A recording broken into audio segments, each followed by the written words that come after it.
give you a radio count. We'll go in about 30 seconds. Stand by. All right. I'm just going to go George Washington. What team number again? 39, George Washington. All right, ladies and gentlemen, pad. Things are already hot and heavy here out at the vertical launch area. 39, George Washington on pad Echo 1. It is a two-stager. They flew last year. It's only didn't quite make it, so they're going to 10K off of Echo 1. Range is ready. Safety is ready. Weather is ready. Echo 1 going in 5, 4, 3, 2, 1.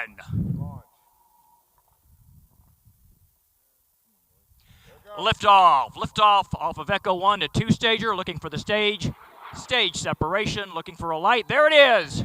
Successful.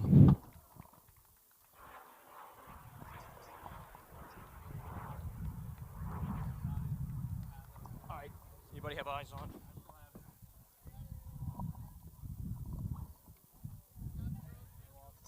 I've lost the sustainer. I don't know if it went clouds or not. I don't see tracking smoke. All right, it's up against the clouds. A little hard to see right now. We have confirmation visual on a drogue. Did it stay below the clouds? Happy to represent Montreal this morning. Hey, well, while we're watching this footage, why don't we introduce who we are on camera? So I'm Cliff Olmstead. I'm the former president of the Experimental Sounding Rocket President Association. Emeritus. Emeritus, yes, thank you. On my left, Steve Taylor, the current president of president. the Experimental Sounding Rocket Welcome, Association. Steve. I'm glad you did your hair this morning. Appreciate you doing You that. see I the did way mine this as is well. going to go today. Yeah. I see this, you know. So I'm family friendly till about 9 a.m. and then it just kind of goes downhill from there. So, yeah. Oh. All right, and so I'm Eric. I'm Eric McDaniel. So it's my first year here. I fly with AAA North Texas with Steve.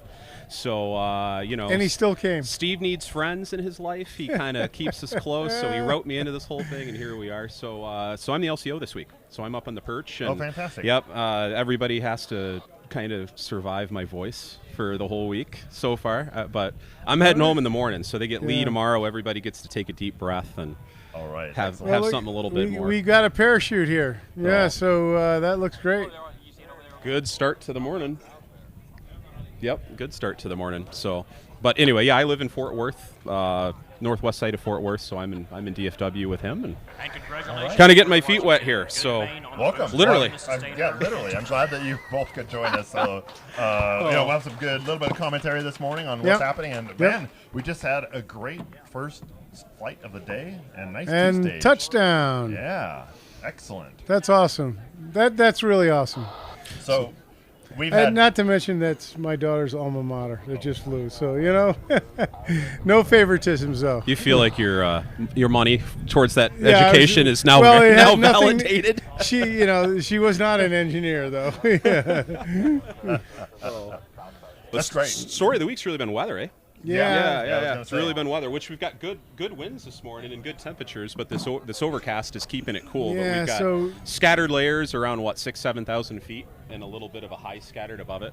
So I think we're hoping when the sun comes up and we get a little heat, it'll burn and lift some of this off, and then we got to kind of plug and play and get a lot of rockets in before the winds are supposed to come up again later today. You know, there's a couple of conditions in which there's two conditions that you can't fly in.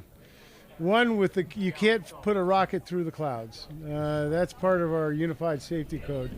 And the day before we got hit with hellacious winds. So clouds and winds are the two things that were detrimental to any rocket launch. So we've had them both. Yeah. Which is creating a fair amount of launch anxiety right now. So the teams are they're great. Actually, all the students, their attitudes, their outlook, they're all really positive. But they want to get out there and fly. Yeah, and, absolutely. And so there's been a little bit of anxiety too. So.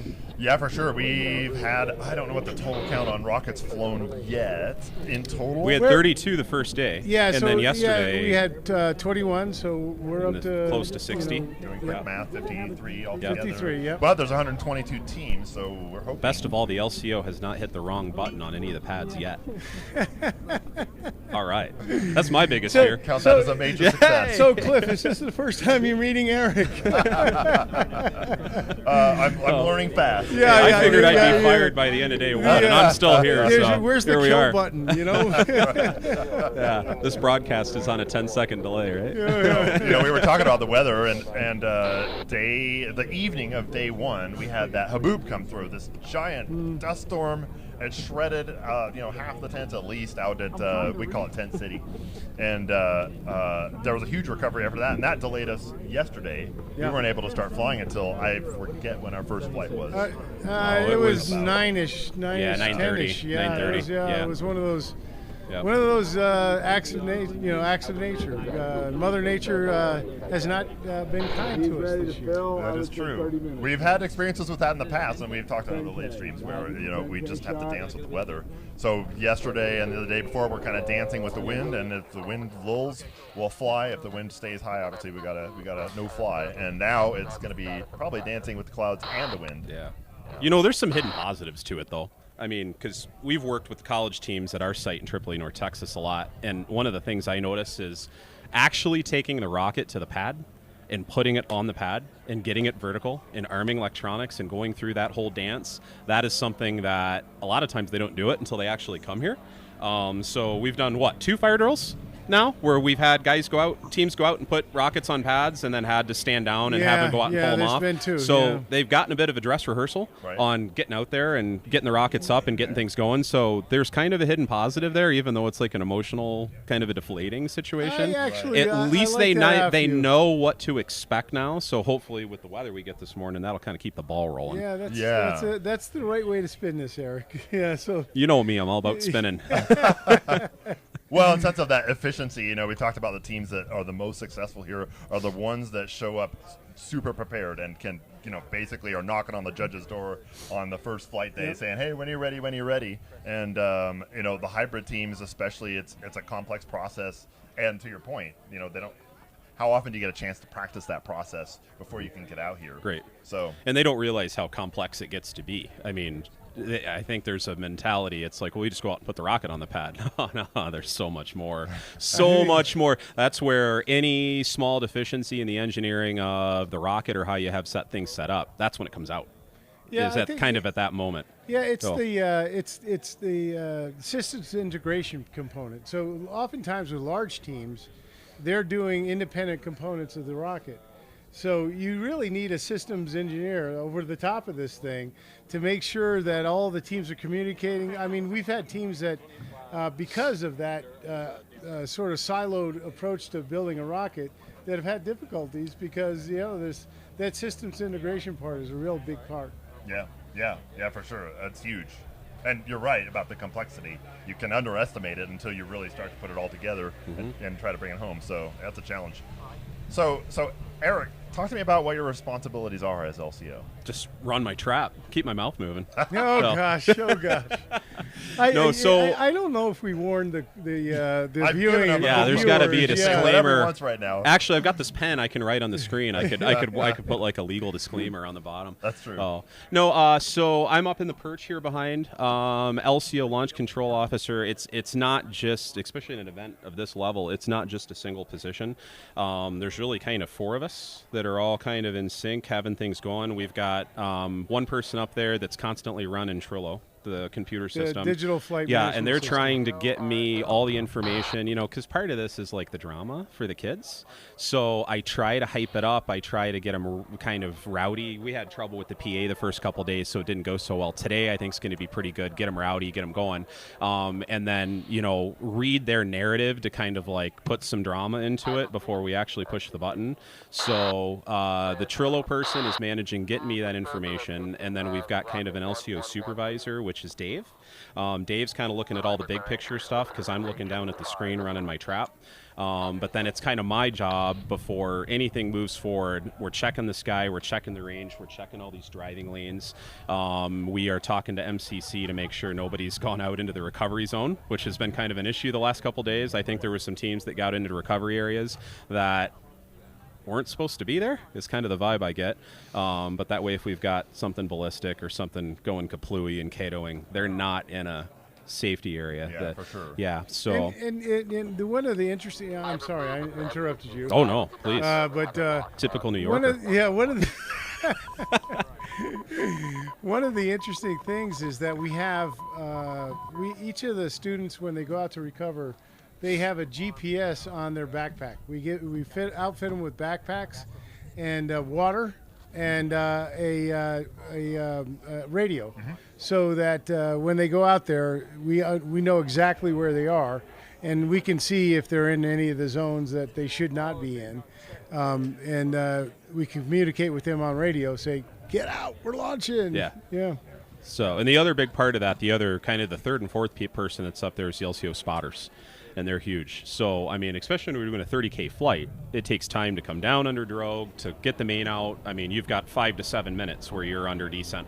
So we're trying to position things where somebody's got eyes on it, 1, if not 2 flights. That way I can be calling a third and be getting the launch control system ready to go to send a third rocket and keep things moving. I can't have my head 30,000 feet over here, 10,000 feet over here, and then be clearing the range and shooting a rocket. So the spotters are handling that, and since I'm talking so much and I never shut up, we've gotten to the point where they just take their fist and they hit me in the shoulder, and that's basically the cue of, like, you're good, shoot it.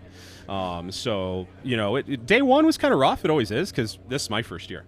So everybody's getting into a dynamic and a gel, but by now we've kind of got things pretty smoothed out. Yeah, pretty dialed in. That's great. Pretty dialed in. We had explained to those on the live stream that the teams over to our left have telemetry, and that they're trying to capture data real time with what the rockets are doing, and then also that that we've got spotters in addition to that. So we're not relying on the teams to tell you what's happening with the rocket. We've got separate spotters that are helping provide that. Well, and I mean, I think the teams are it's an emotional time for them, so they're kind of overwhelmed when their rocket gets flown. So trying to get, like, real-time data from them, with them being so focused on just seeing parachutes coming out and their heart rate kind of coming back to somewhat of a normal level, that's what they're focused on. So, yeah. And just to interrupt before we go to a sponsor video, he's not actually Eric Eastham. He's actually... I was hoping Eric Eastham was... Eric McDaniel. I was really hoping Eric Eastham was a really cool. It doesn't say. I was going to say they left my name off the badge, so they didn't know who to blame. We decided not to give him actual credentials this year. We're going to see how he's doing. Oh, there you go. Yeah, very good. Well, I paid off the security guys though, so they're still letting me through the gate. So. They still let you in the door. It's never a dull moment. I drove up this morning, and the security guys. Let's just stop. Right. No, okay, I agree. Let's cut to a sponsor video. And by the way, just a huge shout out to all of our sponsors. Yes. OnShape is our biggest sponsor of the year. We have a number of top tier sponsors that have really kicked in to support us this year. And so let's see a video from them. Good deal. Sponsor collegiate teams with donations of our cloud-native product design platform. Trusted in industry by companies like Trek and Form Labs, OnShape is a professional computer-aided design tool with product data management, simulation, and more, all built into one accessible platform. You can use OnShape to bring your team's ideas to life faster and more efficiently. Explore different builds, test your designs, communicate improvements, and do it all entirely online. No need to download or install. You can all work together in your OnShape document at the same time, from any device, anywhere, collaborating digitally in real time. Learn more about getting your team sponsored by OnShape by visiting us at onshape.com/edu. All right, thank you, OnShape, for that. Again, thank you. A huge shout out to our sponsors. So we just had Steve and Eric. They were with us this morning to just kind of kick us off on the live stream. They've returned back to their responsibilities, and we're going to be watching for the student teams as they get ready to launch. I think we're queued up for an interview, and we'll see if we're going to cut to that in a little bit here. But in the meantime, we're waiting to get status on the latest rockets. I know a lot of questions remaining about the hybrid teams and their preparation, so we're looking for status on that. Looks like maybe we've got a camera view of that area right now. No, what is that? What are we looking at? Yeah, okay.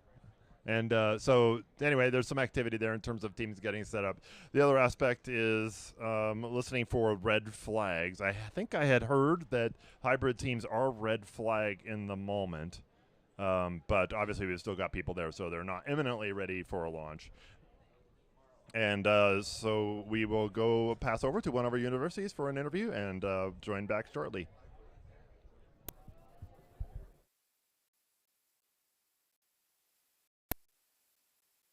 Tufts University with Benjamin and Isabel. The rocket might launch at any moment now, so we might get their reactions. But welcome, guys. Tell me a little bit about yourselves. I'm a rising sophomore. I'm studying mechanical engineering at Tufts University. Yeah. I am Ben. I am a rising junior at Tufts University studying mechanical engineering and astrophysics. Awesome. Well, tell us a little bit about the journey down here. You guys are from Massachusetts. It's a long drive, so tell us about that process. So about half the team drove because we wanted to get all our rocket parts here in one piece. Split between 2 cars, and we stopped once in Kentucky where our team members lives, and stopped again in Oklahoma City. And on the 3rd night we managed to get down here. We're staying up in Truth or Consequences, and we've been working on the rocket there ever since. Awesome. And I know you guys told me a little bit earlier that this is your first time here. What's the experience been like so far? It's been really exciting. It's also been really nice to see like all the other teams and how far they've come, and because there's so many returning teams here, and it's really cool to like take inspiration from them and see what we need to do next year. Definitely. So let's talk a little bit about the rocket. Tell me about that. So we're competing in the 10K COTS category. We have a 6-inch diameter body tube, and it's about 12 feet tall. We wanted to go with a pretty simple design. It's our first time. We just want to make sure everything's foolproof. We've done 3 test flights, a smaller motor adapter. So we've made it to 4K and 6K, and we're hoping today we're going to reach 10K. Awesome. Well, good luck to you guys, definitely. I have to ask, what's your favorite part about the rocket, like the coolest thing? I would say the booster. We were talking about this earlier, but the booster is really cool because we have a really nice fiberglass layup, and we also did a thinner fiberglass layer on top to make it really smooth out for the nice paint job that we have. And I know you mentioned the paint job. You want to talk a little bit about that? Yeah, so we have a nice pink and silver color scheme. And actually, since we were working on some of the stuff and painting actually at the hotel, just the other night we were out in the sand dunes painting by flashlight. It was fun. Oh my goodness, so like last minute touch-ups. Yeah. So when are you guys actually working on the rocket? How was that process like? So we actually started in the fall, and a lot of that was just building up the team and just doing all the CAD to make sure everything looks proper. And then the spring semester we started building. So actually, what we really did is we had our initial booster section, and since it's our first time, we wanted to make sure we had everything proper. We made a second booster section, just so we can perfect our techniques of the layups and cutting fins and all of that. So we've conducted the rocket really 2 times, and we're still working and improving our process. Definitely. Any last things you guys want to say? Any shout outs? Anyone back home? Shout out our one singular sponsor, MEC. Shout out to, I don't know, my parents at home. Oh, sorry. We'll go with that. Awesome. Well, thank you guys so much for joining us here today. We're looking forward to the launch and back to. All right, welcome back. So I'm joined on my right, your left, by Rick Wills. Hello. Rick Wills is one of our judges and experts in liquid propulsion. Would you say hybrids as well? Hybrids too, yeah. I'm pretty familiar with hybrids. Yeah. So welcome. Thank you. Welcome back, actually. You were on the live stream, I think, yesterday, maybe the day before too. Yesterday. Yeah, okay, Yeah. right. Mm-hmm. It's been pretty busy. We were talking about challenges with weather and the winds, and now we're struggling with the clouds, and hopefully with the sun getting a little bit brighter behind us and getting a little more overhead, we'll get the clouds to burn off. Mm-hmm. And I think we're eminently ready for hybrid launch. Yes, we are. What happens is in a hybrid, you have to put the liquid oxidizer inside of it. That can take anywhere from 10 to 20 minutes. So you have to have a lead time there. So once you get that loaded, then you can wait for a certain amount of time, and they begin the sequence of launching. So they've got all their data acquisition set up, the telemetry set up.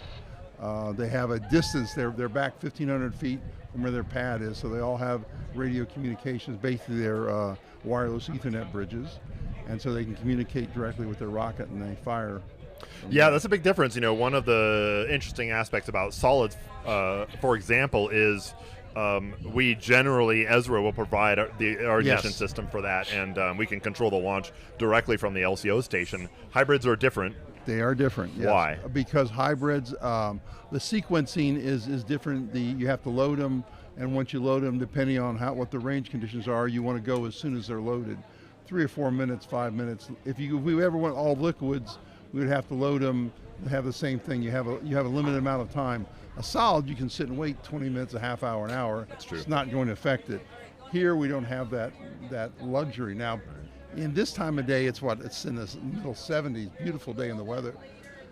You can wait a little longer. If we were like at 2 o'clock in the afternoon when it's 100, it'd be a little more challenging. So we have limits that we have to do for the hybrids. Right, yeah, especially with the higher temperatures, for sure. Yes, with the higher temperatures, the oxidizer acts differently when it's hot.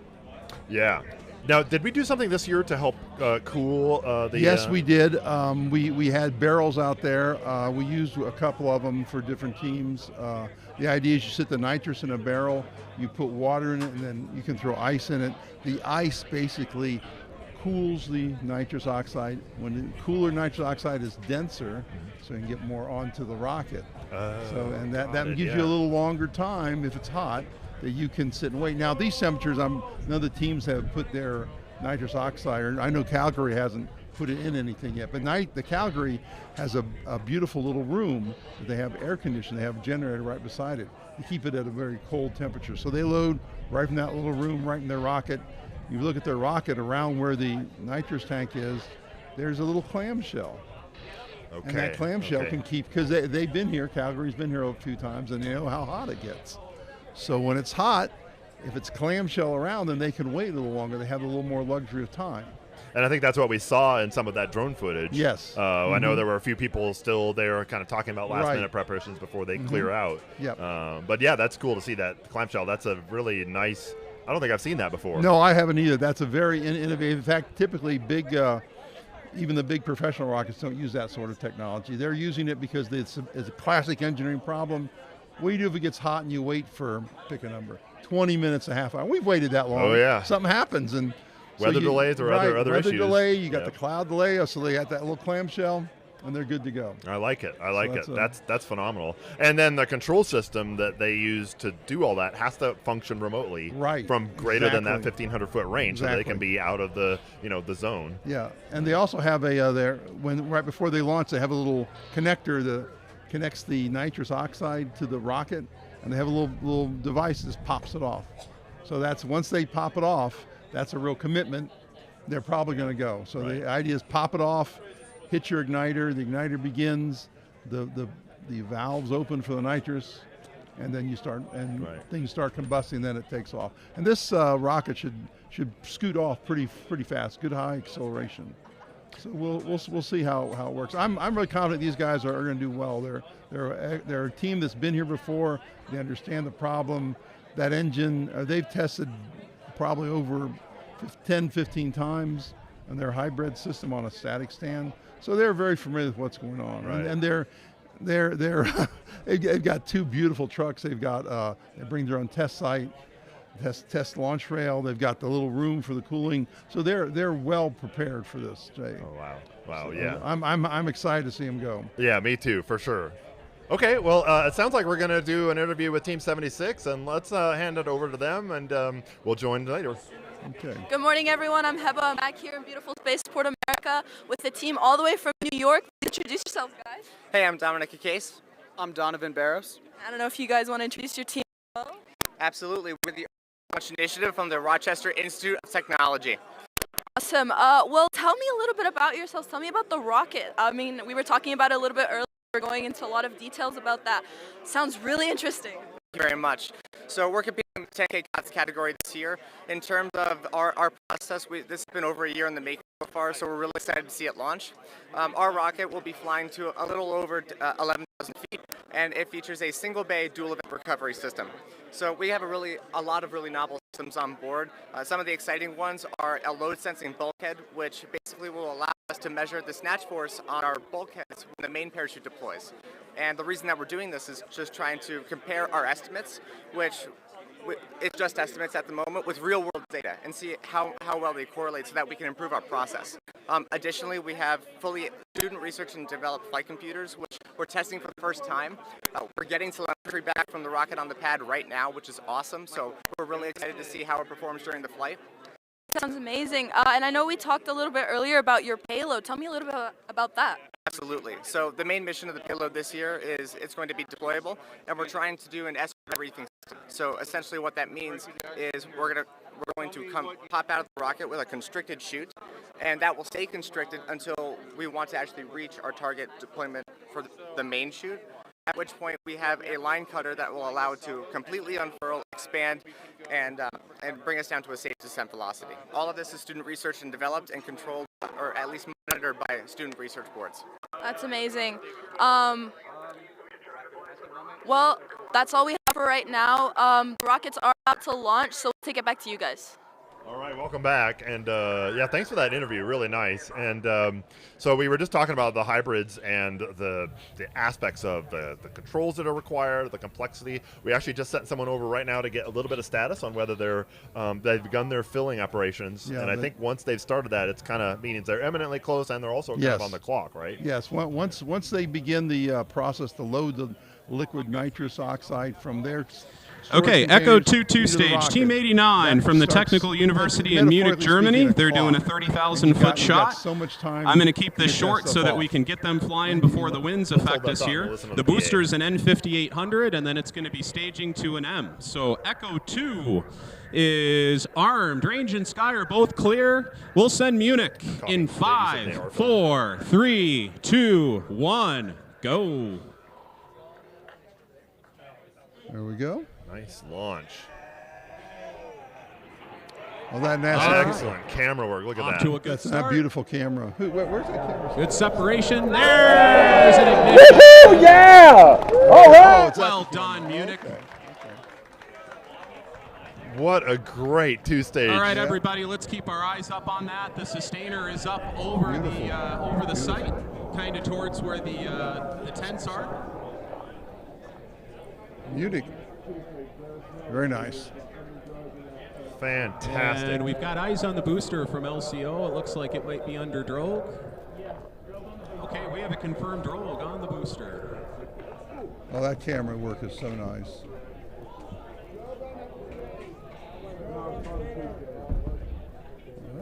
Yeah, I'm leaning into the All right. camera here. From screen LCO, here. we've got a drogue on the sustainer.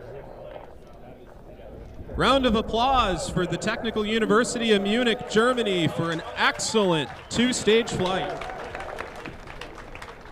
Undershoot, apparently. I can't hear everything coming from the PA, but claps of applause and cheers are a good sign. So, we're waiting to hear if they got their chutes out and that both stages come down successfully and in one piece. That looks good. Yeah, it was a very good flight. I love that. That's great. So that's 2 for the day. 2 for 2, good. Got a lot more to do. Yep. Nice aerial shot of the overall area and nice drone work. Oh, that work from the camera workers was amazing. That's beautiful, steady. You can see what's going on. And good on solids? I thought I heard something about our hybrids. I didn't quite capture whether they've yet filled. But you can see our solids pads there are, those are all the sinker stage solids. They are queued up and getting ready too. How many we got there? About 12, 10, 12? Well, we can fit up to 20 in total in 4 banks. And by quick count. Okay, folks, we're hoping to move over to solids here in just a minute. The RSO is doing a little examination on the cloud deck, and I'm going to wait for their call, and we'll kind of go from there. So stand by just a minute. 5 on the second bank, that's 10. Third bank has another 3 there. That's 13, and I guess the fourth bank had a few. Yeah, it's got some there too. So, okay.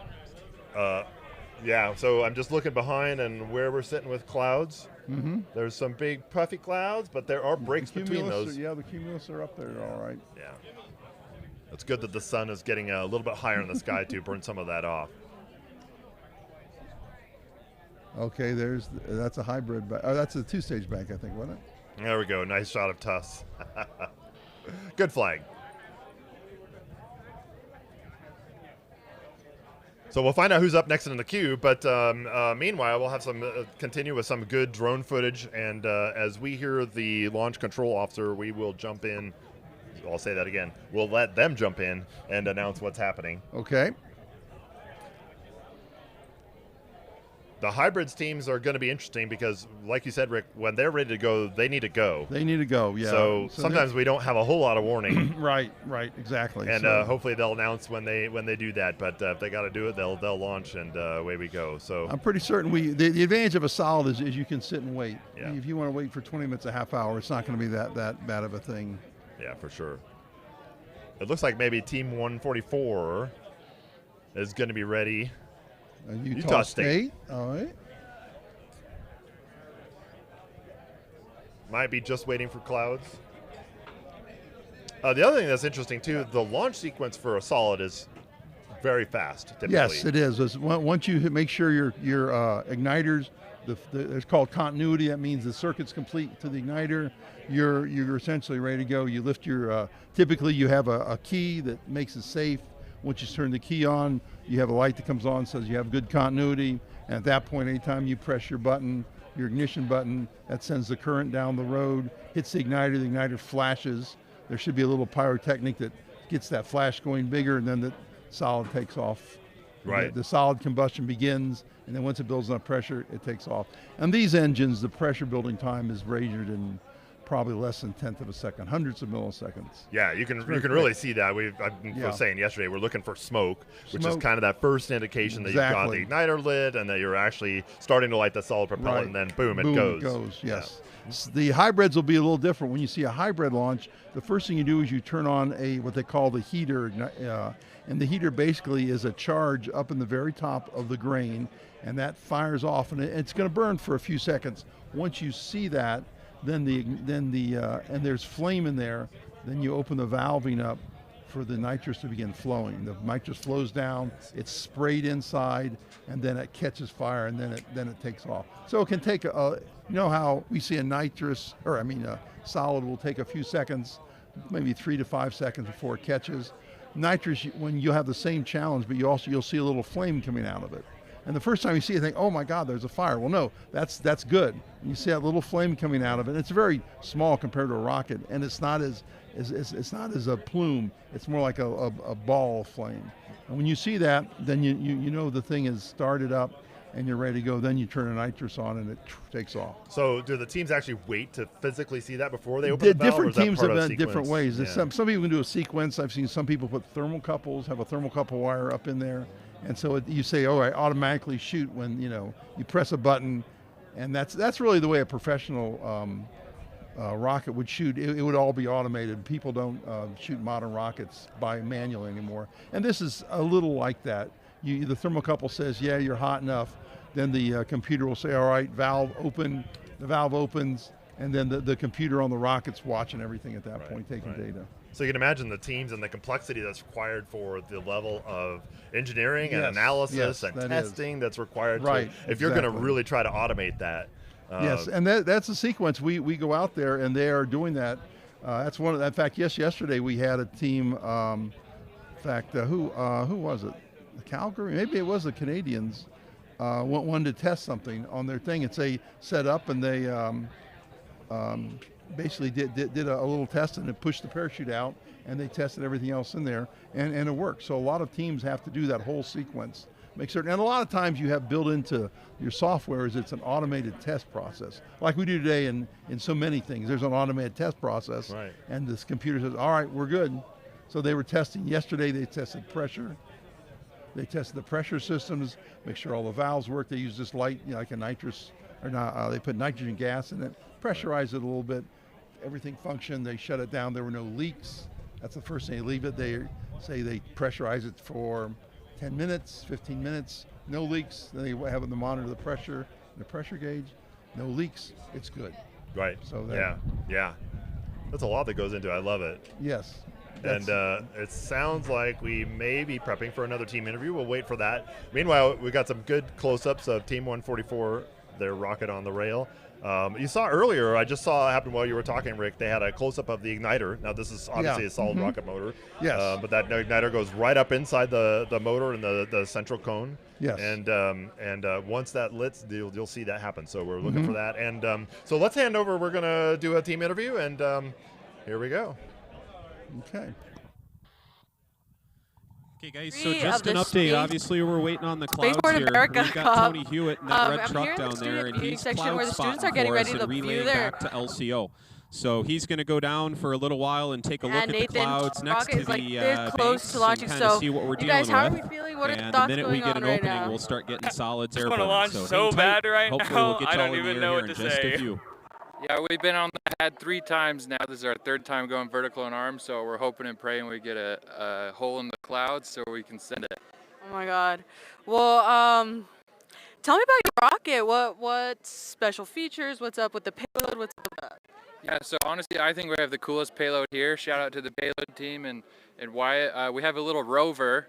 We built a rover that fits in a 3U CubeSat form factor, and when we land the rocket, the rover's going to drive out data cubes and establish basically the internet. So it's a concept for sending a rover to Mars and establishing the internet on Mars. I think it's the coolest payload here, to be honest. Okay, that's awesome. I mean, you already established that you have the coolest payload, so I guess, why do you think your rocket's the best, the most unique one?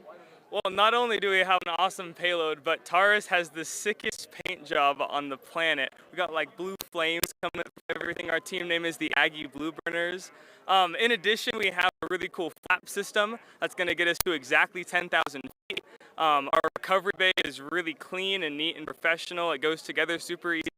Our payload deployment method is really unique. It doesn't quite deploy when the main comes out, but it makes sure that the rover is going to be distanced from all the parachutes so it can come out cleanly. There's just a lot of really cool features and a lot of time that has gone into this rocket. We have poured our hearts and souls into this thing, and we're excited for it to launch. Well, I love the confidence, just everything that you guys have going. I think we're about to go to launch, but I don't know. Anyways, launch on this whole deal. Tell me so about I'm your going to journey here in apologize ahead of Spaceport. time. I'm not going to go through First time being here. Have you guys everybody's. already launched here? Tell me about that. So this is our 2nd consecutive year here. We competed last year and did okay, but we're here again, hoping to do really well this year. Like Gavin said, our team is extremely dedicated, and we're hoping that our sheer hard work, blood, sweat, and tears is going to pay off today. So we've had a good time at Spaceport. Okay, I just got the go-ahead. Utah State, you ready to fly a rocket? Team 144, Utah State from Logan. They're flying Taurus on an Aerotech M2500. I just got word that our spotter's clear. Alpha 1 is armed and ready to go. And we're sending Utah State in 5, 4, 3, 2, 1, launch. There's that igniter. There's the igniter. You saw it go. Yep. It's so fast.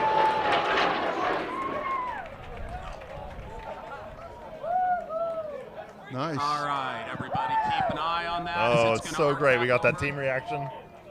Yep, they're excited. Shout out to our live stream crew. The crew worked late last night to resolve some of our issues and get roaming cams so we can hopefully do some more team interviews and be able to get some crowd reactions too. So good. It's great to see the energy. Yeah, there's a lot of energy here. These kids have worked like hundreds of hours on this. Oh, yeah. So all right, we're going to keep going. University of Arizona, you ready? Team 95, University of Arizona from Tucson. They're flying the Fire Hazard 2 on an Aerotech M2000. Alpha 2 is armed. Our spotter said the clouds are good, and we're sending Arizona in 5, 4, 3, 2, 1, launch. Go igniter. There it goes. There it goes. There she goes. Oh, I love that sound. Way to aim for the hole, Arizona. Good job. You know, it'd be nice to get one of the teams with telemetry video down. Oh yeah, yeah. We had that. We had some telemetry come in. It was great to see. Yeah. We kind of some real-time telemetry. You know, we got a little bit of that. We got their altitude in meters, so we had to do some quick math calculations. But nice 10K launch. It was great. Making progress today. Moving right on. Team 76, Rochester Institute of Technology. All right, they've got a drogue. I'm going to start calling the next flight, and.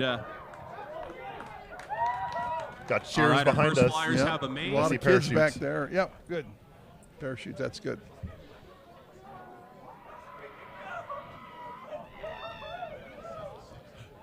This is what I came here for. Oh, the emotion.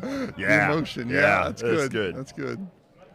Well, you know, we've had so many challenges getting rockets into the air just for a whole variety of reasons, and even with our clouds, and you know, we're able to make it work with the winds especially, and getting as many as we can launched in the morning. Well, today we should be able. I would hope we get 4 racks or 4 salvos off. That would look very possible. And the temperature is like it was in the it hadn't hit 80 yet. I don't think. It's downright comfortable. Yeah. I love it. This is what I like about the desert in the morning. It comes out just brisk, beautiful vistas. And the only thing is that mist you see over there. That's because of the. Remember the haze you saw? That was because of the forest fires. Oh, yeah. Yeah, okay. the haze in the morning went yesterday. When we came over here, it was nice and clear. Very classic. My wife's from Central Washington State, and when they have forest fires there, you'll see it. We drove over there. Oh, what's the haze? Oh, that's the fire. There's a fire somewhere. So it's just it disrupts the ground visibility. Rochester Institute Attack. You ready? Team 76, Rochester Institute Attack from Rochester, New York. They are flying Good Omen. Omen is 9.5 feet tall and is flying on an M3400. Checking my road out there. Yep, my spotters look clear. Range and sky are clear. We're going to send Rochester Institute of Technology off A3 in 5, 4, 3, 2, 1. Get it. Oh, yeah. Yeah. Sounds like it's going fast. Nice smooth sound. You know, I was talking yesterday.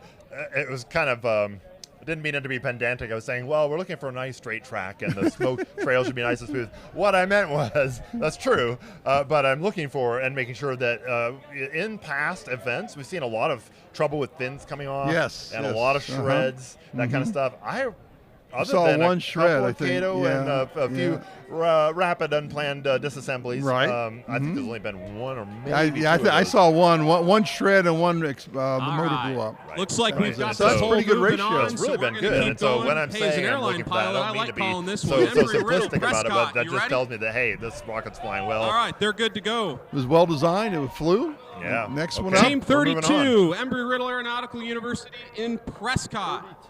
They're doing a 10,000-foot shot. 32 is They're Embry-Riddle flying the Aeronautical University from Prescott, Arizona.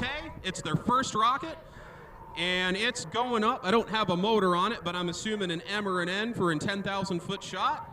So A4 is armed. Looks like a halfway decent hole in the clouds. Let's get Embry-Riddle airborne in 5, 4, 3, 2, 1, go.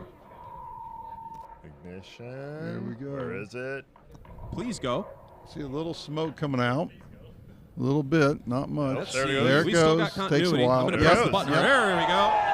Yep.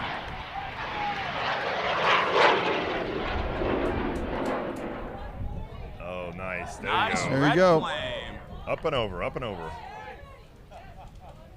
We need to get. Hold on. I'm gonna go wipe that off, okay? Because Okay, upcoming is going to be Team 140 while we watch. Okay, guys, I'm going to keep moving. We're going to try to pointing use up in this the hole sky. as best as we can. Next up, University Team of 140, University of Virginia. You ready to go? All right, they're ready. They are the rocketry team at the University of Virginia. They're flying Sabre 1 on the Aeronautical M2500 Blue. And we've still got a nice hole that we're working with there. A5 is armed. And we will send Virginia in 5, 4, 3, 2, 1, go. there's the smoke, and Oh, there it yeah. goes. Oh, a little bit of a heel.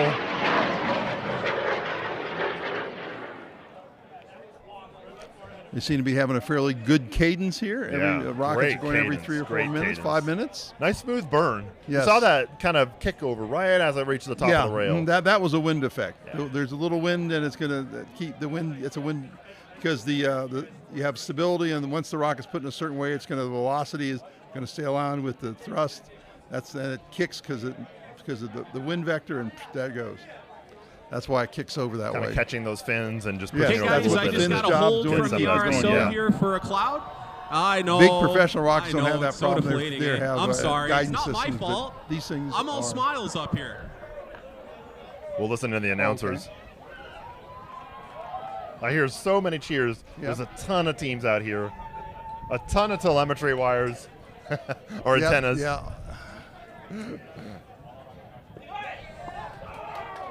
Somebody put a little gusto into the backup charge on that main. Nice. Oh, I can't tell what team it is. More cheers. Looks like we are on hold pending some of our cloud cover. I can even see right over my shoulder we've got a parachute coming down.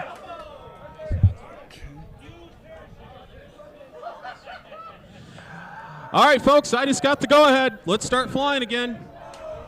Okay. Clarkson University, Team 20. They're on pretty good cadence so far. B1. And let's see. All right, University of Manitoba. You guys are flying a rocket called Kura on an M2500. I've got B1 armed up Manitoba and ready. 120. We're going in 5, 4, 3, 2, 1, go.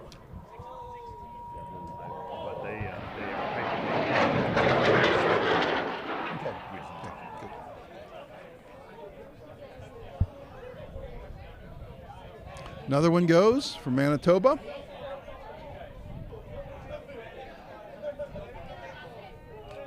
A lot more tricky for our camera operators to catch those rockets right when they kind of have lost, not into the clouds, but they're contrasted against. It's a lot harder to see, especially white rockets. White rockets against white clouds are difficult. Fluorescent green or fluorescent orange is about the best, most visible color you could possibly pick. Yes. Even the black ones are hard to find sometimes. Contrast is a tricky thing in the sky. That's an interesting challenge. So anyway, great cadence. And still listening for some status on hybrids. What I had heard was there's a little bit of these rockets are transmitting telemetry information and GPS data over specific frequencies. Yes. A little bit of a conflict on those, and so they got to resolve that before they can get the hybrids ready to finally go. All right, Kent State. But that should be resolved pretty quick. Let's fly Kent State's rocket. They are on B2. Kent State, guys, I don't have a description for you, but I know that you're in Ohio. You're flying an M. They're passing it to me. 2870, doing a 10,000-foot shot. I must brag on Ohio. We've got 4 Sky teams and Range are represented clear, here. and we'll send Kent State. I think we have the most of any 4, state. 3, 2, 1, launch. Nice wide shot. Oh, there you go. That was a nice shot. Great camera work.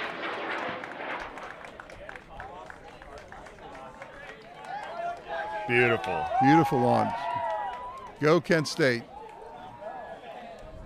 Now I think we have 5 teams here.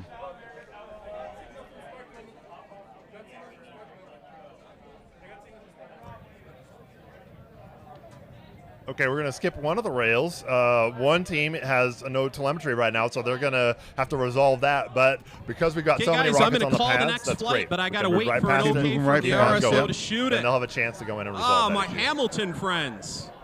So we'll see where they're going to move to the next one. All right. Right now. They got a main. All right, my Hamilton friends from McMaster University in Hamilton, Ontario. In Canada. And they're more Habs fans than they are Maple Leafs fans, so they're great. Hey, they're doing a 10,000-foot shot.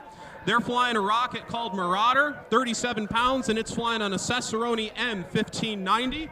So let's see, guys. I've got your pad armed up, and I got to wait for an okay from the RSO, and I'll give you a countdown. Yeah, I didn't realize that. There you go. Nice fly-in on one of our drone cams. I'm doing other things. Holding for clouds. Again, you know, all we right, talked it's about time for me to get a bunch of size from the crowd. I just got a cloud hold. Yep. The good thing is they're puffy clouds. It's not just a flat, continuous layer of low level. Right. So we have some breaks in the clouds. We can get up through those. So we'll probably have to hold, I'd say 5-10 minutes, maybe 15 at the most if we're. Oh, we'll see. That last hold lasted just like a minute. Really? And then we were back Okay, at it. So, okay. I mean, the good news is the clouds are, as I just look over my shoulder, they're moving along. And so, you know, it's just part of that dance. And the more we can get up the air, the better. There's Team 58. That drone is just hovering right there, ready to capture that ignition. So as soon as we get cloud clearance, we're ready to go. And I'm so happy we have. I was told, and this is great to hear. We had a lot of direct contact with the National Weather Service, giving us direct information. So that's a great coordination we can do, and it makes things go quicker. Yeah, for sure. There's actually local weather stations here. There's one not far from here that's measuring wind speed and temperature. There's also another station that's down at the airstrip. Here at Spaceport America, but there's also the ability to make direct calls to the National Weather Service.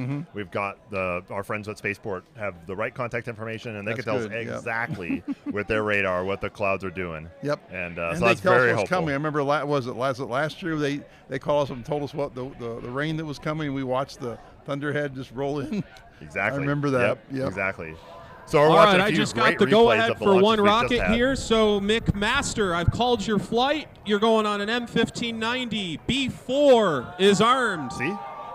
All right, my Maple brothers, let's send you in 5, 4, 3, 2, 1, go. Wow. There they go. That was a real quick one. Yep. A little Canadian wiggle off the pad, but she straightened right out.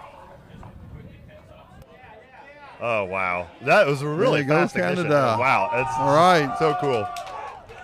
There's McMaster team. They're right over there. Yep. Right over our shoulder. And, you know, it's funny. The teams have gradually moved closer and closer to the road as the excitement level builds. Yeah. They've spread out. They used to be kind of packed in amongst the bleachers there. And so it's just. Once they get there, they get excited. All righty, guys. I just got a cloud hold again, so we're just going to kind of keep working with the clouds. But like I said, it was only rockets a in couple the minutes. holes. And So that's good. Back at it, so that moving. The helps wind's us. probably, about 10 miles an hour now? Yeah, I'd say it's Something like just that. by feel,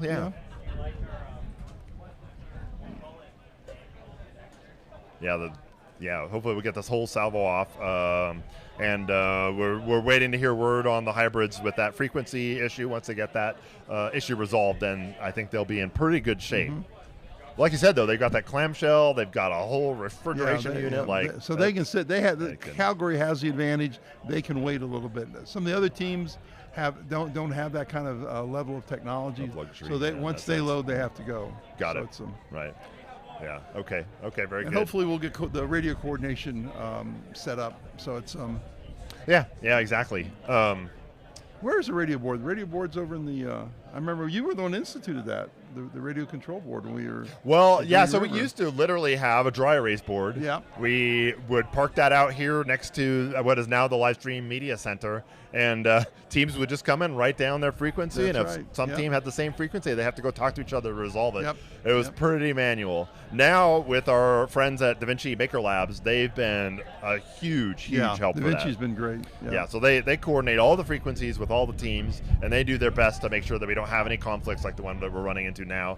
It's a little bit tricky because these different GPS board manufacturers have default frequencies, I think, that they ship the boards with, and if those don't get changed and coordinated correctly, you wind up with some conflicts. So that's, just occasionally happens. It's still a challenge. The other thing that we used to do with the big right board was write down which rockets have actually flown. Yes, I remember that. And whether they were that was an reasonably assignment successful. for one of the volunteers to keep that up to date.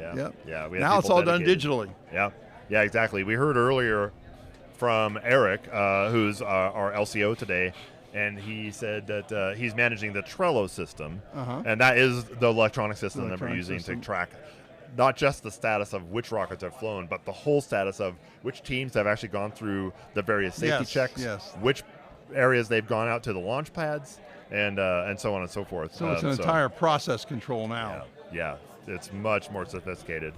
And there's some unfortunately, smoke. I don't. Yeah, we're just watching some replay. From the launch control station.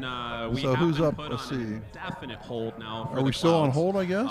For a little RSO bit? and the weather guys up here are taking a look at things and Trying to hear if we're just on reevaluate hold. Still holding for the another there, cloud. so hang tight. Cold in the clouds. I'm gonna look over my shoulder. Quick cloud check. Still lots of puffy clouds. So we'll have to see. It sounds like this hold may be a little bit longer as I look. Our puffiness of the clouds has slightly changed to a little bit more of that solid layer. So we'll have to just see. And once that gets lifted, we'll start flying again. Well, it's certainly been an exciting day. All these teams, and we've had all successful launches so far. Yeah. The ignitions have had no hang fires, so that's a good thing to see. The hang fire is when the rocket igniter doesn't ignite the grain, and when you don't ignite the grain, you have to do there's a safety process you go through, and then they go out and have to figure it out. Right. So we haven't had any of those either. So that speaks highly to the preparation of these teams. Right. And I've talked to a lot of these teams. Solids guys, they've flown. I mean, this is not the first time some of these people have flown. It's the second time, third time. For a lot of teams that make their own engines, both the hybrids and the solids, have static fired these systems a few times. So they're all, when you get here, they have a fairly long line of testing to support themselves. So I'm very happy. Me being a college professor teaching experimental engineering, I hear about testing. I say, oh, great. I get excited about that. So right. So, but yeah, that's good to see because that gives them and I would argue that the quality of competition is a lot higher than it was, say, when we started. Yeah. It's impressive to see some of these teams and the support they've got. And they've got sponsorship from a lot of professional level places. It's good to see. So they're, like now, I believe ANSYS sponsors a lot of teams. SolidWorks with OnShape sponsors teams. So they're, of course, those are the tools they're going to be using professionally. When they get there, they're going to have, for me, I've been using SolidWorks since, good Lord, 2005. Right. So that's the kind of thing. You get them early as freshmen, sophomores, you're going to have a customer for a long time. So that's why they're here. Absolutely. We talked about some of the team experience. One of the challenges with Spaceport America Cup is we're kind of at our physical capacity. Yeah, that's a problem. You can see, even with 122 teams, it's difficult, given all the variables, to make sure that we can give the teams an opportunity to fly when they've gone through all the safety reviews and all that. Last night at dinner, we were talking about, because a couple of people where I'm staying, we're all having dinner, and we're talking about that very problem. What are we going to be like in 5 years if we grow 20, 30 more teams? Could we do 200 teams? Right. If you do, there's a lot of things you'd have to have. A lot more room. That's a lot more banks. That we probably have to double or triple processing lines. So those are all challenges that we'd have to overcome. Yeah, and even now we have, as I mentioned to our volunteers, we've got 150 or so Ezra volunteers. So it's a huge shout out to yourself and others for their participation, and it's just critical to this. And it sounds like we're going to cut over to a team interview and hear from them. All right. Hello, welcome. I am here with the team who just launched, so this is super exciting. I am here with a team from Canada, McMaster University. How are you guys feeling? We're feeling so great. Amazing. Yeah, that was really exciting. Especially after all the cloud coverage and the wind, we weren't sure if we'd be able to launch, but we finally got it up there. And it's only our second time at Spaceport, so we're super happy with the successful launch. And it looks like we just made it before the clouds came quite solidly over. Y'all just barely made it, which was awesome. You guys, this is your guys' second time. Can you tell me about your first time? How is this a better experience? Yeah, it was definitely much better. We learned a lot from our last year. Last year was a little hectic, but we did get a launch and a good recovery. This year we really focused on our design and manufacturing. We were able to assemble our rocket pretty quickly. Yeah, we're very excited. And this is also our first year launching a technological payload, so we're super excited about that. Only our second launch and having a payload. So yeah, very excited. Cool. So what do you mean by that, payload and all? Can you explain to me? Tell me about it. So payload is the part of the rocket that actually serves a purpose. So it can either be a technological demonstration. So ours is a technological demonstration. We're recording a video. We have a camera in there. It can also be a science experiment. I know some teams are doing experiments with organisms and stuff. But yeah, so our payload is we're recording a video of the rocket's flight. So hopefully we recover the rocket well and we can get that SD card and get the video. Awesome. Can you tell me more about your rocket? What's up with it? What's unique? Why is it the best rocket here? Oh, yeah. So our rocket not only looks good, but it's also pretty well. We really did a lot of optimization while our designing and our manufacturing was done pretty well. And on top of that, for the first time, we did not paint our rocket vinyl. Yeah. So it's really pretty. Very pretty. It's very pretty. Luminous is the name. And yeah. Awesome. Is there anything else you guys would like to add? Any shout outs? Shout out to McMaster and our whole team. We did a great job. And yeah. Go Mac, go. Yeah, go Mac, go. Ren just said it perfectly. Awesome. Well, thank you guys. Good job. Thank you so much. Peace out. Let's take it back to the booth. Nice interview All right. with Masters. That's awesome. So we're waiting on a hold. We have a cloud cover, and we're waiting again for the clouds to clear to have some sort of a hole we can shoot through, and that could be. We've been on hold for about 5 minutes now. Yep. So we can. Right. We're waiting to see what else. We have a whole rack of solids. We're trying to wait to see if the hybrid is. The hybrid is going to start to load. I don't know when. We still have a frequency. I don't know if the frequency problem's been cleared or not. Yeah, I haven't heard yet on what the status is of the frequency. Next time we have piece. a break, we'll go check. Yeah, yeah, for sure. I think I would say we got roughly through about half of that load on the salvo. Yeah, we probably got 7-8 shots out. Yeah. So we've got another pile of rockets that still have yet. And so as soon as we get this cloud coverage cleared, we'll get those in the air. Right. Yeah, you can see that There's layer right yeah, there. there's a layer of clouds, and we're waiting for you see the many breaks in it. Just have the break over us. For those that have just joined, there's a couple things you should know if you are not familiar with Spaceport America Cup and what this whole competition is about. For the rockets that are flying today, we have basically two altitude levels, 10,000 and 30,000 feet. Because of the cloud cover, we're really limited to our 10,000-foot rockets for now. And with luck, we'll get some good open skies to get our 30Ks launched. And so you're seeing that. If cloud cover is less than 10,000 feet, we cannot launch into the clouds. That's right. That's one of the rules. So one of the operational rules. You might have seen earlier there's those puffy clouds that are pretty low level, but we can actually fly in between those gaps and then breaks in the clouds. Right now, it's just a little bit heavier coverage, so we're just waiting for that to clear and get the rest of that. But there is a salvo gentle up. breeze flowing, so the clouds are actively moving. So that's what we're hoping for is a break comes over us. There are lots of breaks in the clouds, just not where we are. Right. So that's a disadvantage. Yeah, for sure. Let's see, and I was gonna say something else about was our solids and the preparation for that. The other thing that's happening in parallel with not only the rockets that are right out on the pads right now, standing by for launch, our safety teams are still doing reviews. So we've had about lost track since today, but as of the beginning this morning, I think we had about 53 rockets that had launched altogether. Okay.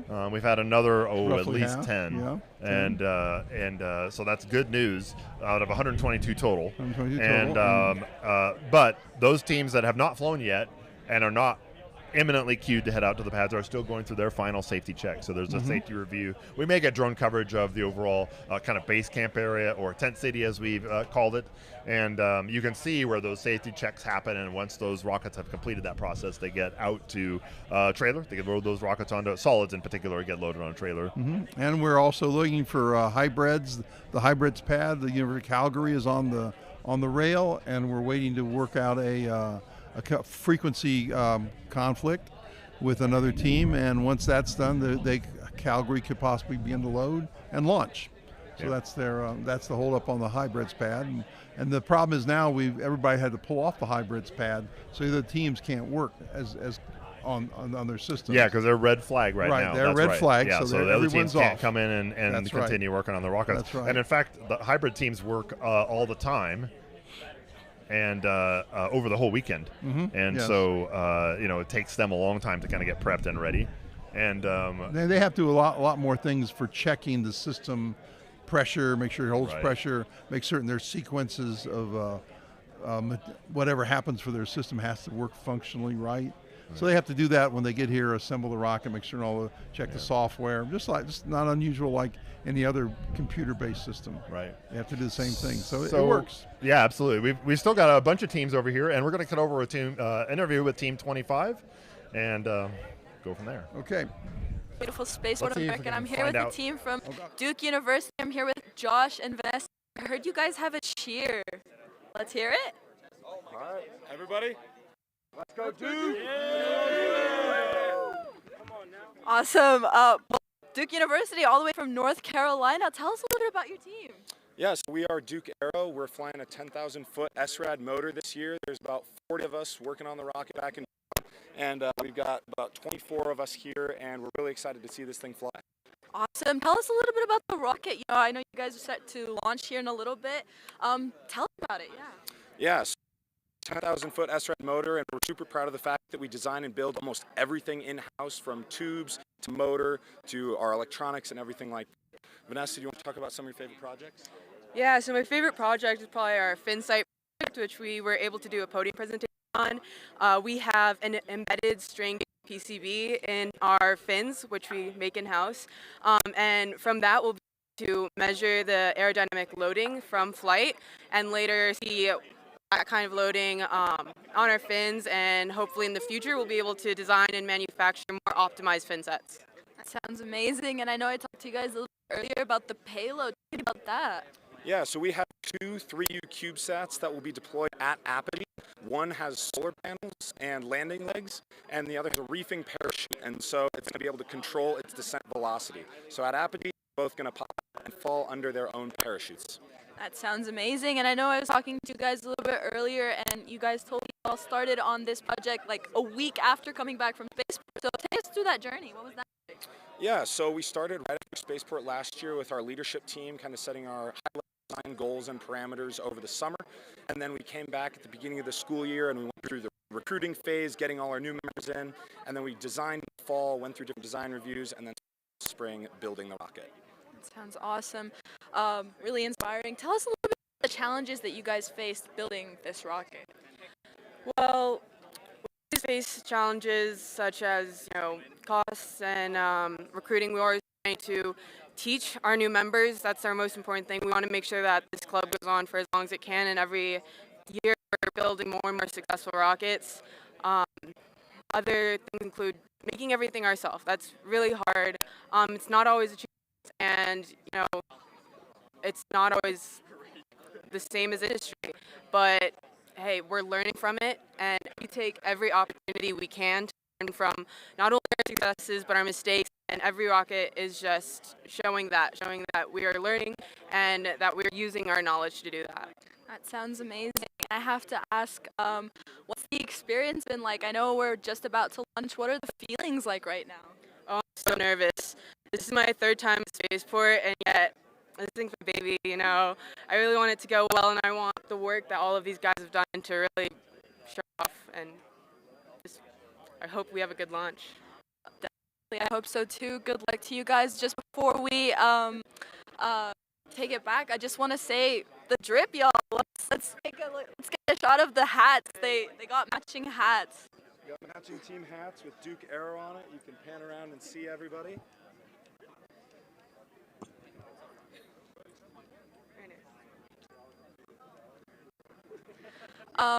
And just before we head back, any shout outs, any thank yous you guys want to? Yeah, well, we of course love to thank all of our sponsors and our professors back at the university. We couldn't have done it without all of their help, and most importantly, all the members that weren't able to come out here. We thank you guys for all of your work on this, and we hope that you're excited to see this thing fly. Yeah, we'd also like to thank some of our mentors on the hobby rocketry side, like Mike Ney, our flyer of record, as well as Alan Whitmore, who helped us build our first SRAD solid motor, and Joe, who always helps us throughout the year. Awesome. Thank you guys so much. Thank you, Josh, Vanessa. Thank you, Duke. We'll take it back to the booth. We're back. Good. So we've got a little bit of information. I wanted to talk first, though. Let's talk about batteries. Batteries, yes, that's a challenging system. Yep. Batteries, of course, there are many types of batteries you can put on these things. The challenge is, let's say you have a battery and you take it out and you turn it on when you get there, and let's say you're the last guy in the row. So you'd like to have your battery go for a few hours. So if it's hot, maybe battery's not going to be as efficient. So cool weather now, batteries will be good. So the teams typically try to have their batteries good for 5 hours.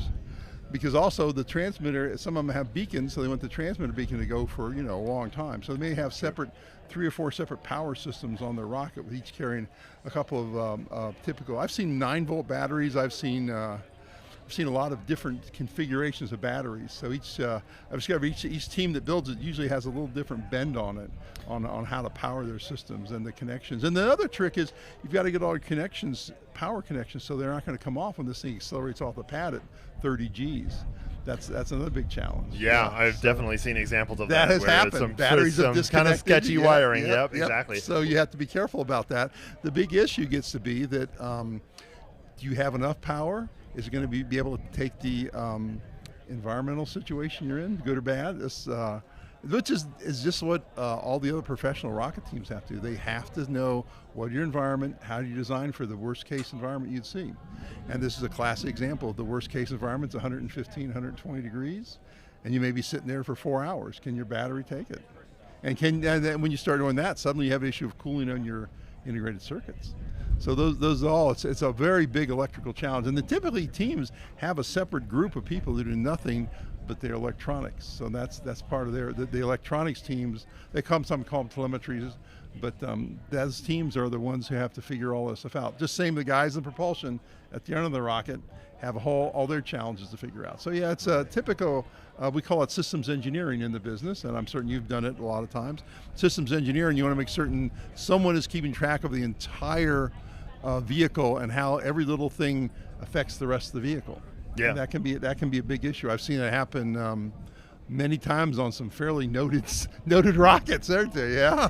Yeah, even rockets are pretty recent history. Yeah, for sure. Well, I hadn't actually counted for that. There's the challenge with batteries and the temperatures and the delays, right? So we're on an indefinite cloud hold right now, especially for those that have just joined us.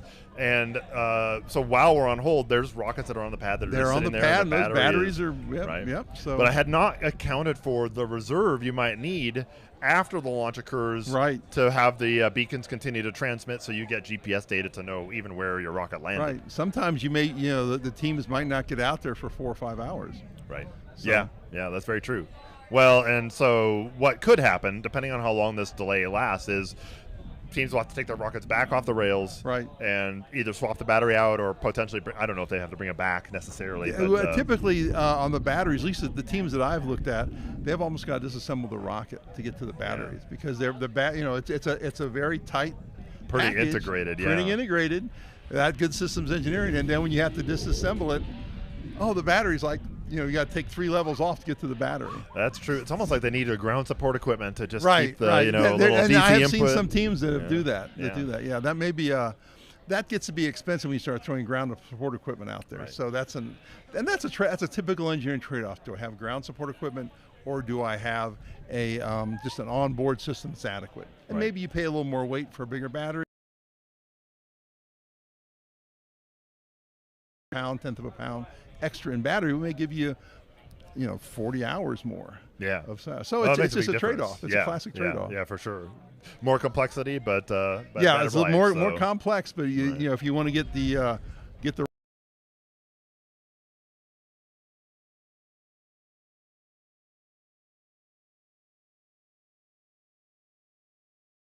these kids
part of Ezra, really, and volunteer with us to learn how we run the competition, because he's really interested in starting an Australian collegiate level competition. And I am so happy. The fact that the three of the people I'm staying with today, they all have competition experience. In fact, a couple of them, they said they recognized me. I thought, oh no.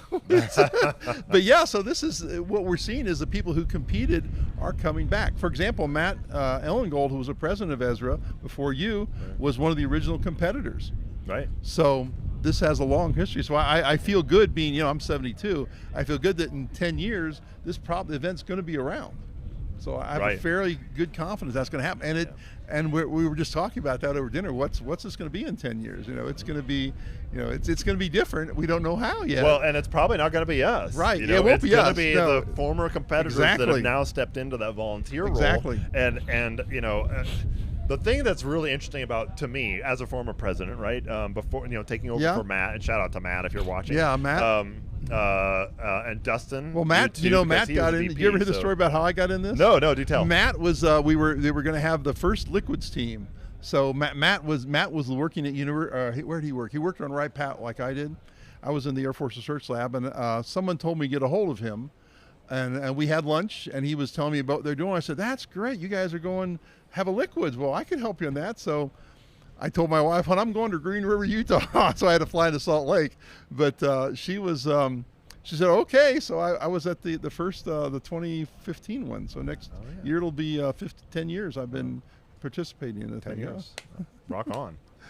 That's awesome. I was going to say that. In fact, you and I are the only two left from the Green River days. Yeah, from the Green River days, because I had 1 year at Green River. That part of Ezra, but.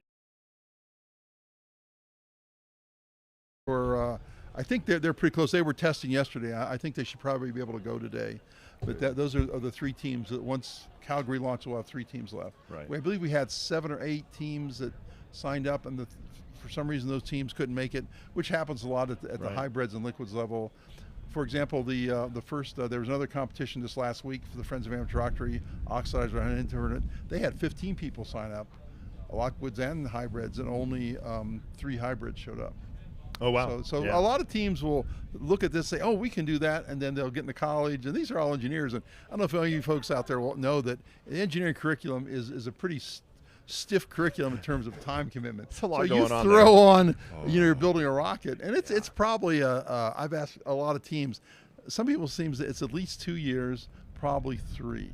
To go from starting to a flying club rocket. and then the organizational issues too, exactly. Right. Yeah. So those take time. Yeah. Some may have seen that there's about 150 teams that even 160.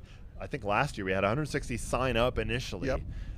But when you get out here, it's about right now 122 this year. I think we had 123 that we were planning to show up. One team had to drop out. There's all kinds of reasons for that. Some had test failures that resulted in, hey, we just blew up our rocket and we're going to start from scratch. And there was one team that was going to be called an SRAT, a student developed rocket, and a month ago they blew their engine up. Yeah. So they had to say, well, we sell the rocket, so they put on a commercial engine. They changed from a 10K. They were able to adapt to a 10K COT. Yeah, they didn't fire the rocket. The rocket was the engine they fired. So when the engine blew up, they said, we can't build another one. They just went to the COTS and put a COTS motor in, ordered a motor, so they're here competing. So there's a lot of ways around it. But you're right that this stuff happens, and this isn't unusual. We've seen this professionally. My first 5 liquid rocket shots that I did for my own effort all were somewhat failures. They weren't total explosions, but they didn't work right. But the 6th one, we had it down right. So it worked. That's how long it takes. Some not as simple as 3rd time's the charm. Yeah, it could take a lot more of that. Yeah, we used to be in the 50s, you were expecting the first 3 or 4 rockets you shot weren't going to work. Today it's a lot different, but back you watched like the original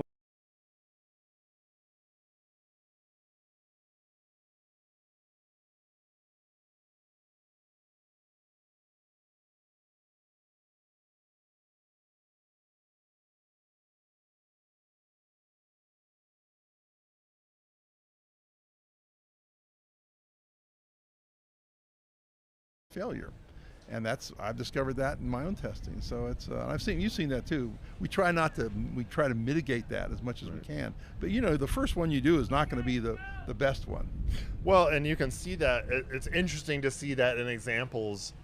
Interesting to see that in companies, for example, as large as SpaceX, where they're doing a lot of iterative design and testing.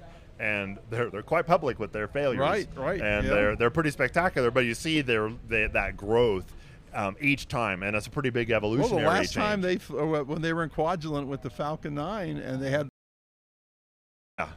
for years and years, yes. before our time. I think. Exactly, sure. I met them first time out at Green River, and I think they were, I don't know what a precursor to Green River was, but at any rate, those years, and so they're integral to the competition. They run a specific payload competition. They're evaluating all of the technical and functional payloads for a whole bunch of criteria, innovation and conforming to the 3U CubeSat design style, a few other things.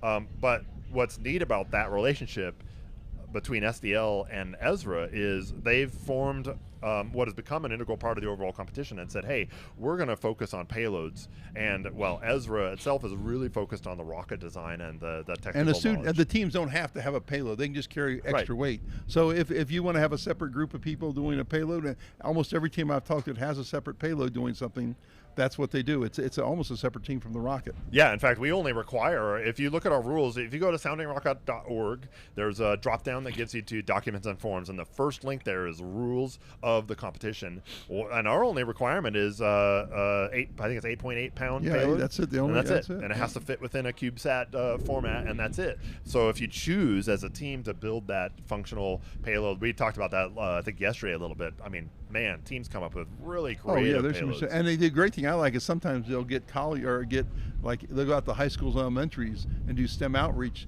for their payload. I've seen that before, and I love that because some 4th or 5th grade, that's when you get kids linked into this stuff. Well, we look for that in the applications. Yeah, we do. That's part of it. What's your outreach policy? Right. Yep. So that's a useful thing. Yeah. So just kind of circling back to this whole idea of, I mean, maybe it's relandable rockets. Oop, just listening in. Nope, that's a test.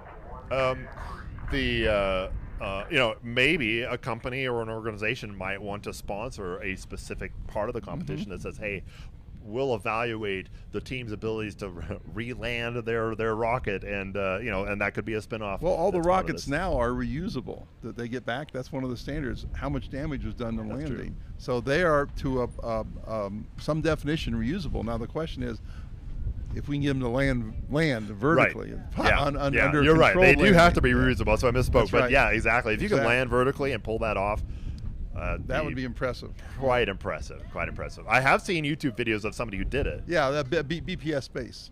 Oh, okay. Yeah, BPS Space. And there are, with the Collegiate Propulsor Lander Challenge, teams are at the point to where there have been 3 teams that won $15,000 for Thrust Vector Control Challenge. 2 or 3 teams. Oh, there are 2 teams that won it for throttling from 100% down to 40% for a few seconds, and then throttle back up. The next challenge is a challenge for a tethered hover. So that's tethered hover. A tethered hover. A tether means you're attached to some guy wire, so you can't, you're not going to fly off. Right? I see. So that's most any people who are doing small hovering rockets do a tethered thing because it's just safer. First, you put it on the test stand and you test it when it's bolted down to something not going to move. The next step is you bolt it up to a tethering system. Then you typically it's just a wire that you have a wire above you, and then you have like a roller beam and it rolls. And that's how you test it. Gotcha. That's how John Carmack tested his stuff back in the days, right here in Las Cruces. They did that at the Las Cruces Airport for the Northrop Grumman. Oh, is that right? Yeah, I was one of the judges there. Oh, wow. I was a pad manager. Okay. And I watched John Carmack and his team do that exact thing. They had only he had a big crane that held above his lander, and it hovered. And when they landed, the reason you have the tether is if something goes wrong, you shut it off and it just bounces. If it didn't have a tether, you shut it off, it's going to crash. Yeah. So there's right. You can save at least. Hopefully save your assets. Yeah, save your equipment. That's the thing. Right. So everybody says it's when you're testing these hovering vehicles, getting the control logic down is a challenge. So that's I'm not a controls guy. I'm a I am a propulsion controls guy. You are a controls guy. You know what that's that like. Would be fun. That's yeah, that'd be fun. Work, sure, sure. That's and some work. That's all done with. Interestingly enough, it's all done with commercial grade equipment today. Drones do that. Nice. We were just looking at some camera footage of the LCO station, and you can also see that that there's some footage that we showed of the pads. We just saw some vehicles heading out behind us. Oh, okay. And I think those are probably teams going out to check on their rockets, confirm that their batteries are happy, yeah. Mm-hmm. And yeah, we're still listening to some of those PA announcements too, checking in on that. So the cloud cover slips has gotten a little denser. Yeah. Not super happy about our cloud coverage, but we're continuing to monitor that, and we'll get through that. You know, I was going to mention, so the nice thing about the cloud cover is it is cool and comfortable. Oh, yeah, it's nice. Yeah, it's a beautiful time. Yeah. Very comfortable. Very comfortable. And I just got some news, too, that even yesterday with our weather, that we've had some, pretty good results from overall heat exhaustion standpoint. Good. So we're going to bring in Alice coming in. Who's coming in? Steve Taylor, the current president. What was your name, Steve? I almost forgot. I don't know. I blame you. Awkward transitions. I'm going to scoot over, and you're just going to scooch right in. I blame you for all of this. Hey, Steve, how you doing, guy? Welcome back. Very good. All right. So, welcome back. Are you guys watching the weather reports? We are kind of watching the weather reports. We're listening in right now. I know we're kind of on this indefinite cloud hold, but I haven't really heard the latest status other than... Yeah. There might be a little light rain coming. Oh, good. Okay. So right now have the teams out at the solid banks pulling igniters out and disarming their electronics, and then taping over their static vent holes so no moisture gets in. Got it. Okay. So that's going to be a challenge from a weather perspective. Just another challenge. I mean, how many wrinkles do we need? Believe me, I've gotten a lot.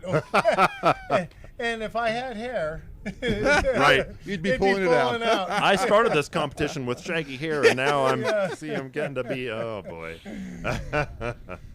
Well, so we've been watching. We were talking about the batteries, and you just mentioned that in terms of these rockets aren't exactly waterproof. No. Right. In fact, you have a static vent with your electronics, especially if there's a barometric sensor for their altimeters. Why do they call it static? Just because it's a hole. Because it's a hole. It doesn't measure dynamic pressure.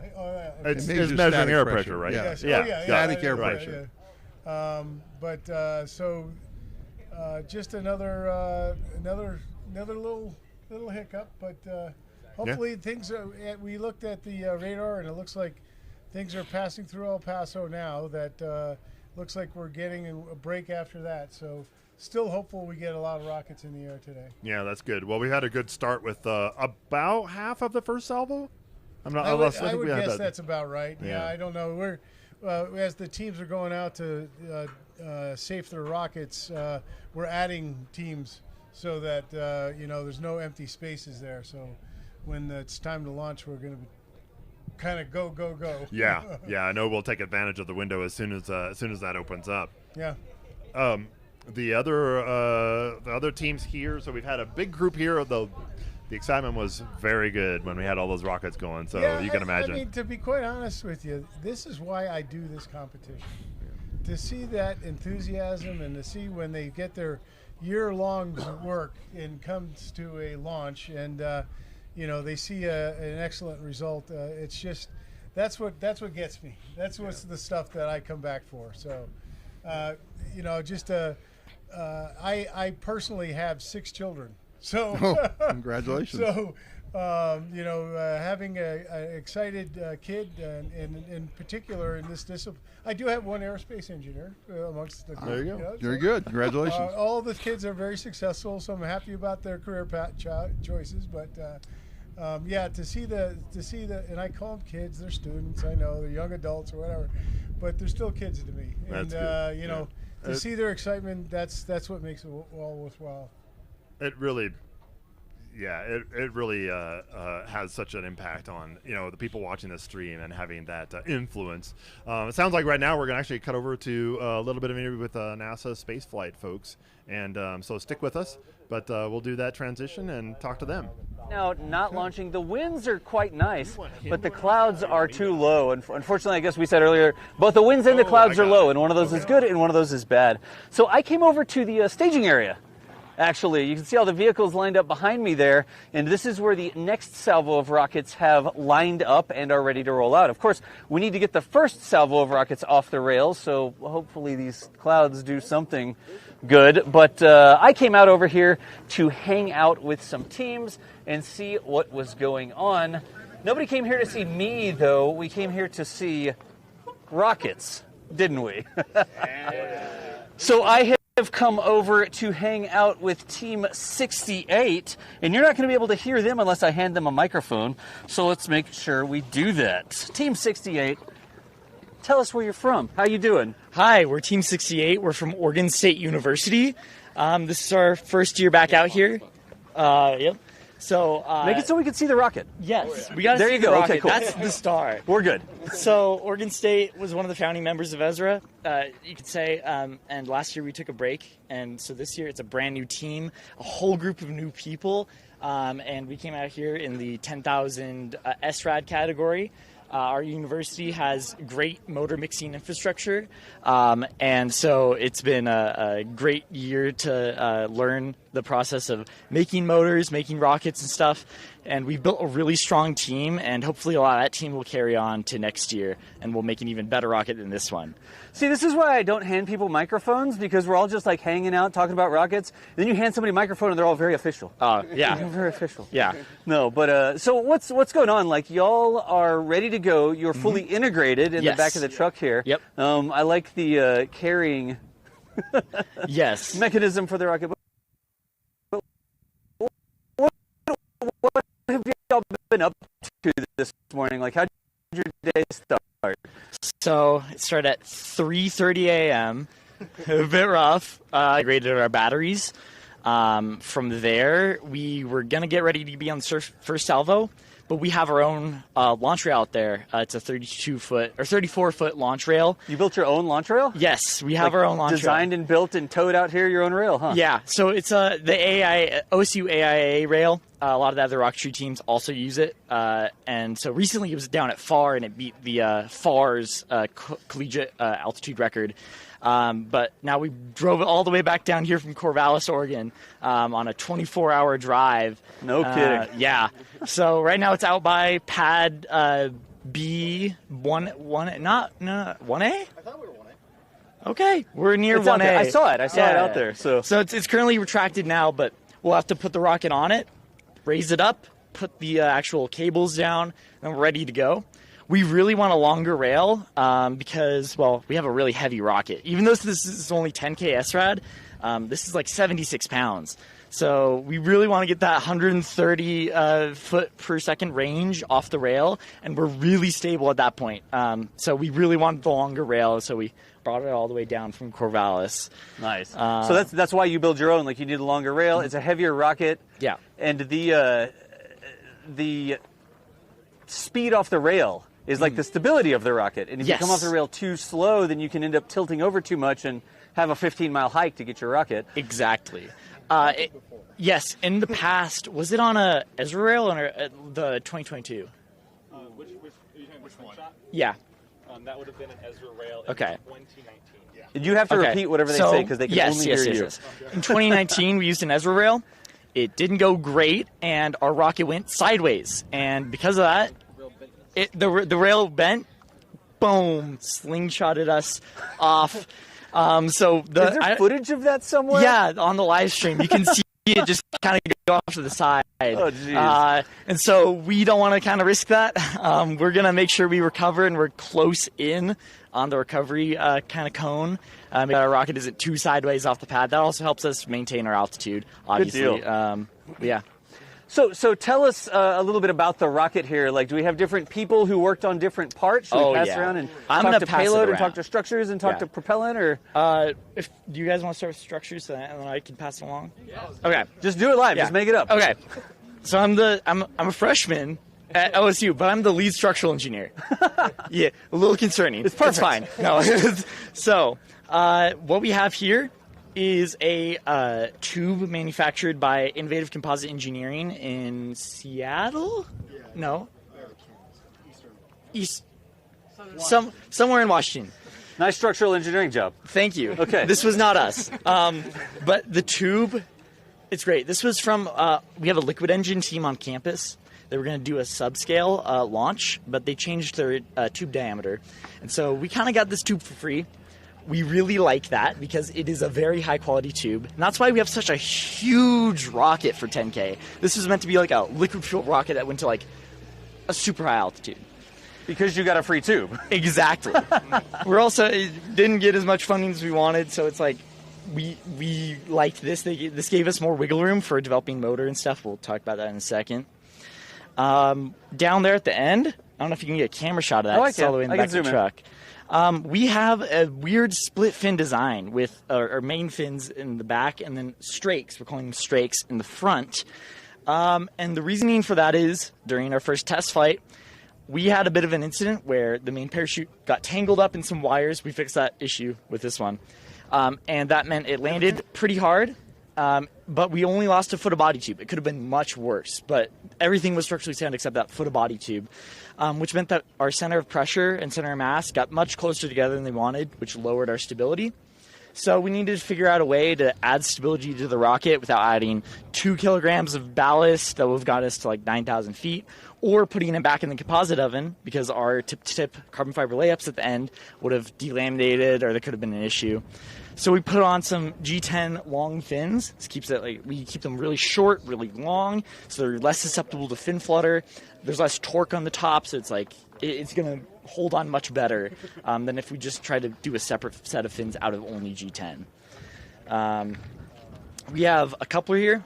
Because this is such an odd body diameter, we couldn't really get off-the-shelf couplers, so all these couplers are handmade. We took a sacrificial piece of tube, we put a balloon inside of it, and we did, on the inside, layups of carbon fiber and baked them together, and we got really nice couplers. They're actually probably stronger than the body tube, if we're being honest. So we have one down here for our main separation. We're single sep dual deploy. And then we have one here to mount the nose cone to the rest of the body tube. And the next kind of part of structures I want to talk about or touch on is the nose cone. This it looks very well sanded. It's yeah, you could say that. If you notice, even up here on the nose cone tip, it's a bit scuffed. That's from our first test launch. We landed in a little bit of a sage bush. We did some repainting, but obviously it does not take the battle scars away. We kind of went with a bit of a rugged flown this rocket? Yes. With this whole rocket or just the nose cone? This entire rocket, minus little fin extensions and adding a foot of body tube. So this isn't the first flight for this thing. This is the second flight. This is the second flight. I don't know. Second flight. All right, nice. Holding up fingers so I know how many. We were trying to do a second test flight. We weren't able to do that this year, so we're out here, but we're pretty confident in our rocket. We've done a lot of good engineering here. Our nose cone, it actually is like 3 different materials. It's crazy. So we got that aforementioned carbon fiber coupler down here. Yep. It extends about here. Actually, more down here because these bolts hold in. And then inside of this, we have a high temperature filament 3D printed mold. So it's 30% glass by weight, and it makes up the shape of the nose cone up until here. And then over that, we laid fiberglass for RF transparency because our avionics bay is in here. You can see actually the 2 pull pins to activate AV bay. And that's what they're taped right now because they have little RBF tags on there, but it's not time to take them out yet. Exactly. We don't want to remove these. It's not flying yet. Gotcha. And so we did the layers of fiberglass over this. We put it in the composite oven, and it survived. The high temp filament held up, and it was a really nice nose cone because this nose cone survived. The body tube below it broke when the first test flight happened. So we're really confident in the strength of this nose cone. It's not as heavy as you'd think for that type of strength. Right. What's the material of the tip? This is just 6061 aluminum. We were going to try and do a pointy one, and then we put it on the lathe and discovered our university's lathe doesn't go that far. So, we got it as far as we could, and then we took some sandpaper and just It works. It looks right, like from a distance. From a distance, it looks if you very squint your rocket eyes. pointy. Yeah. But if you get close, it's like, oh, okay, it's safe. It's all right. I mean, look, but put your hand next to it again. Like the scale of the rocket, like there's the little pointy silver tip. Exactly. And then the entire rest of the rocket doesn't even half fit in the bed of the pickup truck. Yes. So. Yeah, right. yeah. Let's pass it around a little bit. And who else is going to tell us about something else they worked on? I think next I'm going to pass it to Sarah, who is our propulsion lead. You're on the hook, Sarah. I'm on the hook. So yeah, my name's Sarah. I mixed our motors. Mixed your motors, like in a mixer? Yeah, in a KitchenAid mixer. In an actual KitchenAid mixer? I'm being serious. Is that a legitimate strategy? It works. We have a formulation at our university. We actually have two different kinds that were developed at the university. Okay. So, consistency to it. Like the squishy stuff you play with? Yeah. Except a little bit more energetic? Just a little bit more. Just a little bit more energetic. Nice. Yeah, so we use an APCP propellant, so ammonium perchlorate oxidizer, and then an aluminum powder accelerant. Aluminum powder accelerant, nice. Yes. So you put all this together from a formulation developed at the university. Correct. In a KitchenAid mixer. Yep. Not sponsored by KitchenAid. Nope. Unless. That'd be cool. Like on the side of the rocket it says KitchenAid. Everyone's like, what? Yep. So you put that you poured it into the casing? Yeah, so we have 3D printed bases, and then we cut our grain tubes. They're just cardboard tubes down to size. We set them in this bottom plate. Right. And then we put a wooden dowel into that to center it, and then we kind of roll snakes into donuts and drop them in the tube. Roll into donuts? Yeah, here. He's demonstrating. Here, show me the motion on how you roll the propellants. And then you gotta put it in the little donut. Then you make a donut. And then you drop it down the tube. And then you take your dowel and you pack it down. And then we put a top on to secure everything together, and then in a container with some desiccant packets. No kidding. So that would not be a COTS motor. That is a motor that's student researched and developed. Correct. Nice. And you've already flown a motor like that? Yes. Very cool. How long have you been doing this? Not even a year. Not even a year. Excellent. That's how you get started. So anything, I'll say wacky, I probably shouldn't use that term. Anything surprising about the motor or difficult that you had to figure out? Or? I mean, I'd say the biggest difficulty is trying to mix a rocket motor. Your first year, nothing going into it. Yeah. But we've got some really great resources and advisors and mentors that have been a huge help throughout the whole process. I love it. Just like jump right in and fire up your KitchenAid mixer and start mixing your propellant first year in. Just a KitchenAid mixer and a recipe. That's how you. It's not easy. Almost. It's not baking yet. Until we actually ignite the thing, That's then it true. can be baking. That's it's just true. preparing the batter, I guess, right there now. We go. All right. So, 1 second. Oh, they want us to toss back. So I'm going to keep hanging out with y'all because we're hanging out with the NSF members as well in the super secret back channel. But we are going to go back to the Ezra stream over that way, and then we'll keep hanging around talking about your rocket. Ezra, we're going to send it back to y'all. I don't know what the timing is, but enjoy this view. We've mentioned Does that everybody before, understand? and that was I love the interviews that NASA Spaceflight does. They do a stellar job, and they love to get down into the technical weeds on any topic. So I hope that was a good interview. That's great. Steve, so I just got some news that I thought I would share with you, but before I share the exact news. What's concerning me is it's good news. It's good news. You'll be fine. Yeah. You know? So, yeah, there's a whole team of people back here watching this. It's your birthday. Here's a birthday cake. No, we're not doing that. So the tents that we've had, that's been a huge improvement. Yeah. Just in terms of, I mean, even though we had the troubles with the wind that just shredded that, you can imagine what that would have been like without those. Yeah. Oh, my gosh. I just got word from Chris Lopez, who's the Director of Operations here at Spaceport America, that yesterday we had 0 medical situations at all related to the heat. That is so awesome. And you got to put this in context, right? So the PRAST competitions, that is awesome. Especially when the weather is just cooking, when it's really hot. We've had 20, 30, 40, maybe 60 students go to medical. for heat-related issues. You know, getting IVs, getting water around the neck with towels, or just cold water. And that's fantastic. So those tents have made a huge difference, even in the hot weather that we had yesterday. See, what I thought you were going to say is that Chris Lopez was purchasing tents for the. Oh, that would have been. No, I'm so glad to hear that. I thought that's where we were headed with that, Cliff. No, I'm really, really happy to hear that. Great. Yeah. That speaks to how well we're managing this thing to keep the standards at a level that people are going to listen to us. Oh yeah. Well, and I'll be honest with you, it's one of those things as when I took over, and I've got a shout out to the New Mexico Space Consortium grant, because by some of their support, we were able to do those canopies across the base camp area. Yeah, we've seen that in Tent City, as we called it. Yeah, Tent City. So I just want to make sure that they get the recognition.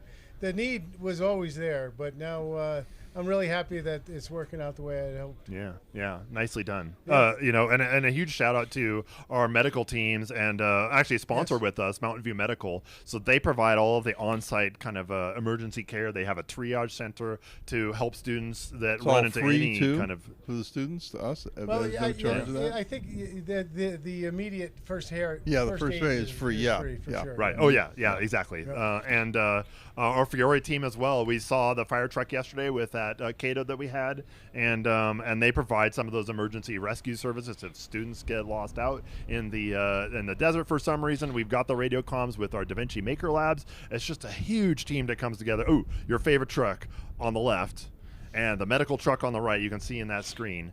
And those trucks are phenomenal. I think we saw that truck on the left yesterday.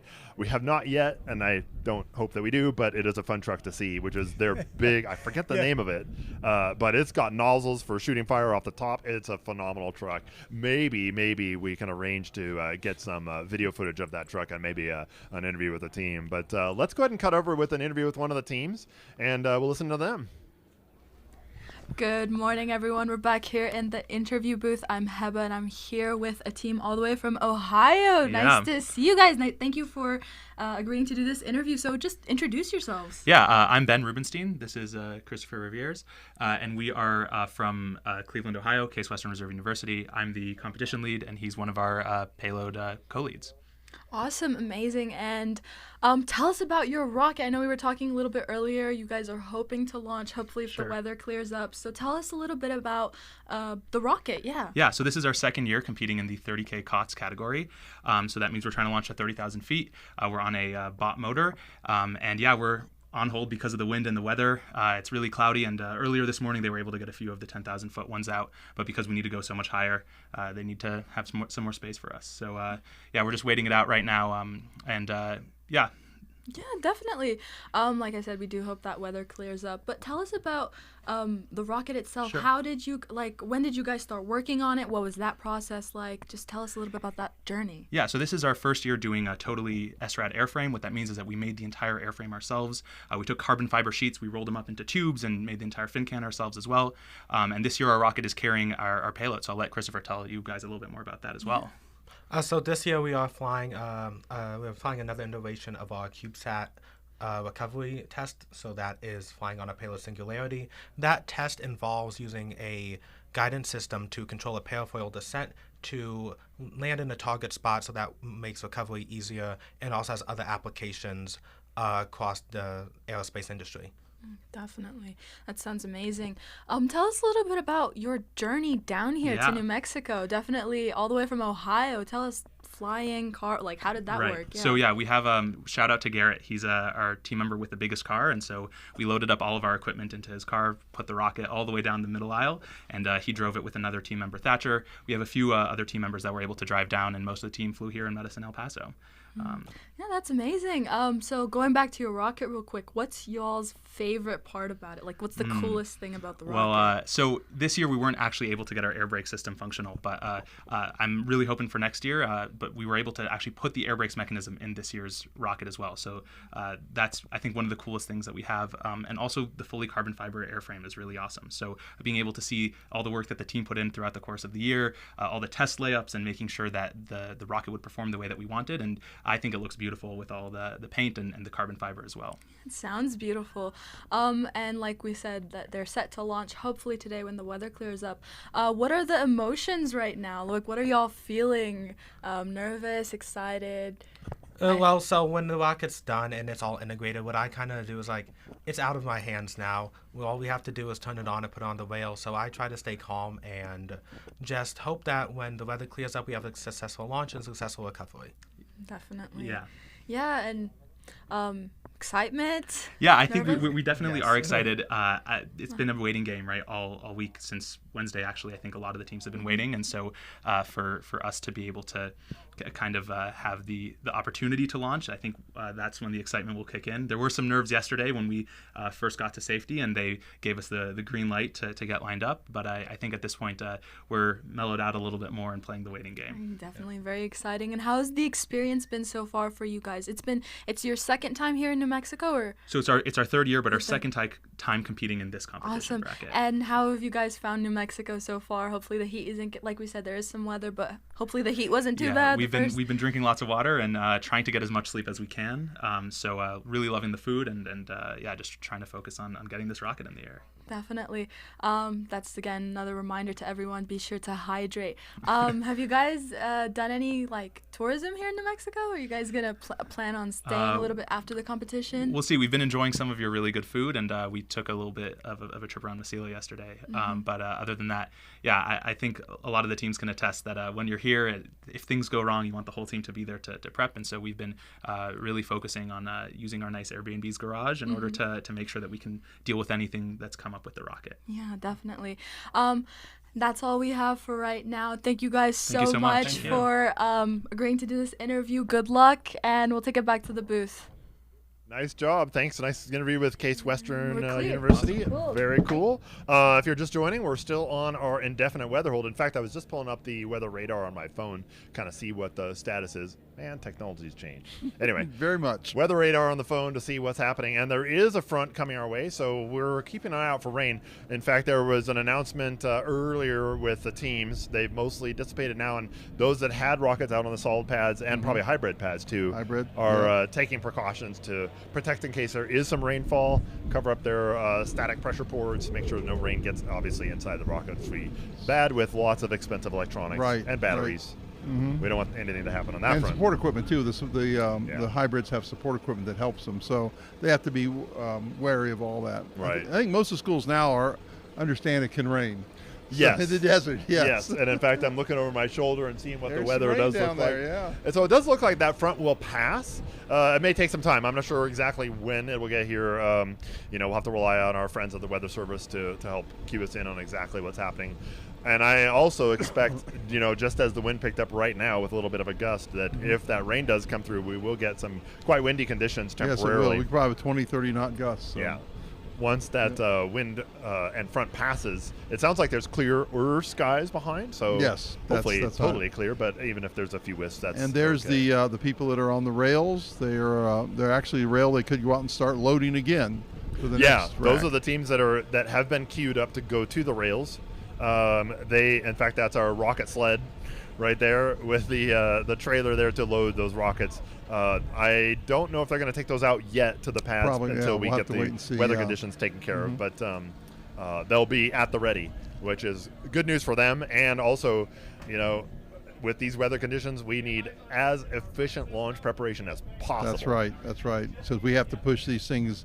I'd like to see like every minute, not a minute and a half, every 5 minutes, fire a rocket. 3 to 5 minutes, fire a rocket. So as soon as the rocket is clear of the range. If we get that kind of cadence, we can get all this stuff done. We can probably get another 30 rockets out today, maybe 40. Yeah. So the more the better. Yep. And we in fact had the mention of tents at our tent city. If you hadn't seen competitions in the past, we had individual tents that each team brought in. We had designated areas for each team, but there was no large permanent tent. Well, permanent, I'll say large tent structure that was put in place until this year. So this is a first. Yeah. And again, that's really a shout out to our sponsors and thank you to that. Certainly, made our a big friends difference too. All right, ladies and gentlemen, from Launch Control Officer Station, we've been looking at the weather and the radar up here for the last little bit. And it looks like we've got some light to moderate precip that I think originally was thought to be breaking up before it got here. The radar kind of shows that it does seem to kind of be maintaining its structure as it comes kind of up the edge of the mountains here. So with that said, it's just about 30 miles, nautical miles south of us. So take some time to make sure you have everything covered up that needs to be covered up, because in the next half hour to an hour, we are probably going to get wet. Thank you. Rain. Very good. Well, you just got the update that we were all kind of listening for. It sounds like rain is maybe 30 miles away. The upper loft winds, I'm not sure what the upper loft winds are at right now. I haven't seen the winds aloft forecast. Yeah, our surface winds are around 15 knots. So as you heard the call, it could be in the next half an hour to an hour before that rain shows up. So that means that we're going to be on that indefinite hold for a bit. And we'll just see what shapes up. We'll have to wait and see. And we'll after roll that, with it. we're expecting clearer skies. Right. So that's the advantage. So maybe after, pick a number 12, 12:30, we'll be able to go back to launch. In which case, everyone should be fairly ready to go. Yep. I hope. Yep. Fingers definitely crossed. This is our last full day of range operations. Mm-hmm. Tomorrow, Saturday, is our last day, but that's a shortened day. The range opens up, I think, at 7 a.m. 7 a.m. And shuts down at noon. That's right. Today, the range shuts at 7 Mountain, correct? Or 6? I believe it's 6 Mountain. 6, okay. Yep. So 6 p.m. our time, and so once that front passes, again, it's about that cadence and about teams being as efficient and super prepared as they can. Each team has telemetry information that they need to collect and transmit back. So getting a lock on their transmissions, make sure that we don't have any frequency conflicts like we had a little bit this morning. I don't know that explicitly delayed a launch, but it did potentially introduce some complications that we don't want to have happen when we need to get these rockets up in the air. That's right. And we also got to make certain that we when we get out there, the people get things set up properly. Once they're set up ready to go, we'll have, hopefully we could have that whole rack full this afternoon. I'd love to see that. Would see that. Yeah. So that's what, 40 rockets out there, 30 rockets? Let's see. It's 4 banks of 5 each. So I think that's 20 total. So if we have, I'd like to see 2 more banks of, we could do about noon to 6. We should be able to do 2 more banks.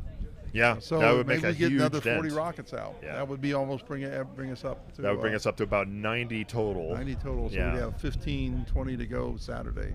That'd be nice. Exactly. Yeah. 20 to 30 anyway. So the more the merrier in that sense. Right. So, like I said, we'll continue to watch that. In fact, some of our local areas are putting up some tents just to prepare for that rain, and we'll have to watch out for those gusts too. Well, this is thinking back to when Steve was sitting here. Yeah. This goes back to an interesting challenge we're going to have in the future. If we have, could we do 130 teams? Could we do 140 teams? Right. Here are the problems we've been seeing. We have right now, so we may be limiting, have to artificially limit our teams because we know we don't have facilities. Even if we grew the camping facility and all that stuff, can we get, in the 4 days we're here, can we get 130 teams up? Yeah. That's a challenge. Exactly. So there's the thing. So we may, in the future, we've been talking about what's Ezra's future. It may be limiting the teams, and you're going to have to provide a resume to say, what have you done in the past, stuff like that. And we take the best 125 teams that the resumes we see. So that's I kind of wish we didn't have to do that, but physics, the real estate's kind of the laws of reality. Yeah, that's right. for sure. Reality, that's for economics sure. hit you, and you have a limit. So that's something we need. The schools need to think about, and we need. I'm certain we'll cross that bridge about it. Yeah, so it'll be an interesting challenge in the future. Okay, let's pass it over to another interview. We're going to do a bunch of interviews while we're here, and so it's great to hear from the teams. Good morning, everyone. We're back here in the interview booth, and we're here with a sponsor and a student. Can you guys just briefly introduce yourselves? Yeah, my name's Domenico Damari. I'm a senior education applications engineer at PTC and Onshape. My background's mechanical engineering, but now I get to spend my time helping students, educators, really anybody use Onshape in really unique ways for their education and for all sorts of different projects, especially ones like these where students are joining competition teams, engineering competition teams, designing rockets, cars, robotics, really anything they're interested in. Yeah. I'm Vanessa Van. I am the Vice President and Structures Lead for Duke Aero. So that means that we design, model, and make all of our airframes and structural pieces. And on the Vice President side, I help with integration and communication between teams. It's awesome. Can you tell us a little bit about your sponsor? Like, what's Onshape about? Yeah, Onshape is a completely cloud-based CAD platform. So it really lets students and educators, wherever they are, all work together to design their project. So it's mechanical CAD, parametric feature-based CAD, but it's completely in the cloud. So it works very similar to Google Docs, where you can just share your project with your team. Everybody can hop in, edit that project, really know the source of truth of what's going on and what's being designed. Yeah, that sounds really, really interesting. And I believe we have a little demo here. Can you show the camera? Tell us a little bit about this. Yeah, so this isn't my model. This is actually a model from the École de Technologie Supérieure Rockets team. So they've competed here in the past and are here today in a experimental category, but this is their rocket design from last year. And so really awesome that you can just pull it up on an iPad, have it to reference when you're designing, when you're manufacturing, showing it off to judges, showing it off to mentors, and just getting feedback. You have it here on your iPad, and you can use it, design with it, and just really have that experience of bringing it anywhere you're going, anywhere that you're designing or working. Onshape's there, and you're able to keep working. That sounds amazing. Vanessa, we talked to you a little bit earlier, and I believe you might have mentioned something about using Onshape. Can you tell us a little bit about how you guys integrated this technology into your rocket? Yeah, so Duke Aero has been using Onshape for the past 4 years. It's seen 4 different rockets from our 2-stage Thing 1, Thing 2, our Coach 30K, as well as Blue Reaper from last year and Pitchfork from this year. So it's seen a lot of our projects, as well as the beginning of our liquid engine called Eno. So we've modeled our test stand as well as the engine itself, and that's always been great. We love using Onshape mainly for its collaborative nature, as you've said, with it being the Google Docs of the modeling world. It's just great because everyone knows the exact update that we're on and the most recent thing, especially working with so many sub-teams and so many engineers. Coordination can be hard between different cloud things, but Onshape makes that super easy. And we recently have gotten into using Onshape's simulation packages, such as the FEA package, where, we make a part, we do some quick analysis and say, good enough or not good enough. And that's been really helpful for doing some good iterative designing because, that's just how the process goes. Yeah, definitely. Sounds really exciting. Tell us a little bit about your experience here as a sponsor. What are you most excited to see here at Spaceport America Cup? Yeah, it's really great coming full circle. So I hop on a lot of calls with these teams and help them get set up with Onshape, help answer questions about how to organize things and get started. But then I don't hear from them for a little bit until we come to these competitions, and I get to actually see my team here as well. We get to see what's actually happening, what they've created, what they've been working on. Then we get to see them launch, which is really, the goal of this. All these students getting to get into engineering, getting passionate about what they're interested in here, and then getting to actually see what's being made and what they've done in Onshape is, super fulfilling for sure. Definitely. That sounds really amazing. And are you guys going to be recruiting here at all? Is that one of the goals here? We definitely also recruit. So Onshape's part of a really large company called PTC. So we've got a lot of other software products that are out there in the hands of engineers. We're about 7,000 employees worldwide, and we're here recruiting as well. So there's all sorts of engineering, mechanical, software, business, marketing roles open. So we're here hopefully filling up a lot of internships for next summer. And then we also have a great rotational leadership development program. So for people looking for a full-time job, they get to spend 2 years, 6 months working in different parts of our company, really seeing everything that's going on and getting to develop a little bit before choosing where they want to be inside of the company. Definitely sounds like an amazing opportunity and experience. Before we wrap up here, what are you guys looking for in future employees? We're definitely looking for engineers that have done programs like this. Where else are you getting this experience of working as a team, solving real world problems, tight deadline, making a rocket every year? That's pretty impressive.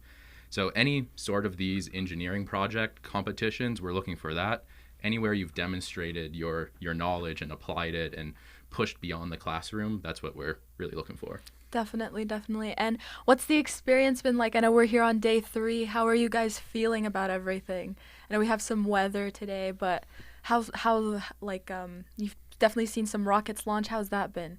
I mean, rocket launches are super exciting, right? They're loud, they go up, they make smoke. Hopefully they, have an event at the top where they deploy the drogue chutes and things like that. So super exciting to see all that. The weather's been pretty good as well. Hopefully it clears up today for everyone so they can get some more launches in. But I hear tomorrow the weather might be better. I don't know. Hopefully. Yeah, let's hope. Do you have any final things you'd like to say? Any advice you'd like to give to students? Ooh, advice to students. I don't know if I'm a great one to give advice to because I did engineering for so many years and then joined a role where I'm not really applying engineering anymore. But it's really exciting being passionate about something. I think that's something that, not everybody has and not everybody is investing in their passions. And so being here with all these students that are investing in their passions, continue doing that. That's what's important. Definitely. Thank you so much, guys. We really appreciate your time. We'll take it back to you guys. Thank you so much, Heba. I'm Alice Caruth, and joining me is Chris Lopez. We just wanted to say a big thank you to OnShape again and all the sponsors that have been involved again in this 2024 Spaceport America Cup. Now, Chris and I were just talking as we were sitting down about what great team spirit we're seeing this year. There's a lot of patience that's required as part of this competition, and we've had a lot of weather issues, as I'm sure that you know if you've been watching the live stream over the last few days. Chris, tell me what happened the other night when that haboob, which is a dust storm, blew in. Oh, it was quite dramatic. You have the heat, and we start that Wednesday. The kids are excited, but then that heat kicks in, and you start getting lulled into this sense of just manage the heat, and then all of a sudden you start seeing those clouds build off in the distance, and then you feel the breezes go up, and all the students and all the Rocketeers are thinking about is, hey, can we launch? And then it becomes real apparent that you might not launch, and then those clouds get darker, and then all of a sudden those clouds turn brown. Well, those brown is not clouds.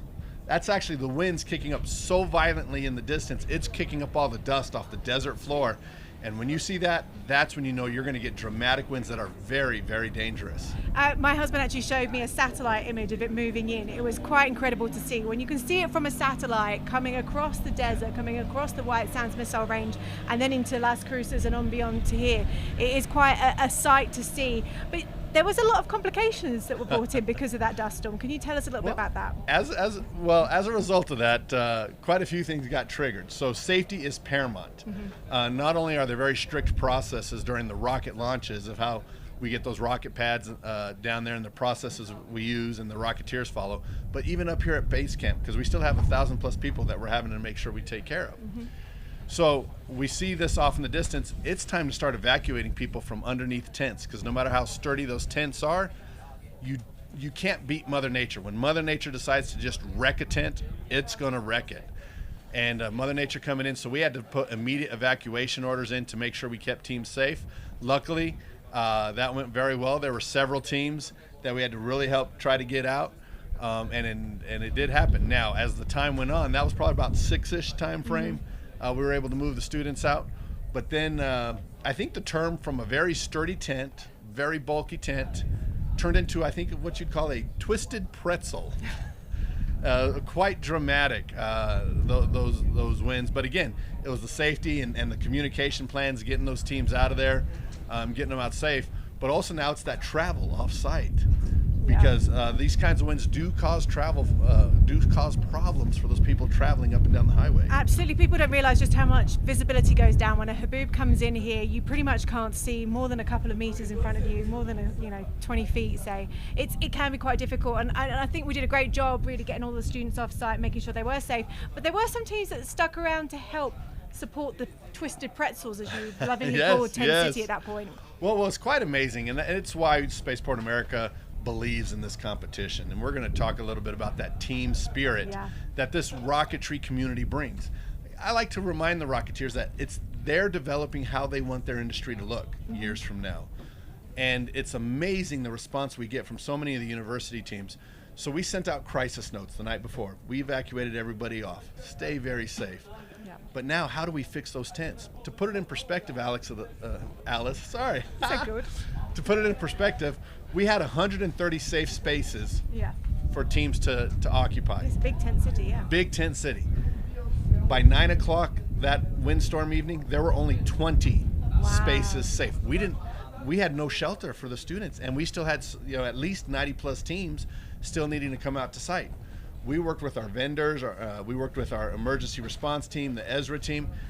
By the next morning, we were able to get another 70 spaces up and safe by the time the teams were rolling in, so they had safe shelter. Mm-hmm. Well, we've always heard the old adage, planning for a wedding can take months upon months. Yes. And then when there's an emergency incident, you have all your family coming in. Now you have 3 days to plan for just as much logistics as a wedding. The same thing happened here. We planned for months and months of how to run base camp, keep it safe. How do we get people in and out quickly, efficiently, safely? But guess what? That haboob came in and wrecked all those plans, just laid waste to all the organization of how we assign teams. So now we had 4 hours of how do we transport the teams in here safely? How do we have comms? How do we stage the emergency person, the traffic directors, to make sure the teams can come in efficiently? Mm-hmm. And this is where the community of those Rocketeers come in. And I can't say it enough, and I'm going to start it right off. Team 73, I think, was University of... It's Queen's University, from Ontario, Canada. From Ontario. So they still have their rocket to launch. They know that we had crisis the night before because we keep in communications through a crisis strategy with all the teams. Mm-hmm. Queen's University is one of the first teams that rolls up to the gate. The first words out of their mouth weren't, when can I launch my rocket? Their first words were, how can we help you get base camp up and running? And this is at 3:30 in the morning. That's incredible. Incredible. So literally, Queen's University came down, and a few of them were helping us direct traffic to get back into base camp. And they rallied Western University, I believe, also out of Canada, one of their colleagues. They came down and jumped on the resources. So it's just another testament of how bright the future is for this industry with just such quality people stepping up to make it better for the community. It's amazing. I think we've talked about it quite a few times over the last few days on the live stream about how important that community spirit is, that networking opportunity, and how much this isn't really a competition like most competitions. Everybody wants to see everybody succeed. If there is any issues, is there people missing tools, if you need somebody's extra support. I just saw them rallying a minute ago. I was out with a couple of the teams. Big shout out to my UK teams who are waiting to get out to the pads, but unfortunately waiting for this weather to pass. And they were scrambling to help each other out to cover their rockets because it sounds like we've got a bit of a rain system coming in. And just to give you guys an idea of just how difficult that is for us to deal with, New Mexico doesn't have a lot of rain. This is a rare occurrence here. We get monsoons for maybe a couple of weeks a year, and normally it's around July. So when people say, why didn't you plan for this? Last week it was 105 degrees, clear blue skies. You can't always plan for Mother Nature. We do our absolute best to make sure that everybody here on site is prepared. We were constantly drilling to everyone, make sure you're staying hydrated. But then sometimes things happen that are completely beyond our control, like the cloud cover that rolled in yesterday afternoon, and now a bit of a spell coming over now. It does sound like that rain might move off, though. Is that correct? So rain tomorrow's looking really good. We do expect some more showers this afternoon. Now, whether those showers are 5 minutes or 30 minutes, it's very hard to tell here in the Jornada Valley. To try to help our forecasting ability, we are keeping in touch with the National Weather Service station based out of Santa Teresa in the El Paso market. Mm-hmm. So even the National Weather Service is contributing to this event, and we will touch base with them twice a day to affirm the forecast that we're seeing so that we can let the Rocketeers know what's going on and they can make the decisions that informed decisions for them of how they want to manage their time to get off the launch pad. Perfect. We're going to hear from one of our sponsors and we'll come back and talk a little bit more. We're keeping an eye on those grey clouds above us, but let's hear from Blue Origin.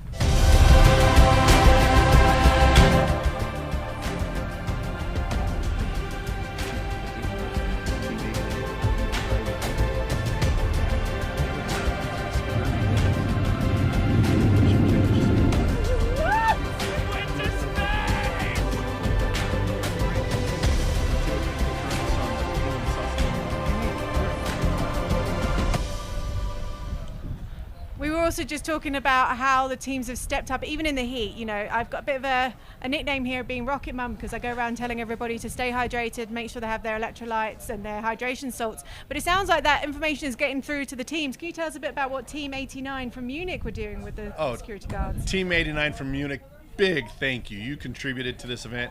And, you know, as event organizers, we have security teams, medical teams out here. And we're always so worried about making sure we do a fantastic job of providing a great, safe place for the universities to launch in. It's not often that you have the universities checking on our well-being. And some of our event organizers, Team 89 was coming up to some of our organizers who are stationed at various work points and saying, hey, you look a little flushed. Can I get you some extra ice? Can I get you a Gatorade? Get you some water? And they're handing these waters and Gatorades to to the folks that are working the event. Yeah. It was amazing. So the students are even taking care of us event organizers. And then when the students were taking care of us, Team 89, they saw a team right behind them that they did notice a little bit of peakiness. Yeah. They offered help to that university, handed them waters, handed them Gatorades. The community's taking care of themselves, and that's what this is about. Absolutely. It's so wonderful to see everybody looking out for everybody else, and we are all hopeful, like I say, getting that rain clouds moving over quickly, and we can get those launches up and going again. It is so unusual to see this kind of level of cloud here in New Mexico. You guys obviously run quite an amazing site out here. How many people does it take to run an 18,000 acre site? Well, how many people does it take, or how many people do we have? Good question. I mean, really, let's start with that. How many people do you have here on staff? We have just under 30 permanently on staff with the state of New Mexico. And then we have another team that has a roster, our medical and security team, just under about 40 folks to help pull from that security, because security and fire EMS are 24/7 here. And so vital. I mean, we've already seen them having to reach out to one of the CATOs that happened yesterday. There was a minor fuel spill and a bit of a fire. I mean, nothing major, but obviously they have to go in, particularly when it's dry conditions like it is here, when it is such a windy condition as well. We've already got wildfires going off about 80 miles to the east of us in Ruidoso area. So, you know, these teams are really well equipped to be able to deal with that, and came in and reacted quickly and got it under control. Amazing. Oh, our firefighters here are amazing. Just like many industries, the firefighting industry has its own specialties. Yeah. And so the firefighters here at Spaceport America, they have the specialties of how to attack structure fires, but they also have how to attack multi-structure fire, multi-level structure fires, and wildland fires. Those three disciplines, believe it or not, are different and have different techniques. And the fact that we're able to bring our firefighters on board that have that expertise for all three different levels is fantastic. There's one more specialty we haven't talked about. Our aircraft, our customers. How do we attack those jets, those planes, the rocket jets? Our firefighters are trained for that too. So it's a highly specialized team. The firefighters and security team put a tremendous amount of training. We leverage our resources across the hill there at Fort Bliss, White Sands, and Holloman. There again, we talked about the community coming together. Just like the Rocketeers come together, the emergency services community comes together to make sure that we're keeping this aerospace industry safe here in New Mexico. It's amazing. Yeah, and that team's actually from Fora, which is one of the sponsors of this competition. So it's a really great thank you to them. As I mentioned multiple times, this competition wouldn't happen without the sponsorship. I don't think people realize quite the size, the scale, the organization, everything that goes into making this thing work. It costs a lot of money. It's a lot of effort for a lot of people, and we're very grateful that we've got everybody here. So we're going to go and look at Fora right now and see what they are doing to help sponsor this competition.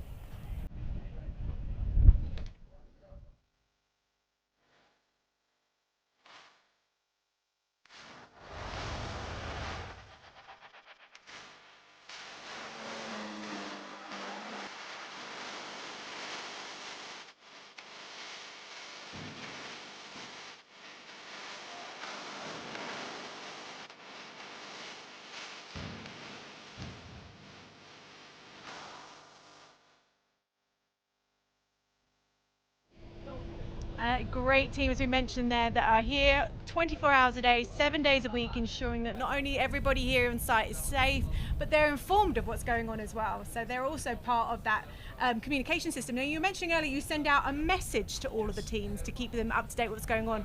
Can you talk me through that system? Yeah, so you know, a lot of us out there, you hear those alerts on your phone. You know, beep, beep, beep, and it gives, oh my gosh, terrible thunderstorms. Or a lot of people are familiar with those amber or silver alerts for missing persons.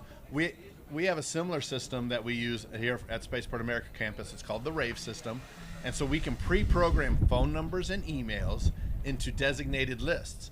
And then depending on the message we have, we can select the designated list to give out that message. Oh, great. Whether it's a weather alert, delayed time, or maybe it's an early opening. We can use that. In fact, tomorrow, actually later today, we were going to be using it to remind some folks to head out to stargazing, sponsored by Virgin Galactic. Yeah. Adding to the Rocketeer community here, the stargazing trivia night. Thank you, Virgin Galactic, for helping create more engagement for our Rocketeers here. What a great opportunity for them. They get to go and see a bit of, it's local to them in Las Cruces, which is where majority of the teams tend to stay as well, so they can get out there and see that. And I would like to remind everyone, there's also moon gazing going on. I know you can't believe it with this kind of cloud going on behind us, but that's being held at White Sands National Park, which is an incredible place to go and visit. I recommend it to all the teams if they haven't got plans for tonight, or they're thinking perhaps they want to try that and the stargazing at the NMSU golf course. Again, another great thank you to our sponsors for making things as interesting and excitable as possible, because this is, you're staying here for a whole week. You want to make the most of this region. You're from here, right? You grew up here in Las Cruces. Do you get pride coming to see all these students come out to this area? Oh, no doubt about it. In fact, we were talking yesterday with some of the sponsors, and for me, I like to describe it as it's just a great dose of optimism. It's, if you believe in the future, I started my career in early technology and seeing the future of technology. And this rocketry is another future technology of industry that can grow for New Mexico. Being part of Spaceport America is my opportunity to help New Mexico grow and bring more jobs, more resources to the area. So working with the students and the Rocketeers and seeing how bright the future is of some of these innovation and ideas and values they bring, I hope we can make them come to New Mexico more often. And so there is absolute pride in working with this community. And that's why it's really great to have one of our sponsors visit Las Cruces, which I'm very proud of and on the board of, and thank them so much for being part of this competition. There's a place that makes dreams feel touchable. Like you can reach up in the sky and pluck it like a star. Where you can feel the vastness of it all and know that you are but a part in this big, big story. In the dusk, in the silence, and in the desert night sky. A place untapped, but leading the way in a new frontier. Visit Las Cruces, the real New Mexico. So, of course, the closing ceremony, which will be held tomorrow night, I can't believe it's coming up that quickly, will be held in Las Cruces, correct? Can you tell me some details about that? Yeah, so the closing ceremonies will be at the Pan American Center, right there off of University. You can't miss it. And doors open at 6. Mm-hmm. The award ceremony starts at 6:30. We want to invite, if you're watching this and you're within that community, or you can make it down to Las Cruces, please come down. Join us at that award ceremony. You really see the whole week condensed. Yeah. And you get to see the achievements of the students. They get recognized. They get to kind of just think back on what they went through. And it's a great opportunity to just see all the students at the same time and just see the joy in their faces when they're able to realize their achievements from this week. So please come down to Pan American Center tomorrow night at 6:30. Fun fact, Mr. Lopez here actually used to play basketball for the local university. It's got to be a bit of a circular moment to be able to go back to the ceremony at the same location to see how these students are awarded. It is great to have an opportunity to see this in this region. I think on what normally is a perfect location to come and launch. I promise you, Mother Nature is just not playing ball with us this week. It is not normally like this. But we were asking Cliff the other day about maybe moving it. Is there a thought process behind it? And he was explaining, June is definitely the best time of year to be able to hold this because of the way the school systems work over here. And internationally, it's the best time to not go against end of the year grades, examinations and things like that. And this really is the best location for it. Why? Why is this the best location? Well, we have the restricted airspace, which is why a lot of our commercial customers come to us. Mm-hmm. So a lot of spaceports, they'll say they have that restricted airspace, but it's like layers of a cake. Yeah. They may only have that restricted airspace from 5,000 feet to 10,000 feet. Here at Spaceport America, thanks to our partnership with White Sands Missile Range, our restricted airspace goes all the way from ground level all the way to infinity. So very often here at Spaceport America, we look up in the skies, we don't see those commercial airliners flying over our airspace because it is restricted all the way up. And that allows our customers to operate in this airspace very cleanly. And really important when you're launching to 30,000 feet, which is obviously about the altitude that you normally get a passenger plane flying over. What kind of size are we talking about here of restricted airspace, Chris? So if, how to relate to it, it's about the size of Connecticut. Wow. Is what you get. The whole state The of whole Connecticut. state of Connecticut, if you put that above us, that's about the size of the restricted airspace we have here. So it's plenty of room to do that commercial space, to do the testing, do engineering. You got quite a bit of space. And then I also understand we can extend that a little bit. We haven't had to. We can extend that even further with some additional coordination to maybe half the size of New England. That's very rare, but again, that's with partnership with White Sands. But normally, about the size of Connecticut above us. That's really impressive. And of course, you guys also coordinated the airspace with the FAA on Wednesday because it was a federal shutdown day because of Juneteenth. So we thank you guys very much for doing that. Our pleasure. It's a really huge thing to be able to come out here knowing that you guys are coordinating the airspace, and at that point, these teams are able to come and launch when the weather coordinates. We were laughing the other day about 2 years ago when the monsoon rains came in early. It was the first time it had ever happened here in New Mexico during Cup Week. Could you tell us a little bit about what happened then? Well, I never thought we see so many big events, and across other parts of the country, you hear words like rain out. I never thought we'd be saying those words. And a couple years ago, we did get an anomalous rainstorm that just came and sat on Spaceport America property, and it just destroyed our roads. It was not safe. We could not get to the VLA. We had some of the Ezra officials tip our hat to you. You were stranded here at the VLA for about 48 hours, and you already had your resources here, thank goodness. But we could not let trucks go to and fro, and that was a case where we had to move all 1,000 at that time 1,500 Rocketeers over to the HLA to keep them safe. We didn't want them just loitering on the road. Horizontal launch area. The horizontal launch area. So again, the students provided a great example of being resilient. Earlier we talked about the patience of being in this industry. Yes. I like to use a different word. Go on. Perseverance. Yes. This rocketry industry is really about perseverance, and we see a lot of similarities with our professional customers that do launch and you see those in the news of the challenges they deal with, whether it's a supply issue, a weather issue, timing, logistics. That's what the students are dealing with here. Yeah. This Spaceport America Cup is just tremendous at just getting that first experience of how do we manage crisis, whether it is, this part didn't come in the circuit board, we wired we made a mistake on our calculations, someone's running late by 2 hours and it makes a domino effect that delays our launch by 8 hours. This Spaceport America Cup is a great training ground. And going back to our sponsors just a bit, when I talk to our sponsors, when they like coming out here because they get to actually watch the Rocketeers all week long. Yeah. They get to see how this community, how those candidates that they're looking to hire, how do they handle adversity? How do they lead their teams? Are they a good teammate?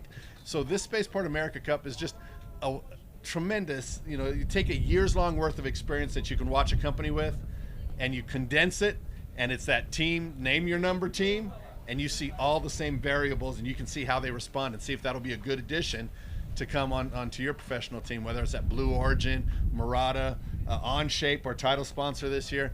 Fantastic opportunity. As we're talking about our sponsors, I'd love to be able to get a bit of a word from Protospace MFG.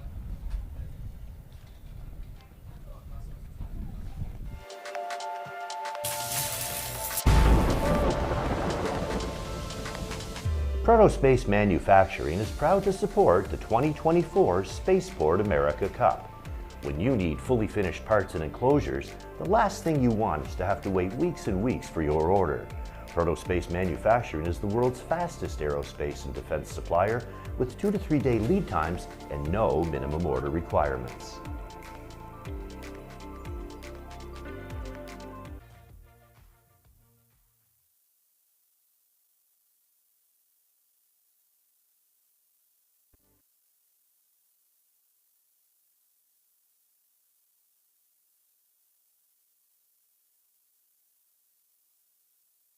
OnShape is excited to sponsor collegiate teams with donations of our cloud-native product design platform. Trusted in industry by companies like Trek and Formlabs, OnShape is a professional computer-aided design tool with product data management, simulation, and more, all built into one accessible platform. You can use OnShape to bring your team's ideas to life faster and more efficiently. Explore different builds, test your designs, communicate improvements, and do it all entirely online. No need to download or install. You can all work together in your Onshape document at the same time, from any device, anywhere, collaborating digitally in real time. Learn more about getting your team sponsored by Onshape by visiting us at onshape.com/edu.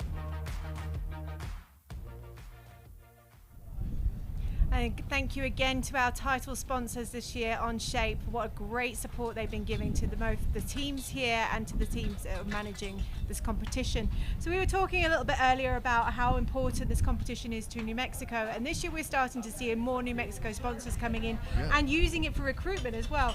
Los Alamos is a really great example of that. How much have you had to do with Los Alamos? Because I feel like everybody knows about it thanks to Oppenheimer. Oh, Oppenheimer, yeah, no doubt. Well, be a little bit, I'm going to go back a few years, even before I started my career. I grew up every summer, I used to go to Los Alamos, so I always heard the stories about Los Alamos Labs. My grandfather was actually part of it when it was still a secret city. So I always hear stories. And my mother even met Oppenheimer as a small child, shook his hand and met him. So my history with Los Alamos and understanding the importance that, back when the Department of Energy had it and kept growing that area, I've watched it grow up literally since I was a small child. And that's only about, what, 3-4 hours north of here? It's about 4 hours north of here. It's about 4 hours north of here, and it's amazing the economic engine they have up there. And seeing them involved as being strong sponsors in this year's Cup, looking for that talent, that problem-solving talent here at Spaceport America Cup, another reason for that dose of optimism I get. I see that these are possible candidates coming to live and work here in New Mexico. Fun little fact, we've got Trinity Site just over my right shoulder here. It's about 50 miles away. This is where they did the first testing of that atomic bomb. So I'd love to hear a little bit more about Los Alamos National Labs as well and their sponsorship. Los Alamos National Laboratory brings together some of the greatest minds in the country to try to solve some of the hardest problems. And it's amazing to be a part of this organization. It's filled with so many people working towards a common goal. There is no higher cause than making our country and the world a safer place, and that's the kind of work that we get to do here every single day. What Los Alamos National Laboratory represents is an opportunity to serve your country through science. Here at the laboratory, we do a wealth of scientific research covering nearly every science and engineering discipline you can think of. Some of it we can't talk about, but a lot of it we can, and all of it plays an important role in advancing the laboratory's national security mission. It's keeping the country safe, and so it's very easy to feel patriotic about what you're doing.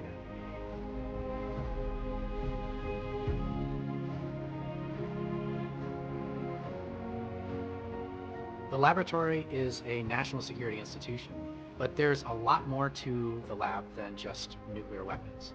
Los Alamos National Laboratory was founded in order to provide solutions during World War II, as we all know. But since then, we have diversified to a wide arena of problems that are relevant to national and global security. We want to make sure we maintain a safe country, a safe place for all of us to work and live and prosper. We're known for solving national security problems, but in order to do this, we actually have to have a broad range of research topics that we're exploring at any given time.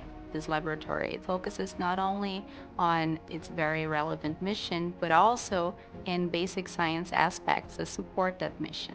We have a breadth of expertise from physics to chemistry, biology to nuclear engineering, and everything that you can imagine in between. Mathematics, statistics, environmental science, engineering, material science. We have vast computing resources that we use for everything from nuclear weapons simulations to simulating outbreaks spreading throughout a country. There are experts here in just about every field you can imagine. We are able to bring together all these disciplines to address national security problems. We do everything from nanotechnology to the frontiers of space. And we're not doing this alone. We're doing this with our partners both here in the United States, but also internationally.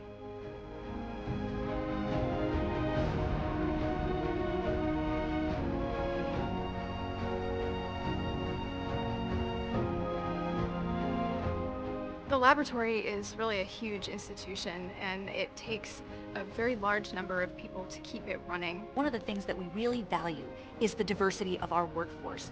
Diversity in training, diversity in thought, in ideas, and subject matter. You need people from different backgrounds, ethnicities, gender to come together in a collaborative environment. We can draw on different perspectives to attack problems from many different angles. And that's an amazing thing about the diversity of the workforce that we have here. Everyone has a part to play. Everyone is a part of that mission. If you are the best at what you do, there is opportunity at the lab for you. We all know that we're contributing to the national security mission of the lab.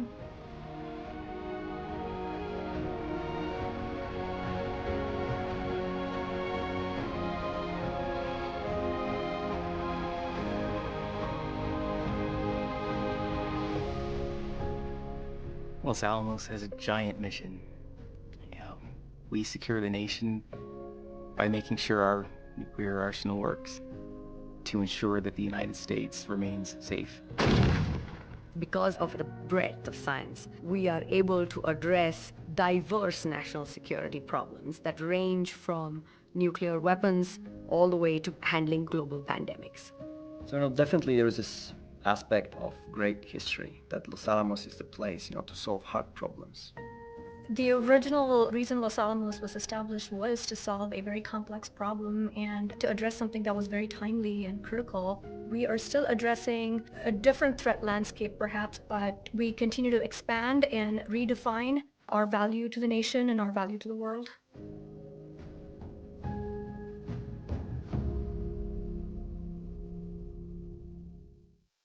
It's always great to hear from Los Alamos Labs, and they're not the only New Mexico-based labs that are supporting this competition.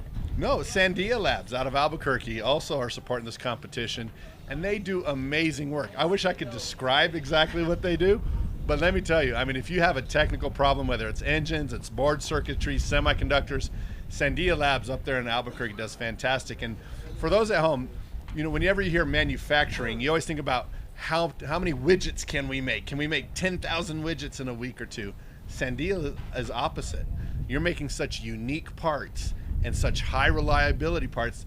You're only making a few parts, but they have to work with, I'm going to be facetious here, 1,000% reliability. And Sandia Labs does amazing work, and we know federal, all the initial agencies go to them up there in Albuquerque, and they pull from that Albuquerque pool. So it's great to see when we get to see them come down and working with some of our customers also. And now they're supporting the Cup competition, looking for talent. And the future workforce, which is really great. Now that cell we were talking about with the rain has finally reached us. I'm sure you just saw the Brazilian team running behind us and waving. They've gone to take some shelter away from the rain. It's not that heavy right now. That doesn't mean it's not going to become heavy. We were prepping the teams earlier, making sure that they had their rockets covered and were ready to be able to get out of the rain should it hit them and cause any complications. And rain is one of the things that happens. It happens a lot at all sites when you're launching, so it is actually good practice for these teams to be prepared for when there is a bit of a downpour. We have got more shelter this year than we've ever had before at the Spaceport America Cup, so those teams should be looked after, but we are just making sure everybody is prepared for what could possibly happen with this rain cell that's coming through. The good news is the weatherman tells me there could be a break in the cloud after this cell that moves forward. So we're just waiting. We're waiting it out. That's why the range is on hold. It is frustrating for everybody involved. Of course we want to see the Rocketeers launch. Of course we want to see them succeed. But safety is priority, and it is so frustrating for people at home to understand that. I've had a lot of people already messaging saying, are you going to extend the hours of time that are available to them? The fact is, you can't, correct? We can't. And so we mentioned about that partnership with White Sands Missile Range Airspace. They also have their commitments with their customers and, frankly, national security interest missions. So when we schedule Spaceport America Cup, they will schedule their airspace also to take advantage of those missions. Now, we've got a little bit of flexibility. I understand on Saturday, thank you, White Sands. They're trying to squeeze us out because I know originally on the schedule we were only preparing to launch till noon. I'm understanding that we're going to be able to extend that a little bit, especially considering the way this week has gone. But it is the logistics process, and our aerospace team that does the scheduling with White Sands, it stays very strict, especially with those national interest work that is going on in the airspace, even when we're not launching.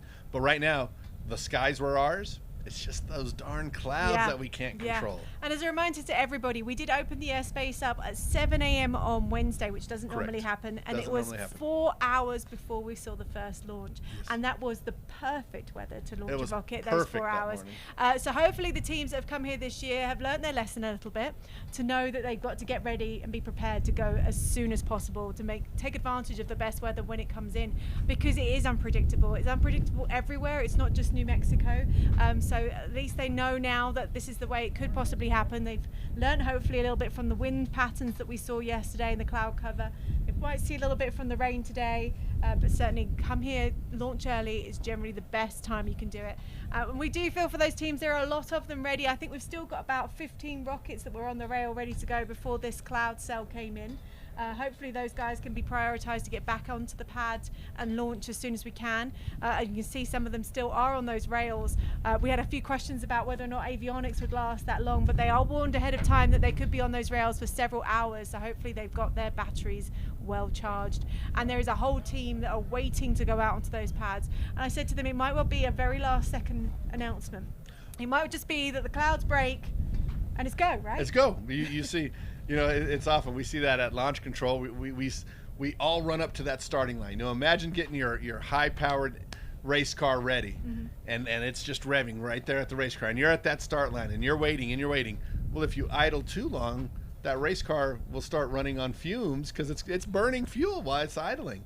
Just like the batteries on these rockets, it's still using that energy for the telemetry and the payloads for the students.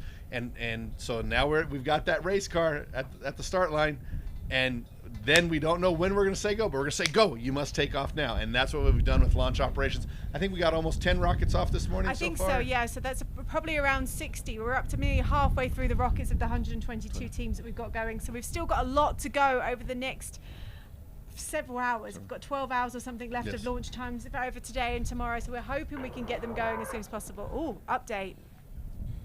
Well, and this really reminds me. I think they're teasing us. This reminds me of us. We talked about the similarities between some of those professional customers we see on the news headlines. Yep.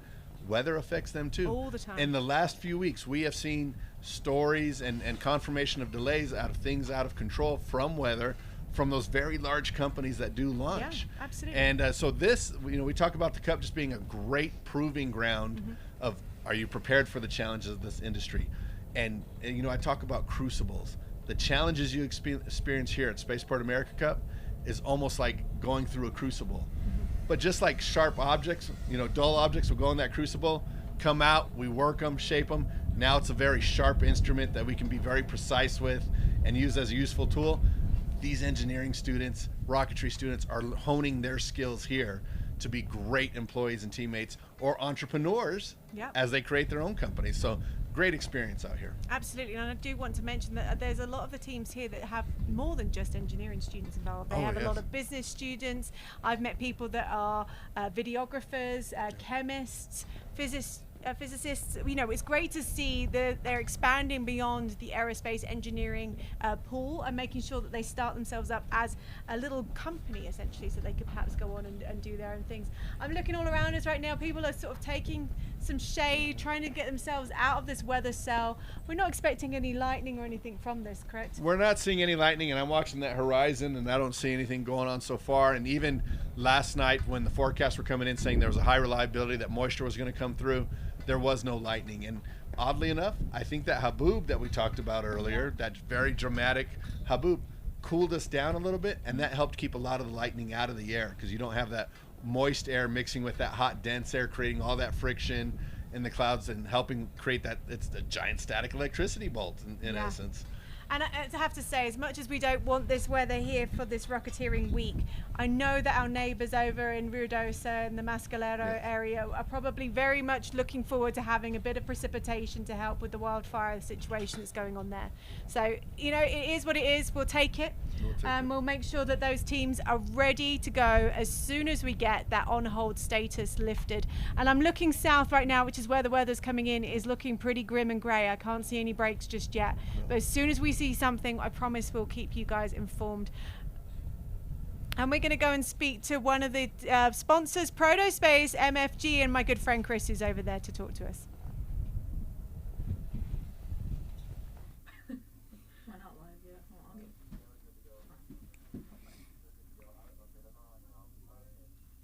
They're good.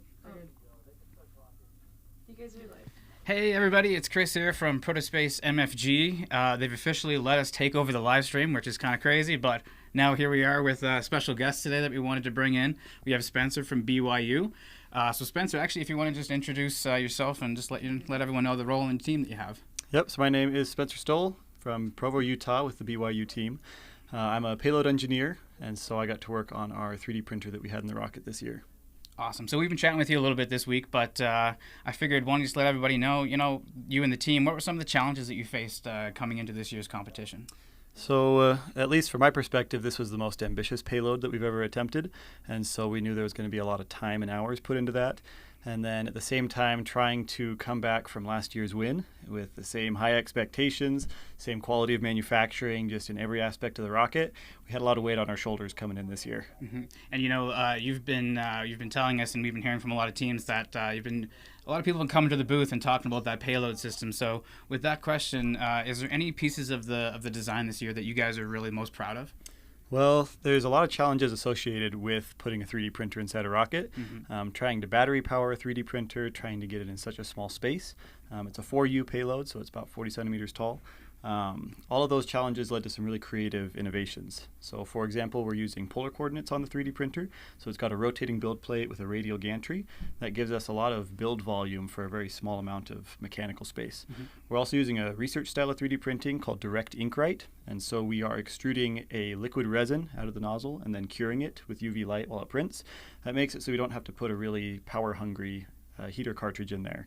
Makes it so that we can reduce the power consumption and we don't have to worry about part cooling. Yep. So what we were considering is when we were out on the pad in the hot sun, we were worried about the plastic parts that we would print actually just melting or never cooling.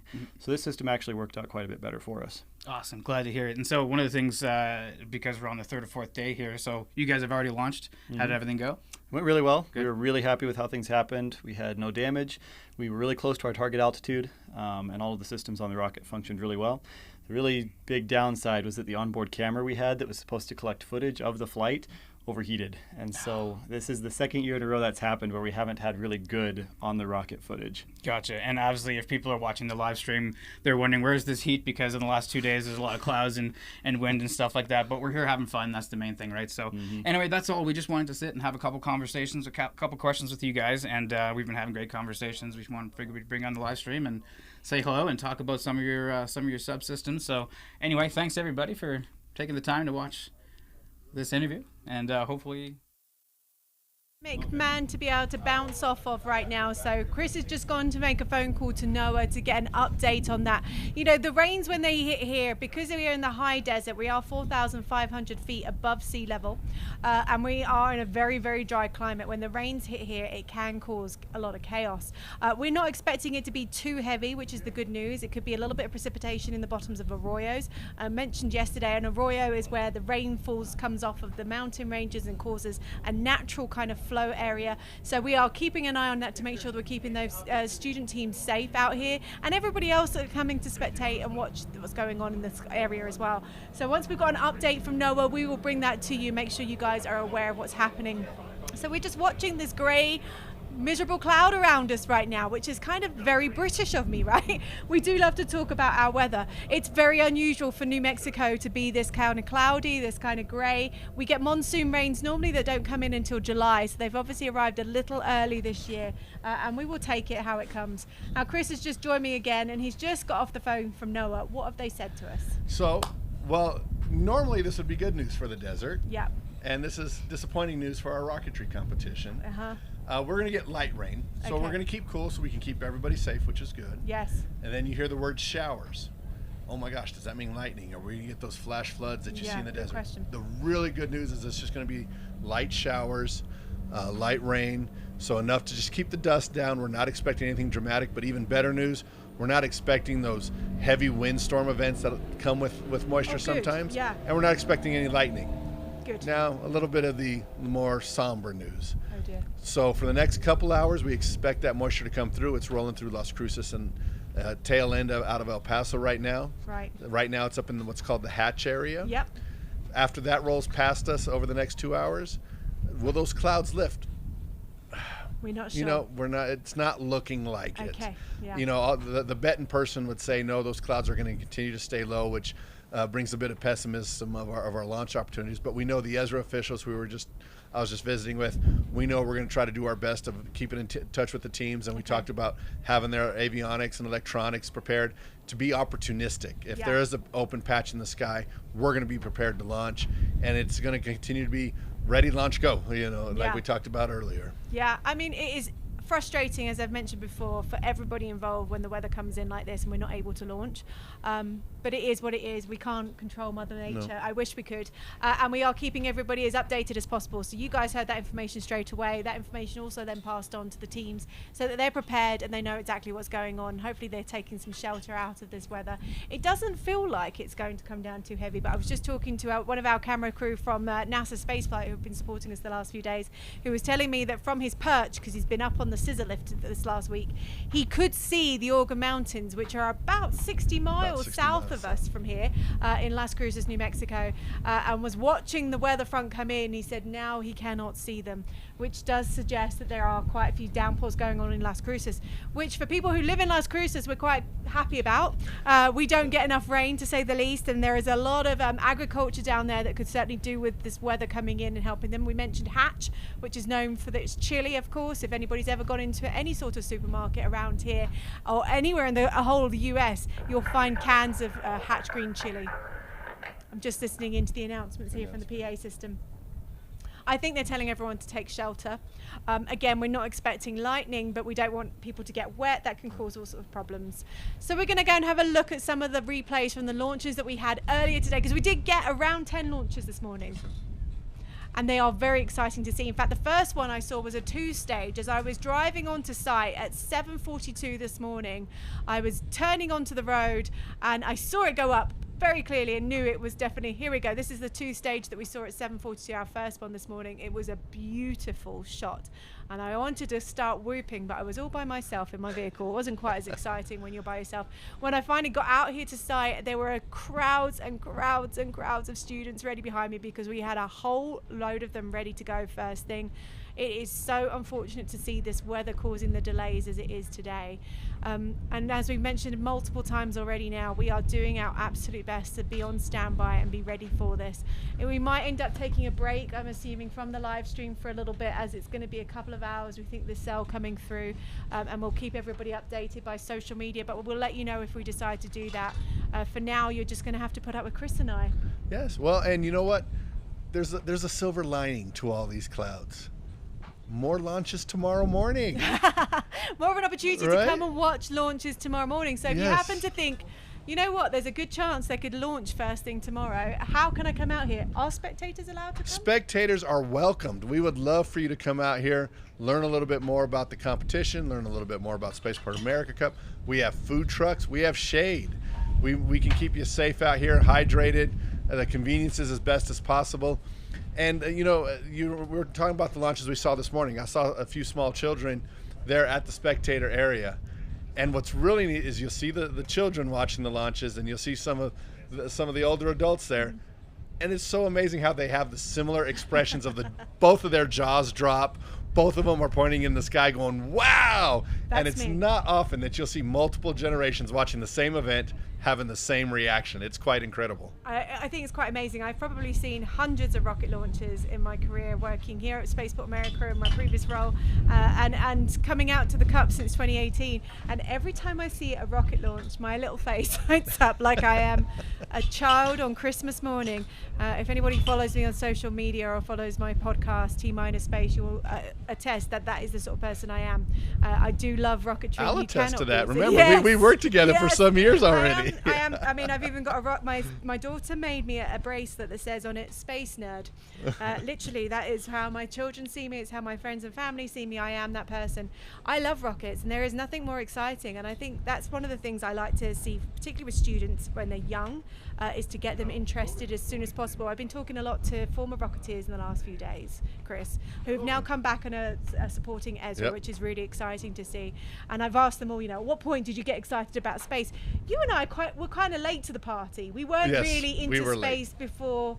I certainly didn't grow up around space rocketry. I grew up, just outside of London. we never had the opportunity to see anything like this. No. So, you know, I'm hoping we can start instilling it in younger students to get excited about space early. And you guys do a lot with that, right? We do. What we've learned in the work we've done is that 5th, 6th grade age, I mean, it just really lights the imagination of those students. And it is so neat. You just, you know, when I was coming through school, you had these stereotypes. Oh, you know, you're supposed to go down this field, that field, and oh, only the mathematicians come into the space industry. Were you good at math even as a 5th grader? Okay, if you're good at math, you can go to rocketry. Yeah. I got to tell you something, Alice. I came to it late. I wasn't good at math in elementary. I'll be honest. But it's amazing because I see the technology. So when we're describing to these students that it's not just math. We need graphics, the business people. If you like organizing teams of people, if you like painting pictures of space, we tell these 5th and 6th graders, they can come out and the possibilities they see they see themselves having a role in this industry, and that's what just makes it so rewarding, is helping them unlock the imagination of they have the choices, and this is one of the choices as an industry career field that they can go into. It's very rewarding to see that happen with them. So tell me what it is you do at Spaceport, because it's kind of interesting to hear that there are different roles that aren't necessarily engineering. So I'm what's called Director of Site Operations. So my previous background really did a lot of business management, business operations across the country and even internationally. So here, if you think about it, we not only do the skies have to be prepared, but that launch pad has to be prepared. It has to be safe. Are the teams coordinated well? Is the security team in the correct place?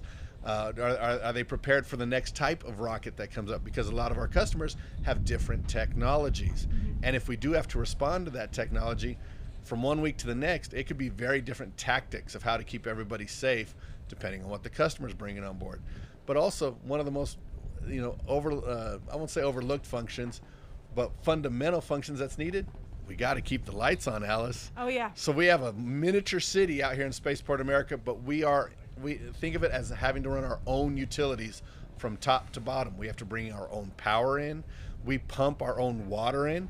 And then with that, since we're our own utility, we have a large responsibility to take care of the environment. So not only are we thinking about the business aspects for our customers, but the responsible operations of the utilities, we also have an obligation to take care of our environment out here, to be good stewards of this land we're out here. So what I focus on is quite a breadth, but it makes for no day is the same, which is why I love working in this industry. Absolutely, and I think you can see some vehicles moving behind us. I believe they're going out to the pads and making sure that the rockets that are out there either still have enough power if they're able to stay, or they're being taken off the rails to make sure they're secured away from this precipitation as it moves in right now. So hopefully we can get things moving as soon as this cloud cover moves over, or at least give you guys an update of what's going to happen later this afternoon.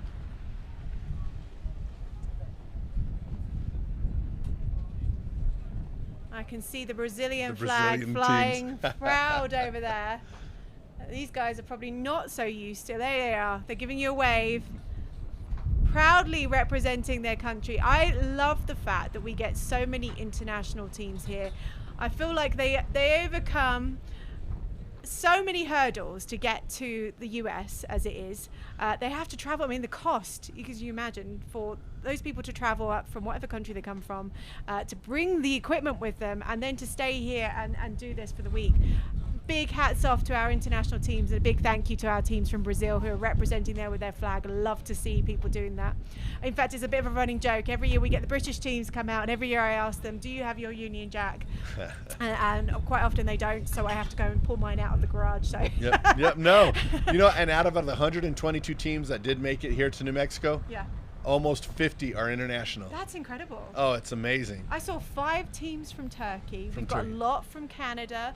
Obviously, we've got the teams from Brazil you just saw. We've got Australia, Algeria. New Zealand. Algeria, I didn't see Algeria. There's Germany. Yep, the German team launched this morning. I believe we've got teams coming from, I mentioned New Zealand and Australia, correct? Yes, you did. Taiwan. Hey, what about our neighbors Thailand? to the south? They have a couple teams here. Mexico, yes. Mexico has a couple teams here, so it's truly an international event. Absolutely, and that's what really makes this unusual. Most of these rocketry competitions you see around the world aren't truly international. We've got others that go on here in the US, but they're only open to US teams. So I think it's great to see the international collaboration. We're seeing it more in the industry as we're going forward. You know, it was always US based, and now we're seeing a lot more representation across the globe, and I think that's really exciting to see it represented here as well. So I believe we've got one of the international teams lined up to talk to us now about what it took for them to get here to Spaceport America. Well, we're back here in the interview booth with a team all the way from Australia. Welcome, guys. Thank you. Tell us a little bit about first introduce yourselves and then tell us a little bit about the journey here. Yeah, so we're from the University of Newcastle all the way in Australia. This is our first Spaceport America Cup we're competing in this year. We brought a 4-inch rocket this year that runs on an L2 motor that has a pressure differential payload. And the journey here was very, very long. I think like 15 hours of flying. It took a very long time. Definitely. I mean, I can only imagine. So tell us about the rocket. Let's hear it. What's cool about it? Yeah, so our rocket is an L2 motor, runs on an L2 motor, and it's a 4-inch rocket, so it's a lot smaller than the typical 6-inch rockets. And we flew it yesterday, and we successfully recovered it. That's amazing. Well, that's great, guys. I'm so happy for you. Take us through the process that you guys went through to build this rocket and to get here to Spaceport America. Yeah, so it all started probably about a year ago. We test flew our first L3 size rocket, and then after that we applied for the Spaceport America Cup. And then we didn't have an L3 certified person on our team, so we've been designing around a smaller L2 motor the whole entire time since our application, and that's led us here. That's amazing. Did you guys have a payload? What were you guys competing in? Yeah, so we're competing in 10K COTS, and our payload we're carrying at the moment is a pressure differential payload. So it takes the pressure outside of the rocket and matches it in a pressure chamber inside the rocket, and then has an offset of 1 kilopascal.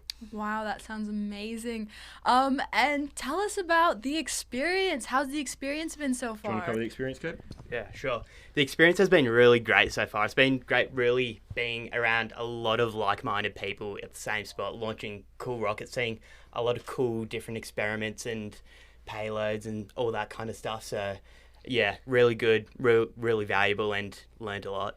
Definitely. Yeah. And you guys said you launched Wednesday, right? Wednesday. What were the feelings around that? I mean, I bet there's definitely like that feeling of, okay, we got it, it's good, everything went well, but, you know, nervous, excited, you know, very relieved. Nervous. Yeah. We got all the way up until our launch, and they accidentally mixed up what pad we were on. Mm-hmm. So they got all the way to 2 and then cancelled our launch, and then we had to go again. So the nerves were very, very high. Mm-hmm. But in the end, it turned out really, really well. So we're very excited. Wow, yeah. Well, that sounds amazing, really. It seems like you guys definitely had the, I guess, spaceport experience. Yeah, definitely. Yeah. And what are you guys majoring in? Aerospace, mechanical? What's that like? Yeah, so our team comprises of a mix between mechanical, aerospace, electrical, and mechatronics. I myself am an aerospace. Kobe is mechanical. Yep. And yeah, we mix up of all different kinds of degrees. That's amazing, and I gotta point out the fits are They're very nice, they're aren't they? so nice. Yeah, definitely. Yes, thank you very much to our press person Tristan over here, who you can't see, but he designed them all, and they look very, very good. They do. Honestly, that's what caught my eye the first time. I did want to interview guys the first day, but you guys were really busy. We were very busy. So to like wrap it up, I guess. The weather, you know? I know we were talking a little bit earlier. I think one of your teammates was telling me it's definitely more humid in Australia than it is here. How are you guys finding? Yeah. It's actually kind of nice because when it's really hot in Australia, it's very, very humid. So being nice and dry over here, it's actually quite refreshing compared to Australia. It isn't sticky. Oh, definitely. Definitely. Yeah, do you guys have anything else you'd like to say? Any shout-outs to anyone back home, family, friends? Yeah, definitely. Very big shout-out back home to all of our team members who couldn't be here. You all smashed it, and we wouldn't have been so successful without all of you guys. Also, big thank you to all of our industry partners and the Newcastle University for supporting us. And yeah, that's pretty good. That's awesome. Well, that's all we have right now, guys. Again, thank you so much for this team all the way from Australia coming out. Thank you very much. We'll take it back to the booth. And just to be clear, that's Australia Newcastle, not British Newcastle. And I've got a British accent and they've got an Australian accent. I get that asked a lot. I can't do either of them well, so I'm not even going to try. We'll see what we can do for you later. We might just get Cliff out here doing a whole performance in gold. We'll see if we can get you one of those crowns again. I did have to perform in Mary Poppins. Did you really? It was a community play, but I did have to put on a British accent. Sounded just as bad. Oh, it was bad. The original terrible bad accent of, oh my gosh, Dick Van Dyke. He is notoriously bad. I hope it wasn't that bad, but yes, that was special. That was definitely special. Everybody always tells me what a great job he did, and I think every Brit will tell you he did not do a good job. Oh, update. Okay, so recovery is open. That means that they're going to go out and do what? Recover. Recover the ones that have launched this morning, or recover the ones that are on the rail right now? It will probably be both. Recovery is open is really an announcement for recovery of rockets that have already flown. Yeah. And it's a good opportunity because obviously we're not flying. It's very safe conditions. And especially now that it's so much cooler, it's quite comfortable, it's actually really. a really good time to recover, I would say. You know, it's not great to be out here in the elements, although it's not really raining. It's kind of this weird precipitation we don't often get like out here. It reminds me a lot of home, you know, when you get that drizzle in the air that's just there. Yeah. We don't normally get this, so it's quite refreshing for us. Well, and we've been watching the color weather radar, and it shows that there's rain, but I think it's mostly evaporating by the time it gets down here. Yeah, it's quite amazing. So we just get a few drops. Yeah, a few droplets. So it's not bad to be out in the desert at this point. Although I will say to any of the teams that are going on recovery, do look out for the tarantulas. They're actually quite harmless, but they look pretty scary, and they love it when it rains. They come out of the ground and they'll come and say hello. So if any little furry critters come near you, don't freak out. The only ones you really have to freak out about are the ones that rattle. There's spiders in Australia that chase you, right? The ones that you run from them and they just run after you. No, the tarantulas here are really quite harmless. They just look a little scary if you're not into spiders, but generally they're quite harmless. I did see them a few years ago out at the Strategic Operations Center out on the tarmac in the evening, and they love it when it rains. It just for some reason it brings them out, and sometimes you get some toads, and they're quite large as well. Really? Yeah, I don't know where they disappear to the rest of the year. It's just when the rain comes out, doing their thing. Toads appear. We should probably switch the subject from spiders. I mean, listeners might be freaking out right now. Don't freak out. Honestly, I have to admit, when I first moved here to New Mexico, it was one of the first questions I asked. Oh my goodness, am I going to see lots of snakes? Am I going to see lots of spiders? I've lived here for 10 years. I've probably seen a handful of snakes in those 10 years. Yeah. So it's really quite rare. It's just something to be aware of when you're going out in the desert. You know, just make sure you're taking precautions you need to take. Make sure you've got good sturdy boots on, and more importantly, a good pair of trousers or pants, as we call them over here. Very important, because those thorns out there can be a little bit scratchy, and you don't want to be hurting yourself. I understand yesterday there was no medical emergencies for dehydration. That's true. Yes, that's actually a record for us. With the bringing in those giant tents that we've seen in Tent City, that's the first time that we've had that opportunity to do that. And in the past, teams have just brought their own tents, those small little pop-up tents. And, they're fine in calm weather and, mild rain, that kind of thing. They are not suitable, really, for out here. They shield from the sun, but as soon as those winds come through, or heaven help us, a dust devil, they go flying. And sometimes students try to hang on to them and get hurt or potentially get hurt, and then they come crashing down, and you hope nobody gets hurt then too. But more importantly, it's really the heat stress that is so exhausting, and you can see it. We've seen every year where students, you can identify them. They're walking lethargically. They're sometimes tempers start flaring and that kind of thing. Those are all symptoms that people are overheating. We get them in medical. And we tell them every year, make sure you're prepared for this. But hopefully it sounds like they're starting to pay attention and they're starting to listen to us, which is really great. Now I believe we're going to listen to one of our sponsors who are joining Heba from Blue Origin. Very good. Good afternoon, everyone. I'm Heba. We're back here in the interview booth. I'm here with Blue Origin. So tell us a little bit about yourself. Yeah, so my name's Raleigh Salazar. I am a university recruiter for Blue Origin, what we call a campus engagement specialist. So Blue lovingly pays me to go around the country and talk to students and really inspire them about our mission, our vision, and our goals at Blue Origin. Mm-hmm. Definitely. Tell us a little bit about Blue Origin. What do you guys do and things like that? Yeah, so at Blue Origin, we're born with a vision of millions of people living and working in space, specifically to benefit Earth. Us as humans on this planet, we harm the planet every single day we're here. And so one of our goals and our visions is to take humans and heavy industry that harms our planet and push it off into space, where we can allow Earth to heal itself. We see it with deforestation projects, pollution, climate change, that as soon as you give Earth the chance to heal, it does. And so we want to make sure that we maintain this beautiful blue planet, maybe our blue origin, right? Yeah. Safe and clean and wonderful for future generations to come. Definitely. So very environmentally friendly.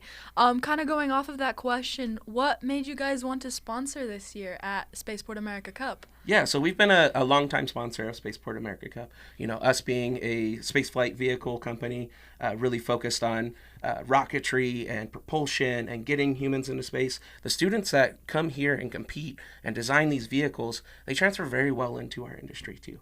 We really like to focus on individuals that take their educational background and turn it into something applied. And these vehicles, these wonderful vehicles that the students have put on, are definitely a practice of that attitude. Definitely. We were talking a little bit earlier about recruitment. So obviously you guys are here to recruit. What are you looking for in future employees, Yeah, so specifically from individuals that come from institutions, across the country, we're looking for people, like I said, that take that knowledge and apply it to a project. So here at Spaceport, a rocketry team. It can be a formula car. It can be a personal project. It can be coding. It can be really anything. As long as you're taking what you're learning and actually putting into a project that you're building, you're breaking, you're rebuilding, redesigning, and then ultimately having some fun with, coming out here to Spaceport and launching your vehicle. Definitely. And obviously as a sponsor, you've definitely sponsored teams here at Spaceport America. Can you talk a little bit about what y'all provide for them? Yeah, absolutely. So there's, it costs money for these students to be able to build these rockets. So I implore all employers to go out there and find a team to sponsor, because these are wonderful projects that these students put on. Us at Blue Origin, what we primarily provide is monetary sponsorship along with mentorship. So every single team that we sponsor, we ask, would you like a mentor? And what specific technical background do they have?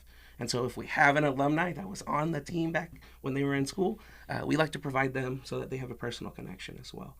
The other side of that too is if they have very specific technical needs. There's a lot of controls that goes into these vehicles, aerodynamic design, propulsion design, all of that, right?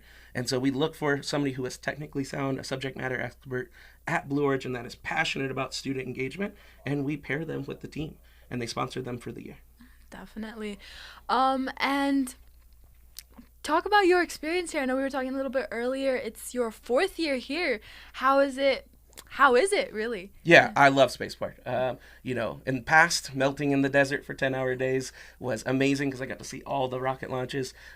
Now, Spaceport has made it a little bit more comfortable both for sponsors and student teams. The improvements to provide tents not just to the sponsors but also to the students, amazing. The live stream, amazing. These interviews, amazing, right? And then we have a huge screen out there in the sponsors area to be able to watch all the rocket launches, right?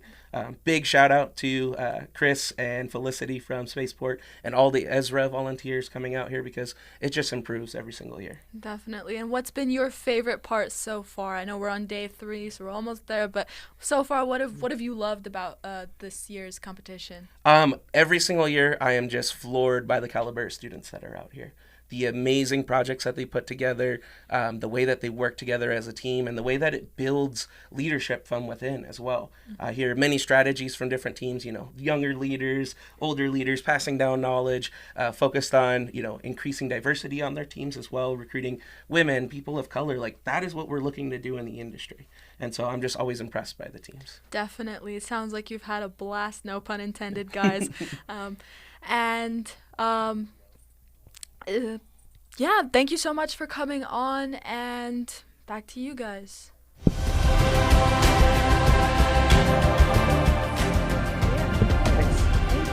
course, thank you. Yeah.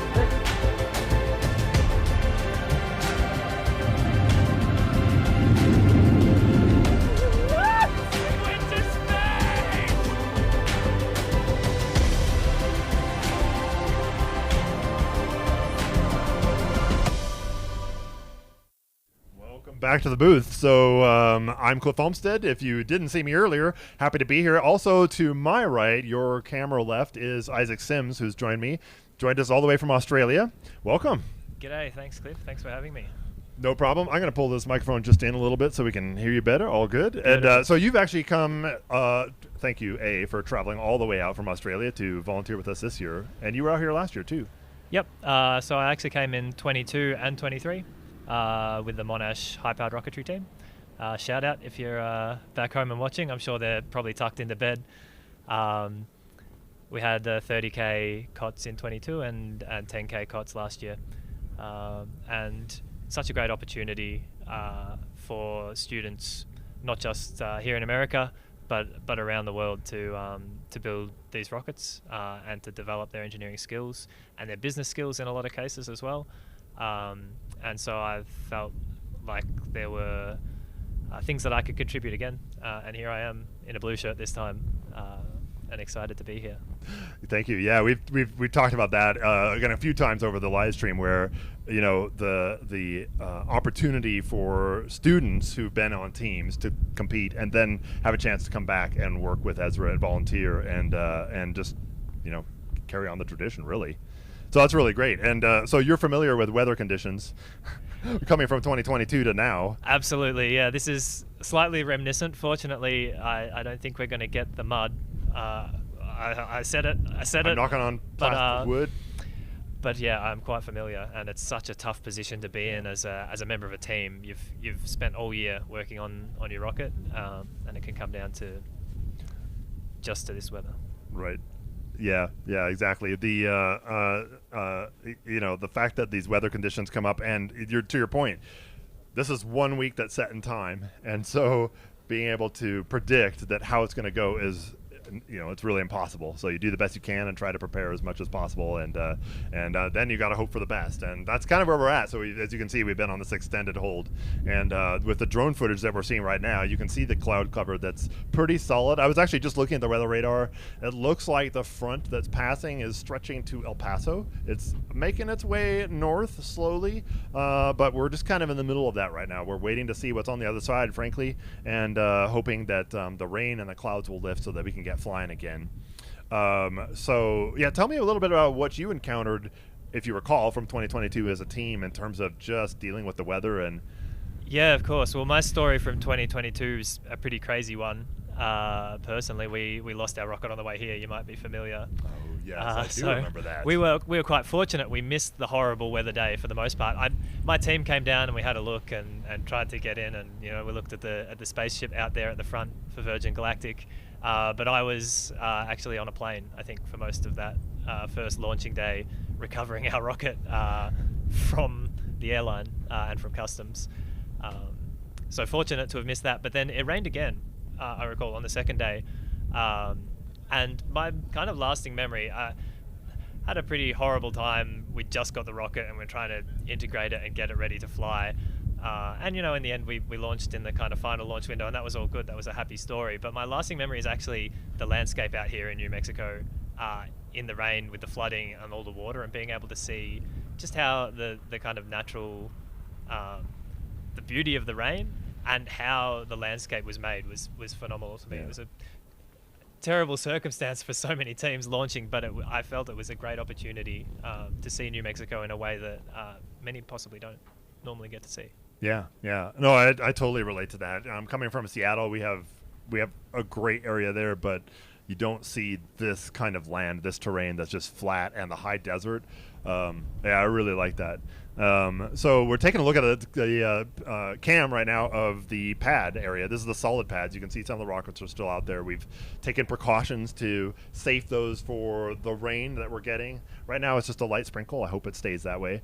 And again, we're waiting for that front to pass. But tell me, I know you've been working on the pads, but before we talk to that, tell me a little bit about what made you, or what interested you really in coming back to volunteer with Ezra.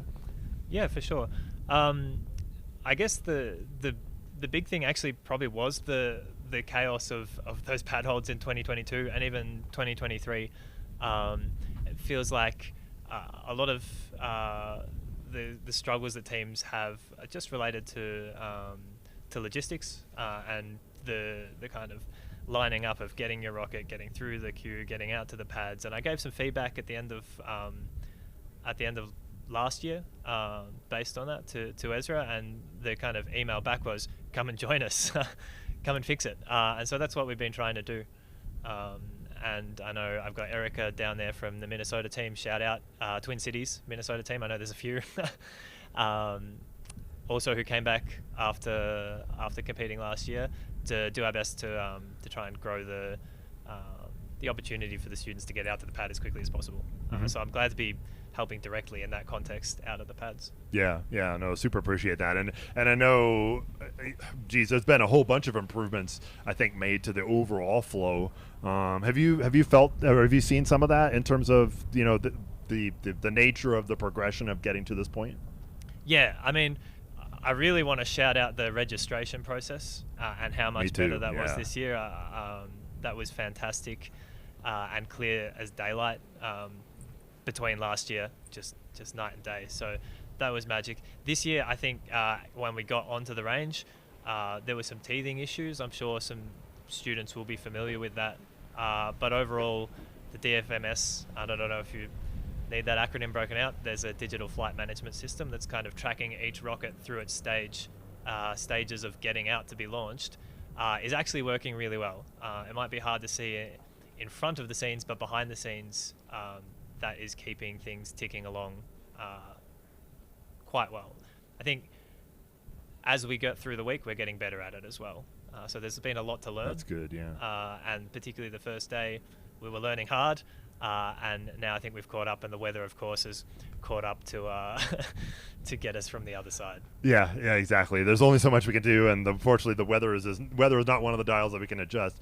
But we had mentioned the Trello system, which is kind of the database system that we're using for all of the tracking of the students and the teams in particular. I mean, all the way from really registration through the entire safety review process up to the point where we know exactly which team is on what pad, when they're going to launch and in what order. And then we actually follow up with that in terms of the status of the rocket post-launch and into the recovery phase.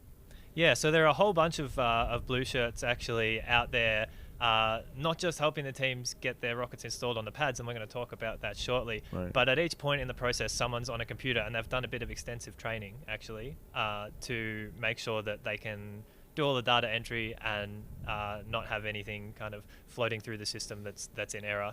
And so they're a little bit unsung, I think. We've got Adrian down at Solids helping us out, and she's doing an amazing job. Yeah, that's fantastic. So what kind of work have you been doing out of the pads primarily? So most of my work is in supporting the teams to rack their rockets and get them installed and ready for flight. And there's quite a bit of involved there because we need to make sure we're safe at every step of the process. We have, sometimes 20 up to N and O motors out there on the pads at a time. And they've all got at least 4 black powder charges. In fact, in some cases, they might have some CO2. Right. But they're all potentially explosive, and they'll all have a bunch of students standing around and have the opportunity to do some serious damage to someone. So they're super risky, and we're doing our best to eliminate as much of that risk as possible. Right. So we talked to the live stream crew, or the group, right, watching us, about the installation of igniters. We were talking with Rick Wills for quite a bit about the process of ignition for both a solid and how hybrids work. And I know we've got the 20 rockets or so that are out or will be out of the pads. Oh, those tests. So we're always listening for the PA to see if they're going to say something. Nope, just testing and feedback. So with those 20 rockets, the installation of igniters, particularly for solids, is that all done at once? Do they do one rocket at a time and progress so that it's a controlled approach? That's a great question. Yeah. We might move back to before we install the igniters and when the teams actually arrive at the pad. Sure.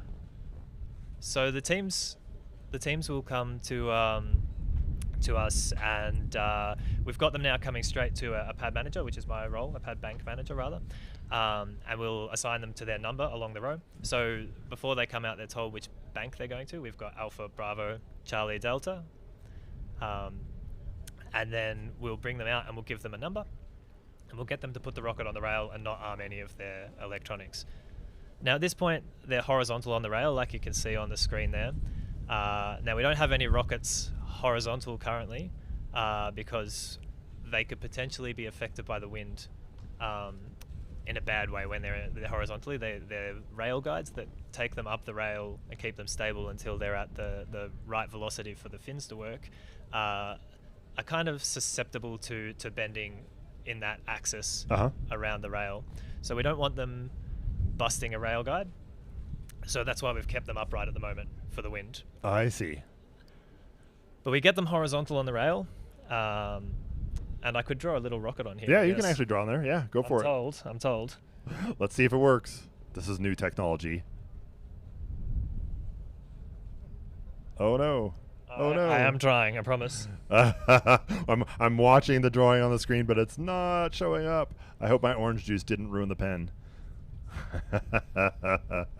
It's the orange juice catastrophe of 2024. Okay, we're gonna try again later with a pen, but we'll keep as we're working that out, we have so the imagine rocket that there's a rocket on top of that rail, on the right? rail. Just mounted And on top. here it is. There you go. This is our faulty pen. Okay, am I going back? Hey, there we go. All right, I'm starting with the fins. It's a bit unconventional, but I really want stability here. Stability is good.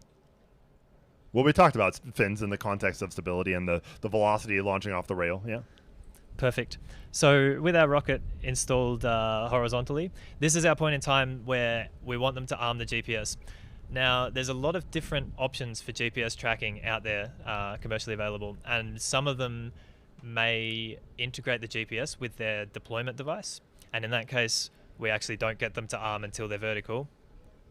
And we're not going to have any of the rockets armed horizontal, because if, for whatever reason, they inadvertently deploy their electronics, and that sets off a charge that's designed to separate the airframe and let out a parachute, the nose cone would go that way at 156 degrees, pointed directly at, I mean, if this is the Bravo pad, they're pointed at the Charlie pad.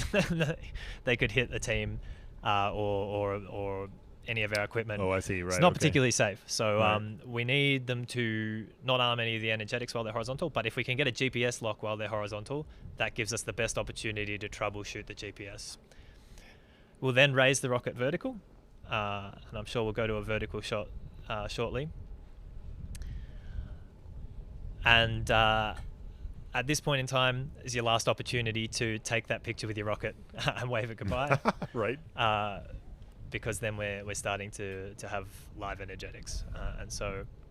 So I just had a question backing up a little bit. So we talked about the rocket being horizontal and why it's so important. You don't want to arm your recovery electronics at that point. And I know that there's sensors, right, in terms of, and logic in terms of the detection of when that's supposed to happen. For example, when the rocket is vertical and you arm your recovery electronics, once you've launched and you've reached apogee, the rocket is now theoretically horizontal, and that's what's going to trigger those electronics. Yeah, so in part, I mean, there's more to it, but yeah, I think there are a few altimeters that would actually detect the orientation of the rocket or sample the orientation of the rocket to choose to deploy. Most commercial altimeters will use the barometric pressure, and they're going to watch.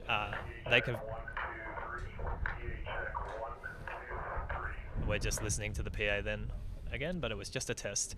So they're actually testing the air pressure, and as the altitude increases, the local air pressure decreases, and so you're going to decrease, and then at the point where the air pressure starts increasing again, unless you've encountered some kind of horrific atmospheric anomaly, that's when the rocket's descending again, or that's effectively the apogee, and that's when you fire the deployment charge for the drogue parachute. So let's go back to our vertical rocket. We've raised it vertical. Now this is actually a bit of work. You've got, and I'll try and use American units. In some cases, I think you've got a 40 or 50 pound No, you can use rocket. metric units. Okay. Just drive the American audience crazy. It's okay. Fantastic. So your rocket weighs about 20, 30 kilograms in a lot of cases. Mm-hmm. And so it's a bit of a team effort actually to raise these rockets. You've also got 17 foot of launch rail. And that one I know it's in in Imperial. We have not marked our rails off on meters, sadly. And so we have to elevate the launch rail, and it's quite exaggerated there at the moment, the angle. The launch rails are capable of adjusting the angle, and we try and keep them at about 86 degrees. When we put these rockets back on the rail earlier, we know we're going to have to bring them horizontal again, and so we haven't put a lot of care into this one that you're looking at right now. But typically we'll take our digital angle finder and check that we're within plus or minus 0.3 degrees of 86 degrees. Oh, very close. Launch rail. Yeah, it's very close. Okay. There's been a fair bit of analysis done to make sure these rockets are going the direction that we want them to leave the pad. Now, of course, if you haven't been quite correct on your stability calculations and your dynamics, the rocket may choose to take another angle shortly after launch rail departure, as we've seen a couple of times as they kick over a little bit into the wind. So is it consistently that we're always at 86 degrees? Or is that based on wind conditions, or...? It's based on wind conditions at the discretion of the Range Safety Officer, or RSO. However, throughout the competition so far to date, they've been consistently at 86 degrees. And I was talking to Tony, who's our solids lead, earlier, and he's been doing random spot checks, and he hasn't found one off plus or minus 0.3 of 86 degrees. Good. So it's good to hear. All our volunteers down at the solids pads are keeping a good eye on that as the teams put the rail up. So then we'll tighten up the rail at 86 degrees. And then you can see in the foreground here actually our ladder. And our ladder, there we go. Tried 3 times and they did all come eventually. And teams will take this ladder because the rail is actually a fair way up and the rocket is a fair way up the rail, and typically the avionics in the rocket, well, they need to be above the motor in most cases unless you've done a really nifty packaging job. In fact, I don't think I've seen any rocket come to me where the avionics are packaged around the motor. I'd be keen to see it, actually. So typically the motor on this rocket probably ends about here, let's say. Possibly a little bit higher, depending on how long it is and what diameter it is in there. And this will be going to 10k feet. So I think that's a pretty good estimate. So the avionics have to be above that. If it's a conventional dual deploy rocket, there's at least a drogue parachute bay as well before we get to the avionics. So the avionics on this rocket are probably about here, which, you know, proportional on the rail there. We're probably 10 feet off the ground, thereabouts. Now I'm going to draw a little ladder here. I know it's on the ground, but they're going to take their ladder and we're going to be very mindful of the wind conditions and have someone footing the ladder very carefully. They'll climb up the ladder, and most teams have a fairly accessible arming switch of some variety. They can have a key switch, they can have a pull pin, they can have a push button. It's quite actually interesting to see the different approaches that teams will take. I've seen even twisted wires in some extreme cases. Well, that would be a DTEC violation. So teams shouldn't be having twisted wires. I think in a couple of cases we've allowed a twist and tape for a GPS arm where they're that might be the where they have to do some disassembly, and we can't have them disassembling down on the pad. So that would be the only case that we would see twist and tape this year. But throughout rocketry, you will see the twist and tape switch. Here, they have to put a little bit more engineering in, figure out where to put their switch and how to access it. Now, in 2022, when I came to the competition with our 30k foot rocket, there was a communication issue in integration between our aerostructures lead and our flight systems lead, probably, I want to say 3 months before the competition. And somehow we got to the competition and the arming switch hole was about 1 degree off the location of the launch rail relative to the rocket, like on the back of the rocket. Oh no. Yeah, so I think we had to custom design and manufacture an Allen key at some horrible crooked angle that was then sharpened with a file and sent in behind the rocket. We talked about the importance of having hardware store accessibility in a nearby town or city. These things happen. Absolutely, they do. And so both of those people are probably very embarrassed that I brought up that that incident from 2022. But I'm not naming any names. No, name and shame. But if they're listening on the live stream, you know who you are. So in fact, I think you might be able to see here on this rocket where I guess the avionics were a little red flapping tag. Is this an eraser? I'm learning as I go. No, that will also do red. Try it again. If you touch it once and then touch it again, see if it does it. Yeah. There we go. All right, I can erase my own poor work here. You can see a bit of red flapping midway up the rocket there. Now I've lost all pen capability. New technology. We're getting there. Hey, all right, we're back in action.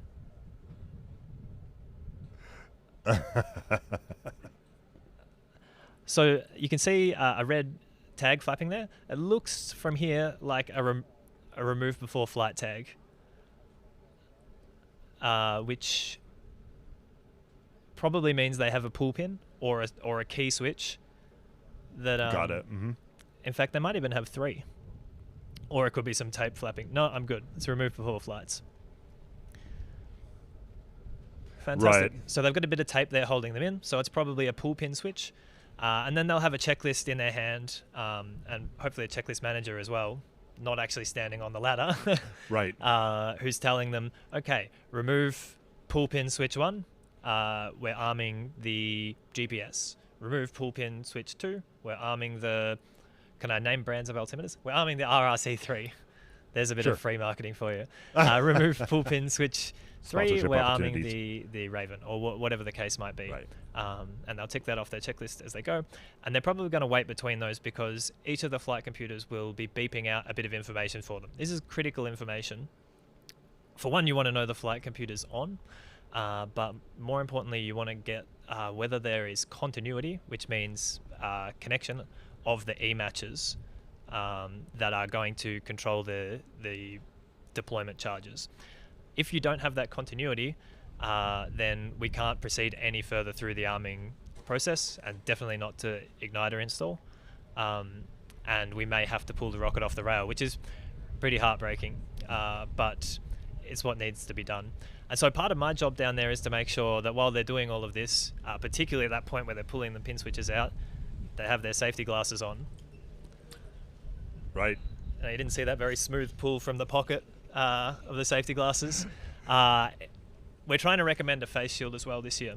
Eye protection is pretty critical, and it can be so easy just in the rush and the excitement of getting your rocket on the rail, and particularly you've racked and de-racked 3 times in some cases, to forget that. So part of my job is just to say, let's get the eye protection going. So once they've pulled their pins and they've listened for their beeps, then they will come down off the ladder carefully and remove the ladder from the situation.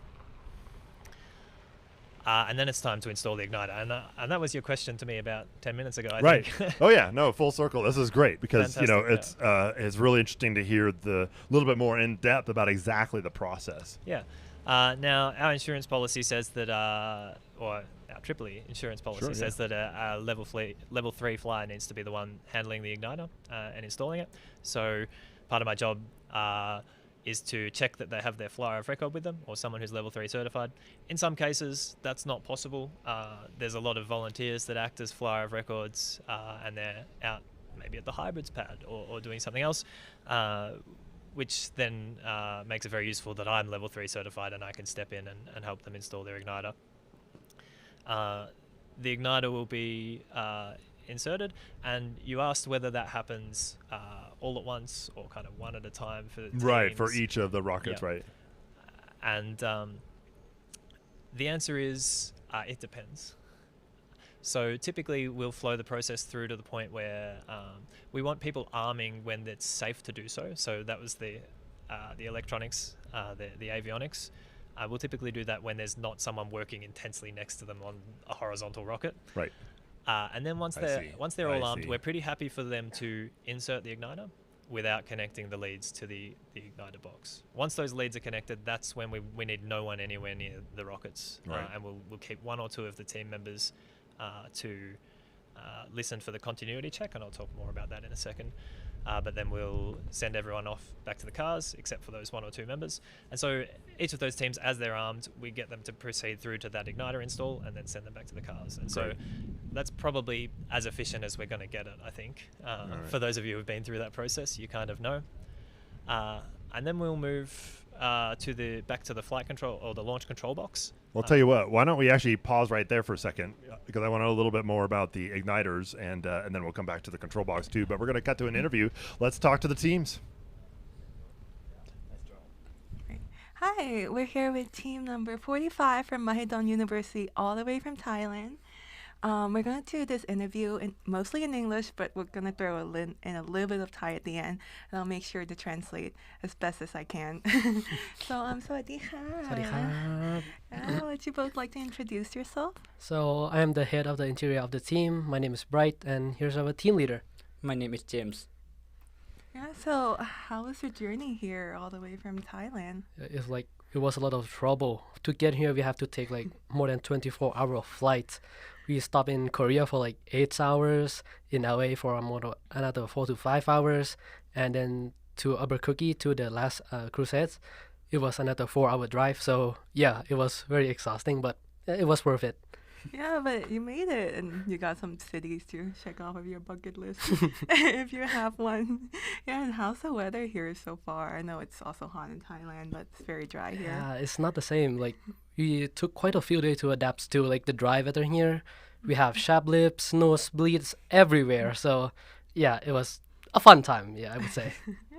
So I understand that this is your first time here at Spaceport in America and participating in the SRAD category, which is very impressive for our first timer. Would you like to talk more about your teams and your rocket?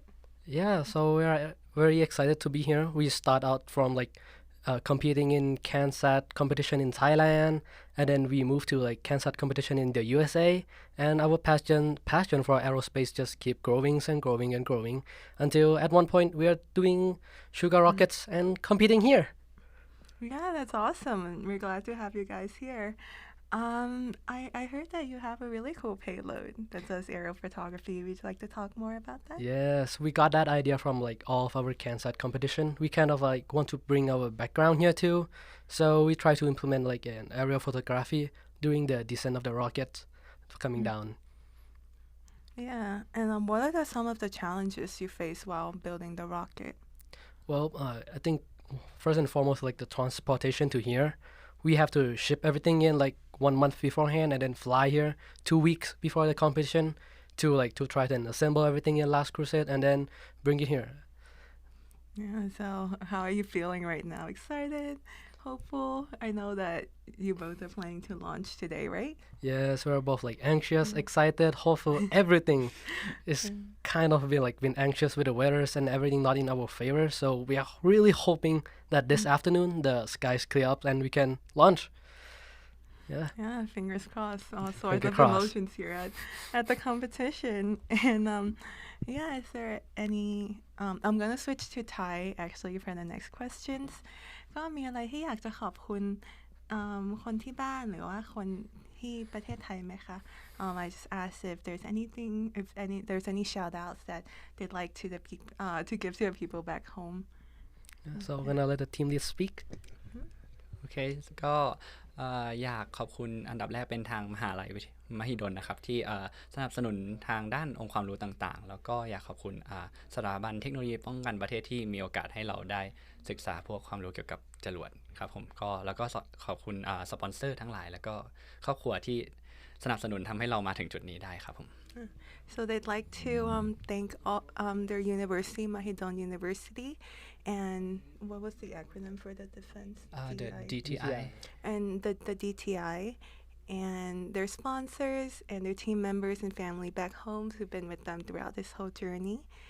And มีอะไรอยากจะบอกน้องๆที่บ้านที่อยากจะสนใจเรื่องจรวดหรือว่าด้าน aerospace ไหมคะก็อยากฝากถึงน้องๆที่สนใจด้านพวกเกี่ยวกับการบินและอวกาศนะครับก็อาจจะเป็นเรื่องที่ดูไกลตัวสำหรับ ประเทศเราเพราะว่าชุมชนที่เกี่ยวกับอวกาศค่อนข้างจะเล็กหรือความสนใจของคนส่วนมากค่อนข้างจะน้อยแต่ว่าเชื่อว่าถ้าเราสนใจแล้วก็มุ่งมั่นเกี่ยวกับด้านพวกจรวดหรืออวกาศสักวันก็จะมาถึงจุดที่ประเทศอื่นอยู่ได้หรือประเทศเราอาจจะเป็นหนึ่งในผู้นำทางด้านอวกาศได้ครับ So that was very poetic, and I'm going to try my best to translate that. So, a message to the aspiring aerospace engineering students in Thailand or anyone who's interested in model rocketry is that while our community might seem a bit smaller in Thailand right now, but we're going really fast. We have a lot of talents, and then we believe that, you know, once we all put out work together, and then we can one day become one of the forefront runners of the field in the future. And yeah, is there anything else you'd like to say? I want to especially thank you one team member that didn't come here. So I want to say thank you to Porsche in Thailand. Thank you, Porsche. All right, yeah, and thank you so much for being here with us today. And sawadee ka. Sawadee ka. All right, now we're gonna go back to the booth. Okay, welcome back. Again, I'm joined by Isaac Sims on my right to your left, I think, from all the way from Australia, volunteering now with Ezra from Monash University originally. And we were just talking through in pretty good detail the whole sequence of events that happens out at the solids pads in preparation for the teams to actually be ready to launch. We had progressed all the way to the point where the igniter was installed, and but not yet quite attached to the launch control system. I had a question related to that. In the past, for prior competitions, we frequently had trouble where the igniters weren't installed quite correctly, or maybe they just weren't very reliable. So we actually installed 2 igniters, and we could switch to a backup so that if we attempted one launch and it failed, then we could actually switch to that backup, try again with a second igniter on the same rocket, and you know, hopefully have a go at it. What do we still do that today, and is that still relevant? Yeah, I'm not sure if that's necessarily a correct interpretation of the old system. So the old double-headed igniter system that used to be mandatory would actually be 2 igniters connected in parallel. So we don't really get a second chance button push, although sometimes that second chance button push can do the job if they've just eaten a lot of current and not burnt through. Right. But the idea is if one of the igniters is faulty, the other one is very, very, very statistically unlikely to be faulty. I see. So that when you push the button, they both go in the nominal case, and if the most off nominal case is that neither of them go, but the most likely off nominal case is that one of them doesn't go and one does. This year, that's not mandatory. What we were seeing, and you might be familiar if you've followed the Cup for many years, is that last year and the year before, you push the button, the LCO counts down 3, 2, 1, go, waiting. Oh, there it is. And that can be quite challenging actually to watch and to get you that perfect picture, which a lot of people in rocketry love. And what we're finding is that double-headed system was eating a lot of current because they're wired in parallel, before actually getting going and getting ignited, and sometimes taking a long time to get moving. So this time around, we've not mandated that. I've seen probably 70% of the motors that have launched off solids have had double igniters anyway, regardless. But some have definitely been single this year. The pad control boxes don't really have an option to have a second go on a different igniter. That would involve wiring up another kind of connection. Sure. Yeah. So we're just taking a look at the camera setup here, and you can see the rain is actually now coming down. It had been light sprinkles until about maybe 10 minutes ago, and so it's a little heavier rain. I wouldn't say it's a torrential downpour, but it's definitely wet. So partly we're making sure all of our expensive electronics are safe. But we've got teams under tents. We've got teams watching on the Diamondtron here, big screen to see the live stream. And the good news is, at least in terms of the overall weather, is we're looking for this front to pass. What we don't quite know is what's on the other side of the front in terms of cloud conditions and wind conditions. I would say overall the winds are quite calm. There's a slight breeze. The winds are supposed to be very good all day for launching, so as long as that cloud kind of goes away with the front, we're in for a good chance this afternoon of getting some flights away. Now, some of you might be holding significant concern. We've just been showing you all the rockets out on the pad, and it's pouring rain. Not quite pouring, but it's definitely beyond a sprinkle. We had teams down there about an hour ago, I would say, and rockets generally are pretty watertight, except they need to listen to the atmosphere. We talked earlier about how they detect their apogee. They need to sample the atmosphere, and they need, their pull pins have holes through the airframe. These are all places that water can get in, and water and electronics don't go together too well. Right. Neither does water and propellant. So you can see there, that might be the Supernova team. They're from Brazil, I believe, this team. There's a Brazilian flag, and I've got my pen license. Around the top here, they've actually done a bit of a job with bubble wrap and tape, getting all of the potential water ingress points that they could have in this weather kind of sealed up and away from the rain. What we've also done, and we might be able to go to go to one of the rockets on the D bank in a second. I'm told I'm asking a lot. We're pushing our drone cams to the max on this. Sorry, this is one of our We've put a lot IP of cams. effort with the teams into making sure that they're safe from the weather as well. So out there on D2, you'll be able to see in a minute actual ratchet straps on the rocket, keeping it on the launch rail, and hopefully not too affected by any wind that might come up. That's not twisting on the actual rail itself. I see. So you might kind of strap them in. Yep. And one comment from our RSO actually was, you might want to take those off before trying to fly again. you could potentially launch the rail. Don't take the rail with you. Now, these motors have quite a lot of power behind them. On the D-pad, they're typically N or O motors. We have to keep the O motors on the D-pad, numbers 2 through 5, so that we can keep the hybrids intersection flowing with safety distances. I see. And so if it's an O, maybe say an O5500, is that 5 ton of thrust? Is that the way that works? No, 500 kilos. That sounds a bit better. That's still a lot of thrust. It's half a ton. So that launch rail doesn't weigh 500 kilos, and I don't think the pegs in the ground could provide 500. They might be all right actually, but our ratchet straps could send the rail, and you can see them here on our telestrator. We'll try it. Oh, it came eventually. There, and then down the bottom there. We're learning on the fly. Okay, and then I've got undo. There we go. Cliff's just given me a bit more pen license training.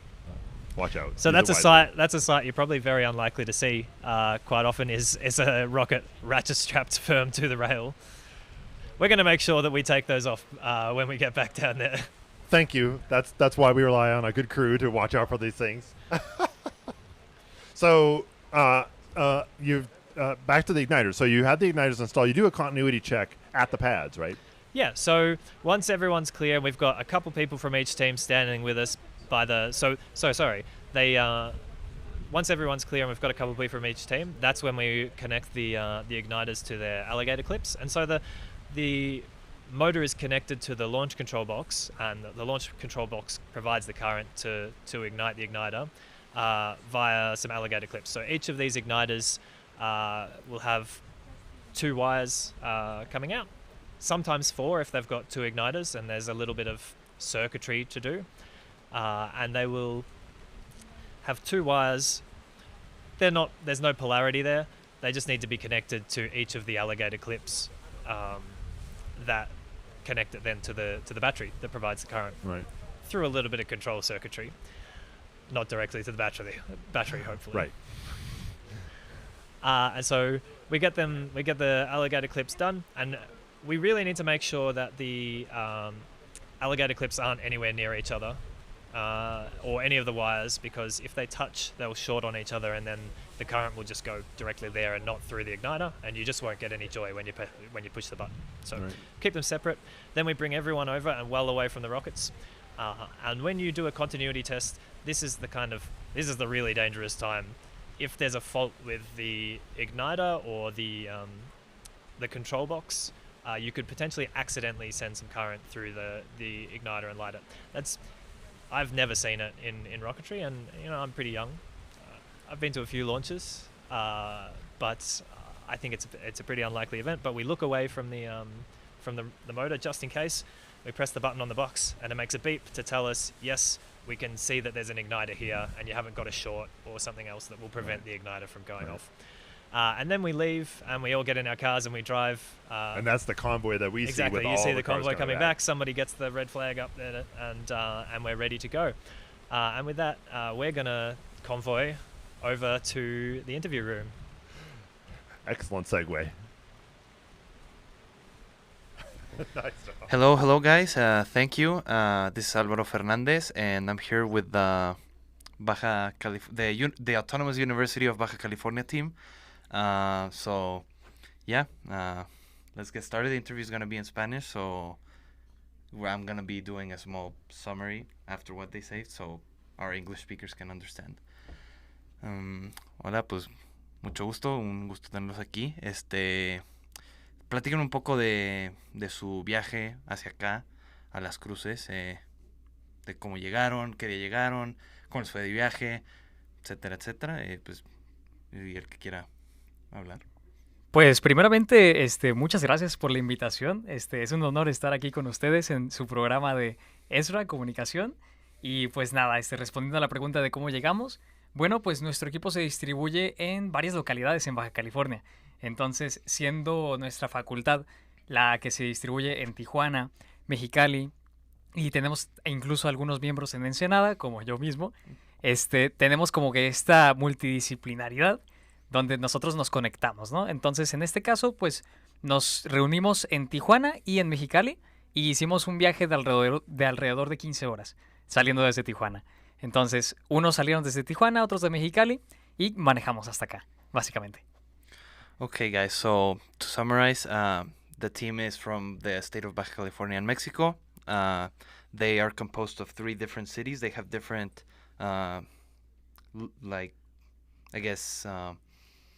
places in Mexico where they have the university. So, by the state of Baja California. And they come from 3 cities. They come from Ensenada, Mexicali, and Tijuana. And they departed from Tijuana you said Sunday? Sábado. Saturday. Okay, so they departed from Tijuana on Saturday, and they came here, and now they're here. Perdón, platíquenos un poco de su cohete, de qué está hecho, digo, en términos sencillos para que los que no somos ingenieros entendamos. Pero, pues sí, platíquenos un poco de su cohete y de, pues, qué es lo que esperan conseguir. ¿Quieres responder? Ok. Sí. Primero que nada, el nombre de nuestro cohete es Cimarrón. Existen otras versiones anteriores del cohete Cimarrón, Cimarrón 1, Cimarrón 2 y Cimarrón 3. Esta vez se decidió escoger el nombre Cimarrón sin un número después, porque esta es la versión en la que esperamos tener el mayor éxito y sea la culminación de la serie Cimarrón. Y además de ello, pues ha sido una mejora muy grande en cuestión de materiales, técnicas de manufactura, gestión de proyectos. Entonces, una gran parte de nuestro cohete está hecho por materiales compuestos como fibra de vidrio, fibra de carbono, algunas piezas maquinadas en metal como la punta del cohete, que son hechos en aluminio 61, y otros mecanismos internos que tiene el cohete, como son en este caso el mecanismo de aerofrenos o air brakes en inglés, que son unas aletas de fibra de carbón que son activadas por un mecanismo de aluminio. Okay. ¿Y en qué categoría están? 10K codes. 10K, perfecto. So to summarize, what they just said is that their rocket is Cimarron, that's their name of the rocket, and that previously they've had 3 different versions. They had 1.0, 2.0, and 3.0, but this time they decided to not give it a 4.0 and just call it Cimarron, since they believe this is going to be their most successful one.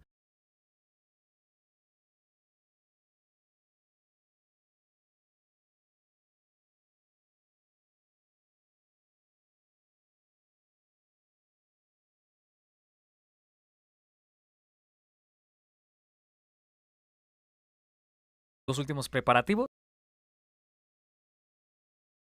Entrar en la cola de lo que es el lanzamiento, ¿no?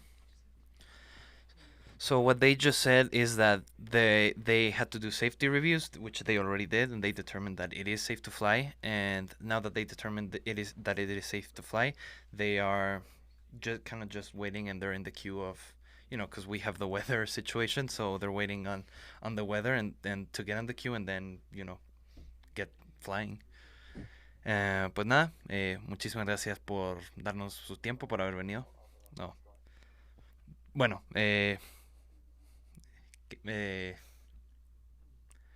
y ¿qué es lo que más les ha gustado de su cohete? ¿Qué es lo que más les gusta y lo que creen que podrían mejorar? Claro, personalmente, pues yo siendo líder de aviónica, pues lo que más me gusta son la dinámica de las computadoras de vuelo, ¿no? Entonces, este año decidimos innovar en ese segmento, no nada más dejar lo que viene siendo el requisito de los altímetros, sino nosotros también desarrollar computadoras que reciben y transmiten datos a estación terrena, así como también tienen la función de aerofrenos que mencionó mi compañero anteriormente. Y pues también es algo nuevo para nosotros en lo que buscamos mejorar también. ¿Algo que quieras agregar? Claro. Una de las cosas que más me ha gustado en este proyecto, aparte de que, yo soy líder del área de air brakes. En air brakes hemos usado materiales compuestos como la fibra de carbono, y gran parte de este cohete ha sido hecho en fibra de carbono, y hemos utilizado muchos métodos y técnicas de que no conocíamos antes, y ha sido muy bueno y muy entretenido aprender a utilizarlas para crear nuestro cohete. So what they just said is that in this rocket they start using air brakes, and that like a new system, right? And that they're very excited to start using this system, and that they just want to see how it goes and keep improving it. And yeah, muchas gracias por haber venido. Ahora sí, muchas gracias por haber venido. Y bueno, les deseo mucha suerte en su lanzamiento. And back to you guys at the booth. Good afternoon, everyone. Cool. During the interview, we had a change up here in the commentators booth. I'm Justin Kissel, assisting in both registration and judging before this, and now that we're here out at the pads doing launch operations. Yeah, hello everyone. My name is Tim Kissel. First year volunteer. Did registration this year. We did some judging, and now we're out at pad operations. Pad operations a little slow right now with the rain, but I'm happy to be here. And then I'm Kenneth Powell. I've been this is my second year helping out with Ezra. I've been helping with flight safety reviews, and then now I'm at the pad manager of the O-Bank. And this is actually my first year as well. Yeah. So both of us coming for our first time. Yep. Reminiscent of the time that I competed here in 2022 with all the rain. So hopefully it'll let up this afternoon, and we're looking forward to getting some more rockets in the air. I feel like clouds are a little bit harder on us because last year we were dealing with wind. So that's a lot of stuff with rockets. Rockets can survive in a little bit of water. I've had my fair share of rockets land in the farm trench of pure water, having them have a quick nice water bath. It's been rockets can land anywhere and they will land anywhere. Yeah, sure. It's a little bit more work for the Rocketeers, but it'll be okay. Yeah, cleaning off that mud. Yeah. Well, speaking of work for the Rocketeers, there's a lot of work that goes on prior to coming out to the desert.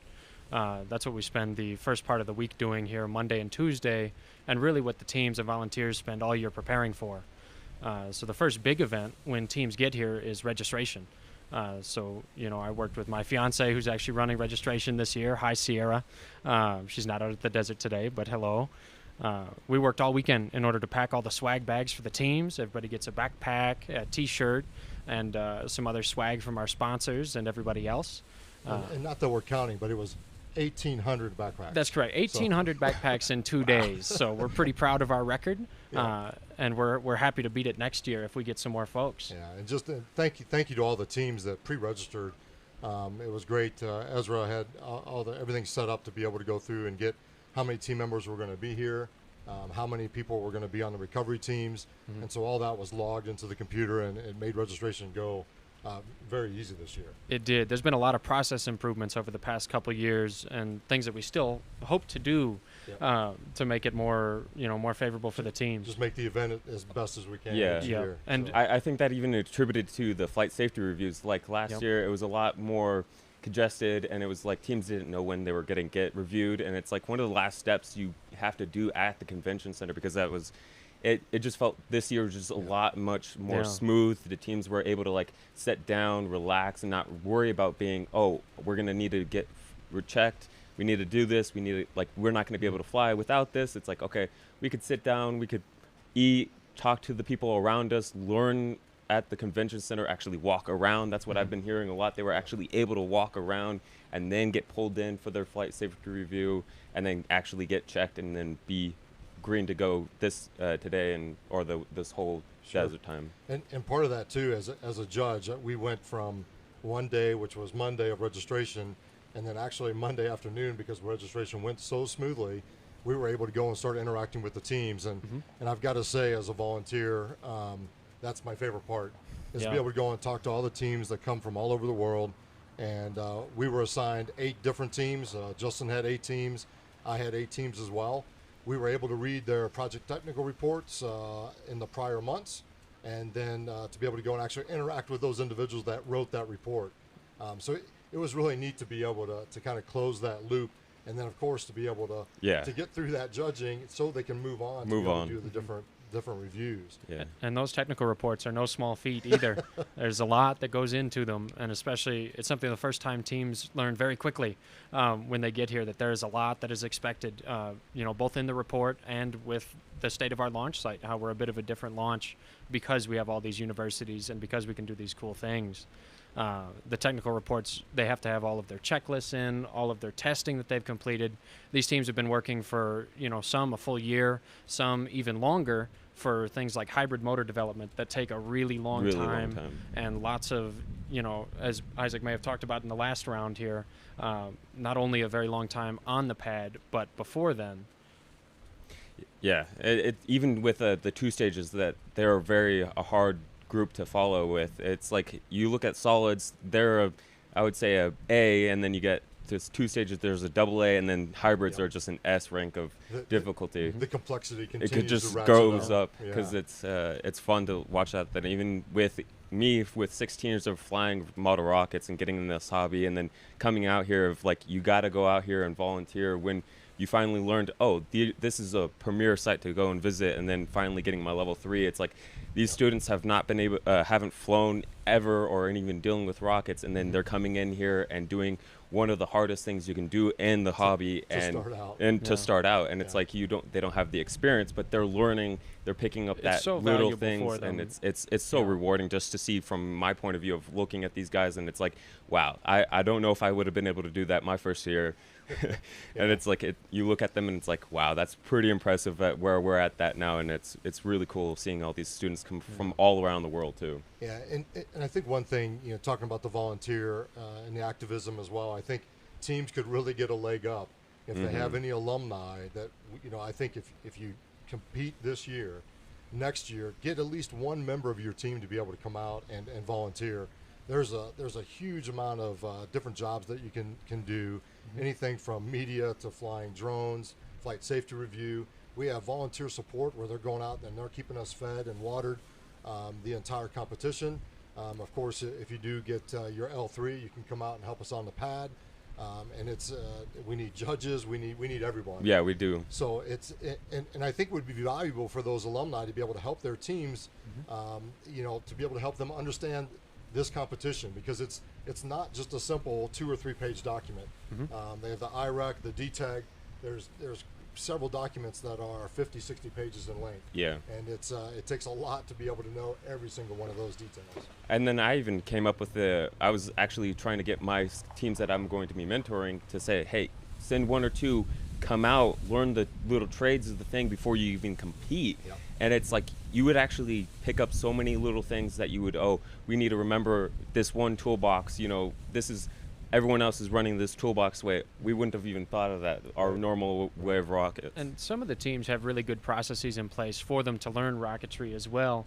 Because, this big project, it gives them a lot of engineering experience and some experience in the hobby, but it only has one igniter that you put into it. So one of the things that my former team 122 this year, University of Michigan Dearborn, good luck to you guys. One of the things that we did when we were on the team was implement a level 1 certification class. It's, the first point of entry to high power rocketry, and it's something that can be done on a much smaller budget than building multiple level 3 rockets. And that just gives the students so much more confidence when they're dealing with an airframe and dealing with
pilgrimage for me.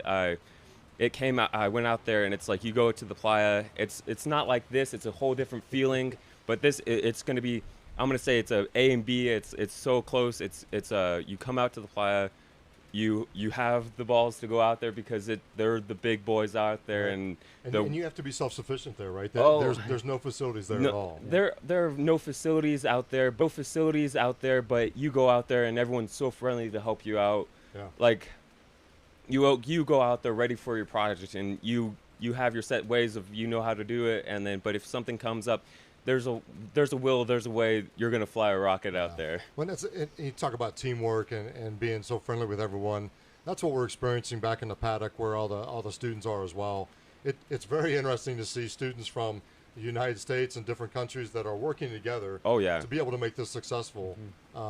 When everyone goes out to be able to try to recover their rockets, their radio back say we see this rocket. They're taking a picture of it, and they're wanting to be able to help all the different teams out. So yeah. I think just the rocketry, the club, the community itself, the hobby itself is so, it's a family. Yep. It's like I feel it's a second family to me at my club, and just like you grow up with these guys, or you've been taught by them by my standpoints of 10 years of flying with them. They're like this is the way you want to do it. And it's so let's talk about your 3400. Talk about the rocket and so how it is a went? Frenzy Massive. It was I bought it from Animal Motorworks. It was in their trailer. It was one freak moment of they had it in the back. They were moving around things, and then like, you know what? This is the perfect rocket for you. Go and then the challenge was set by my group of my local prefecture of like, you know, we did an N. You need to do something bigger. You need to set. We've trained with you for so long, and it's like you know what you need to do, and it's like. So it was a heavily modified Frenzy Massive with points of a tail cone and thrust plate modified that was specifically designed. Then it had a forward motor retention ring that was actually an anchor point for the rail button. Yeah. So it was as size of these guys. It was a 12-foot rocket at the end of the day, and 75 pounds, but 45 pounds of it was the O. So it was a light rocket, and that one went up to around 35,000 feet, or it was 30,000 with the AGL, I would say, above ground level. Right. So, but it had a max Q of 1.7 Mach. So it was. How long did it take for you to be able to build that motor? The project was a 3-year stint of me just wanting to make sure everything was right, and that was due to COVID, doing a lot of kind of a roadblock. But it was more or less, it was like I needed to be perfect because it was a big project for me, and it was more or less just procuring the motor and the case. It was like at that time it was Cicerone was not producing, and now it seems like they're coming back, and it's really good for the hobby to see that back. Yeah, absolutely. I mean, I think for the viewers out there, if you're not aware of what this hobby is all about, I mean, you can do the small Estes rockets like we talked about and build those in an hour or so to be able to get those going. But the time and effort that gets put in for all of us to be able to do our level 3, I know for me it took me a year to be able to get mine built to be able to go, and I bought a Wildman kit. Yeah. So I did the Ultimate Wildman, which was about 12 feet tall as well. I did mine on a much smaller motor. Mine was only an M1297, but it was still a respective motor. That's it's right, not an M1350 though.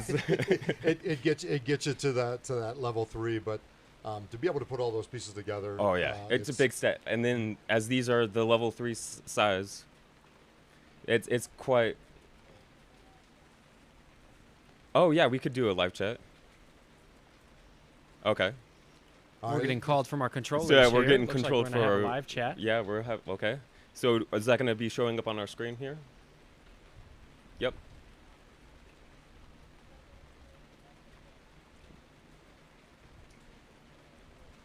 Okay. Oh, sorry, everyone on the live stream. We'll keep going. We're new. We are amateur anchormen here, so we're getting spoken into our ear here a little bit. But so Justin, your kit was an AMRAM, right? Correct. So it was an AMRAM 5 is what they call it. So a 5-inch diameter AMRAM. And one of the reasons 75 millimeters. So yeah, we did the 75 mil. We actually reused our casing. Save a bit of money on these L3 launches. Good. Yep. That's the same point on this OS34. It's I can only use those so many times. I know. They're so powerful motors. Yep. Yeah. So my kit, I chose the AMRAM 5 because I like the dual sets of fins. It has the lower stage and the upper stage. It looks pretty sweet. It was just longer to be able to assemble. Right? Of course, it just takes twice as much epoxy around the fin fillets, and then. Did you guys do a tip-to-tip or anything like that? On these, I did not do tip-to-tip. Oh, wow. But the thing that we like to do, and the thing that we've seen before as well, is when you install your fins, when you install the motor tube, don't install the back centering ring. Just leave it loose. Yeah. And then install the fins in with just CA on the tip or on the root edge. And then you can pull out that back centering ring and put big fillets in between the motor tube and your fins. I've seen that happen, but I was dealing with an O. I actually did a tip-to-tip on the motor tube and big fillets, and then I did another layer on the outer tube. So I slid it in, so I had to cut the tube, and you had the slots. So you kind of did like a fin can where fin can. Because I fly. My favorite kit is actually the Tomahawk. It's a 54 millimeter diameter, and I love that thing to pieces. I've gone through 5 kits, but I love that kit. It's the K2045 on the CTI side, and a K2050 is the other high thrust motors, or the dime in the dozen of mine as like, if a vendor has that, I'm buying it. Well, and I think that's one of the more interesting things about rocketry is the amount of different things that people do. Oh, yeah. You know, there's some people that spend their whole lives and they specialize into smaller motors, but doing very, very precise, very low weight rockets. Okay. So, some of the things that I like to look at are for the flight records, which are available on EEE's website. So you can see all the different flight records for F through O class. Chasing the grams. And and when I see this, like an F motor going 7,000 feet, and they're optimizing out half a gram in their weight, it's really cool. Yeah, helping out record holders at the Balls launch was just so fun. Just looking at these guys, the premier of the hobby, just trying to push the limits of what rockets can do. It's just so fun watching them. Sure. So it sounds like in our year we may be going to a student interview. Is that correct? Oh, student video. There we go. Okay. Thank you. Let's take a look at Team 99. 99, okay.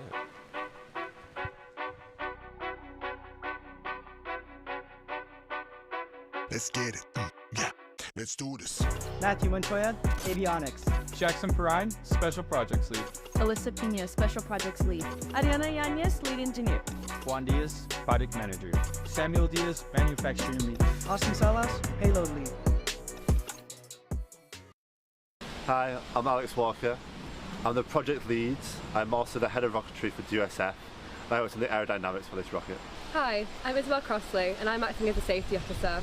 I'm also the president of the USF. For this rocket, I worked in the design and manufacture. Hi, I'm Finn Brown. I'm the launch operations officer for our Spaceport America Cup team. I'm also the treasurer at DUSF. I've been mainly working on manufacturing and logistics for the competition. Hi, I'm Josh Pine. I'm doing media for SAC and I run balloons projects for DUSF.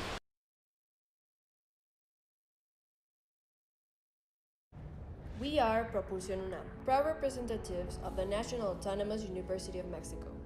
Our team is made up of 4 divisions: Avionics, which develops the flight computer and telemetry systems; Aerostructures, in charge of rockets, airframe, and recovery; Propulsion, which designs, builds, and tests the engine; and Marketing, responsible for outreach and digital media.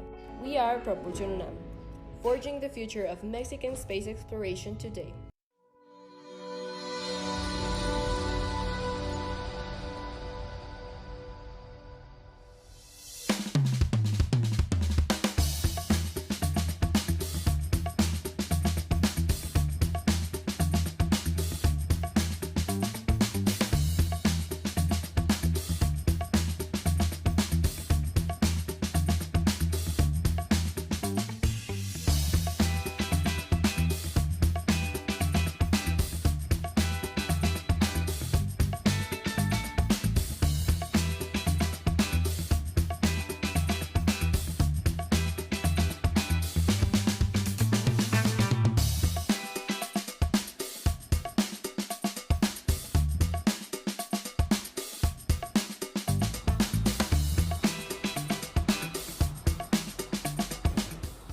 I am Franz Carlo Guevara, the team lead of Ateneo de Davao University Rocketry Team, and this is Project Sugod.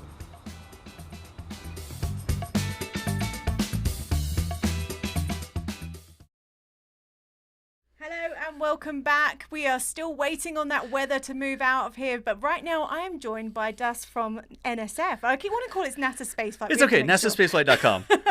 They do a really great job here at supporting the live stream team, and I'd really love to hear your background to this, because this isn't your first rodeo here. No, it's not. We've been out here for, since the inaugural one in 2017. Yeah. 6 years of supporting this competition, which I think is really great. And you know, obviously, Das does this for a living for NASA Spaceflight or NSF, and is able to come out and volunteer for us. Yep. Why do you do that every year? Because it's important. One of the first reasons we came out here to help share the Spaceport America Cup was because we want people to see what the students are working on and all the hard work they put in. The families as well. We get so many messages from families saying, hey, I had no clue what they did out there, and y'all had the live stream, so now I can participate. I can be a part of it. And that is a reason we keep coming out here, to make sure y'all can keep live streaming and sharing this with people remotely. Absolutely. And your team have been outside on cranes. Tell us about what sort of things you've been doing over the last few days. So also, we've got a couple different things that we support here, live stream wise. We've got Art, who's back on the Skyjack. It's actually in this direction behind me here.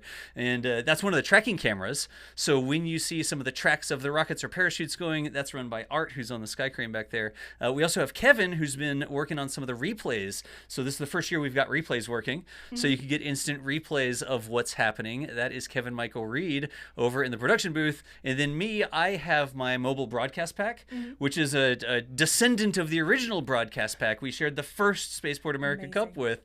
And I run around and I go places where the other cameras can't reach. So I can go all the way out to the rails. If you've seen some of the close-ups of setups and stuff like that, that's me walking around. I've been hanging out with the students over at the staging area, like the marshalling area, where they line up before they go out and put their rockets out, and we can interview people there. I can walk around in the tents. I can go basically everywhere with the broadcast pack, as long as I'm not behind a big metal vehicle that blocks our signal. There aren't too many of those out here, thankfully. They're easy to avoid at least. Yeah, that's true. What have you found from this year's competition? I know we've kind of not had as many launches as we hoped we would, but have you been impressed so far of what you've seen? It's always impressive because just getting out here with a rocket shows that the team has been successful, right? Like, it's a long road between we should build a rocket and actually showing up in southern New Mexico with a rocket that's ready-ish to launch. You know who you are. But even just that, seeing so many teams out here, it's 120 something teams, I think. 122 this 120 year, teams, 1,800 something students. Yeah, a lot of people to organize. That in and of itself is impressive. So I hope the weather clears up and I hope we get some more launches, but the teams have already accomplished so much just making it here. Yeah, we are still watching that weather and hoping it's going to clear up by about 2 o'clock this afternoon, which is the hope right now. And as soon as it goes, we'll be starting to launch again and you'll be out on those pads. Yep. What do you tell people when they ask what the Spaceport America Cup is and why you get involved in it? Well, it's important is the first thing to tell people about it. What a hacky answer, right? No, but it's the student rocket launch competition, and it gives the students the opportunity to launch rockets that are bigger than things that they could normally launch a lot of places because of what the Spaceport offers here. But it also has all the different things that you do to put into building their rocket, right? Teams are getting funding, they're getting sponsors, they have engineering. Some of them are very specialized where this is the structures team, this is the propulsion team. You've heard that over and over again, but it gives so many different people the opportunity to participate in something that really maps to things they will do in the real world. Yeah. Not just, I need to know how to do this one thing myself, but I need to be able to work to a team or work as a team to create this product. I mean, the rockets they launch are basically products that are being delivered here, right? And so getting those skills to work together with other people and not just, I'm just the engineering guy, I just designed the rocket. Well, we need a business person too. Teams need graphics. Teams need all sorts of different things. And being able to involve so many different skill sets and so many different fields in the event, it really opens up opportunities for folks to be out here and learn skills they'll use. You just nailed the next question I was going to ask you about. Sorry. No. And why, people in space think you can only be a rocket engineer or a scientist to work in space. You work in space full time. How did you end up doing this as a full-time job? I had nothing to do with space. I loved space originally when I was a kid. I always wanted to be an aerospace engineer, but I got caught in the dot-com boom. So I went off and did computer stuff for 15 plus years, and it hadn't gone anywhere. My love for aerospace didn't evaporate, and I eventually got back to it where I could start sharing aerospace with other people. So my whole journey is very circuitous, but I'm glad that I got back, and I'm really glad that we're able to come out here and share this with folks so they know what's going on. Absolutely, and what a great testament to these students at home and know that there are different opportunities for you. Yep. How do people find out a little bit more about what you do on your day-to-day job? Oh, in our day-to-day job here? So we have a website, nasaspaceflight.com, and probably the biggest thing for students to know is that we're looking for more people to come and work with us. Ooh, that's definitely good. So we do coverage, we do commentary, we have all sorts of IT skills for our video infrastructure and stuff like that. And if you're interested in doing any of the stuff we do, we've got a little business at nasaspaceflight.com, and you can shoot us an email. And we're looking for student commentators. Yeah, that'd be really great. Imagine if they can come in and talk about what's going on with the rocket in quite an experienced way, particularly having come out and launched somewhere like this. This is a really good opportunity. So if the students are watching, do make sure you go and find the team while they're still here. What are we expecting, hopefully, later this afternoon? Well, I hope the weather clears up a little bit. The funny thing is you have me in here doing the interview in the air-conditioned room. It's cold. It's nice outside right now. So when it's nice outside, DOS gets to come inside. But when it gets hot again, I have to go back out to where the rockets are. I promise we will let you get back out again soon. I know, it is a weird combination today. We're not normally like this in New Mexico. In fact, you were here a couple of weeks ago when there was a Virgin Galactic flight one. Jack and D were. Yes, yeah, Jack and D came out. And they know that it's normally quite warm here, so this is quite unusual for the conditions. And you've been here in previous years and known that it could be very different from this. So we're taking advantage of it right now and being inside, and it is a little bit cold, funnily enough, because the air conditioning is in here to keep everything cool. I want to do my interviews when it's hot outside, though. Like, tell me to come into the air conditioning when it's hot, and then when it's cold outside, I'll go out and stand in the rain. Okay, next time I promise will be better planned. We were just talking about how much we love these mic jacks. These I know. Really cool calls. I believe that OnShape actually 3D printed these. Aren't they amazing? They are. I'm not sure they're aerodynamically stable with this big part of drag at the top. The fins probably need to be bigger. I feel like we might need to test it, but if they want to do some of these for NASA spaceflight as well, that could be a pretty cool little addition to add to your crew. That would be cool. I'm about to unplug this and see what size rocket motor will fit in the bottom of the mic. I think that's a really good idea. So let's talk about your team that are also out here. You mentioned them before, but let's give them a bit of love, shall we? Absolutely. Tell me a bit about them and their backgrounds right here. So Art has been coming out here since the first time we did this. Excellent. And he's a local here in New Mexico. He comes down from Albuquerque and has helped us, like assistant-wise. He used to carry our broadcast pack. He'll run around and he'll talk to the team so they have warning that we may come and interview them. Like, hey, do you want to talk about your rocket? And this year he's actually running one of the tracking cameras up there. So he's got a lot of experience watching us run tracking cameras, but he's been knocking it out of the park tracking the cameras. There was one, y'all were asking, you're like, does anybody see it? Everybody's looking at the sky. And Art calls in on the radio, I've got it on the camera. And it was 1 pixel. They had to stand up and blink, like squint at the screen. They're like, how do you still have it on the camera? They make it look really easy. I've been reading a lot of the commentary actually on the YouTube live channel, and people were saying, oh, you missed it and blah, blah, blah. I'm like, but actually when they catch it, it makes it look easy. It's really difficult. Can you talk us a little bit about how difficult that is? The biggest thing is it's bright outside. So when the rockets are launching, the sun makes it really difficult to see the monitors, and they move ridiculously fast. So it's not like a normal rocket launch where you're 4 miles away and it takes off and you have plenty of time to track it. These things are... You've seen it happen over and over again. So to track it, you basically watch for the smoke and you just go like that whenever you say it launch. It's tough to keep it in frame. And sometimes we don't keep it in frame. It goes off the top or the bottom. Some of them have sort of variable thrust as well. Yeah, so they'll jump off and then they get lighter and they go faster. If you see them exiting the frame, it's because their thrust weight is increasing as they get rid of propellant mass, right? I guess not variable thrust, but variable thrust of weight. And so they'll exit the top of the frame sometimes just because they're speeding up as they lose mass. Once they get way up there to apogee, we look for the smoke trails. So you'll see that little thin pencil line of smoke that almost always points to where the rocket is. And you'll try to point the camera like at the end of the smoke trail as the way to figure out where it is. And then if you can acquire it, you try to stay with it. Because if you blink or you lose it just for a second, you're watching for that all right, our lights are coming on and off, or whatever. You watch for the drogue at Apo or whatever, and you get that little puff of smoke. But if you're not looking in the right spot, you'll probably lose it. So once you find it, you try to keep on it the entire time. And Art does a fantastic job of tracking those things. And you were saying that another member of your team is helping with replays as well. Yes. So tell us a bit about him. So Kevin Michael Reed is NSF's main producer. He's sort of the producer in charge of all the live streams we do. And he's come out here for the first time. I drug him to the desert as part of the experience. It's definitely an experience to be out here. Yep. And he's been doing the replays. So we've always talked about wanting to be able to do instant replays. So we launch it and then we can show you launch angles that you didn't see during the live launch. And so Kevin came in and they had a bunch of equipment, computer stuff. He got it all set up, got it all configured so that the live replays could happen and we could show you all the different angles that you didn't see in the first place. Oh, we might have to speak to Kevin later and find out how he's finding things over here, because it isn't a glamorous lifestyle actually tracking rockets. It's quite a difficult lifestyle to be, and you travel a lot to trace all the rockets quite a across bit, the country. yeah. So what do you prefer, KSC, Boca Chica, or over at Vandenberg? Oh, geez. I'm going to get in trouble if I answer this. Go on. Look, Vandenberg has the best weather. I know that there's fog, but it is beautiful out there. And when you're running around a pad, installing stuff or working outside, I'd rather work outside at Vandenberg.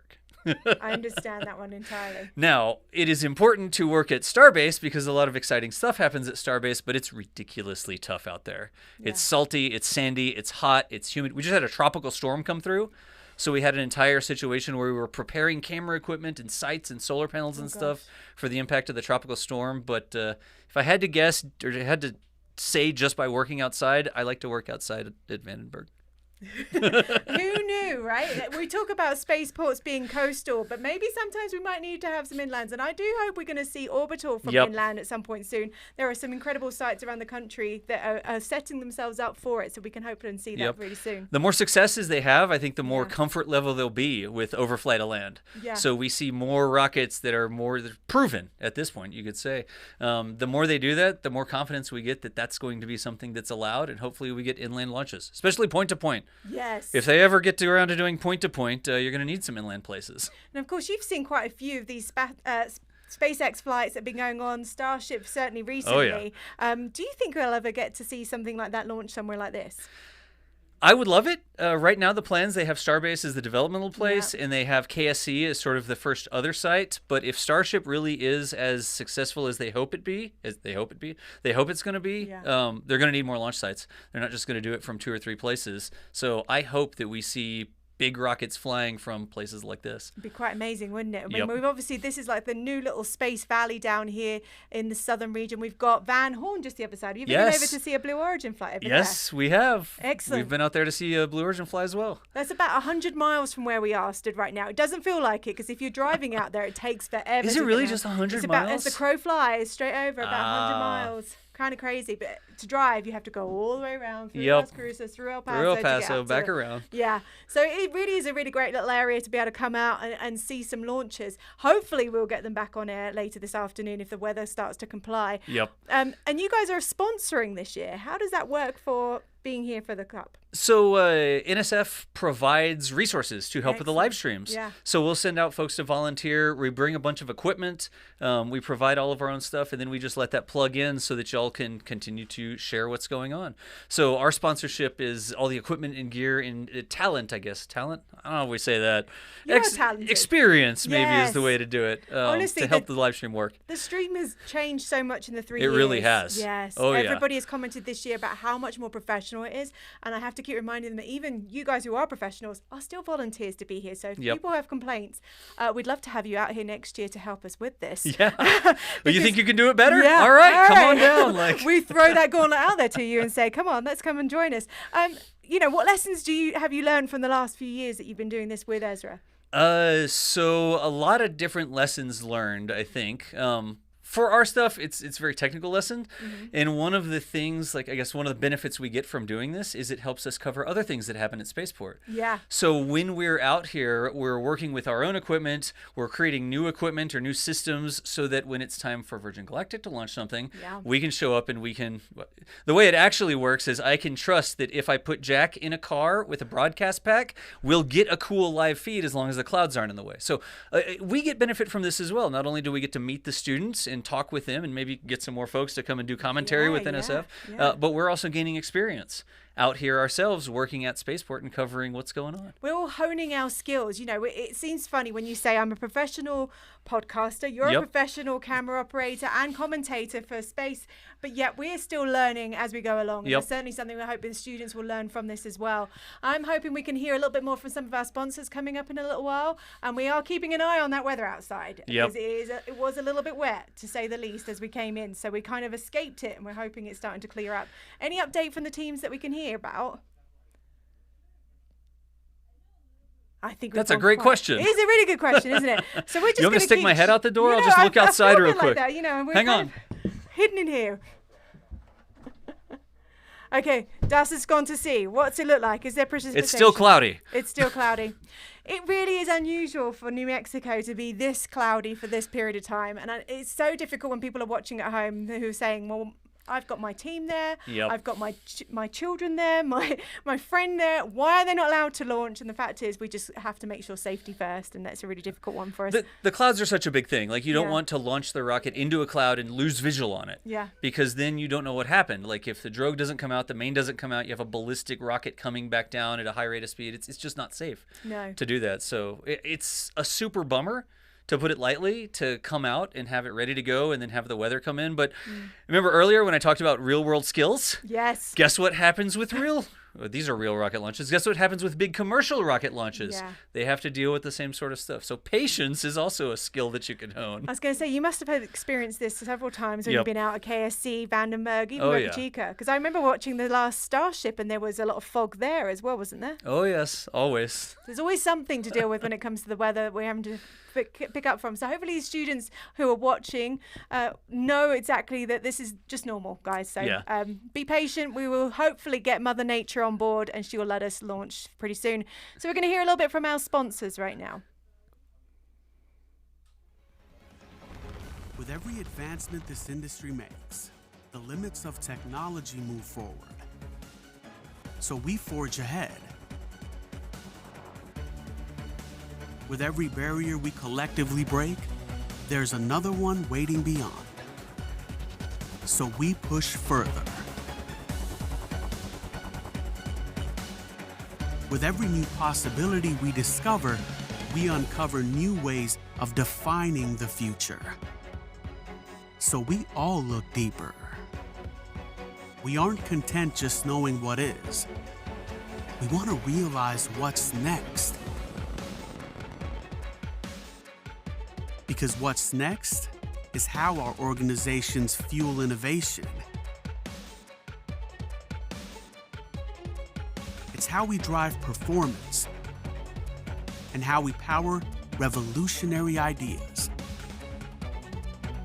For every groundbreaking technology, we look for new barriers to shatter, new limits to push, and new futures to unearth. Our industry lives for what's next. Because what's next, you wouldn't want to miss.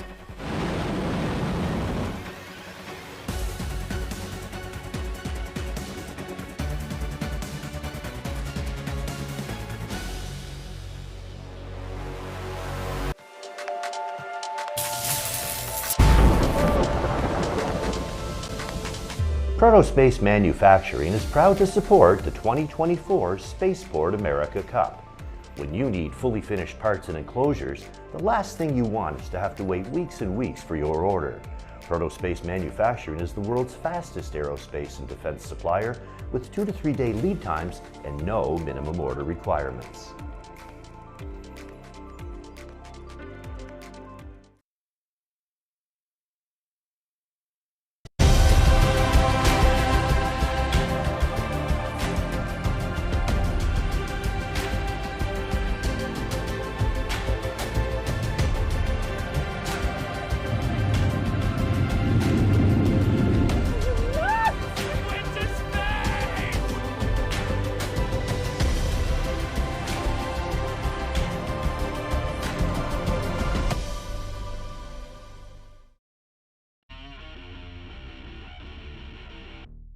There's a place that makes dreams feel touchable, like you can reach up in the sky and pluck it like a star, where you can feel the vastness of it all and know that you are but a part in this big, big story, in the dusk, in the silence, and in the desert night sky, a place untapped, but leading the way in a new frontier. Visit Las Cruces, the real New Mexico.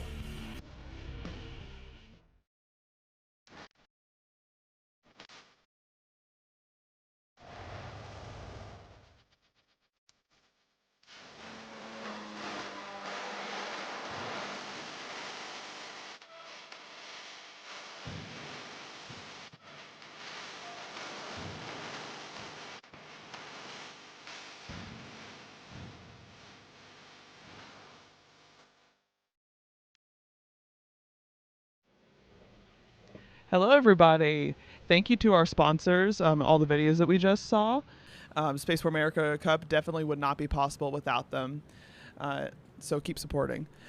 We'll be going to the booth with the student. Oh, we're waiting for our student team to get ready for their interview. But this event, it doesn't stop without those sponsors. You can't be anything without those sponsors. It wouldn't be a event. Exactly. Plus, it's always good to have some good examples out here for our student teams for future aerospace and other STEM careers. Yeah. So, you just joined me. I don't know. I'm a pad manager, but you been on this live stream more than I have? I have. The poor live stream has seen me probably about twice now already. Oh, but lucky. it sounds like they're going to get a break from me because we have an interview that we're going to toss to. Okay. Everyone, I'm Heba. We're back here at the interview booth with an international team all the way from Turkey. Introduce yourselves, guys. For sure. Here you go. So I am Nurullah Bedir. I am the team leader in the Wafa Aviation. This is my second year in the rocket science. So last year we competed in this area. We were in the 4th place and at the 10K cuts. And we are so grateful to be here. Okay, my name is Ömer. We are here for second time, and we had a lot of times in our country. We developed ourselves thanks to TechnoFest competition. That was our 16th launch, and it was so grateful to present our country, our region. We are so happy about that. Definitely, that sounds really exciting. Obviously, the journey here was probably really long. Tell us a little bit about that, from Turkey to New Mexico. Actually, it's a so long travel. So firstly, we should come another place in US because there's no direct flight from Turkey, Istanbul to New Mexico. So this year we went firstly to Chicago. It was approximately 11 hours flight. And then from Chicago we transferred to the New Mexico, and it was like 3 hours flight. So it was so tough day for us. One more challenge. We needed to carry the rockets, and it was a bit strange. We needed to improve something at airport stuff for airport stuff, and thanks God it is here. We launched it and we recovered. That's amazing. Speaking of the rocket, we actually have it right here. If you guys can see, it has like a bit of a crocodile design. Tell us about it. I have to ask, what's your favorite part? Okay, we had about 10 options about painting. We picked crocodile because it represents power, nature, and it's take interest. Therefore, we picked this crocodile, and we thinking that crocodiles dream to fly like human. And we wanted to show a crocodile can fly, and a dream came true 2 days ago. The crocodile have flown, and only the crocodile can fly. That's amazing. I love that. That is honestly, that's an inspiring story. I really like that. So tell us about the rocket itself. I know you guys said you were competing in the 10K cuts. Did you guys have a payload? How did that work? What was up with that? Actually, our payload was a CubeSat. We shaped it as a CubeSat dimensions, but it has its own wings. So it was actually in US we couldn't accomplish it, but we planned it land like 500 feet by its own parachute, and then he will cut his parachute, and then he will land with his propellers. But in US there is some issues because of the FIA rules, so we couldn't get some license. So we landed on CubeSat with his own parachutes only. For the rockets, actually, our rocket is for the 10K cuts. Our target altitude was 10K, so we designed it as this to accomplish this altitude. So there is a camera in here. This is a special camera design. So we designed it in our workshop, and we recorded our all flight with this camera. We had a video actually, launch video. Maybe you can show it. I don't know if it's possible or not. Yeah, we'll definitely have to ask Control about that. So you guys competed in the video streaming contest as well. Yeah, we will join that. Yeah, how was that? Like. The video will include our challenges because we had to cope a lot of problems: production, designing, test launch. In our country, it's not easy to make a test launch. We needed to get a lot of permission and transporting issues, visa issues. So being as an international team to be here is not so easy as it looks. Anyway, we cope with this, and we recovered whole rockets. We are so tired, but anyway, we cope with all problems. We are so happy, and we are talking with you. It's so cool. Yeah, of course. We're so happy to have you guys here. It is their second year here at Spaceport America, so we're so glad to have them back. Real quick, take us through the process of actually building the rocket. Like, when did you guys start building the rocket? I talked to a bunch of other teams. They tell us that they start in August. It takes them a year to actually produce the rocket. So tell us a little bit about that. There are a lot of sections to build a rocket. First, it shouldn't be do that searching the rocket science. So what is the nose cone? What is the alternative shape for nose cone? What are the material options for the body? Carbon fiber, composite technologies. What is the Faraday cage? First, the whole things should be known. Then by selection process should be occurred. Which material you need to use. Then you need to decide this one. Then production section came. Like it takes more than one year. Therefore, it shouldn't be that shouldn't be they shouldn't wait anymore. They can do right now. They can start right now to have rockets, and there are a lot of process for this. Yeah, definitely. Does definitely sound like a process. I have to ask, your rocket is so cool. What's your favorite part? What is y'all's favorite part of the rocket? The payload, the paint job. I can say my favorite part is the paint job. But yeah, what's your favorite part? So before answering your question, the competition develop itself every year. Maybe for the next year, it can be another category, painting category. Yeah. We can compete with this painting. Other teams can make creative design for paintings. Maybe the competition can add this category. Yes, it looks so cool, but inside of the rocket there are a lot of things. We have payloads. I can talk about more about payloads. Yeah, for sure. But we're gonna show their video first, cool. So we'll take it and we'll be right back. Don't go anywhere.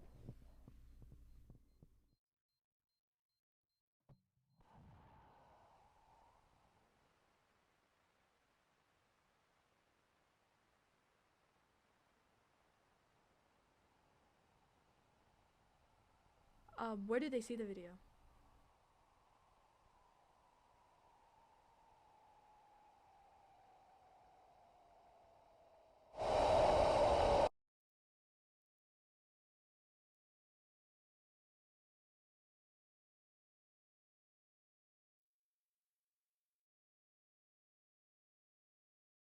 All right, guys. Well, we're back. We played that video. Just tell us a little bit about that video. Okay, it's called as a rocket science because you don't have a lot of time to test it. You build whole rockets, and it takes 1 year, more than 1 year, and just within the 15 seconds, everything will happen there. And you have watched the video. It was about like 10 minutes, 10 seconds or something like that. And whole efforts, whole works is for that. And I couldn't look at our launch because I need to hand my antennas during the launch. I can watch the video like 1 day later when we recovered this, because we need to manage our ground station, and it was a really so cool to have a launch video. And it's we are so thanks that you showed our launch video. Yeah, definitely. We're so glad that our viewers got to see that really cool video. We're gonna wrap it up a little bit. Just tell us, how's the experience been so far? You know, from Istanbul to Spaceport America, New Mexico. How's the experience been? We're on day 3. How are you guys feeling? How are you holding up with the weather? Things like that. Actually, in here is a different area than the Turkey, because here there are so many best teams, best judges, so they know about the rocket science professionally. Professionally, right? Yes. So it's a good experience for us to show us to test our experience, our acknowledgements for the rocket science. So competing in here and these competitors against us. So it's a good experience for us. Definitely. It seems like it's been a very positive experience for the Turkish team. Do you guys have any last things you want to say? Any shout outs? You can say it in Turkish if you want. Maybe we can say thanks to you, to the Esra Rockets, IREC. All judges are here for us. They are organizing whole thing. They care about us. So we need to say thank you a lot. And hopefully following years this competition will occur, and hopefully we will join. For Turkey, what can I say? As a developing company, we are here to compete with developed countries. As a from 20 countries, there are more than 120 teams here. We are competing with them. Hopefully, we will get the championship to present Turkey, and hopefully for following years it will repeat again. Definitely, and I know how to say thank you in Turkish. Teşekkürler. Thank you so much for the Turkish team for coming here and agreeing to this interview. Their rocket is amazing. Their team is amazing. That's all I have for right now, but don't go anywhere. We're going to stick with the student interviews, and we'll take it back to you guys. It is still a little bit rainy out here, a little bit less than before, but that Turkish team, I helped them set up the rocket the other day. They're infectious. They're really passionate about the rocket. It was just, I think that's why I volunteer. They just gave so much energy to it, and it's just so fun to like come out here, meet new people, meet people from all around the world that I wouldn't have met anywhere else. And it's just like, and then they were so happy when the rocket came and their main came out. It just, it's so fun to look at these guys and, you know, be that aspect to the hobby. It's just so fun to look at. Yeah, thank you so much to the team for the interview. I did want to ask really quick. I see that you are a launch operations volunteer, and I'm sure you've probably told the stream a little bit about it, but I am selfishly curious. Please tell me a little bit about what you do for launch operations. Well, I'm part of the big team out there on solids, and so we receive the team, we issue them the pads that they are going to, direct them where they need to be, and then we'll help them get the rocket ready to be put onto the pad, and then put on the pad, and then we'll dissect of what they need to be going for, if they need to arm electronics, or not arm electronics, but turn on GPSs and tracking on the ground. And then once they have a lock, they'll go vertical, then they'll do their other altimeter and flight computers, and when they are safe and there's a little bit less people to carry the rocket, or to evacuate the area, and then they'll arm the rocket, and then they'll be going from there, making sure that everything is really good and like ready to fly. Then they'll be inserting the igniter when there's a lot less people with their fly of record or a mentor, and then their team lead or the propulsion lead, that they insert the igniter with our view of it. So it's a lot of steps to it, but it's all safety derivative so no one gets hurt, and then we'll go from there, and then we'll evacuate the area, turn the range red, and then we'll hit the button for them to go to launching. Wow, interesting stuff that you're doing. I kind of selfishly hope that maybe one day I can help volunteer with some of that aspect too. I guess I'm kind of curious. So do you really end up starting to help after the teams do their final safety reviews, and then the safety review team tells you which teams are then ready to then go out to the pads? Yeah, so the final safety review that I took part in the convention center, it was more or less, if there was a problem, they had time to fix it, and you kind of we told them, hey, you need to fix this little problem, you need to get this ready to be safe during your flight, and then they'll have a final safety review here with their motor inserted into the rocket, and then they'll be allowed out to the pad. So that's a lot of little steps, but there's really not a lot of turning around because there's so many other reviews, and your mentor is helping you through the building process. So it shouldn't really get through the cracks, but there's really nothing major to stop them from launching other than a little bit dealing with the weather recently. Yeah, of course. So it sounds like really quick we're going to be checking in with some of the teams. Hi everyone, we're back in Spaceport America, Tent City, where the teams are waiting around, taking a break, eating some lunch. We're here with Rowan University. If you guys can introduce yourselves. Sure. My name is Emma. I'm Rowan. Beth. I'm Aiden. And I'm Zach, and I'm the project manager for this year. Awesome. So actually, let me know a little bit about your rocket. What do you think sets it apart from the rest? Yeah, we're gonna go ahead and show some of the rocket right now. Let's take it? Yeah. All right. So we're competing in the 10K cost category. We're a 6-inch diameter rocket, and it's, what, I think 10 feet tall, or 10 feet in length. Well, we're about 60 pounds. We use black powder ejection charges, where we have our choke chute coming out here with our payload, and then up here is where our main chute is stored. Right now, we kind of just have it mostly assembled as we're kind of waiting for the weather to clear up a little bit so we can go launch. But yeah. Do you have anything else to add? Yeah, we're pretty much ready to go we're pretty much ready to go at this point. We've been on the launch pad twice. We ran into some technical difficulties while we were on the pad last time, so we had to scrub that launch.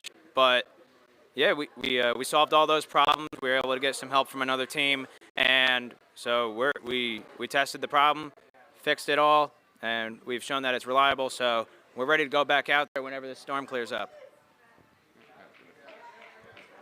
So you mentioned you guys had a couple technical difficulties, right? What were some of the challenges in just building the rocket itself, getting from point A to point B now? So I'm on the avionics team, and we've pretty much completely changed gears from all of the avionics and recovery since the school year ended a few weeks ago. We've put in probably over 300 man-hours of work just after the school year, not even during the school year. That's even more. But since the school year ended, we've discovered a bunch of problems that we've slowly worked through, and right now we're at a point where pretty much all of them are solved, if not all of them are solved. We had an SRAD power supply unit in the avionics bay, but we were showing that there was too much voltage, too much current ripple, and the flight computers kept turning off. So we swapped it out for some approved lithium polymer batteries. And since we made that switch, our avionics system has been a lot more reliable. So we've had to pivot a lot. We've had to be very agile, and that's just the avionics bay. We've experienced issues like that all throughout the rocket, and my team and myself, we've been able to be really agile and fix all those problems, even on the road, traveling all the way from New Jersey to here in a car. And yeah, we've been just nonstop working at this thing, and I think we're finally in a good spot. I bet your teamwork is a lot better now. Oh yeah. You guys got to know each other pretty well with all these trials and tribulations, I see. How was the trip here to get here? I mean, it's a pretty long drive, a long flight. It was like 31 hours. We took 2 cars to get here with the whole rocket just sitting in the back of the Forerunner. It was quite the journey. We've seen the whole country by this point. We got to stop in, St. Louis. How many cities did we visit? So we stopped in St. Louis on the way. That's where we stayed the first night. No, Indianapolis. Indianapolis, my bad. We stayed in Indianapolis the first night, and then we stopped in St. Louis. No, we didn't. We kept going. We kept going. Stopped. We stopped in St. Louis. Yeah, we just made a stop in St. Louis. And we stayed over another night in Claremore, Oklahoma, and then the third day of driving was to get here. So it's 3 days of straight driving. Yeah, that seems like a long trip. You guys definitely have been through the ringer. I mean, you guys are still yet to launch, right? What are the feelings going on right now? We're exhausted. I bet. We've been on the launch pad twice and had to screw up twice. We were ready on day 1 on Monday to launch and just didn't quite make it out there. We've been ready for way too long and had to fix way too many problems by this point. We're just ready to go. Yeah, we're definitely excited. Yeah, there's definitely a lot of emotions going on, right? You get here, you're excited, but as things start happening, like you might feel a little discouraged, right? At some point you just feel like, man, when is this gonna happen? Like, let's just get this over with, right? But I mean, good luck. I hope everything works out for you guys. Is there anything you guys would like to share from this side of the team I haven't heard? Is there anything you guys would like to share? Anything you guys encountered? So I think the biggest thing that's been like really cool about coming out to New Mexico is we've gotten to try a lot of different food. So we're from the Northeast, right? So being able to kind of come down here, we've tried a bunch of really cool different like Mexican food style restaurants. Like this is the place for that, we've been told. So it's been pretty awesome. Beth, if you want to talk a little bit about it too. We had amazing food on one of the nights we were driving here. The tacos were amazing. It was a little shop, so cute. But yeah, if we said it right. Yeah, definitely can't get anything like that in New Jersey. So That's awesome. This is your first time here, right, in Spaceport? What was that experience like so far? What have you enjoyed? What have you any new things about Spaceport itself? I think what's been really cool is the fact that everyone helps each other. So like, we're not in this alone. When other people need help, like they come to us, and then in return, when we needed another cord to be replaced, we were able to like go around and get help from those people we had helped previously. So it's really nice because it's a competition, but no one treats it like that. It's more like a bunch of people who all geek out over rocketry together, and that's been really nice. That's awesome. That's good to see that everyone kind of comes together over rockets, right? Like, it's such a new experience. You get to meet a lot of new people, right? I'm kind of curious though. What is everyone's individual role in this team? If I can get one by one. So I'm payload leader. So I'm like a floater between payload and avionics. So. Okay, cool. Yeah, I've been specializing in avionics. Pretty much taken on the role as the avionics lead. Oh, nice. I started out on the propulsion recovery team, but have been working on pretty much everything since then. And then I'm like basically the project manager for this year. So I've been managing our team, managing finances, and kind of also just helping out wherever people need it. So. Awesome. So you guys, is this the whole team? It's just you guys? No. Due to budget constraints, we're only able to fly to drive. In order to go down and ready their rockets for launch.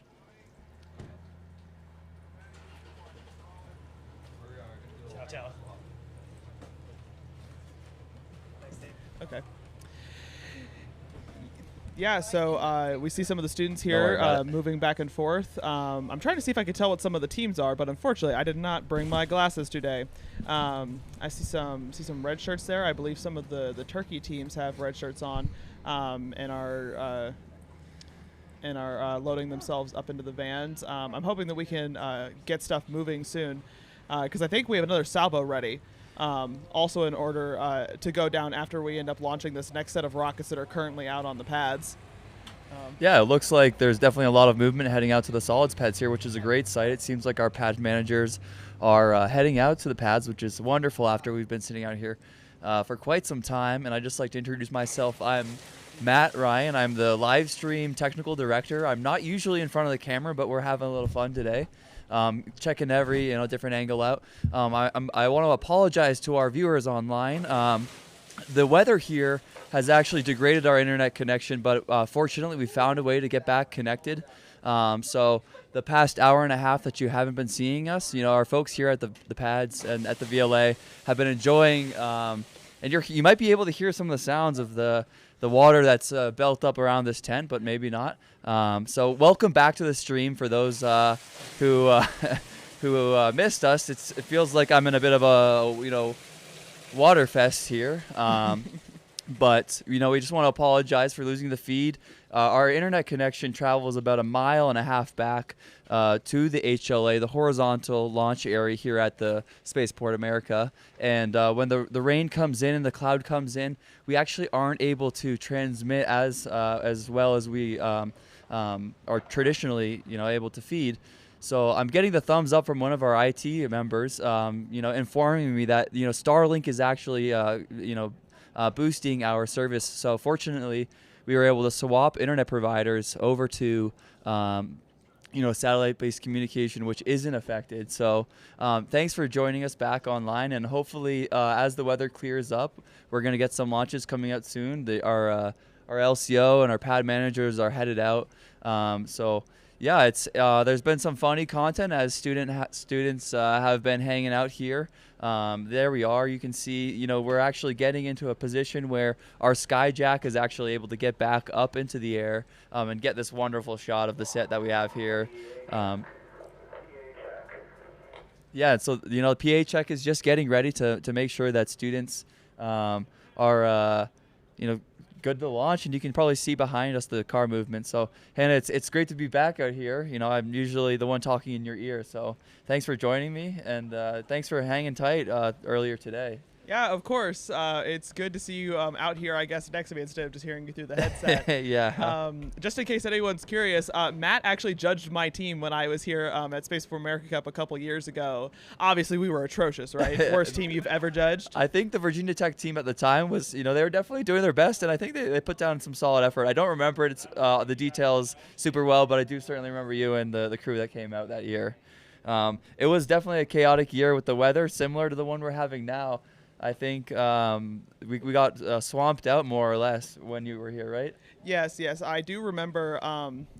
It was the first launch day, or it's commonly called the early launch day out here. That is the half day where we first finish setting up, and then students go out. That ended up getting rained out, because I actually remember all of the students sort of coalescing in like a parking area that was right in front of the Spaceport America venue, not the vertical launch area. Yeah, exactly. We had to use the parking lot by the HLA, horizontal landing area, launch area, to kind of cue people as they came in early, just to decide whether or not we can send them out. And you know, as you might be able to see or might not, but when the rain falls here, the clay that you might have saw our students playing with earlier becomes very treacherous to pass in the car. So we had to queue them up in advance of entering the VLA. So there was definitely a lot of chaos, a lot of energy that year. And I think this year will go down, you know, folks will remember the weather and how it affected, you know, the launch as we've been on hold, as you can see on screen. Great to see that graphic and the pads out there. So maybe this one will go down in a lot of students' memories as well. Yeah, I think at least it hasn't rained for as long duration as it was that year, because I remember that year it for like a whole day. The rain was pretty much going, and some of the roads were having trouble with not being flooded at that point. I think we're just getting a fraction of the rain we got that year, so we're totally not in the same situation. But it does immediately come apparent, you know, what happens to the ground when there's mixing some water. And we are very fortunate. I think the clouds are going to clear pretty soon, and I know the team here, our LCOs and our RSOs, really want to be able to get these launches out. I don't think we're not calling it.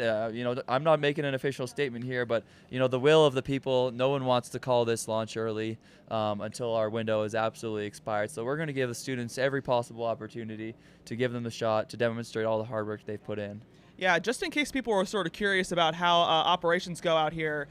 So the people who end up making the calls about the range status and whether we're on hold or whether we're good to launch is our launch control operators, or LCOs, which is a set of people who usually have their level 3 certifications. I think out here, Ezra prefers people have their Triple E certifications, but I know that there's also some NAR folks beforehand who have contributed. So we are not the ones making this call. We are merely the messenger. We have much more qualified folks who are the ones telling us whether it is safe to go or not. Yeah, that's exactly right. The LCO and the RSO and folks from the FAA and the Spaceport are constantly looking at the weather to make sure that our students are flying in the best, you know, the best weather conditions. And so we're going to check in actually now with a team that is here to interview. Hi everyone, we're back in the booth today. We're here with the Propulsión UNAM. Yes, and can I actually get you guys to introduce yourselves individually? Well, I am Carlos Andrade Hernandez. I'm from Mexico City, and I am a member of Propulsión UNAM of the National Autonomous University of Mexico. Hello, my name is Demian Monterrubio. I'm also a part of Propulsión UNAM. We are a part of the avionics systems on our team. Awesome. So as far as I understand, you guys haven't been able to launch, right? Right. You're still waiting. Cool. Okay, tell me a little bit about your rocket, actually. Well, actually, we're trying to launch a 30K high rate rocket. This is our second time here in the competition of Spaceport America. Last year we couldn't launch, but we don't want to waste this opportunity.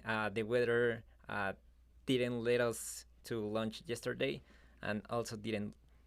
Well, it's not letting us to launch today, but we don't want to waste this opportunity. We're so ready to launch. Yeah, I totally understand that. I mean, you've come this far, right? You don't want to waste the opportunity. You're already out here. You're already ready, right? Yeah. What are the feelings you guys are feeling right now, having to wait a little longer? Well, very nervous. It's like a little difficult because we are very tired, physically and mentally, but it's what we have to do. I mean, while we were working on these rockets, it was almost like this. You always have to be consistent and don't stop working because it's only getting harder. There's no point where it's easy. If it were easy, it wouldn't feel all right. Right, it wouldn't feel as rewarding, right? Like once you accomplish it. So tell me a little bit about the hardships you guys kind of had putting your rocket together up until now. I think one of the things that has been more difficult is to being able to have everything together in a country that is not our country. Travel with a lot of stuff, forgetting some things. We don't know where are the where to find the right components that we let at home, and yeah, I think that the logistic is the hardest part of of this travel. So some of your parts didn't make it, is what I'm picking up? Well, actually, yes. Some of our parts didn't make it. We thought that they will be, but they aren't here. It was a problem with the airline. It was our fault. Yes, it was our fault, but that complicated the situation a lot. I see. That's very disheartening. I'm so sorry to hear about that. But what are you guys kind of trying to do as a team to kind of like still keep your hopes up and stay enthusiastic? Well, I think our team is naturally enthusiastic. I'm not sure how are the other teams, but I always see my team as a very enthusiastic team. I think that's why we keep trying. And well, we are so ready to launch. We have a lot of expectations, and that expectation doesn't let us just leave the project like that, you know? Yeah, you gotta keep pushing forward, right? Propulsion UNAM never gives up. We do what we have to do, and we do what we love because our families, our friends, the other team members that are at home, and we do it for you all. That's awesome. That's really good that you guys are trying to keep going, and I mean, you're already out here, right? You gotta just get through it at this point. What is your experience so far here at Spaceport? How are you guys feeling about everyone else around here, seeing other teams from other places? Well, it's very exciting, actually. It's also motivating. You can talk with a lot of people. They have a lot of cool rockets, a lot of incredible stuff you will never imagine, and I think that's one of the best parts of this experience. Yeah, have you guys gotten to talk to any other teams and like kind of ask them like about their own projects and taking like some advice from them or something new that you learned from other teams? Actually, yes. Every year we have participated. We have made new friends from other parts of the world, and even from Mexico that are in other universities of the USA. So, I mean, every day we can learn something new, and we can inspire of the other teams, and hopefully we can inspire other teams. So that's like the exciting part of this travel. That's So, awesome. Yeah, you get to take that experience back with you, right? And you always learn from that, and you come back again with some brand new ideas, right? Is there anything you guys want to say to the people back home? You're feel free to say it in Spanish as well. Well, Carlito said that we always do what we have to do. I want to add, we sometimes do more than we have to do. Sometimes we do more than we should do, and that's why we keep pushing, and we will never stop pushing this project because we think the effort is worth. That's very inspiring, honestly. Like I'm inspired. I'm not in a team, but I'm like, Yeah. yeah, you guys got this. You guys got this. yeah. Also, you interviewed me last year, and I said this, the last year, so I will say it again. Te quiero mucho, mamá. Te quiero mucho, abuelita, y te quiero mucho, familia, en general. Awesome. Los amo mucho. Yeah, anything else? Well, me too. I think my parents will be probably seeing this, so hi, I love you too. Los quiero mucho. Awesome. Thank you guys so much. Good luck on your launch. We'll be back to you, Booth. It's always so great to hear from some of our international teams, especially our friends from Mexico. I'm joined by Logan Absolutely. Herrera here. Logan, do you want to introduce yourself? Sure. My name's Logan Herrera. I'm the director of media for Ezra. That's all communication to the outside world, including this live stream. So, as a part of the the media director, what do you do here for Ezra, and how do you make this this live stream happen? Sure. Well, this live stream is a big part of the media we do at Ezra. We want to make sure that all the hard work these students put in gets transmitted out to the world. We want people to not only see the spectacle of the rockets, but also feel what the students are feeling and get a sense of their stories. These competitors have journeyed from all around the world, from all sorts of different backgrounds, all sorts of different experiences to be here together to experience this event. And we want to share that with their friends, family, supporters, and general public. As a former competitor yourself, what do you think the students are feeling today? Some of them have been out on the rails multiple times so far. All right, just a PA test. Sounds like it's working. Yeah, great to hear. Some teams have been out multiple times already, and they're on hold because of the rain. What do you think they're feeling today? Given that you've had some experience as a student who's been on the pad, launching a rocket, what does that feel like? Oh, sure, absolutely. It's a challenging experience. I think these teams are amped up. The adrenaline's flowing. They're ready to go, ready to launch, and then it doesn't quite happen. And that can cause all sorts of emotions. It's an entire year's worth of effort compressed into a single day, a single launch, a few seconds when it actually gets off of the pad. So that really builds the intensity, builds the anticipation, and then the release of not launching, of coming back from the pads, is not quite so satisfying as a launch. So it's challenging. We are at the mercy of the weather here, and I think there's not much to be done besides being patient, and I think that's really regrettable, but here we are in the tent listening to the rain patter on the roof. Yeah, that's true. And I am a former competitor as well, and I do remember during 2020 and 2021, the anticipation of wanting to launch and trying to launch, only to have the pandemic affect all of these students' hard efforts. 2020 was especially students that were challenged with their ability to access the labs, but now it's been 2 years now that we've been back at the VLA, and it's been great to see all of the energy that's continued. And the collegiate teams are still going very strong despite the loss of knowledge that can happen over time. Sure, absolutely. And that's something they have to overcome. That's always a factor for college teams, where their team is turning over every 4 years, hopefully, as their students leave and graduate and go on to other things. So that transmission of knowledge every year is a really critical part of the team being successful over time. Their incoming students don't know anymore year over year. The way the team gets better, they have to learn more faster.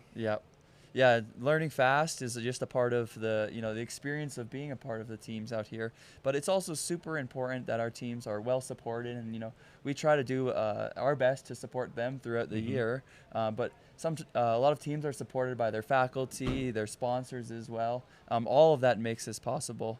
And it sounds like we have an interview with some of our sponsors here. Okay. Yeah. So And they're critical to making these events happen, even if we do face challenging times, like the weather. The students keep coming back due to that great support and that network that they have. So it's always awesome to see people coming from all around the country and all around the world, like we just saw that UNAM from Mexico being able to make it up, and they've been here multiple times now, I remember. And it's not just Mexico. We saw some teams from Thailand earlier. That's all only possible with a lot of support from the staff and the students that support the universities as well. That's right. And this year we counted up 19 unique country flags we needed to display on the graphics. Really excited for that country count. Hopefully we'll see all 19 teams or 19 countries launch this year. We're doing our best to push through this weather. You might be able to see behind us pretty soon some cars going out to the pads. I know that there's been a lot of anticipation building, and the wait is going to make that release you're talking about even so much, more stronger. Euphoric, yeah, exactly. That's right. And I'm just hoping that we get as many teams that are able and ready to launch. And today's not our last day on the stream. We'll be here tomorrow morning well, launching and streaming. What does the rest of the week look like? Sure. So we have the end of the launch today. We're going to close at 6 p.m. local time. Then tomorrow morning we'll open back up. We'll have about roughly a half day in comparison to today. We'll see how the weather pans out for that. Then we take a break.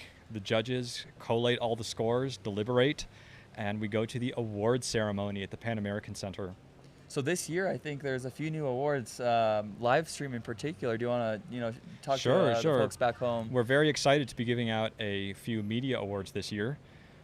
For several years, we've had the Team Video Challenge, where teams put together a video documenting their entire journey from conception, construction, transportation to the event, and then actually launching and recovering, telling that whole narrative from beginning to end in a compact video. So that's one award we give out. We've had that one for many years. And then this year, new, you may have caught it a few times, we have the Live Rocket Video Challenge, where teams provide live video from their rocket and we ingest it into live stream. We've got two subcategories for that, the video from the rocket and telemetry from the rocket. So any team can compete in any category. This is a really tough problem in collegiate rocketry right now. There isn't really a good solution that everyone's settled on.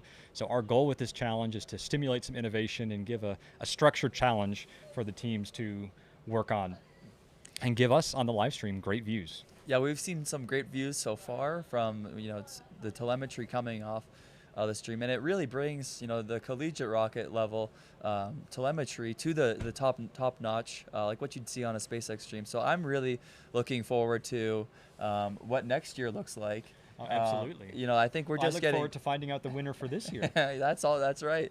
And I think there's still a few teams that have got some live video challenges, but it sounds like we're gonna check in with one of our sponsors, Blue Origin. Hi everyone, we're back in the booth today with Blue Origin once again. We were talking a little bit, and you said you saw some of the fun stuff happening outside. Oh yeah, like we were talking about, as soon as you get engineers that are bored out there waiting for the rockets to launch, ingenuity happens, right? Right, a lot of fun stuff going on in the downtime while we wait for the weather to clear up a little bit. I'm actually curious, what is kind of like an advice you would give to the students right now in the downtime? I know some of them are really nervous, some of them are not feeling as enthusiastic. Yeah, so in industry, there's a lot of downtime too when your project's not happening at the exact moment, right? And so it's a good time to start networking, going out there, meeting fellow students, meeting fellow Rocketeers, understanding what other people's talents are and how you can adapt and learn from them. Also a great time to start networking with some of the employers that are here. We are here to support y'all, to talk to y'all, to learn a little bit about your projects. And so that could be a good opportunity to make a connection for your future. Yeah, I feel like you've done mentoring as well, right, for Blue Origin. What has been your experience whenever there's downtime or there's like some hardships that teams encounter? Yeah. So it's just a great way to start come up with some new innovative ideas. We saw the bricklaying out there. That's innovation, right? Just taking us back to the Stone Age kind of manufacturing processes, right? But you can also use that as a beneficial time to understand what other teams are doing. How can that adapt your project, your vehicle, right? And then just learn, like, what was the obstacles that they encountered so that you don't have to encounter them on your first go around. Right, and I had heard you were a student before as well, right? Yeah. Did you encounter anything in your experience that was kind of like a letdown, or maybe something that you were like, I'm not sure we're going to be able to figure this out? Yeah. Back when I was in college, I'm actually an undegreed engineer from the past, right? Ran out of money my junior year of college, so that was an obstacle in of itself, right? And that really breeds this kind of hustle, this need to figure things out, right? And understanding that, like, a failure isn't just final, it isn't fatal, right? That you have to pick yourself back up and actually figure out what you're going to do. It can be on a project, it can be in a career, it can be in your education. And so going out there and figuring out what's the next step, creating a plan and following that plan. And if that plan fails again, just adapting and creating plan B, C, D, E all over again. Right. And I know you mentioned a big part of it is finances, right? Like having to budget, having to find maybe even a sponsor. Can you speak a little on that, on what Blue Origin does? Yeah. So we work with institutions across the country sponsoring hands-on engineering teams because we love what the hands-on engineering teams do. You know, I talked about it a little earlier today, taking what you're learning in class and applying it to an actual physical project. If you are interested in sponsorship from Blue Origin, you can send your sponsorship packet to us before November 1st to you@blueorigin.com. Simply the letter U@blueorigin.com. We provide a small monetary sponsorship. Then we also provide mentorship in the form of a technical mentor. That's perfect. I feel like that is actually perfect right now that everyone has a little bit of time. Where can they find you roaming around? Yeah. So Blue Origin has one of the tents in the sponsorship village. We actually have some chairs set out. So if you want to come chat, ask a little bit more about sponsorship, talk about applications, be ashamed to not plug our spring 2025 internship application that's currently open and will close on July 15th. So if there are individuals out there looking for internships, you can come join us. We host interns on all different types of engineering disciplines at all of our locations. For those looking for summer internships for next year, that application will open on September 1st and close on October 31st.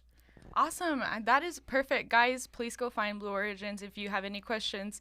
And if there's anything else that you'd like to say before...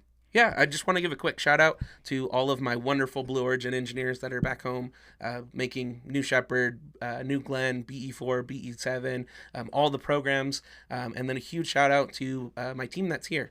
Y'all are wonderful. I really appreciate your time and your managers allowing you to come here and spend some valuable time with the students. And then I would be remiss if I didn't give a shout out to my university recruiting team as well. We're here every year and we love coming to Spaceport. Awesome. And now I think it's time for me to introduce a wonderful talent, local talent from Spaceport America, Austin Salas. He's going to play us a great original song. It's so great to have such supportive sponsors like Blue Origin. They've been here year after year. And it's great that they continue to show up at the VLA, and absolutely. I know they are looking for students, but also it's an opportunity for them to showcase what is going on in the cutting edge. And folks, I think you might be able to see some cars coming back from the pads here. The weather is clearing up at the VLA. The energy is certainly building around us. Logan, what do those students next to us just tell us? Yeah, so we've got a queue of cars forming over here, just off camera, and they're telling us they are queued up to head back to the pad to rearm their rockets, and that means putting igniters back in and turning their electronics back on. That's a great sign. I know a lot of these teams had taken trash bags or paper or whatnot to weatherproof their avionics so that they could save time. And not have to, remove them from the rail, so that as soon as these weathers behind us, the clouds behind us, clear up, that we would be able to launch. And it seems like that is the case. The weather it might be 20, 25 minutes before this cloud coverage moves through the area. But fortunately, the rain has stopped. Folks are drying up all of the wet, tables around us, and it's looking like, actually, we've got the red flag here, which means that students are getting ready to launch, and the pads are going to be prepared for launch, which is a wonderful sign given that we've been here on hold for quite some time now. Absolutely. I think those avionics are critical for flight. Those electronics are what pop out the parachutes at the appropriate time, so those had to be protected from rain. For us in live stream, we had a great deal of equipment we had to protect from rain. You may have noticed our camera angles reduced for that period of time while we were sheltering indoors. Yeah, you might have seen some of the shots from our drone cam or from the Skyjack of the setup we've got out here. This year we wanted to make sure that our commentators were right where the action is happening, and boy, is that the case today. We have had commentators out throughout the rain while folks have sought refuge, just because we wanted to bring you some of the best coverage of what's going on here at the VLA. Yeah, I think this tent has been great for the commentators as well, not just the students, keeping us dry and all of our equipment dry while we tell you what's going on at the VLA. Yeah, it looks right now we're looking at the LCO. It seems like, that before the LCO platform here was empty of staff. And so we've got David Atmeyer up there. He is our LCO today, and some Spaceport America staff. Looks like they are, getting ready. They're looking at the clouds. It's good to see them up there after the past few hours. Folks watching online, I think, just stand by for some action, but I do think you're going to see it today. Yeah, I'm optimistic. We have this cloud layer rolling through. That was the launch criteria that was blocking us from launching. We cannot launch when the sky is too overcast, when there are too many clouds in the sky, or directly into a cloud. So once these roll through, it looks like there's a second higher cloud layer behind it, and we're hoping that second cloud layer will be high enough to let us launch rockets underneath it without entering the clouds. Yeah, indeed. And right now you can see the Skyjack. Logan, if you want to show folks, on the screen, the Skyjack, maybe we can get the telestrator, active. I think it just requires a 1 or 2 button touches. Hopefully the folks in the control room do know how to set up the telestrator. And Cliff, it's the DSK1 key that'll turn this on. I don't know if we're gonna get it today, folks. You just have to click one button, but I'm subbing out. You got to know which. All right, button. Great. It sounds like this verbal transfer of knowledge has got us a working commentator, and there you can see wow. our Skyjack there. And it's flashing. I think the folks in the control room are having a good time, and we like to have a good time in the control room. I can tell you that as someone who sits behind the commentator, or sits behind the wall of screens for most of the day. And you can see the trucks lining up with their rockets or with their staff. And all right. Yeah, it sounds, as the teams are lining up, it sounds like we've got some students to check in with back in the interview booth.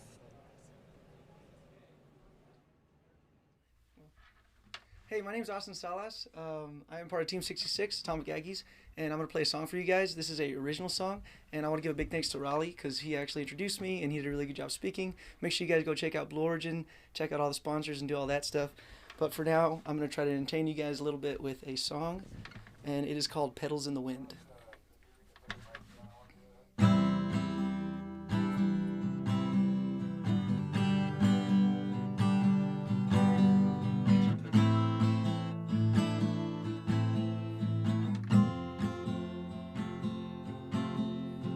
What if I cannot be the man who takes away all your pain? What if I can't be your perfect and you worry I'm not worth it? 'Cause I'm not everything you wanted. You lie awake next to me, haunted by the thought of settling.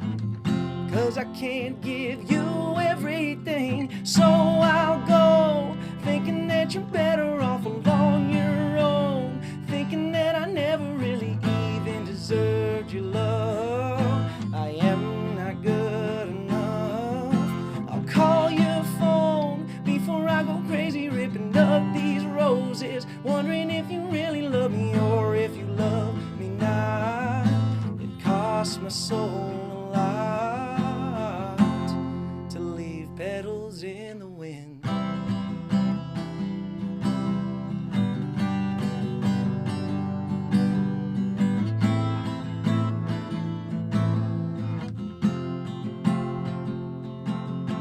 Still I worry that you'll find someone better than me. I wish I could just get rid of all my anxiety. I know that you'll really love me, but it still hurts. Gotta get over it, but still I can't get out of my head. So I'll go thinking that you're better off along your own, thinking that I never really even deserve your love. I am not good enough. I'll call your phone before I go crazy ripping up these roses, wondering if you really love me or if you love me not. It costs my soul a lot to leave petals in the wind.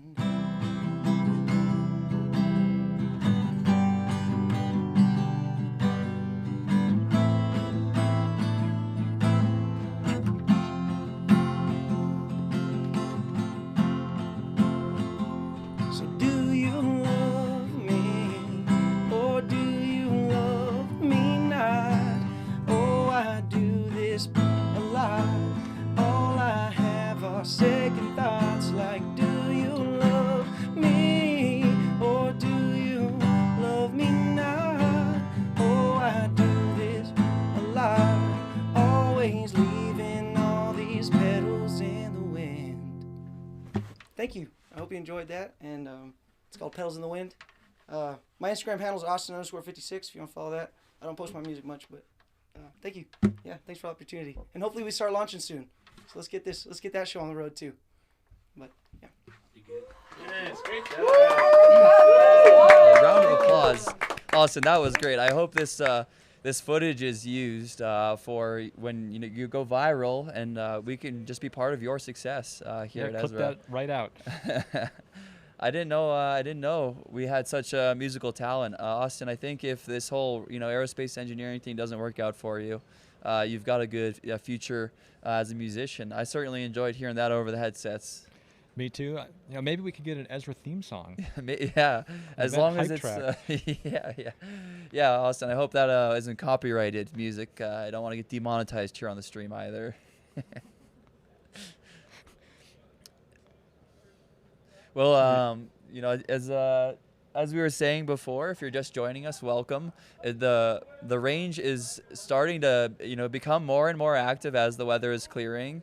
It sounds like we are. There's a lot of launch activity that's preparing. I'm hearing that hybrids first. It might be some hybrids first before the solids. Yeah, which is great news. I know the hybrids have been waiting in anticipation. Today, a lot of the hybrids prep lasts a lot longer than just sliding in a motor. Not that not that it's easy. Not that it's easy to slide a motor in. I know that is a reason for many rocket failures, but the hybrid systems require pressurizing their tanks and transferring fluids, and this just adds additional complexity. So to hear that we might be having some hybrids fly this afternoon after the weather, and that their ground support equipment was not affected by any of the rain or the weather we saw is great news. Definitely a positive development. To hear that the hybrids are gonna launch next, and maybe we'll get a back-to-back salvo or some interspersed. That's always exciting when you don't know where you're looking on the range and get some pew. Yeah, back and I think today is the day for the launch ups to show us what they've got. We've got plenty of rockets to launch, and boy oh boy, do we have many students who are anxious to get out.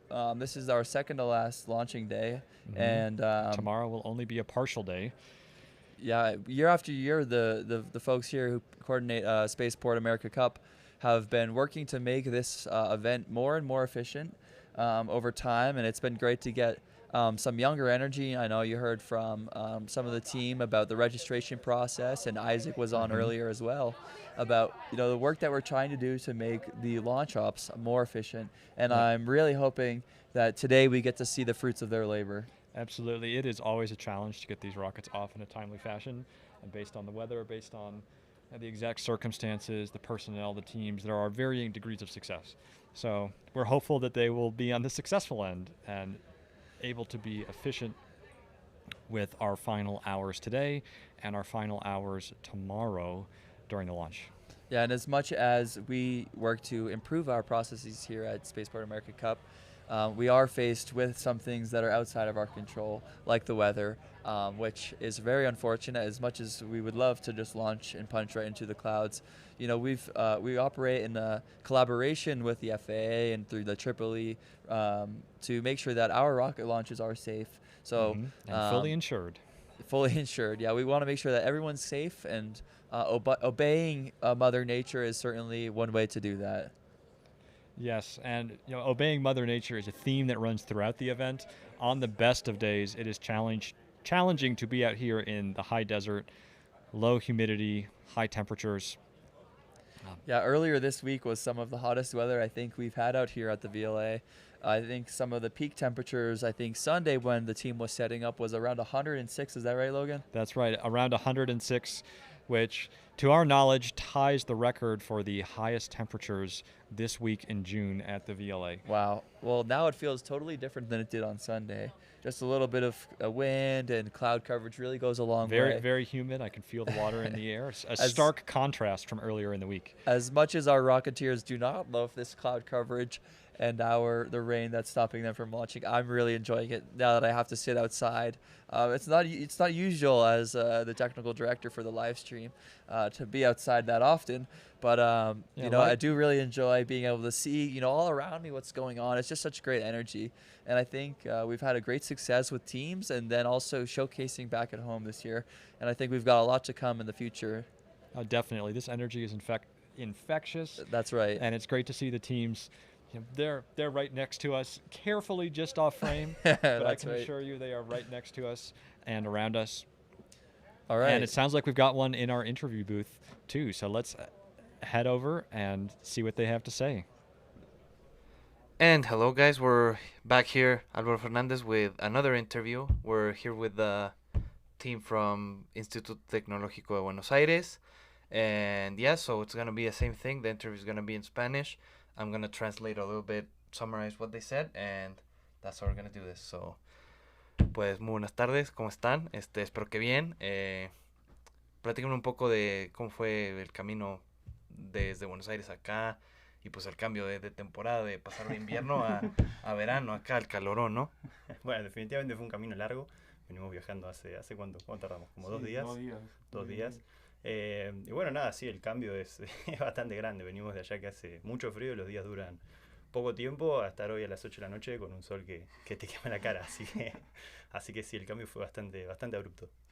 So the team here is saying that they've been traveling for 2 days, and they were traveling for 2 days. It was a long trip, and that since they're in the southern hemisphere, it's winter over there, so it's a very extreme change to go from the winter over there to the extreme heat here in the summer in just a couple of days. So that's what they said. So, y bueno, ¿qué es lo que esperan?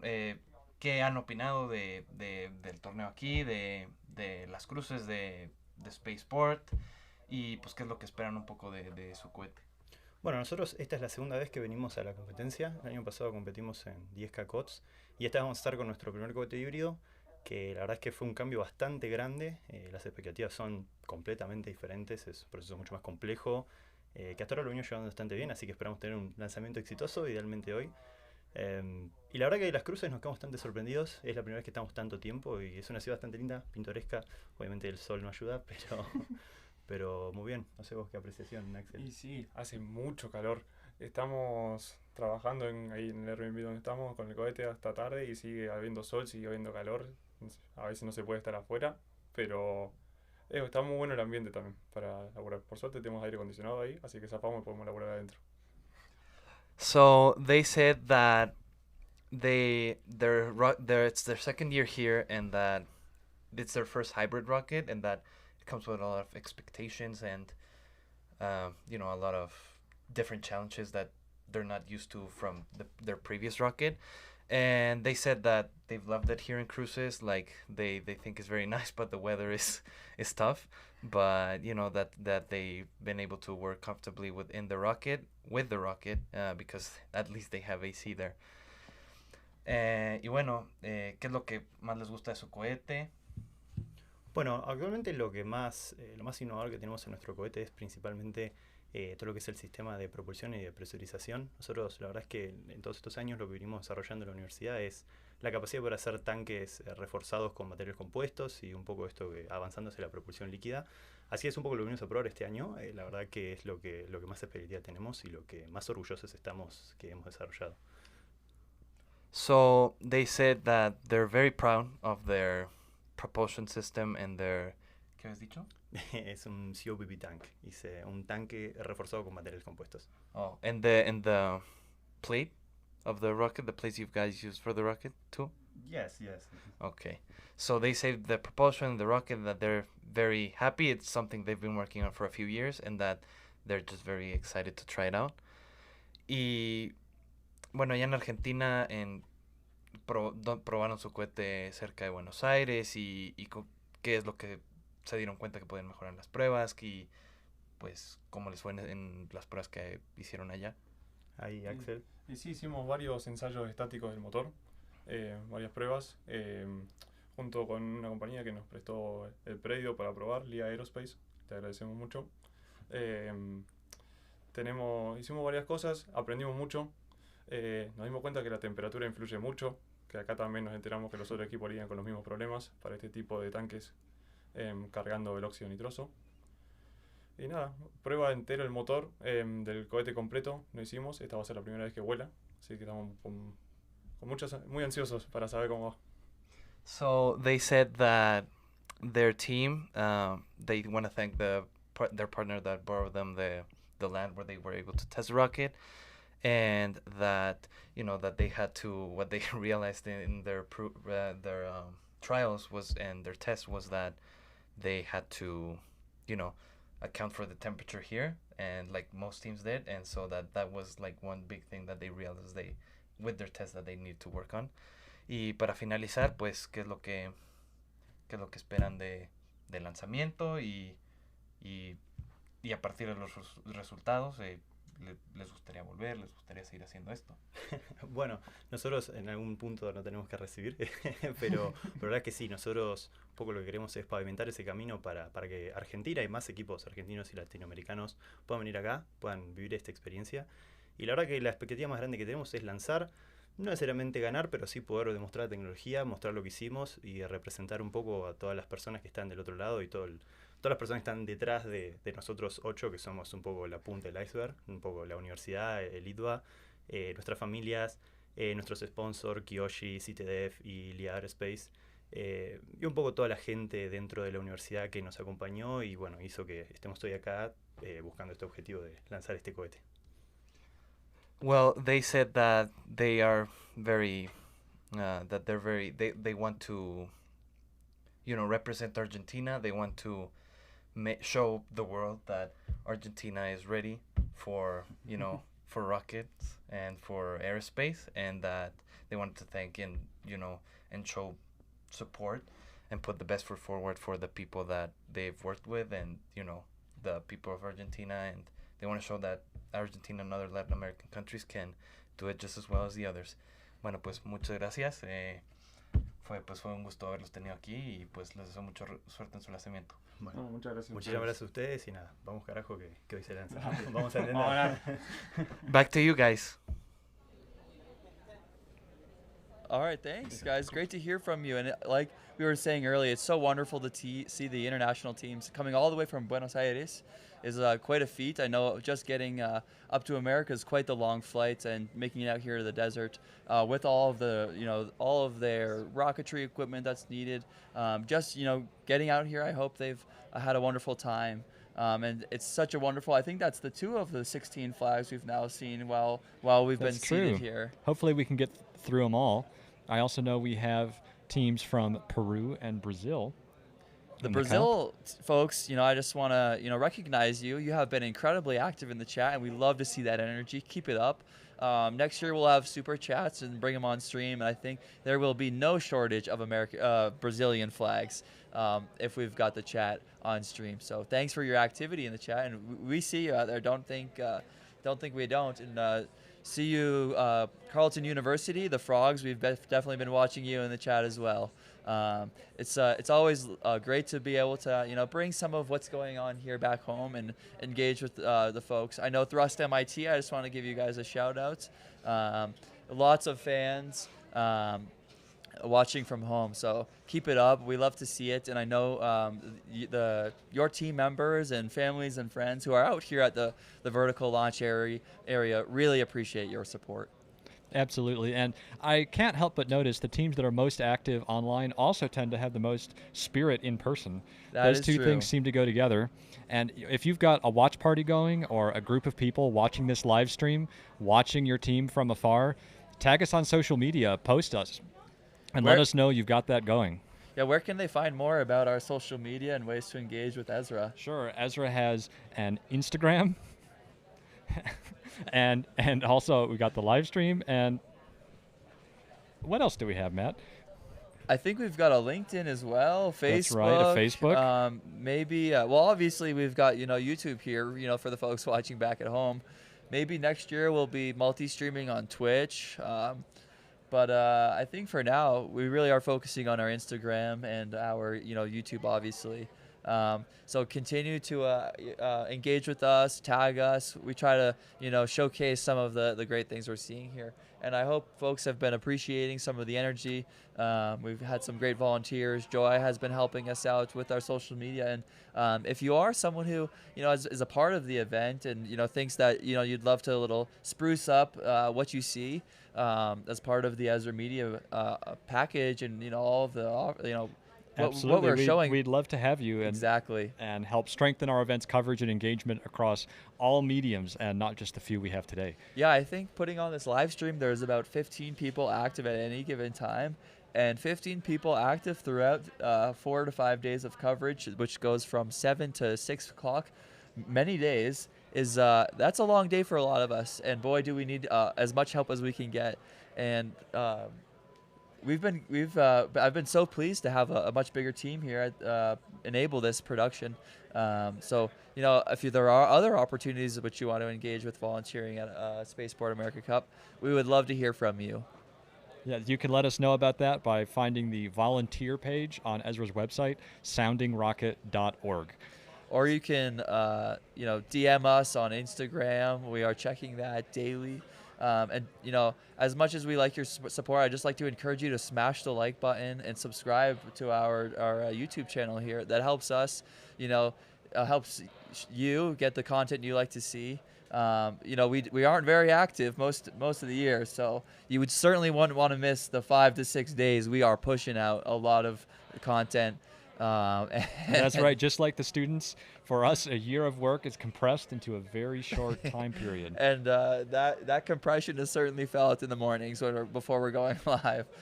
I don't know if anyone gets to feel it or even gets the sense, but those mornings we wake up early to bring you this.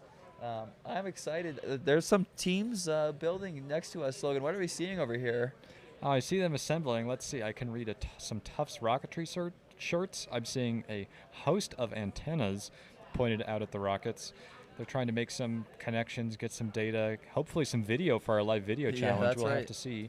I'm hearing pitter-patter of some rain on the tent again, so the rain has started back up. Not as intense as it was before, but more than zero. Right, right. Yeah, it's always. I mean, I haven't been out here when there's been so much energy, but I think we have plenty of rockets to launch today. I was looking at them earlier on the cameras.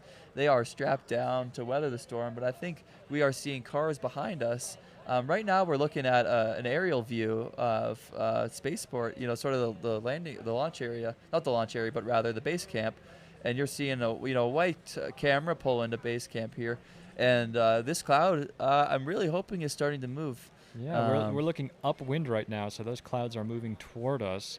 So we have hopes for a higher cloud ceiling coming in the coming minutes and hours.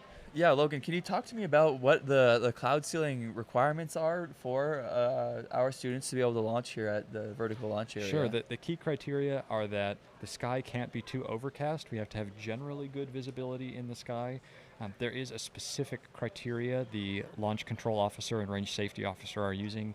And then additionally, the rockets cannot fly into a cloud.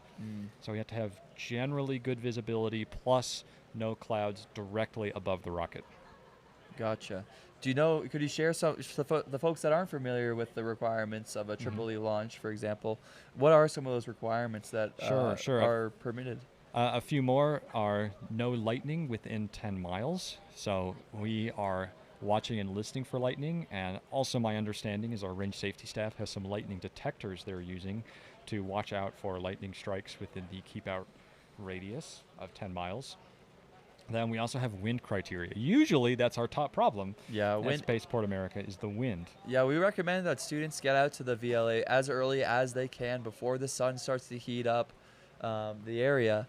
And later in the day, we typically see some heavy winds as the desert, high desert out here in New Mexico heats up. The gust starts to pick up. So that's why we push for those early launch windows from 7 to 6, as long as we can go, as long as the weather permits. But you've seen year after year, students are faced with challenges of the weather. And this year we have a new system for monitoring some of the winds. Do you want to talk about that, Logan? Sure. This is multifaceted. We have multiple weather stations that help us keep track of what exactly the winds are doing at each of the launch pads. We've got an overall weather station at the horizontal launch area, the runway where Spaceport America launches aircraft. Then we also have weather stations at each individual pad to keep track of the wind speed and direction at each launch pad where it directly affects the rocket at launch. And we also have a VLA weather station that's collecting data for the launch area generally. And what else? We have two more.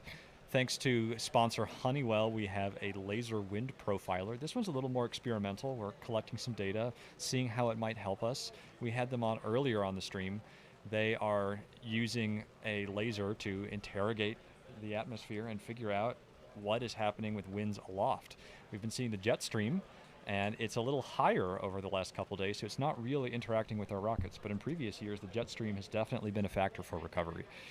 Yeah, I know students are anxious to launch, and I've had the experience of launching in a less than ideal cloud coverage. It's very challenging to tell exactly, do I have a cloud coverage above me? Is it clear? And you basically are working off some of the best visual data from what your own observations and as much of the weather data that you can pull in. But sometimes, you send a rocket and you find out whether or not you have visibility, and sometimes that looks like the rocket, losing track of the rocket into the clouds. And I personally, as a former participant, was devastated when we weren't able to locate our rocket, and losing it into the clouds is a quick and easy way to do that, that's for sure. Losing track of it is one of the reasons why we want to make sure that we do have clear cloud coverage so that students can successfully recover their rockets. Absolutely. We want every single rocket to come back, and it's also part of our scoring system for the event. In order to get full points, the team must recover the rocket, and the rocket must be in reusable condition.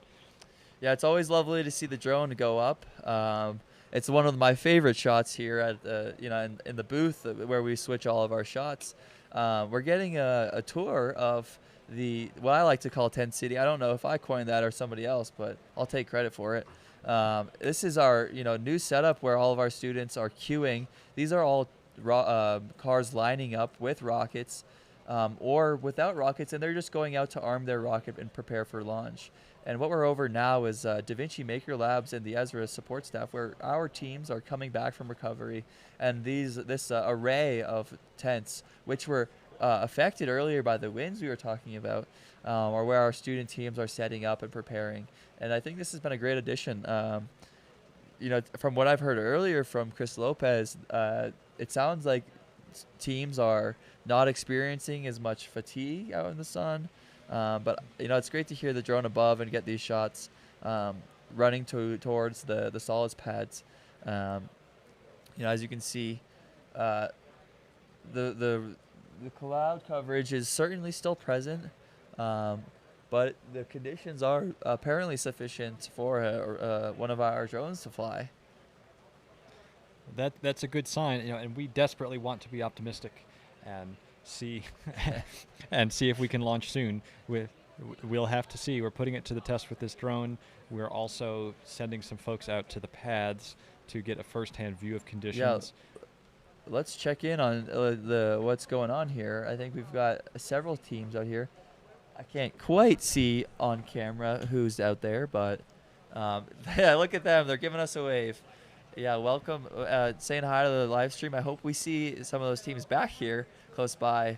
I hope they come by for a post-launch interview. Yeah, that would be great. Anybody that's out there, maybe watching the stream, text your friends. We'd love to have them in the booth after they launch. Wow, we've got a full pad bank. Oh, not quite a full pad bank, just a few. And it still seems like those ratchet straps are on the rockets, holding them upright, so they don't get blown over or affected from some of the weather there. And this bank here, it seems we've got 3 rockets, so it's definitely 6 rockets ready to launch, more or less, from my count. Very nice. So can we tell who this is? That looks like Team 90. Really appreciate those numbers on the rockets. Makes it much easier to identify them. Team 100.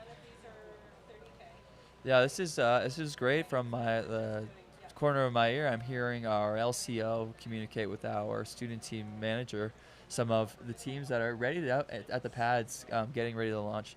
That's exciting news. Earlier they were kicking back, eating lunch, enjoying their break, which they call the weather. But now we are getting a sneak peek of what's going on at the pads, and hopefully it is just a few minutes. I'm not too certain with the sounds that I'm hearing, but I am no Tripoli expert on the rules. Logan, is it allowed to launch into the wind? Or it's not into the wind, but into the rain? So as far as I know, perhaps someone in chat can tell me if I'm wrong. But the rain itself is not actually the problem. It's the clouds in this scenario. And the lightning as well, right? And the lightning, though I haven't heard any lightning. Certainly haven't heard any lightning. I think it's just got a light rain. This isn't tumultuous storm we're experiencing. Obviously, as we're still out here, it almost looks too nice on screen. I think it doesn't really capture the cloud coverage and the rain, but I'm not trying to. The weather conditions are positive. I think. Well, it's great when we're in a tent. Yeah, it's. I wouldn't want to be sitting outside for super long, but I'm not worried about even a sprinkle of water out here. And now we're looking at some hybrids. It sounded like we might go with them first, but it's hard to tell based off this shot here. I think we'll see a pan soon to get us some insight. I see lots of tarps covering these rockets. And their launch tower is not erected. That is down horizontal tarps covering it. So presumably, at a minimum, their launch procedure is going to involve erecting that tower and removing the tarp. That would. Well, I think they might be a few miles over at White Sands if they were planning on launching at a different angle. That's true. That would not be within our dispersion expectations. That's right. Folks who aren't too familiar with the hybrids might see a lot more sophisticated heavyweight rails, and a lot of teams actually bring their whole ground system trailers in order to launch their hybrids. These are specially designed systems to allow them to add fuel to their solid, add oxidizer or fuel depending on their configuration.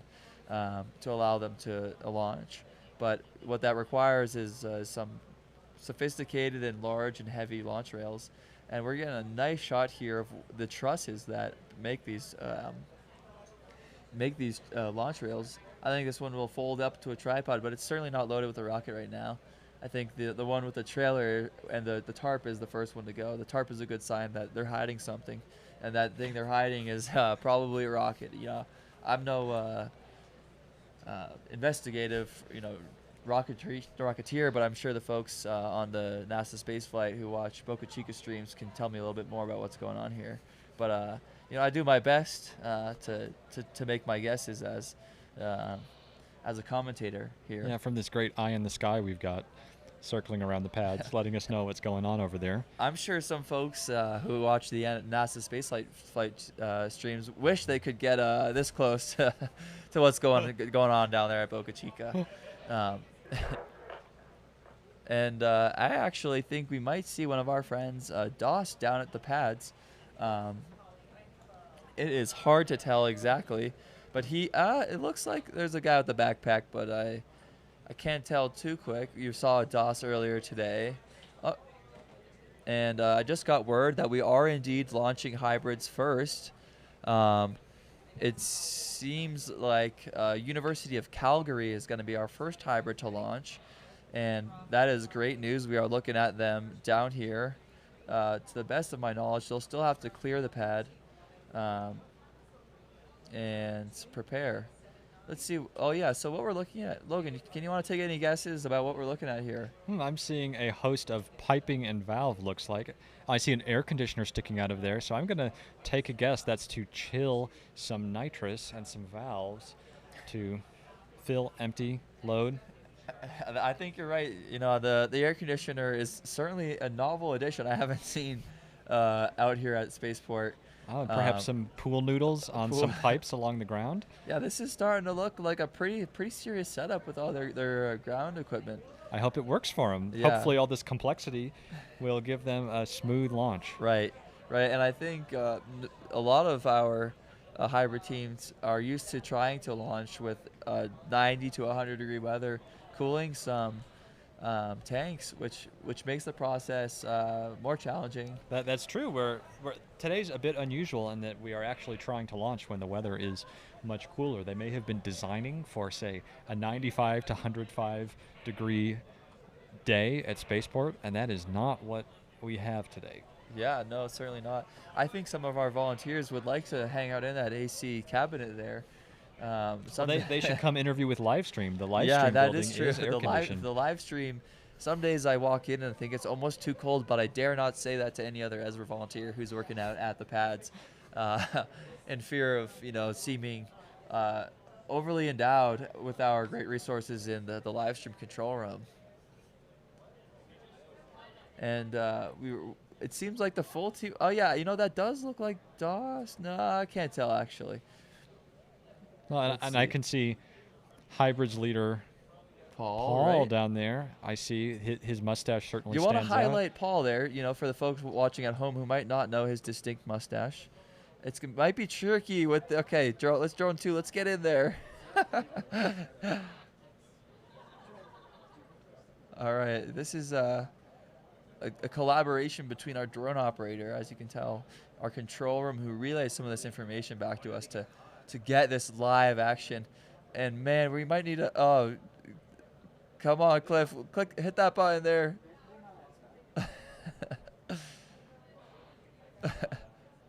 No. Oh yeah, this is good. We are trying. You can't see us on screen right now, but we are desperately trying to get a little. Oh yeah, let's see. Maybe we could even do a drone interview with one of our volunteers.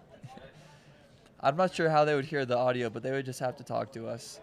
Yeah, University of Calgary has got all their equipment. Oh, maybe we can cut over to DOS. Control. It's going to be a few seconds delayed, but let's see what he's looking at over there.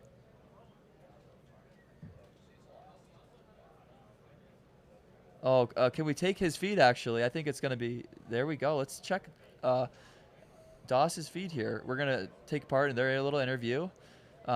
yeah, we're just going to hop in. She's not going to know. Doss won't know, but it's going to be great. Doss is streaming. There we go.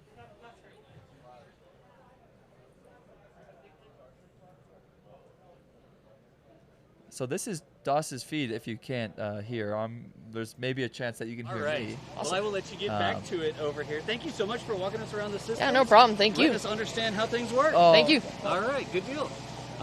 That and the microphone. Okay. Thank you for that. Good. All right. When the team out at the field doesn't know we're jumping in on their feed, we just take it. And that's what you saw there. So Doss might be streaming to the NSF private channel or the private members channel as well as feeding into our system. And we have the option to take that in, which is really cool. So it was cool to see the end, but I was bummed to see the handshake happen right as we checked in with him. Well, that's okay. I'm glad they had a great interview over there, and we really enjoyed the collaboration with NASA Spaceflight. They add a lot to our stream, and we are happy to have them out here. Yeah, and it sounds like we're going to check in with another one of our teams in the interview room. Everyone, I'm Heba. We're back here at the interview booth at Spaceport America with a team all the way from California. David and Brian, introduce yourselves. Yeah, I'm David. I'm a third-year aerospace major, and I'm the payload lead. And I'm Brian. I'm also a third-year aerospace major, and I'm the current acting chief engineer. Awesome. Tell us about your rocket. Obviously, we mentioned earlier today on the live stream the weather is not that great, but they are expected to launch today. Hopefully, we'll hold on to that optimism. But tell us about your rocket, the process to building it, and things like that.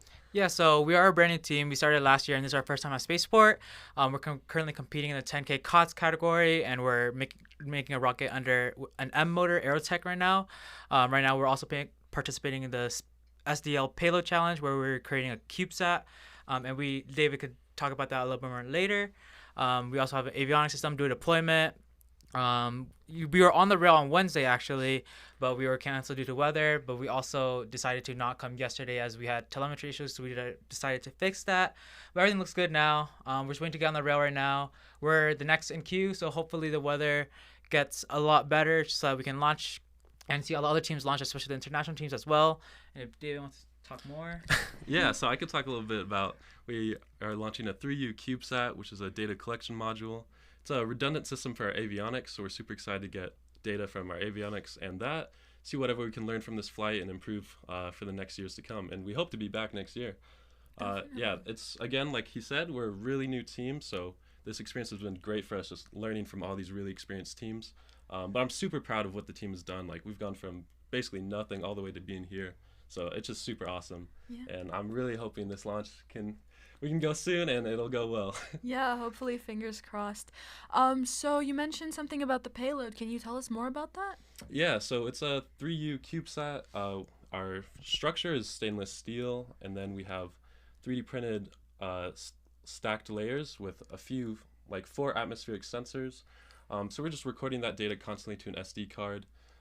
We're recording things like acceleration, rotation, temperature, humidity, just all the basic characteristics about a rocket.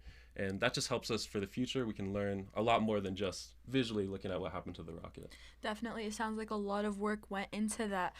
Can you take us through the process of actually building the rocket? When did you guys start building? I know I talked to a bunch of teams and they said they started building back in August. Can you tell us a little bit more about that? Yeah, I could talk about that. So, like I said, we started last year, and we actually did build a rocket last year. However, when we did a test launch at Fora, we did experience a motor mount failure, so we weren't able to participate in the Spaceport America Cup. We had to pull out.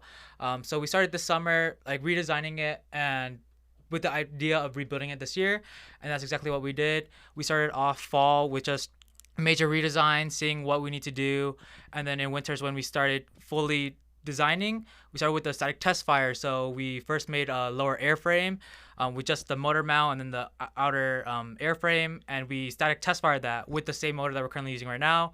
And we did that at Fora. And at the same time, we also built a smaller scaled down level 2 rocket that simulated our exact level 3 rocket, just in a smaller level 2 design on a J motor. And that went extremely well.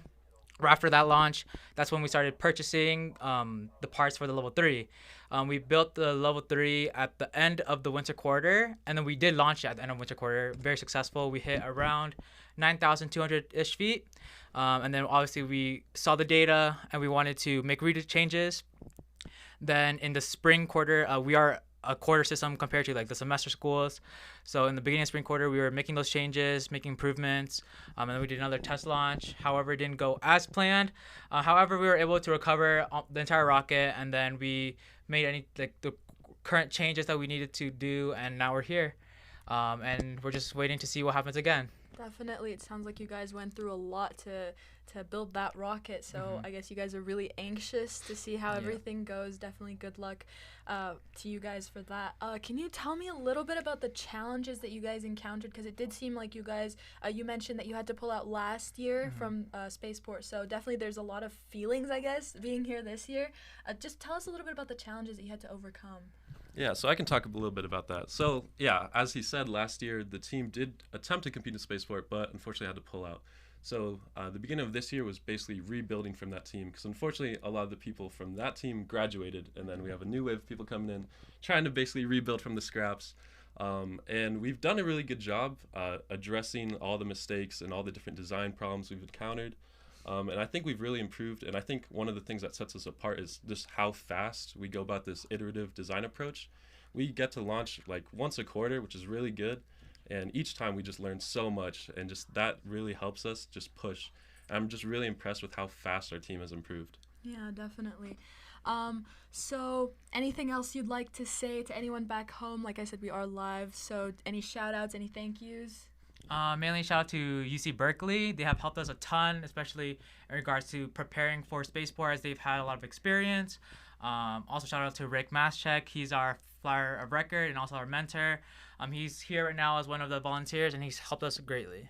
Definitely shout out to all those people, and shout out to you guys for coming out here all the way from California, and thank you so much for agreeing to do this interview. Definitely, we do hope that weather clears up, and good luck to you guys. Thank you so much. Yeah, thank you so much for having us.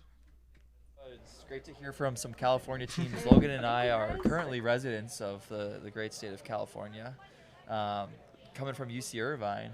I think we've got a few teams from California this year. Isn't that right, Logan? Sure, that's right. Well, in the San Francisco Bay Area, we've got San Jose State, Berkeley, and Stanford all hailing. All right. And so, coming this way. On screen now, we've got one of my favorite pieces of Spaceport America Cup. I know a lot of folks really, really love that fire truck, but the Mr. Potty Time actually is really the one who makes it happen out here. We do appreciate all of our on-site vendors, and Potty Time is really key for keeping everyone happy and healthy out here at the VLA. Yeah, I'm not sure I would want to be inside that tank, but I'm certainly glad that that tank exists and has the suction that it does. Working out here at the Spaceport, there is not complete and full utilities that you might appreciate back home, and so we've got a plethora of porta potties, and without Mr. Potty Time, we would be overflowing. Yeah, it would be overflowing. Yeah, we would be relished to enjoy yesterday's desserts. So we are grateful to have all of our vendors who come and enable such a connected desert experience. And I think we're looking at a team that just came back from recovery. Is that what we're seeing here?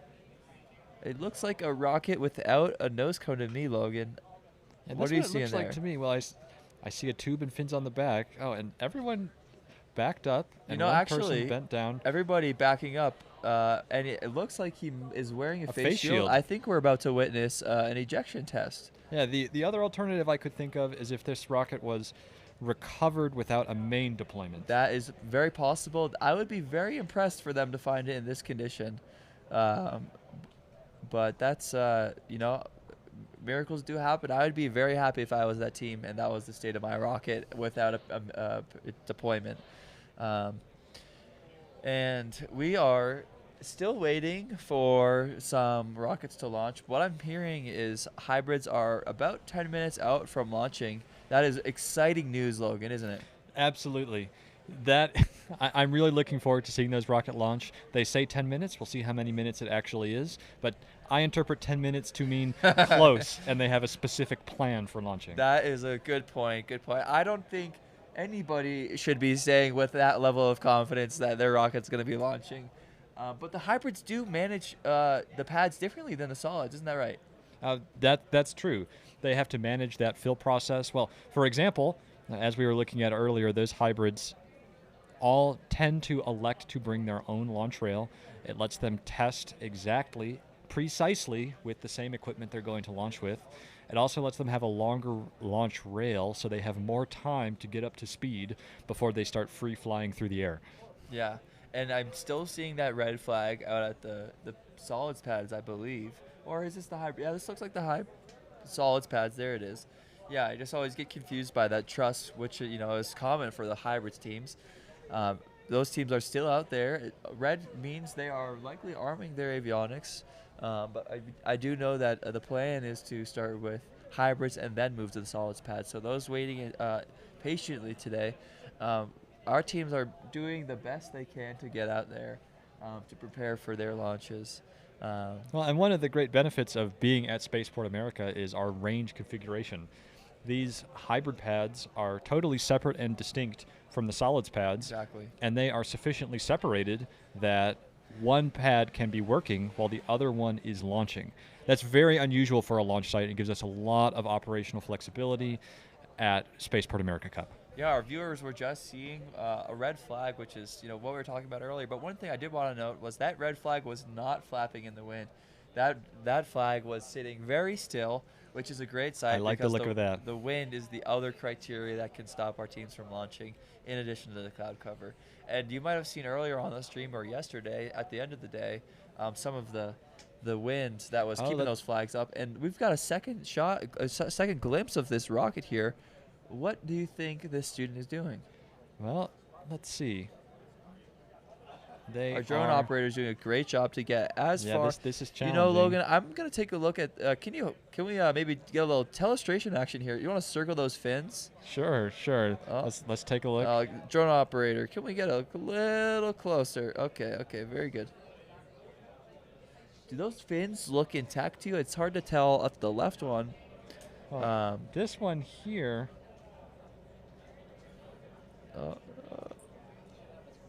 Is it edge on?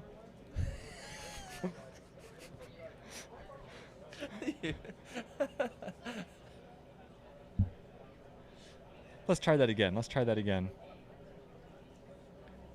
Okay, Erase, we're going to try that again. Okay, so. Nope. Yeah, let's stay steady on this camera here so that Logan can get a nice telestration going on. Sure. So down here. Down here we've got a fin that's looking good, but is that perhaps a root of a fin that's been removed? Something happened to that? It's a little hard to tell from this angle. Then you can see how this rocket splits into sections. Here's a section, here's a section, here's a section. That's a 1, 2, 3 if anybody's confused about what's being. Our nose cone is not present. I haven't seen many rockets. What we might have seen here is a partial deployment where there could still be black powder or an ejection charge inside that avionics bay, it looks to me. Yeah, that's what I was thinking. That was, in fact, exactly what happened to my team when I was a competitor in the Spaceport America Cup. Wow. Were you so fortunate to maintain the all parts of your rocket less the nose cone? This honestly looks reflyable with a little bit of work. Oh, there is. Oh, that fin is intact. Nice. Wow, thank you, drone operator. Wonderful shot here. Oh, and I see this is a cherry blossom design. I believe this is George Washington University. I do remember that from our preparations for the opening ceremony. That's a nice knife they've got out there. Hopefully it helped them get that rocket open. And you can see some charge wells. Yeah, if we want to going hold by here on the drone. Oh, we.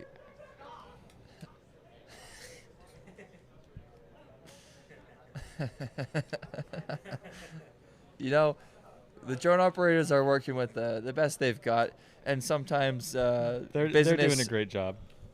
Gets in the way. Very good. We've got one of our staff members in blue watching and monitoring this team's. Well, everyone has reapproached the rocket, so that makes me think that any energetics that might have still been contained in the rocket have been removed and safe. Certainly. I think the team knows that we're watching them. I'm seeing some glimpses up high. Maybe this gentleman in red is going to give us a wave. That would be good. But all right, I just heard a wonderful news from our team's manager here that the rockets are, the trucks full of rockets and teams are moving their way out. But yeah, as we look here, I heard a "Let's go" and everyone started their engines. Yeah, a promising trucks sign. Have started their engines, but it looks like Drone 2 is, very good. They have recovered their avionics. What they're going to do next is check in with one of our team members to see what altitude and the data that they can pull off that. So I'm hoping you guys can see in the back that we are not just jibber jabbering for another hour or so. We've got cars moving out to the pads. The procession We're going to see 4 right now. I count 4. 4 Very vehicles good. heading out. And boy, I love to see the drone chasing those cars. Oh yeah, nice shot, drone. That was beautiful. Getting there to follow this convoy. I heard it zoom over, and that's one of the beauties of bringing this commentator booth outside so that we can get these cinematic shots. All the sights and sounds of being outdoors at the VLA. Yeah, this is great. And look at this team here hanging out in the back, just making sure that, whatever they've got carried out there is making its way. And one of my favorite parts of the rental cars that students get from the area is that they get to return them with all this dust and dirt. A little bit of rain really adds to the Mad Max aesthetic. Dust-caked trucks. Maybe the white Tahoe wasn't a good choice for this week. Maybe so with the sun, but to demonstrate to the Yeah, but sometimes Enterprise teams rental, are working with what they get. That is true. We don't always have a choice. The white does keep you cool, but well, and I have to certainly say, not from hiding any of the dirt. From my experience in the area, all of the businesses in the community definitely know about this event.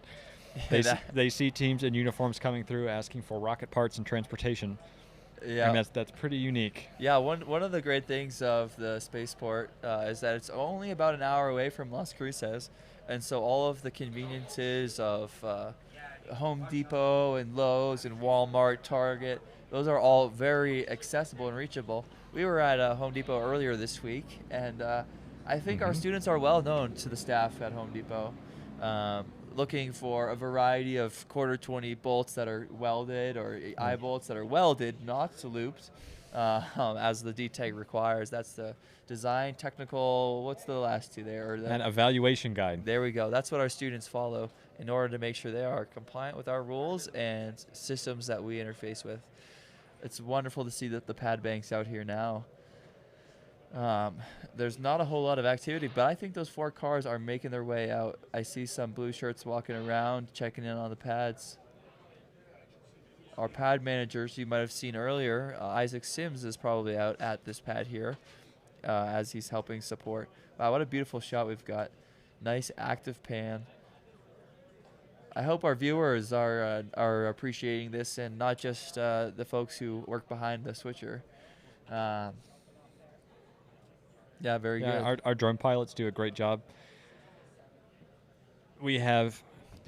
We've learned quite a few things about drone operation over the years at Spaceport America Cup. That's right. One is definitely battery management. That keeps us on our toes. We've got a whole system for keeping the drones fully supplied with power. That's right. Yeah, it's we have a lot of equipment that moves around, and we want to bring the best coverage, and having abundance of batteries is certainly the best way to do that. I think that also goes for the roaming cams we have that you've been checking in with our students with as well. And the rockets, the battery life in the rockets, also key. Very critical. Actually informs a lot of teams' time to launch period. So when they need to be ready, they know they have a specific number of hours that will allow them to launch, and then launch, land the rocket, and then also receive telemetry data so that they can track the rocket as well. Yeah, so why do teams need functional batteries after they land? Yeah, that's a great question, Logan.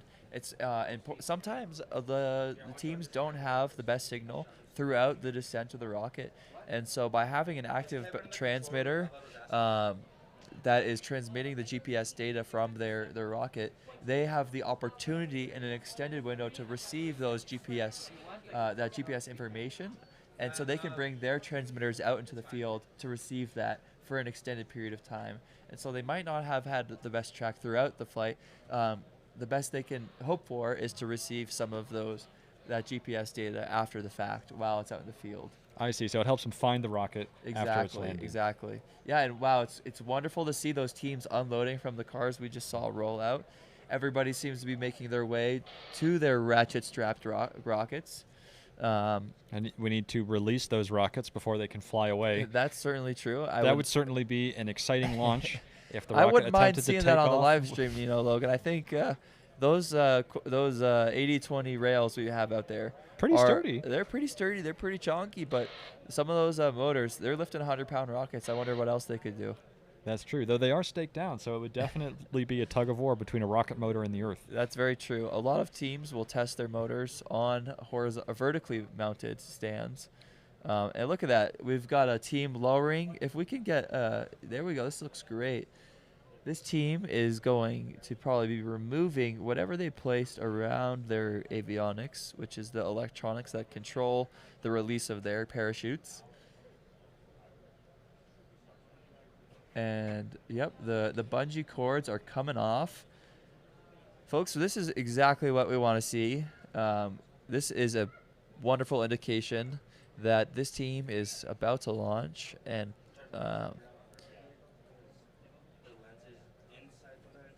it's also a good sign the rocket didn't fall off. Yeah, in the Logan, wind and rain. can you talk to me about what this gentleman in the black and white is holding? Oh, this on the right. So yes. And what is this here? Yeah, Cliff, we'd love to use this telestrator if possible. Yeah. Oh, bummer. I think, no worries. We were just trying to highlight one of the team members, what it's they're okay. holding. I do believe he's holding an igniter. That's a great point, Logan. The igniter is the item that actually ignites this solid rocket motor and gets it combusting and producing thrust and the rocket flying away. So Ezra provides an electrical signal to the rocket, commanding it to start flying, and it starts the end of the igniter burning. And that chain reaction of electrical command to burning igniter to burning rocket motor is what gets the rocket flying. That's right. The duct tape is coming off, it looks. This was most likely covering up vent holes that students place in their rocket.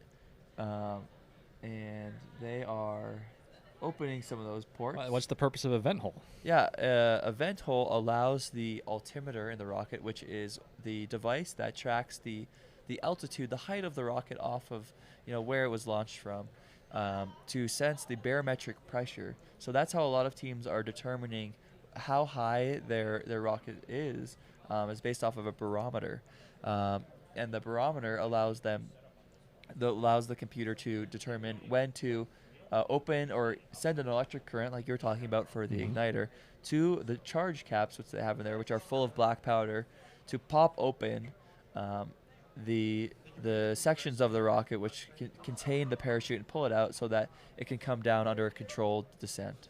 And that altitude is a really important element of the competition. Exactly. So just like you might notice some differences as you ascend from sea level to, say, Denver, the mile-high city. Look at that. We've got a drone on a drone. These rockets are also going to experience a drop in air pressure as they ascend. And that's very predictable, and they use that to figure out the altitude. And the altitude is a key part of the scoring. Yeah, we have several different categories here at the Spaceport America Cup, which include a 10,000-foot competition and a 30,000-foot competition, and of different propulsion types, including commercial off-the-shelf motors, student research and development, and then also the hybrids. And let's focus on the altitude part of that competition. So what happens if a team goes to 10,001 feet when the goal was 10,000 feet? That's a great question, Logan. I think we should get our competitions director on later this afternoon to explain, how does the scoring work? So we have an algorithm. It's more of a formula rather than an algorithm. But one of the elements of the competition is the closeness to the expected altitude or the competition altitude. And students put a lot of work to accurately predict the height so that they can achieve and score and receive additional points as part of the competition. Yeah, so I would wager, based on our historical results, that if a team got to exactly 10,001 feet, they would be a pretty good. They would be a strong contender to win. Very, very competitive. Yeah. We also have an award for the closest to expected altitude. So sometimes teams realize that they are not going to get just to 10,000 due to a variety of design constraints. And so what they will do is go through a series of modeling and predicting using sophisticated software and calculations to allow them to estimate the height of the rocket. And so that estimation versus reality is the main criteria of our Berriman Award, if I'm correct, if I remember correctly. Yeah, I think that's a really interesting twist on the scoring. So if the team determines they can't meet the target, they can define their own target. And they can't win the overall event, but they can win this very specific award for this particular ability to match simulation and result. Yeah, and what we're seeing on screen, it's great to see, you know, the teams have removed those ratchet straps there, which were holding them down from some of the winds and rain. And they've removed any of the vent coverings, which was duct tape we were seeing earlier. And they are removing their ladders, which is wonderful. It typically indicates their rocket has been, they're removing one of two. Might not have harmed their avionics, but it looks like we're about to watch a team here remove some of their remove before flight tags. What do these remove before flight tags do, Logan? Yeah, those remove before flight tags are great reminders that those items need to be pulled out of the rocket before they fly. Very good. And this student is following wonderful safety procedures, putting on a mask, as he is the one arming the ejection charges. And it looks like he's getting his ear up. Hard to tell. Oh, he's removed one. That's one. Okay. He's listening. Looks like he's listening, waiting for some sounds from the rocket. Yeah, that's probably his first altimeter. Here he comes. Here he comes. And is it stuck? A little tricky. Uh-oh. Hopefully he doesn't have to yank it too hard. There we go. All right, everybody. Good afternoon. And it looks like the weather is finally improving for us. So this is Eric at LCO, and we're going to start getting things rolling again. So everybody that's got rockets out on the solid pads, if you want to come back on down to the viewing area and join the party, we're going to get the party started. Yeah, folks, you just heard that. We also have University of Calgary out playing with their hybrid, and they should get airborne here hopefully in the next half hour to 45 minutes after we get the solid servo cleared out. So that should be fun. So let's enjoy the good weather, and we'll get some flying going. Our LCO Eric, who we had on this morning, just announced on the PA that we are getting going here, folks, and I can feel the energy. The folks are arriving back at the student viewing area, which is right next to us. The crowds are forming and walking behind us as teams come back to watch their rockets launch in the student viewing area. At the end of that last little clip, we saw the last remove before a flight tag, and that is one of the final steps to making sure that their rocket is ready.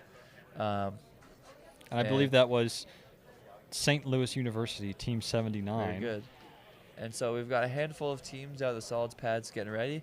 You'll start to see from this drone shot more and more of these rockets are going to go from that horizontal to vertical angle as the team gets ready to launch.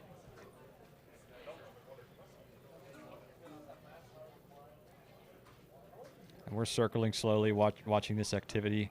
The activity at the pads has been growing too. You know, Logan, I'm extremely delighted to see to our left a team preparing for the live video challenge. This is a joy and delight. They are working on getting their feet in. What we'll see when they are launching later is a little overlay of their telemetry data on screen right next to some of the video cameras. That is Texas A&M University participating in the live video challenge. I actually saw some of their feed in earlier today as they were testing their system, which is a great delight. I see they've got quite a sophisticated system here with a battery power. They want to make sure they've got providing a reliable video signal. They could be a serious competitor for the live video challenge. I think we've seen some good stuff so far. So let's see what Texas A&M has to present. And I think you'll be the one delivering the awards. Little do they know as they prepare here. That's right. I will be the one at the convention center. Look at this. Excuse me, at the Pan Am Center during the awards ceremony, giving all of the media awards. So stay tuned, Saturday afternoon. Yeah, Logan, on screen we see a gentleman holding his cell phone up. Is he taking a selfie or is he trying to connect to Bluetooth? What do you think? I'm not sure. Maybe he's trying to send a text message. That's true. I hope he's not looking for the instructions to his altimeter from a friend. Oh, perhaps he has 2 phones there? 2 phones. Multitasking? These students are very busy people out at the pads. There's a lot to accomplish. A lot to go on. A great number, Team 100. Who's Team 100 there, Logan? The University of Texas at Dallas. Oh, wow, Dallas. Okay. And I see a student there with an igniter in their hands. Not quite time to put that in yet. Okay, this team is going vertical. Team 25, Duke University. I think we've got a big crew. No, that's Tufts University, my bad. We've Duke University from North Carolina, I believe. That's right.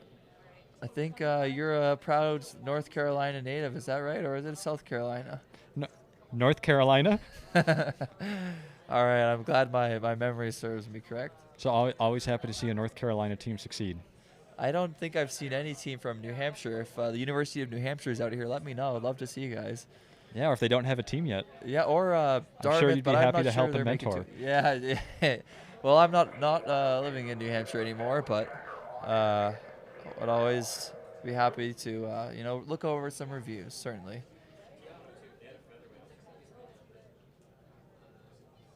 Someone else is arriving. Looks like all the rockets are now vertical, making progress. So a lot of work goes into this moment here where students are tipping up their rockets. What does it feel like, Logan, as a competitor to finally push with a few hands to get that rocket up to vertical? It's a culmination of tons of work. What does that feel like? Oh, it's nerve-wracking. It's exciting all at the same time. Right. Yeah, it takes some physical strength to get those up. And then at the same time, it's the culmination of a year of work. There's great uncertainty. None of us know exactly what's going to happen on any of those flights. Right. It could hit the perfect altitude, recover without any damage, find it quickly, a beautiful flight, or it could explode on the pad. Very true. Hard to tell. These teams spend a lot of time mitigating all the risks using a risk matrix and a required appendix. I don't know if all the teams are using a risk matrix, but we hope, as engineers ourselves, teams are evaluating risk in that manner. So they're doing their best to mitigate everything they can, to maximize the good things and minimize the bad things, but you never quite know until you press the button. That's true. And that's one of the scariest parts. There's a lot of anticipation, a lot of teamwork. It becomes a very emotional moment for a lot of our teams, myself included. I remember, when my team pushed through the pandemic to launch in 2021 at a local field, man, that felt like a great moment, but we were just so happy to be there, getting out to launch that year, and boy, oh boy, what a long endured period of work that was. It was almost 2 years long since we dragged on the prior year, and it was emotional for a lot of us. I think there may or may not have been some tears shed. I think we might have seen a few tears shed earlier on the stream with this great crowd cam we had earlier. Some of the big teams get quite excited. You'll hear them overwhelm our mics. Hopefully in a short while, and it is quite a delight. And that's a green flag out there, which means folks are still out there. They are at the pads. The pads are open for traffic. They could add more rockets. They could subtract some rockets. That's true. I hope they're adding more rockets. Fill up those extra banks that are empty, but. It's quite a logistical challenge to support, additional folks. We may be resuming. And look at this. We're going to get some great drone shots coming in after that takeoff. And we're looking at the student viewing area right now. Maybe we can get a little cheer going on out there from any folks. But we're looking at one of our wonderful interviewers there, Heba. She is preparing. I think we surprised her with that little roaming shot. But we get to see, maybe you can see us wave over here. Hard to tell. Maybe I can go comms down so Vlad on the camera op can hear me. But I'm not sure what that'll do. We can give him a wave, nice little wave over here, Logan. Look at us. There's my hand popping down. Very good, very, very good. And we've got Holly here in blue right there. She has been a great help. Exactly between us and the camera. Holly is our team launch manager. She makes sure that students have telemetry before they launch the rocket from their tracking stations. And there we are once again, folks. Look at us. And that shot's coming to you high from the, I think that's the Skyjack cam up there. Yes, indeed it is. Us in. Art's been doing a great job up there all day long. It's very challenging. Both technically to keep that camera pointed at rockets when they're moving so fast, so far away, and also to be so exposed in the sun and wind 40 feet off the ground. Maybe the drone can check in with Art, but not sure if that'll happen. But what you're seeing here is our set that our wonderful live stream team has set up to enable these shots. And then to my left here, we have the student live stream challenge. Oh, now we're back to the pads, but over there is where we ingest some of their video. And at team 25, I see an igniter in hand. Those are pretty long igniters because we've got pretty long motors out here. Isn't that right? That's right. In order to have a successful ignition, it's best practice to put that igniter all the way at the top end, as deep inside the motor as possible. That means that as it ignites and the flame starts rushing out the back, it lights the rest of the motor in the same direction everything is rushing. It helps with a smooth, reliable ignition. And that's a green flag. We see from a different angle that same pad. The wind hopefully is not too strong, and the flag seems to have potentially frozen, but we now see the drone shot of this team preparing. Every team goes through this process, and not everybody gets to go out to the pads. Just a select few of the team goes out and anxiously prepares their rocket. Yeah. Why is it not everyone? It's important that we manage the risk here at Spaceport. We are handling rocket motors. Believe it or not, these things don't go up in the air by themselves. And so we have black powder charges or other energetics. And managing the number of people that are involved in this process helps us manage the risk so that we can keep students safe. That's more or less why we don't have everyone. And that's why you see a lot of these team members here going into Army's avionics with those face shields on. And I see he's making a long, smooth slide gesture along the rocket. I'm not sure if he just likes his rocket or... I'm guessing that's a magnet. Being used to activate a magnetic switch in the rocket. That's a great guess, Logan. I think there are several different ways you can arm a rocket. Folks use switches. Some actually have Bluetooth, but I'm not sure if those are allowed at this launch here. There was a second swipe. Yeah, exactly. I think you were right. So what's your favorite method of arming?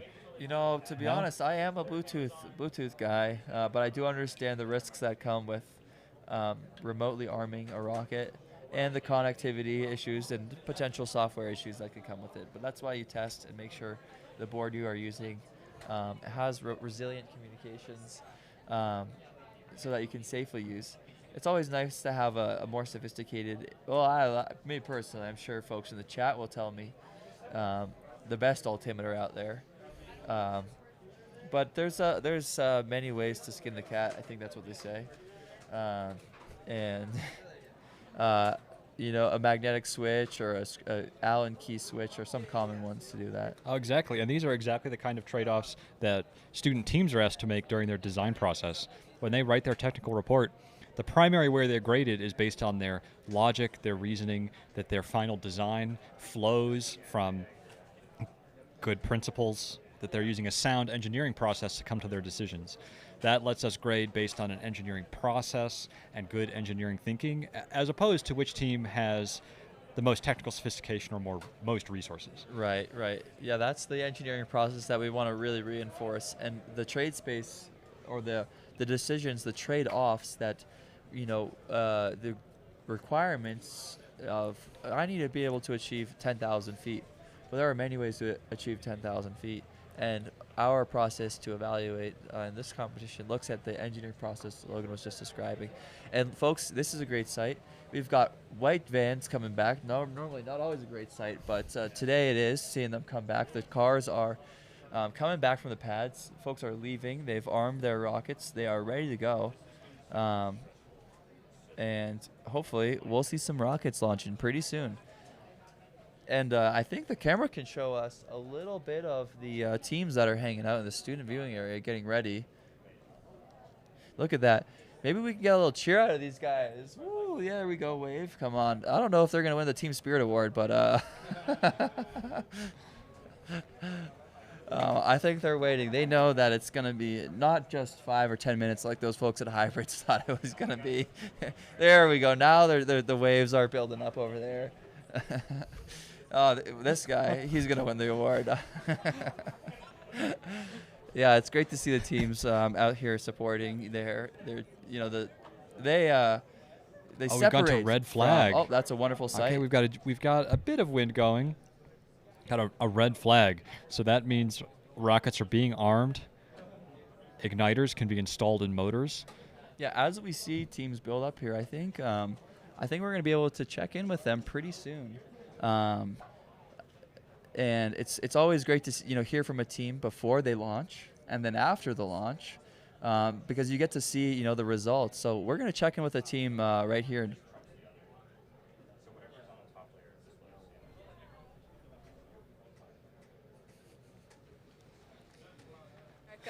I'm here with the team all the way from UT Dallas, with Philip and Neo. Can you just introduce yourselves real quick? Yeah, I'm Philip. I'm a mechanical engineer going into sophomore year at UT Dallas. I'm Neo, also a mechanical engineer going into junior year at UT Dallas. That's awesome. We're out here in the viewing area. We're hoping that this team gets to launch their rocket. Can you guys tell us a little bit about your rocket, the process that you guys took to obviously get? Mm-hmm. Yeah, so basically it's been a lot of designing. We did carbon fiber body tube layup. It was our first body tube. We actually had to remake because during our test flight it broke. But we made that. It's kind of all come together in the past like 2 weeks. But the process, we've learned a lot, and yeah, it's been coming along very well. Definitely. So it seems you guys went through some challenges. Can you tell us a little bit about those challenges? Yeah, so it's been a lot of trial and error. We did a test rocket ETR just to test the electronics, and that kind of gave us a little bit of a foothold on how to start designing our spaceport rocket. And then I think it went really well. The first test launch, I think overall went good. And then the only issue was when it came back down, the fins actually clacked into the upper tube, and it left a massive crack. So we learned a little bit how to do recovery, improve that a little bit, and also just get more practice doing layups. So. Yeah, definitely. So it seems like you guys went through a lot of challenges. The resilience is really inspiring. We were talking a little bit earlier. You guys actually don't have an aerospace program. That's really interesting. Can you tell us a little bit about that? Yeah, so basically our club, Climate Rocketry, we're just like a combination of a bunch of different engineering majors. We all just like work together to like try to actually figure out like how to make a rocket, because we actually have the classes at school. So it's a fun process working with all the different majors, and it's working out. So yeah. Definitely. I mean, you guys are here, so it's definitely working out. What are the feelings? I mean, hopefully we're gonna see the launch today. How are you guys feeling? Hopefully excited, nervous, just relieved? Yeah, definitely all of those. Very, very excited. All right, everybody. This is Eric at LCO, and I've got good news. The cloud hold has been lifted, and they're about to give us a green light here to resume launch operations. So let's get ready to fly. We're going to do a last double check on the weather here. I'm going to talk to my team up here, and we're going to get ready to rock and roll. Let's fly some rockets. I hope the folks back home heard that PA announcement. We're going to be launching rockets. That's what we're here for. That's what we just heard. They're doing some final checks on the weather so that they can make the decision to continue launch operations. Yeah, that's great to hear. And we are seeing some of the final teams clear up out of the pads. Hopping in the truck bed, man, that's an emotional ride back. I think it's about 0.8 miles from my run last night to drive back, but that is an emotional one. At that point, there's nothing more these teams can do. Yeah, they are relinquished their command and efforts to the LCO, who will push the button. And what they'll do is, we've got some running. Nice shot here. Clearing out the pads, getting ready. When you're driving back, you are just waiting in anticipation, hoping to reunite with the rest of your team for a big launch ahead. And the joy of going out for recovery, it's not over once you launch. Folks, we are operating in the Chihuahuan Desert, and we've got some arduous conditions here. So you can see the shrubbery on the much of it has thorns. Yeah, and there are some wildlife. I know some folks who go out on recovery experience, but what sort of wildlife? You know, I'm not a wildlife expert, but I've heard there are rattlesnakes, some spiders. There are no kangaroos out here, unfortunately. There are some scorpions and cows. Cows, yeah. There is a local cattle rancher here. And so all those things feature prominently in the safety briefing teams receive before they come out to the range for the first time. And not only are we make sure our students are safe, not just in providing them a safety briefing about what wildlife is out there, but our students that go out on recovery are tracked constantly through a sophisticated tracking system. We are able to monitor the location throughout their time in recovery. So we make sure that we know exactly where our students are when they are out looking for their rockets.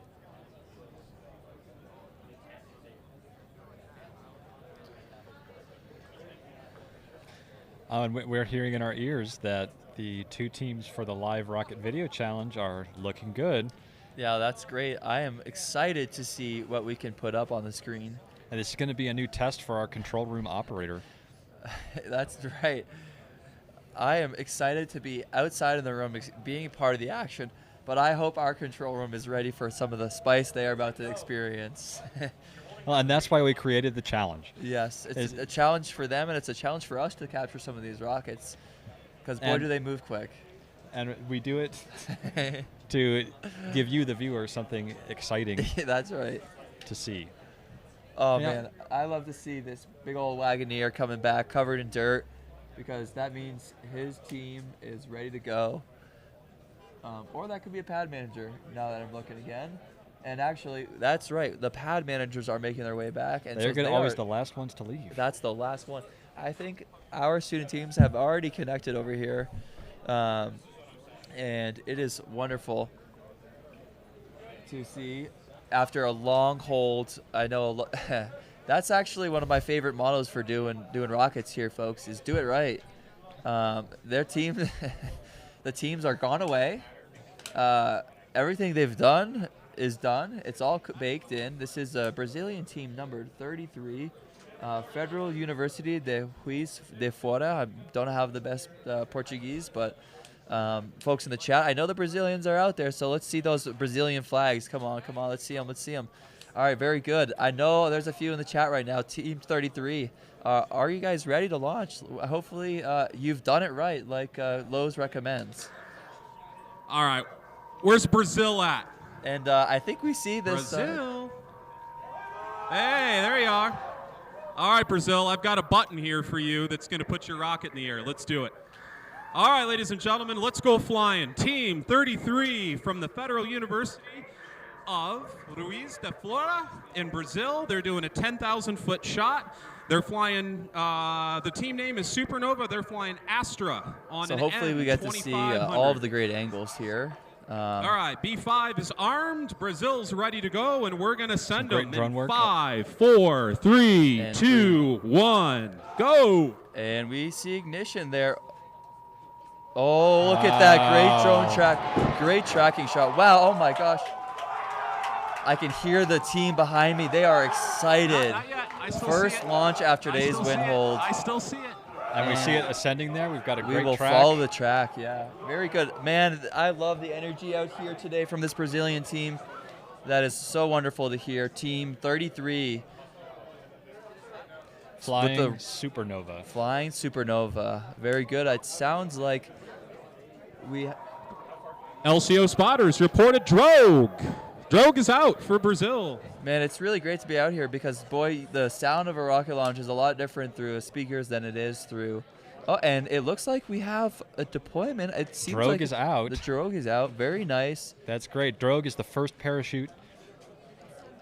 I think the team is very excited to see that Drogue because it means their rocket's coming back mostly in shape. Yeah, and that, that comes out first, helps the rocket fall in an orderly manner. Yeah, you guys, we're staying at the same hotel up there in Truth or Consequences. You guys are about as rowdy at that Holiday Inn as you are here right now. So, all right, Team 103, Tufts University. They are on C1, 10,000-foot shot. This is. And hold on just a minute. My panel's making a bunch of pretty lights. Okay, it's good.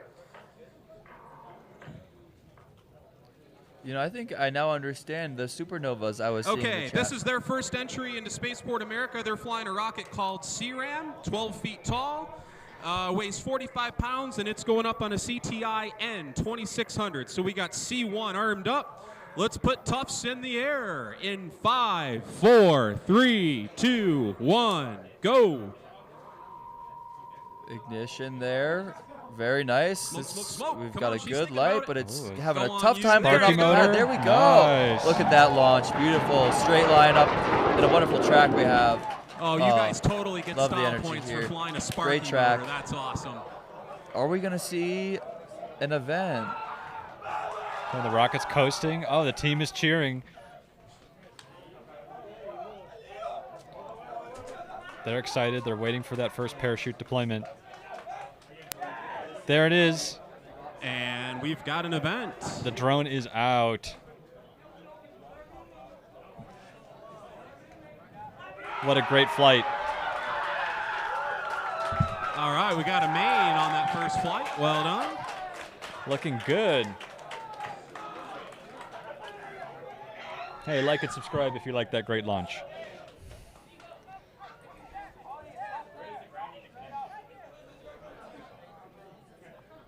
All right, St. Louis, you got a big show to follow after those two. Team 79 from St. Louis University, and I'm being stopped. Well, here we go. We've got What do we got? a live rocket video challenge entry here. Okay, I'm going to Team call 79. this flight, and then we're going to hold here before we fly it because we do have Tufts rocket right above us. So the next flight will be Team 79 from St. Louis University. They're doing a 10,000-foot shot. They're the Rocket Propulsion Lab, and their rocket's name is the Groundbreaker Project. It's 11.5 feet tall, 21 pounds, and flying on a Loki Oh, the Research previous rockets- M3000. We just saw the previous rocket's main is out.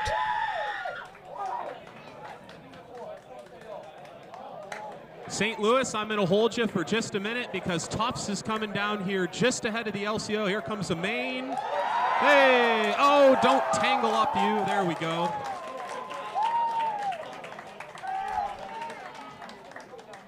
Yeah.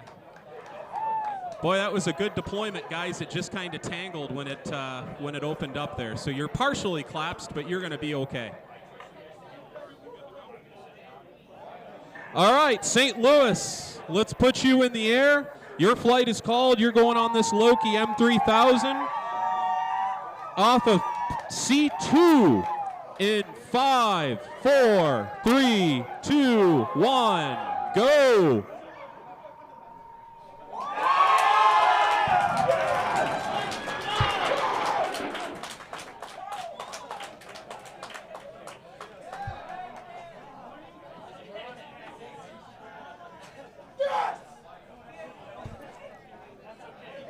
And here's the telemetry from St. Louis.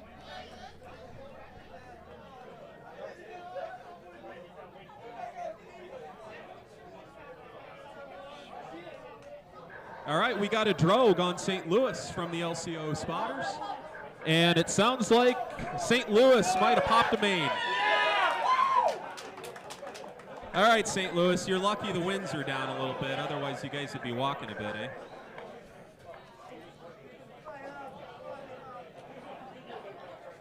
Okay, guys, I'm going to hold for just a second because St. Louis is right overhead here. We'll call the next flight, University of Pittsburgh. Team 131 will be coming off of C5. C5 is Team 131, University of Pittsburgh in Pennsylvania. They're doing a 10,000-foot shot. They are Soar Pit. The rocket's called Panther X. It's a 10-foot rocket, and it weighs almost 32 pounds. And let me get your motor. What are they flying on? Okay, well, you're flying on the SRAD 0, whatever the code is for that. I'm thinking that's going to be an Aerotech Blue. And let's check and see where our previous main is at. Oh, they're right there. All right.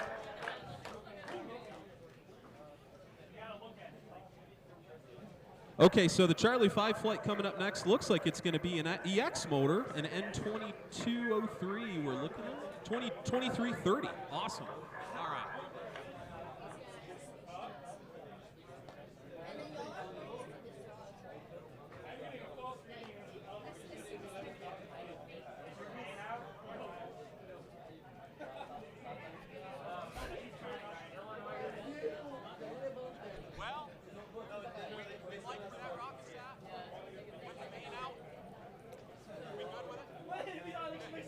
All right, guys, I got the go-ahead. Let's get University of Pittsburgh airborne. C5 is armed. Range and sky are clear, and we're going in 5, 4, 3, 2, 1. Good luck, Pittsburgh. Nice. We've got a solid track. Very good. A nice, straight up, excited teams here. That was close to the clouds, but it looks like our rocket tracking camera has got it, so not totally. Very good. It seems we've got the rocket tipping over now. If you can see it, just a few pixels on screen. Soon. All right, Pittsburgh, and you've got an event there. and a drogue. Very nice. The drogue is out. All right, moving on. We're going to call D, and I'll check with my spotters here before we fly the next flight on D1, Duke University. Duke's ready to rock, Team 25. They're from Durham, North Carolina. They're doing a 10,000-foot shot. They are Duke Aero. The rocket's name is Pitchfork. And let's see, Pitchfork's 10.5 feet tall, weighs 32 pounds. And let me get your motor, guys. Stand by. I love the launch cadence we're tracking on now. Hopefully we can keep this up for the rest of the day. We've got Team 25 getting ready. Let's see. All right, so they're flying an SRAD motor. It's solid. They just put an N class, so it should be cool. Stand by, and we'll give a count on that.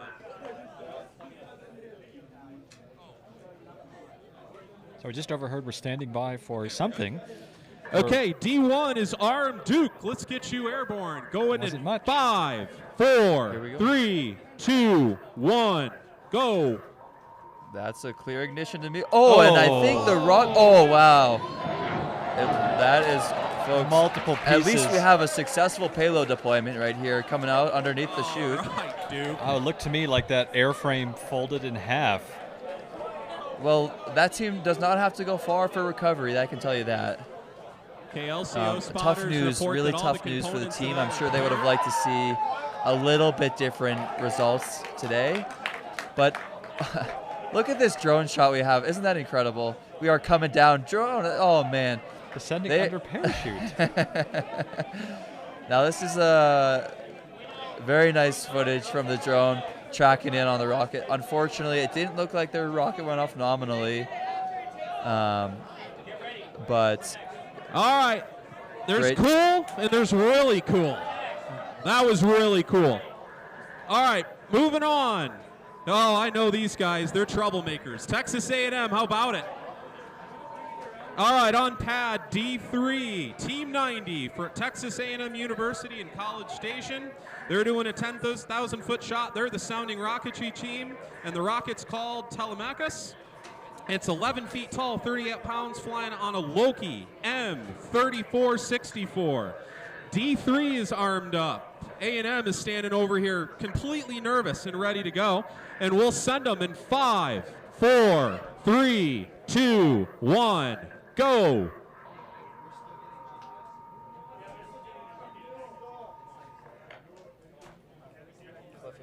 Okay, we're not getting any smoke yet. Let me double check the controllers, guys. D3, I'm still showing continuity. I'll kind of hit the button a little harder. Yeah, it looks like this rocket's having a hard time getting off the pad. Could be an issue I with... have now lost continuity on D3, so I think we cooked the igniter on that one.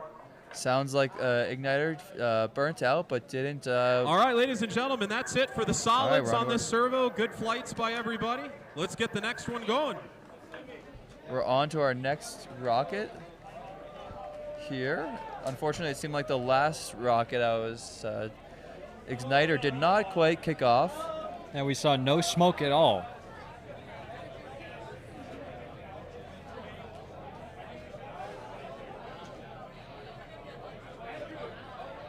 Looks like there are 2 rockets still out there.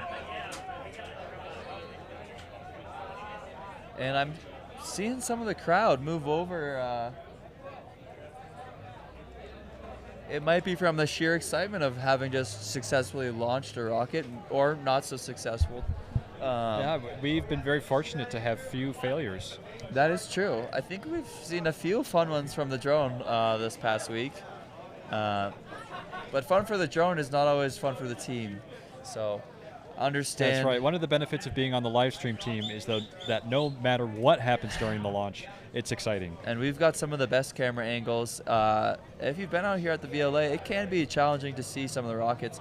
But with our fleet of drones this year, traveling to our UAS landing station here, we are able to provide some of the best angles that you can get. And it looks like we've got a full rocket trailer going out right now. What does that mean, Logan? Well, all of those are fresh rockets heading out to the pad. Let's count them up. 1, 2, 3, 4, 5, 6, 7, 7 or 8 new rockets heading out to the pad. And those are also wrapped up with foil, emergency insulating blankets to help keep them, well, usually it's to keep them cool in the desert heat. Yeah, today it's not so hot. That's right.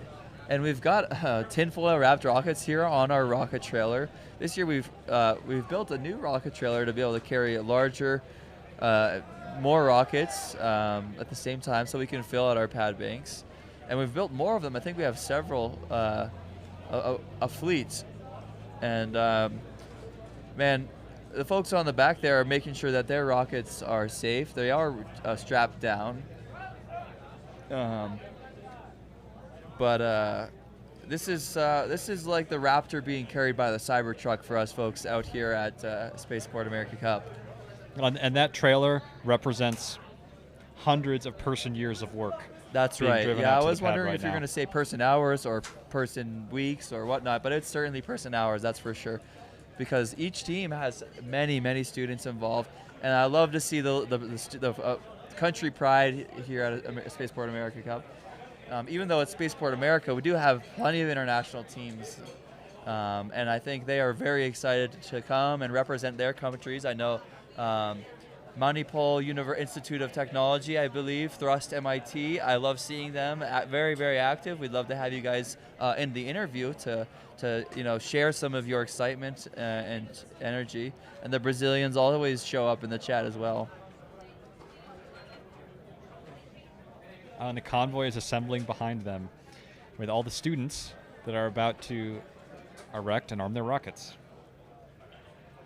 And I think I'm seeing some rockets behind me from some teams from Mexico heading out, maybe for recovery. That's always one of the exciting parts of having launch. It's now let's go find our baby of the year, and when they find it, man, the excitement that these teams have. And from your experience as a competitor, what's it like to find your rocket on the ground? And what do you look for when you first see it? Yeah. So it's a joy. It gives me chills to even think about just finding my rocket, because having spent many hours out looking for a rocket, Finding it is always a wonderful joy. And I went to Rochester Institute of Technology. Shout out to RT Launch Initiative. I saw your launch yesterday, I think. Maybe you guys got cut off. But we typically launch in a farm with corn and soybeans and carrots and onions. And sounds tasty. Yeah, it's definitely tasty. Sometimes you get tired when you're looking for your rocket and you just sit down, plop yourself, and pull a carrot out and munch on it. I'm not joking. This is a good way to spend. Don't tell the farmer. But the extra crops in the field do make it challenging to find your rocket because it's not quite as flat and flat of a landscape, and it's similar. Sometimes it's challenging to see a rocket on this flat plains because of the shrubbery. So what you're typically looking for is that bright orange shoot or bright paint job that a lot of these teams put on. And I remember painting our rocket black and regretting that. And then I think the team changed the philosophy. Purple, orange were the next few rockets to come. So looking for the color of your rocket, the parachute typically drifts out in a bold neon color. That's what you're looking for. But you're also following some of that GPS information if you have it.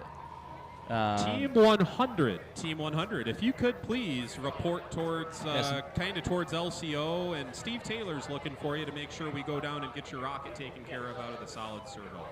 Thank you. We want to make sure that you don't miss any critical announcements, so we've got the audio here on site piped directly into the live stream. But sometimes it can be very challenging for the commentators, myself included, to stop their train of thought when they hear a PA.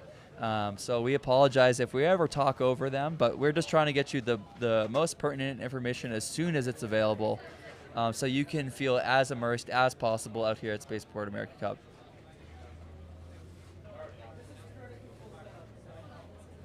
And the rocket trailer has arrived.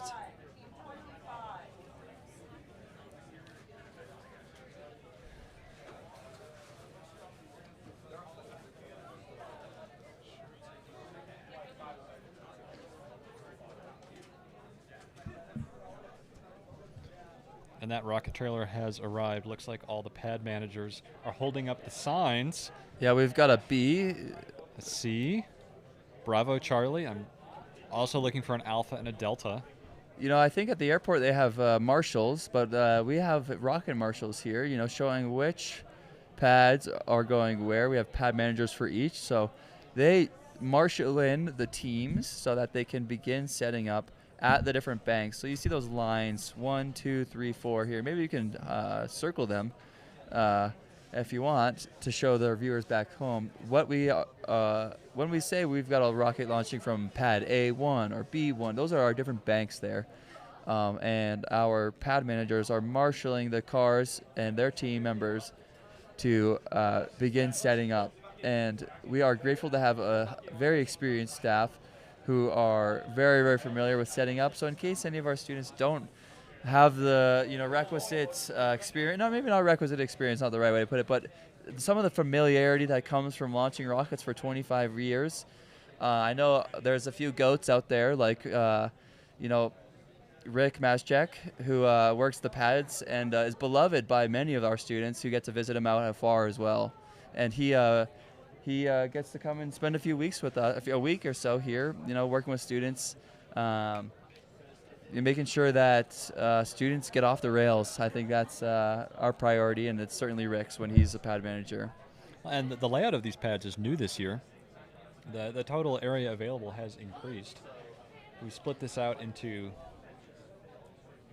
4 rows of 5 to try and reduce the amount of time teams have to spend walking and reduce the length and resistance of the igniter leads. So a real multivariate optimization going on designing this pad bank. Yeah, I'm always, as a live stream producer, I would really love to see all 20 rockets go off at once. I think we could set some record times if I could convince the FAA, Spaceport America, the RSO, LCO. I think I've got a lot of work ahead of me, but I think 20 rockets going off would be a beautiful let us know sight. if you want to see 20 rockets. Yeah, at we once. might be able to make it happen if we can get a few super chats to enable this. Let's see what the chat can do for us today. I know we're gonna see some frog emojis. That's what I've been seeing throughout the day, but I'm not sure if we'll see a super chat come through. We don't have super chat hooked up to the stream this year, but next year you bet it. You bet. Especially chat. If I see one this year, I will put in the extra effort to make sure that we get your banner, boom, right there, and we'll call you out. I know the folks at NASA Spaceflight can certainly help us out with some of that capability. Logan, what do you think my chances are? What do you think? We're going to be sitting here for a couple hours. Do you think we'll see one super chat come through today? If it happens, we will know immediately on crew comms. That's true. I'm going to ask the folks on comms to holler at me if we you see the microphone's down, maybe you don't, but if we got a super chat, we're working for it today, and let us know. All right. It sounds like our team in the control room is gonna actually come out here with a banner and show it right in front of me and say, it's gonna have the super chat and we'll call you out. That's for sure. And don't forget, this is all to make 20 rockets at once happen. We've got an uphill battle, but it's all for the viewers and the students who put thousands of hours. That's right. We need some evidence that the spectacle is in demand. Yes, exactly. That was an exciting rocket. New Mexico State looks like their rocket's called Three-Peat based on their paint job. Three-Peat. Well, actually, I think the Three-Peat is an indication of their extreme confidence that they are going to win the Chili Cup for the third year in a row. They have won, I believe they've won the Chili Cup, is the local competition here. Where I believe New Mexico State University, actually I don't know which, UTEP, okay, we got University of Texas El Paso competing for this. The University of New Mexico. Yes, of course, couldn't forget them. And I believe there's New Mexico Tech, something like that. The four local teams compete for the Chili Cup. And if I remember correctly, ever since the competition has started, New Mexico State University has won this competition. Maybe I don't know. Maybe it's the last 2 years. Wouldn't it be a four-peat then? No, five-peat? Has it been 3 years that we've been doing the Chili Cup? I think they're going for the third year of Chili Cup. I see. Well, maybe we'll have to let chat let us know the history of the Chili Cup. I think some of our friends at NMSU could let us know as well. We've been gratefully supported by, yes sir. That's Team 66 at NMSU. I believe they're the Aggies. Yeah, it's the Aggies. You saw their hype video earlier. Oh, let's go. Dr. Andrea Furlan, thank you so much for the super chat. I am so excited to see that you are our first super chat. That is amazing. Thank you from Canada, I believe. That is wonderful. Amazing. Immortalized forever. That warms my heart. If we could get the camera to cut over to us. All right, we've got the PA. Sorry, folks. I'm just overwhelmed by the generosity of our one super chat. All right, we're up to two now. Dude, up to two. Oh, no yes. way. Yes. We are, oh man, this brings us. I'm so excited this year. Breaking new ground for Spaceport America Cup live stream. Whoever said, who's deeply in support of the 20 Rockets, my heart goes out to you. Thank you so much. We are excited to have you in the chat watching along with us. And hopefully we can at least get 20 more rockets. We won't get them 20 rockets up at the same time based off our current restrictions. But at least 20 more launched today. Today, that's what I'm hoping for. And we are seeing one of those 20 go up, Mexico getting State. ready. Yep, I recognize Here is the Aggies. flag, state flag. Real group effort.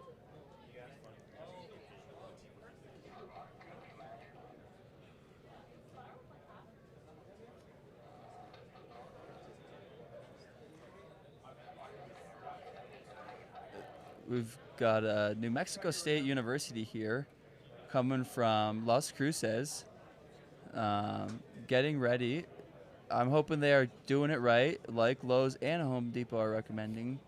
I know the team will be excited to build a wonderful video, just like their hype video you saw earlier today. Some of the New Mexico State University engineering media team joins us, and they have been a great collaborator for the live stream. Absolutely. Oh, wow. Thank you, chat. I think I just got news. We got the 3rd super chat. This is awesome news for me. You know what, folks? We got our own 3-peat. We just got our own 3-peat there. Now, next year, you're going to see these on screen because of you. You know, I'm locked in for that one. A lot of effort goes into making sure that, hey, we've got away from the teams down there. A lot of work goes into making sure this event runs smoothly, but I'm going to put my effort towards making sure we've got on-screen banners for Super Chat next year. Let's do it.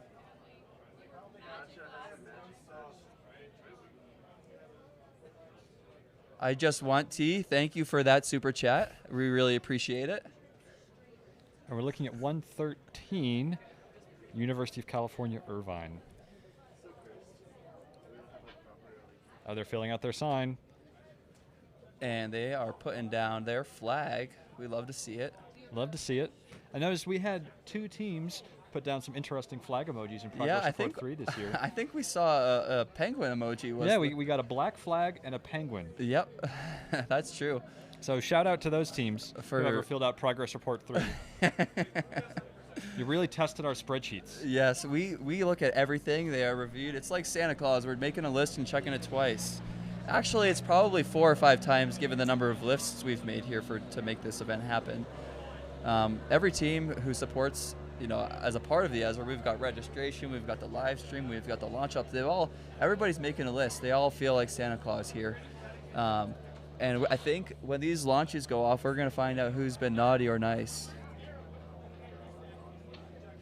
Oh, oh my gosh, chat.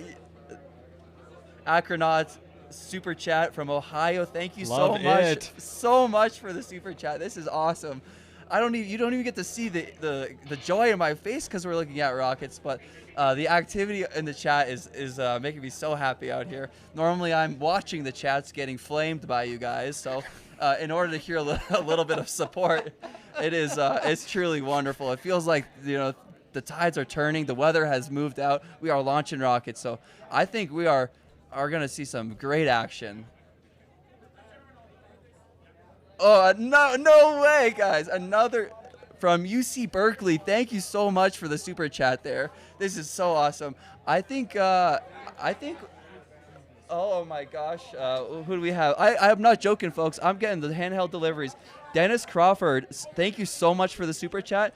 I am also so excited to see some action. Go Acronauts, baby. There we go. Thank you so much. And shout out to the other super chat from UC Berkeley. You're one of my neighbors living in San Francisco. All right. And we're back at the Atomic Aggies. Yeah.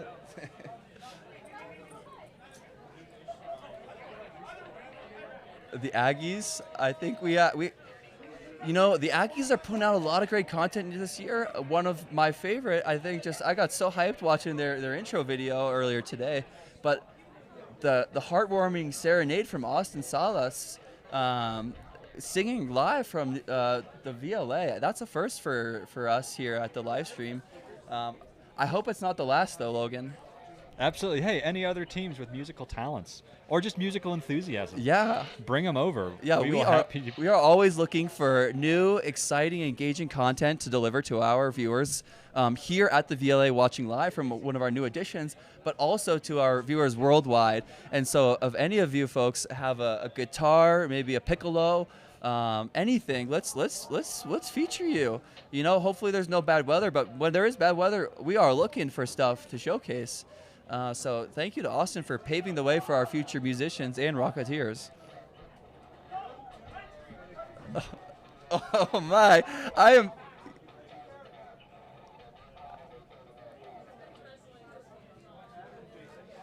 Oh, thank you, Joe Donkey from UC Berkeley. We are also wishing good luck to the teams.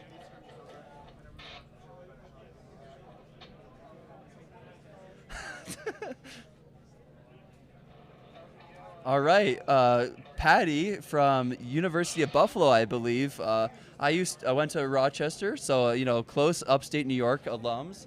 Yeah, let's go.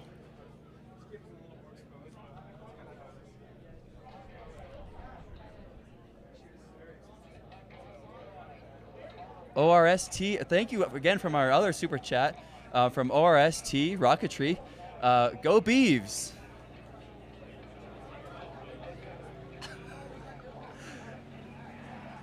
Okay, thank you to our other super chat from New Mexico State University, 3-Pete.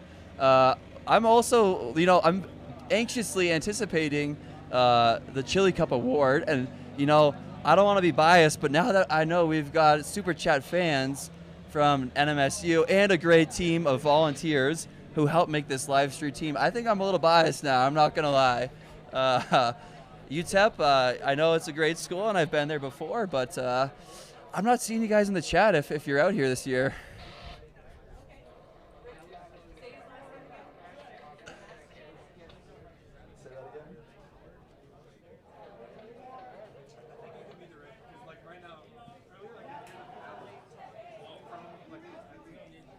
Thanks to our other super chat supporter, Vance. I'm just, like I said, I don't have my graphics built yet, but next year I promise they'll be here. So I'm just listening through the radio. So Vance or Ventica or whoever you are, I will check that. And thank you so much for your support. All right. We are locked in and dialed in on New Mexico State here on the stream, folks. This is some great coverage of the launch preparation process. And I think from what I'm seeing is the ladder is coming down. We're just getting a new angle. Going up.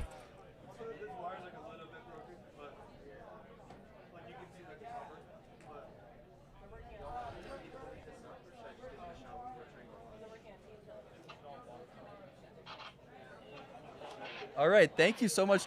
I think maybe our biggest super chat supporter so far, Manigandan. I don't have the words, but go Acronauts is what I think is the moral of the story we've here. Had multiple from them. The the Ohio. Really representing in awesome, chat today. Guys. We love to see it. We love to see it. You know what? I'm going to pull up my phone and see if I still have Wi-Fi so I can do these live. I think that's what Doss from NASA Spaceflight told me to do.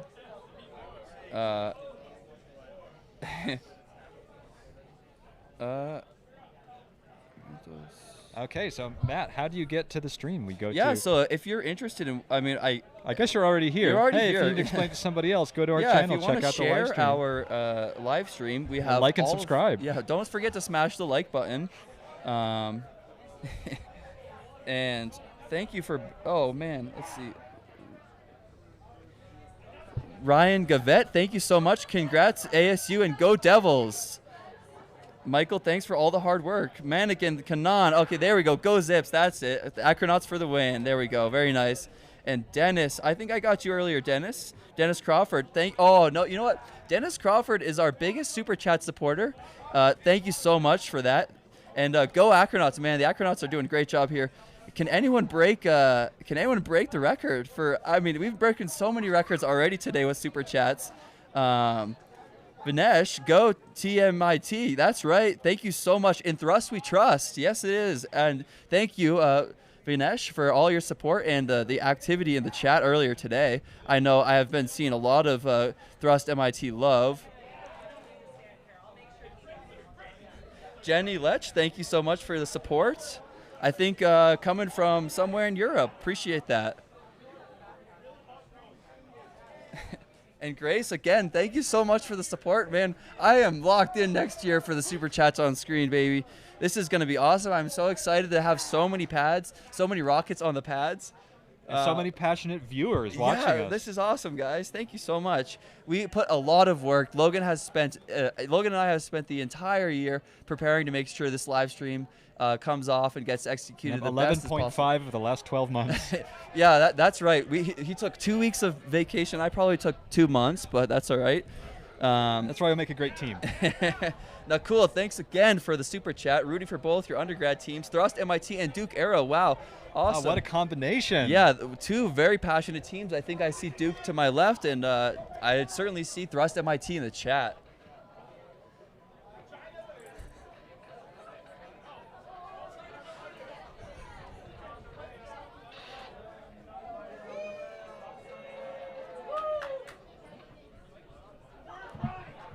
All right, as we circle the pads, we see a lot of the teams that are going out.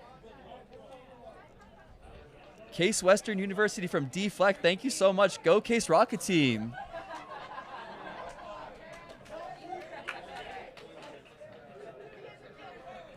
We are doing our best to provide you the best information. We got Team 132 here on the pads preparing.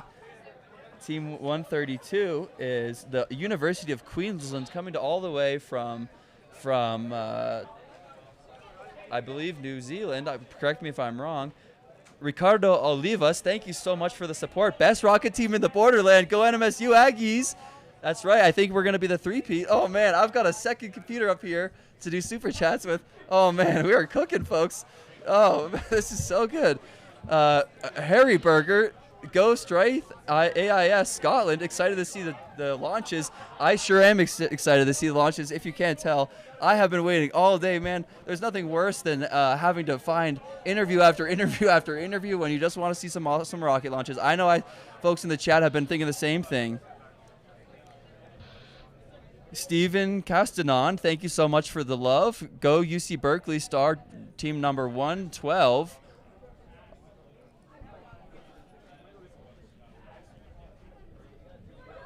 And we are tracking in on the Istanbul Technological University from Turkey. They are probably one of our last few teams to rotate their launch rail here.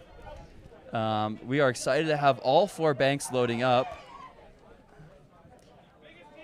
Jenny Lech, again, thank you so much for the love. I think I saw that earlier. What team are you supporting? Guys, let's see in the chat. Who are you here supporting? Turkey, Istanbul, Konarup rocket team number 27. I see a lot of love.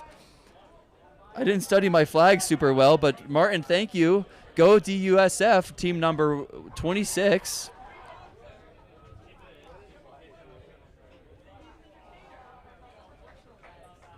Oh, the Scotland team. Stephen Leitch, thank you for supporting. I think it's your family member. I'm not a Scottish guy, but Idle Leitch, you guys in the chat can let me know how badly I butchered that. Thank you so much for the support. All of this is going to go towards our live stream next year. And make sure that, we continue to bring you the best coverage. I hope you like what you see, and it's only going to get better with all the support, not just from your students, but from the folks who are watching back at home.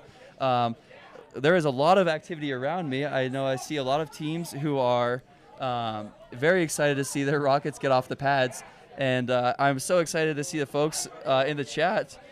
Jason Salas, maybe this is the big Salas family here. Go NMSU. Oh, my gosh. Holy cow. I need to see this one. Wow. MT Buchan, thank you so much. You are our #1 super chat supporter. Tripoli North Texas appreciates all our members helping from Spaceport Cup. Matt Buchan, Seymour, launch director. And I think there's actually a lot of folks here from Tripoli North Texas.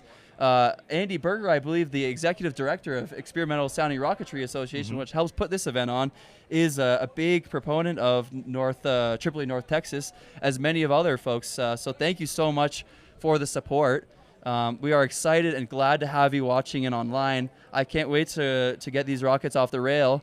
And yeah, Sean Cruz, thank you so much for the love. Shout out to Nicholas Cruz at Rohan University, and was a huge support, it sounds. And it is tough to not have to be able to come out, but we do appreciate your love and your love for your teammates. So hopefully that the folks back at Rohan University get off the rails sometime in the near future.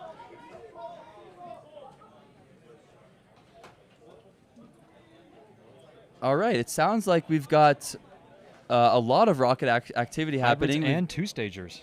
That is so awesome to hear. I think, we have been waiting anxiously all day, and to have all the pads active, 2-stage, hybrids, solids.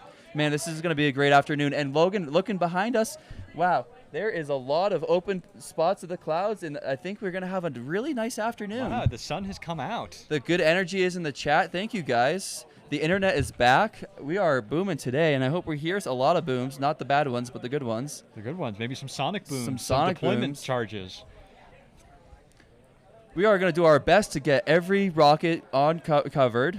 We do our best. Sometimes we got to rotate batteries and we can't get drones out there, but It takes a team. We will do our working best together. to get you the information as it comes. A lot changes, a lot happens. And we always let's let you see, know I as think soon we as just got we do. another super chat from Spinning Wings. Hold on to your kilts. I think that's the Scottish team here, Team 134. Thank you so much for the love again. Austin Community College, I think you're one of the few 3. So I just wanted tea. Thank you so much for the love again. And go Riverbats. Good check.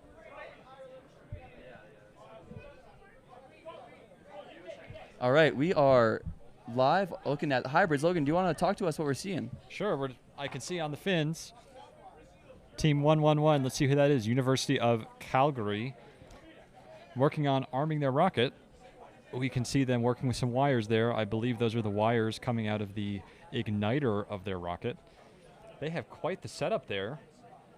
I see a custom launch rail, some hydraulics that lift it, an air conditioner clasped around the rocket, helping to keep the oxidizer cool and extending their longevity on the pad. We always appreciate the operational benefits of being able to hold on the pad for as long as possible and filling as quickly as possible. And just checking in with our Super Chat supporters. Thank you, Beth. Go ASU. And Amy Bell, go Carleton. I was actually a Carleton University judge a few years back and loved the energy of the team, especially the Canadian pride with the overalls. And I remember McNominal very well. So go Carleton University. Oh, and their fashion always makes a statement on the range. That is very true. There's nothing like wearing the hottest piece of clothing out to the hottest desert. That's right. But, you know, all for the love of country and engineering pride. And I know team you've spirit. got your rings as well, Carleton University. And Dexter, Jetser, thank you so much. And we're really zoomed in with this drone operator. We can see them. I think I can tell that trailer is from, well, if it's from Massachusetts or California, that's a good guess with all I'm seeing here. But this Okay, is and an we can see incredible those shot. two leads. We're doing a continuity check. It Yeah, I'm looks. seeing a multimeter coming out, making some electrical measurements. Aw.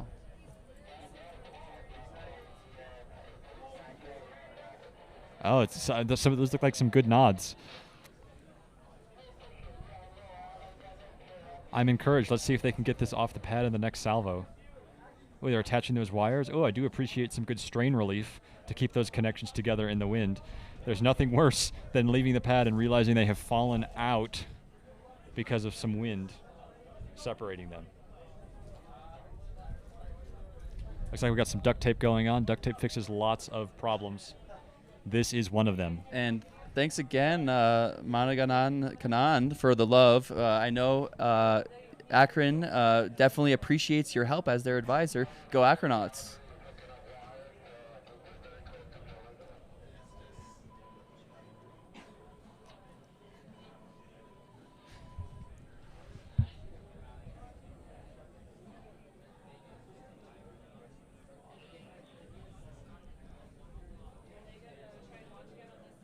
And we're still watching that arming process happen out on the hybrid pads. The team is intently focused on making sure they get this process right. So Logan, how do hybrids ignite their motors? Is it the same as a solid rocket? No, my understanding is it's not completely the same.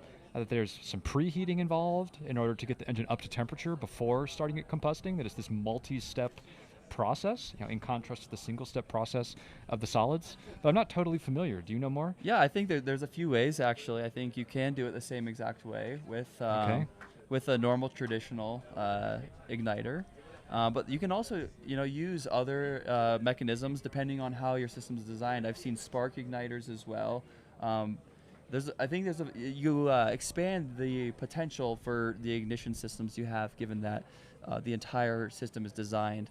I think to my left, I wish we had a shot out here, but New Mexico State University, I believe, is showing up again with a live audience for the and a guitarist. Pistol Pete mascot flag. This is great. On the great guitar, energy. serenading the crowd. I hope we're going to see that on social media later, but we can only get so many angles on the stream here, so...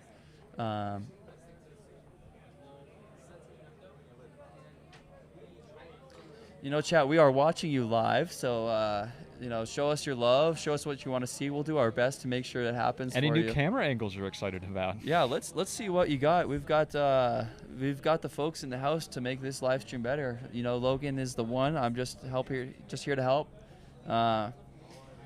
And of course, I won't forget. Next year, I'm committed to the super chats on screen. And if you forgot why this whole super chat thing started, it's because I personally would love to see 20 rockets go off at once. But there's an uphill battle to making that happen. I'm not sure if it happens here at Spaceport, but the intention of the Spaceport America Cup is to showcase and inspire students to work on hard engineering challenges to develop their skills so that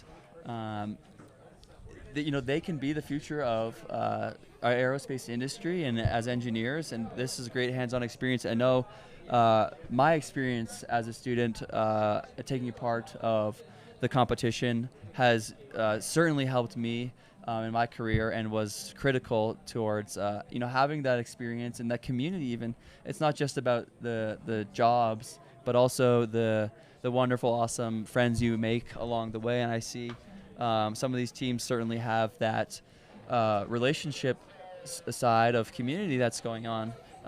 So to all the supporters of their teams who make that happen, we thank you because we always look forward to seeing the students out here at Spaceport America Cup. And there we've got a little side shot of their Austin. I'm not really sure. Oh my gosh, I can't tell. Oh, and there we are live.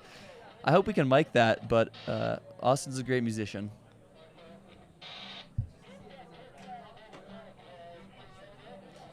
And Logan, are we at the hybrids pad now? Looks like it. Let's see. What are we looking at there? Okay, we are circling that hybrid rocket. That's awesome to see. And that tarp we saw covering earlier next to the AC fridge room, it has been removed. The rocket's interesting upright. Approach, splayed out flat on the ground.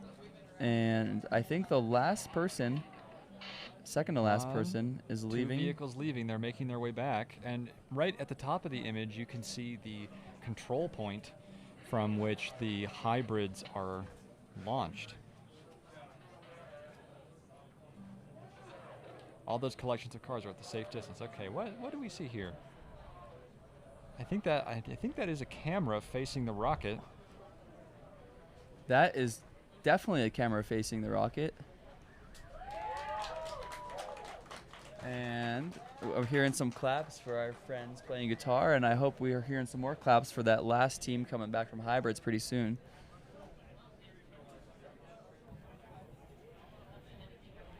Fill time has begun, we're hearing. They've started filling. Okay, everybody, just a quick announcement. Unless there is some sort of a change to the process, we just got word that the University of Calgary is filling their hybrid and should be ready to go here in around or a little more than 5 minutes. So we're going to head out to the hybrid pads here once we get the word from them, pending no changes. So get ready to watch an awesome hybrid flight.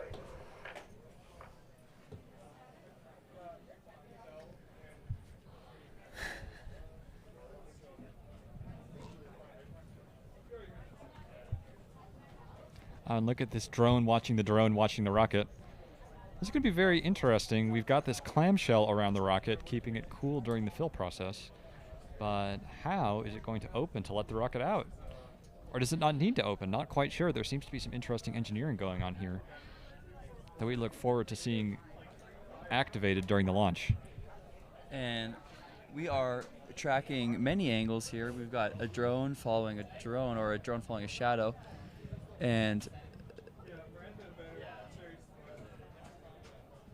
we see a vent on this rocket. Don't see anything venting yet. We'll have to see.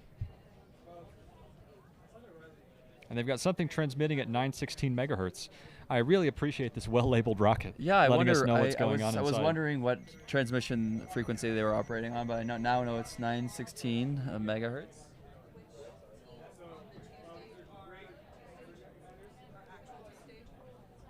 Yeah, really crisp visuals and paint job.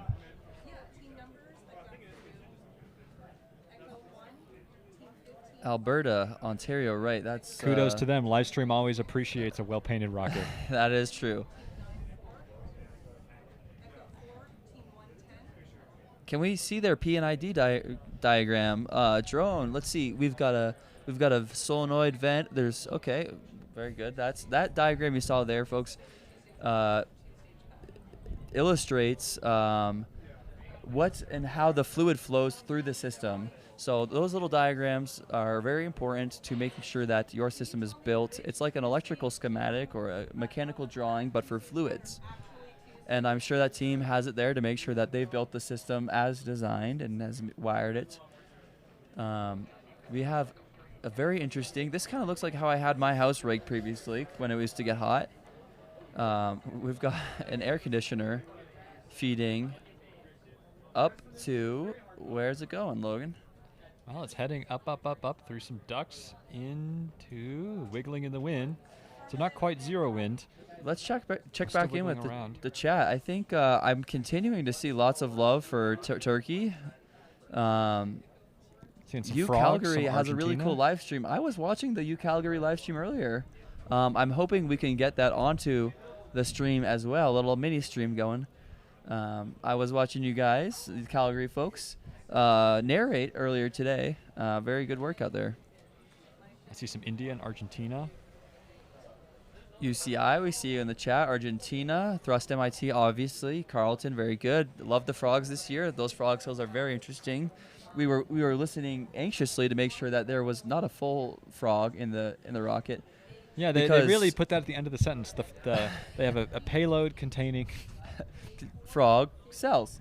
Frog cells, great. As our rules require, no invertebrates are allowed to fly in the rocket. I believe it's no vertebrates. Right. Invertebrates only, folks. So next year, let's see some more invertebrates. The frog cells work too. Oh, I see some Thailand. I think that's some Philippines.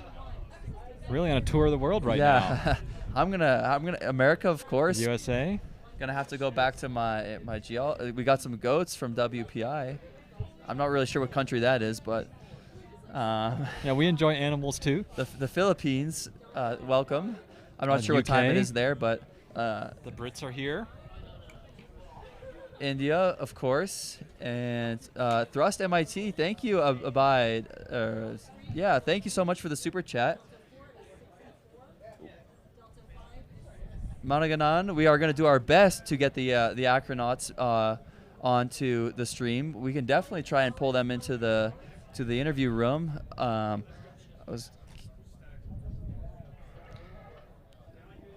Congratulations to Akron for successfully flying a liquid rocket engine this year. That's a great achievement. That is very complicated. We saw some of what the hybrids entails. And to my knowledge, a liquid rocket requires not just one set of fuel, but you need the oxidizer as well. Yeah, so that's not one fluid, but two. Two fluids. That's where they I have was to going. work at the same time. And so that PID diagram we saw on University of Calgary is twice as complicated. They might need a bigger sheet if they're flying high liquids. Yeah, and liquids are allowed at Spaceport America Cup. That's true. There have been some administrative challenges over the years getting them out here, but we really hope to see a liquids team come out and participate at some point in the near future. Yeah, we love to see the engineering complexity increase year over year. I think this year we've seen more and more two-stage rockets, and we've seen some very successful ones as well. And it is always great to see students pushing the boundaries. You know, as the live stream team, we are hoping people are pushing the boundaries, getting some of the best telemetry and rocket live stream data. So, you know, eventually you can tune in and you'll think you're watching a SpaceX stream because we've got, you know, beautiful coverage through supersonic speeds. Oh, exactly. That's the idea. I think we created the challenge to provide some structure for teams to develop amazing live stream views so that they could show you live video from the rocket or rendered telemetry from the rocket. From our point of view, it seems like there's not really an obvious way to do this, and then teams are going to have to innovate. So that makes a good challenge. It's a good thing for this event to give the team something tough but doable with a clear benefit. Yeah, totally. I think teams are really putting in a good effort this year, but I hope we can see a continued evolution, and that's, you know, like you were saying, what this challenge is for. And I see someone in chat asking if Elon's watching. Well, if anyone's got his number, text him and let him know. I think he is, but, you know, I might be wrong. we did see some good telemetry in previous days, and we saw some good launches earlier as well. So thanks to the teams that are participating. You know, chat, we do our best to stay on top of the schedule, but there are a lot of things that change, that evolve. And so I think Hybrids was going to launch 10 minutes ago. Yeah, 10 minutes ago, 2 hours ago. No, just kidding, Hybrids. We know the complexities that are Yeah, we know it's tough. We know it's tough.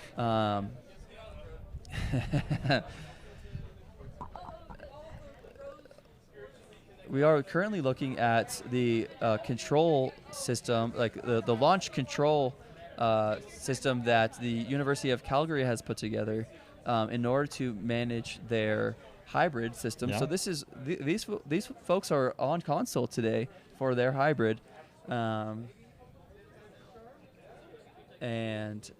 they are Argentina, monitoring the Philippines, pressures, the temperatures.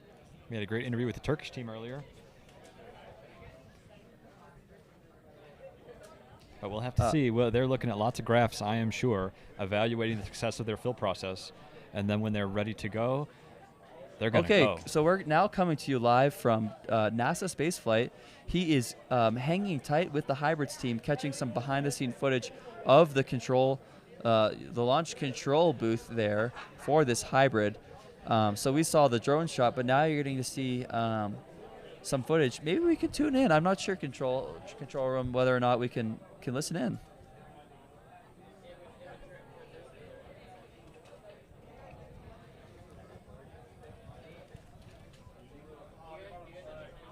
I'm seeing a chat. For those wondering, we are filling our nitrous right now, 3.5 kilograms. So the teams monitor Interesting. the So thank you, weight of their Counter rocket. A, for some info. Not quite sure who they are, but they seem to have some insider info. Counter A, thanks for that if you're part of the team.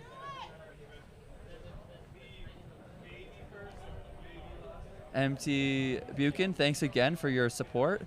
I saw you earlier, so we certainly don't forget. Oh man, thank you so much again, Jenny. It's from Team 134, from Glasgow. Okay, whiskey galore. Oh, Iron Brew and Brew and Haggis. Yes, we love you too. Thank you so much for the support. And I see some love for UC Irvine here. Oh, and is that Greece? I think we're checking in New with these flag guys. going by? Oh.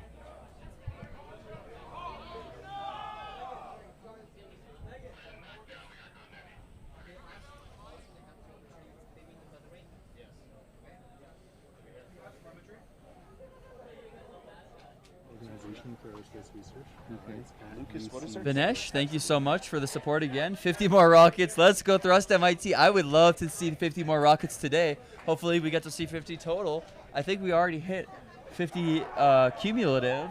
So that would put us to around 100 and 100. And that would leave just a handful of teams that don't I would launch, be so very happy if we hit. Let's definitely push for that. If Thank we you hit so much, triple Vinesh. digits, that would be a record-breaking launch for us. That would is my be. understanding.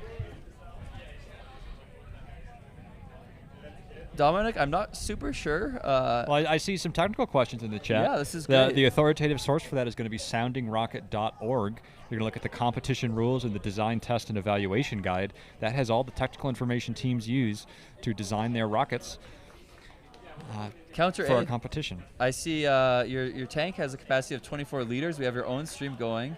And thanks for checking in with us. And I see your mic, actually. I see Doss has got your mic there. So thanks for hopping in the chat while you are live streaming to your family and team back home. And for those tuning in now who are just trying to catch the action after our long delay earlier today, we had a previous weather hold where the winds, actually it was mostly clouded weather, so we had some rain coming through where we had to hold on the launches for a few hours, but now, as you can tell, the energy is building here at Spaceport America Cup, and we have mostly clear skies. The teams are out at the pads, and we are planning on launching hybrids first before proceeding to the hybrids, the solids pads. And Amarero, thank you so much for the love. Go Lagari Thrust from Turkey.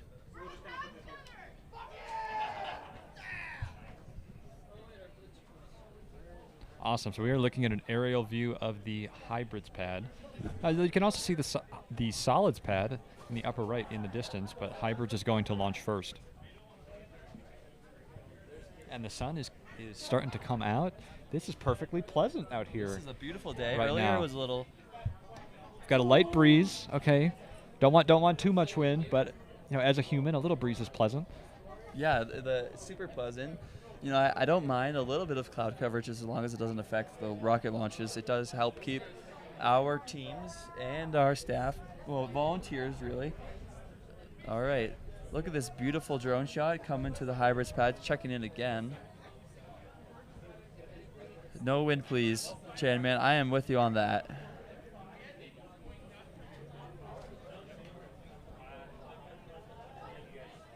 Well, and maybe control room can put a web address for the weather in chat. The horizontal launch area AWOS system, the automated weather observation system, is 9novembermike9.awosnet.com. Yeah, hopefully we can get that in the chat or on-screen graphic for our viewers back at home who want to see. They might hear the audio, they might pick up our mics, but they don't know exactly how many knots of wind we are feeling. So whatever that awos.net. Yeah, it's not the only source of weather data our launch control and range safety use, but it's definitely a source. So it'll give you an idea of what's going on out here, but it's not the only thing that determines. Tim Covey, thank you so much for the super chat. I think somebody was even looking for you to jump in the super chat. Hybrids do rule, and I hope we get to see one launch pretty soon. One of my favorites is sometimes the Hybrids have great sounds. Yeah, it's got a special whine to it that the boom of the solids don't have. Yeah, some do, some don't. And there you see University of Calgary SOAR, Team 111, launching a hybrid rocket to 10,000 feet today.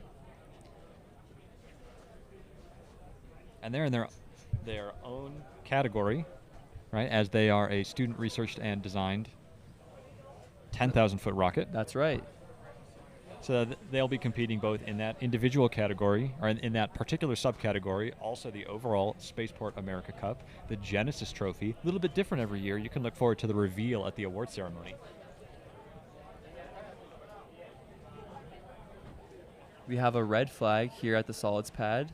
So that means these rockets are more or less, well, they are ready to launch.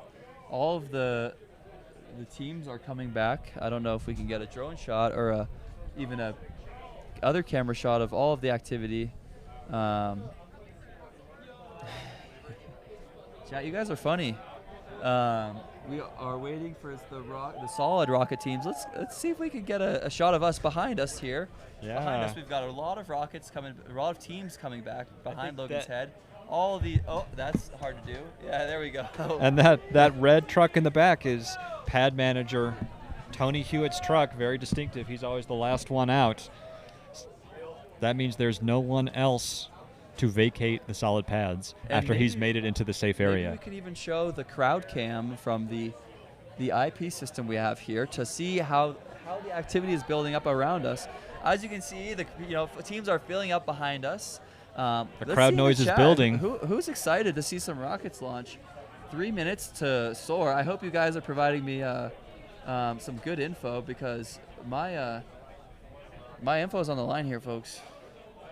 I see some flags. Logan, yeah, thanks, guys. We are proud members of the Ezra livestream team. If you're interested in help making this broadcast possible, we'd love to see you.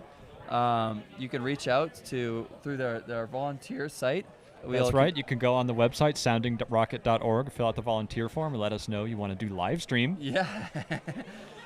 You can also email the general info email. That'll true. get you in touch with us. Or you can reach us on any of our social media in the DMs. And we would love some support with our social media. You can see we are trying very hard this year to bring you some of the best coverage of any rocket launch. I'm going to go there. You can watch one Starship launch, but you can't watch 100 Starship launches in the same day. So we're trying to do at least 30 rocket launches in a day. There's no other place, I think. I'm going to make this statement. Yep, we've got the volume. No other place you can watch 30 rocket launches in a day. Okay, the NAR and AAA conventions, I don't want to hear it, but these are some great launches, guaranteed to be an L3. And the energy, the excitement is unlike any other hobby rocket launch I've ever been to. I'm seeing such wonderful crowds build up. That you can see the folks, the teams, UT Dallas behind me. They're trying to hijack our airtime back here, but we love to see that. But hey, they've got some sponsors they want to show some love. I see it on the back of their shirts, making it in our shot. The Hindenburg, we would love to see you come out and be a drone operator for Ezra. That would be so wonderful. Thanks, Chan Man. We always appreciate the support. Sometimes when I'm working behind the switcher, controlling which angles, I feel bad I missed something, but we're doing our best. We're doing it live. Yeah, we're doing it live, baby.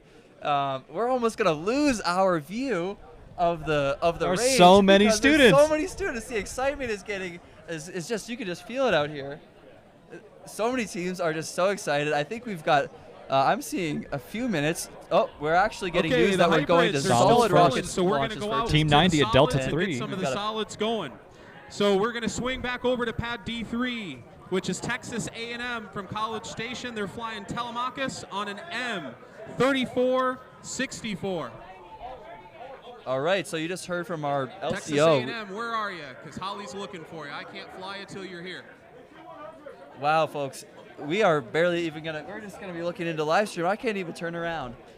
All right, Texas A&M is with us now. We're gonna shoot Team 90 off of D3 off the solids in 5, 4, 3. Here we go. We've got 2, a launch. Let's 1, hopefully we can launch. cut to it. There she goes. And there we go. We have a great launch. Very good. And the energy, the cheering. Okay, and this is. And Team 90 is track. Texas A&M, which has an onboard video. Hopefully we can pull that video on to screen. Let's see if their to video see how started they're working. doing. I'll be interested to know, but we've got some. And it looks like the rocket's track. tipping over. And you can see maybe not the looks live like stream video today. Unfortunate, but it happens. That's part of engineering. And it's up. It's tracking. It's tipped over. Got an event. And we have a drogue event. Oh, it looks like we might have a main at Apogee. That rocket will come down safely, but it'll be awfully far away. All right, A&M's got a drogue, and we're going to slide over to Alpha 1. That's definitely a shoot. Team 108. Also, I like that Alpha motor with 1, the University nice of smoke Buffalo in Amherst, New York. Yeah, that was They are the UB Seds wonderful to rocketry follow. team. They're flying the rocket Frog, and it's going up on an M2100. Good luck. Alpha 1 is armed. Range and sky are clear. Going in 5, 4, 3, 2, 1. Go. Wonderful close up. Hopefully we can see some smoke. Smoke. And there. Come on, it's smoking. Come on. There it is. Nice. Go nice off the rail. A purple flame. Nice job, University of Buffalo. Go Bills. Nice job to the tracking cam operator.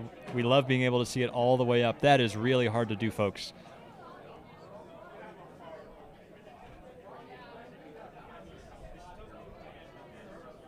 Starting to come back down. It's arced over. It's tipped over, accelerating back to Earth. KLCO looks like it's spotters report a drogue on that rocket. And Moving that on looks like- over to yeah, I Alpha think you said it, 2. Logan. That's A2, Team 142 Sorry, Chad. from the University of Western Ontario in London, Ontario, Canada. 10,000-foot shot. They're flying Hyperion, and it's going up today on a Cicerone M2505. Okay, Alpha 2 is armed up. Range and sky are both clear. Going in 5, 4, 3, 2, 1, go. beautiful off the pads. That one just jumped off the pad. And then we got a nice track on it here. Got some nice tracking smoke. Makes it easy to see all the way up. We love it. Livestream loves it when teams pick motors with big smoke grains.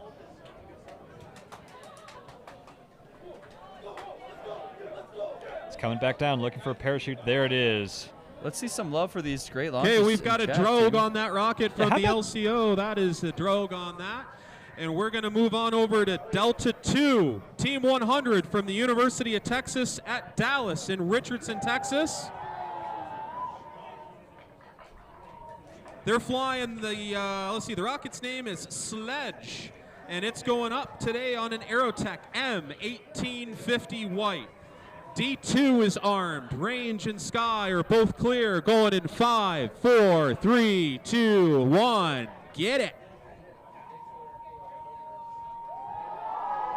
Smoke and launch, a little wobble off the pad, and here we go, boosting skyward. Oh, had a little dark smoke at burnout. A nice launch there from University of Texas at Dallas. Let's see some love for University of Texas, Dallas. That looked like a nice launch. We're looking for an event. And we have a nice track. Hard to see if it's... and there is a shoot. LCO spotters report a main at apogee on that rocket. We got a main at apogee.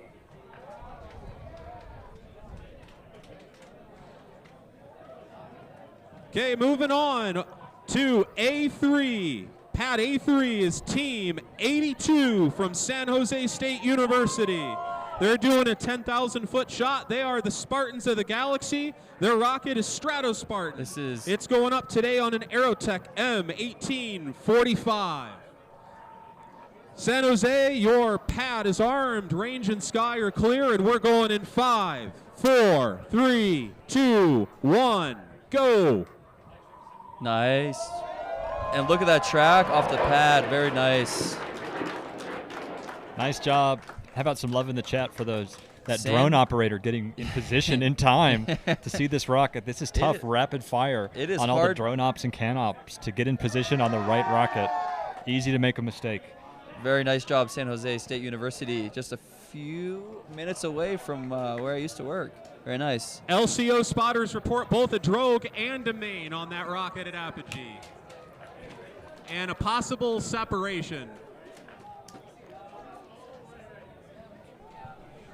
We have Istanbul. Let's see the love in the chat. You guys have a lawn dart on that rocket. We've got 2 pieces coming in. We're going to stand by for just a second.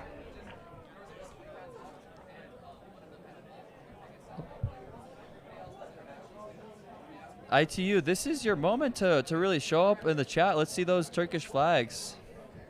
You guys are launching next, to my understanding.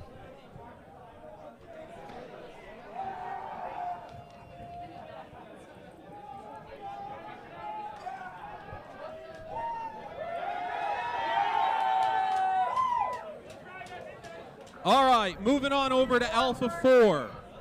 On pad A4, Team 50 from Istanbul Technical University in Istanbul, Turkey. They're competing in the 10,000-foot category.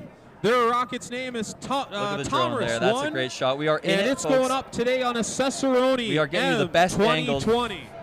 A4 is Nowhere armed. else can get Turkey, you a better let's shot. go flying No in 5, view. 4, 3, 2, 1, go. There we go. Nice off the Away rails. we go. A little wiggle off the start. And what an incredible Oh, that one track. has a nice sound here Yeah. in the spectator area. Hope we're picking that up for you folks back home. Yeah, we got some boom mics up specifically for this purpose. And again, that was Team 50, Istanbul Technical University.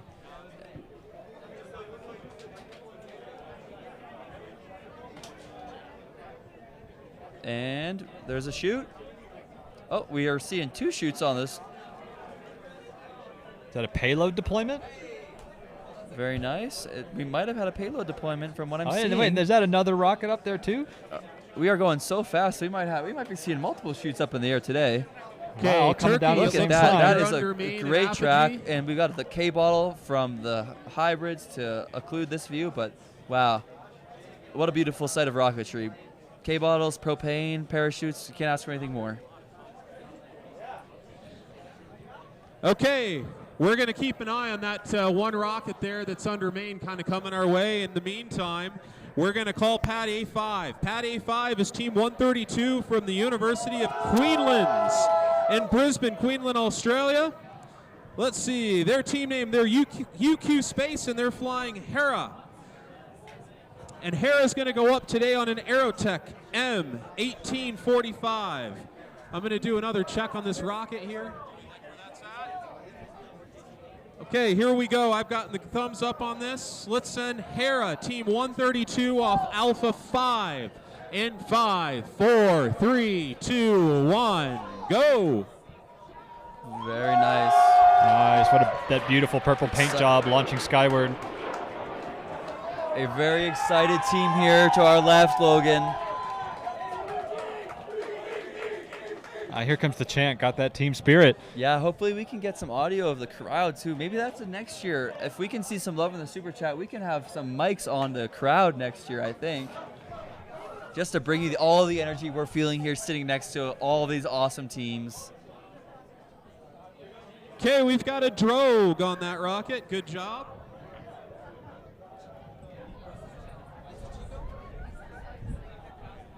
Yes, 113 UCI, UC Irvine. Exactly. I do believe. All right, good to move Let's see if LCO agrees with me. All right, we're moving over to Bank B. So B1. B1 is team 113 from the University of California, Irvine. They're doing a 10,000-foot shot. Their rocket is called RPS-1. This is their first competition with us, so welcome. And they're going up on an Aerotech M1340. I've got B1. Armed, range and sky look clear. There's rockets under main out here, but they're clear. So we'll send University of California, Irvine in 5, 4, 3, 2, 1, go. There's smoke. There we go. Such excitement from us. Wow, the team from UC Irving is so excited to have their rocket up in the air.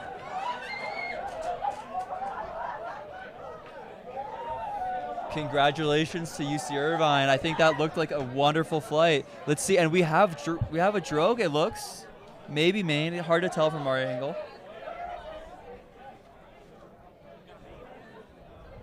Okay, LCO spotters report a main on San Jose's rocket.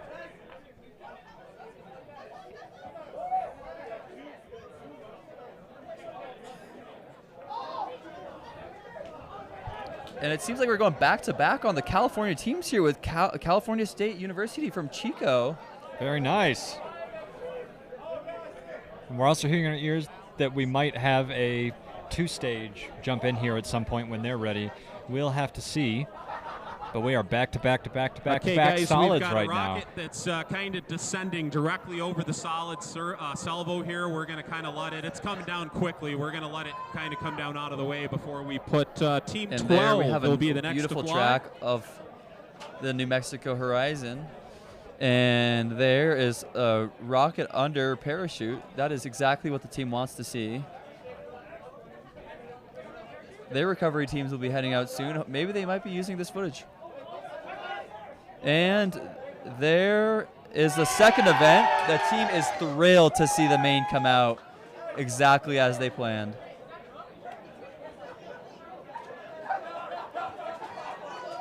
Well, you know, actually, the camera angle makes it look like it's pretty close to ground, but I think they still have 1,000 or so feet of descent from that main.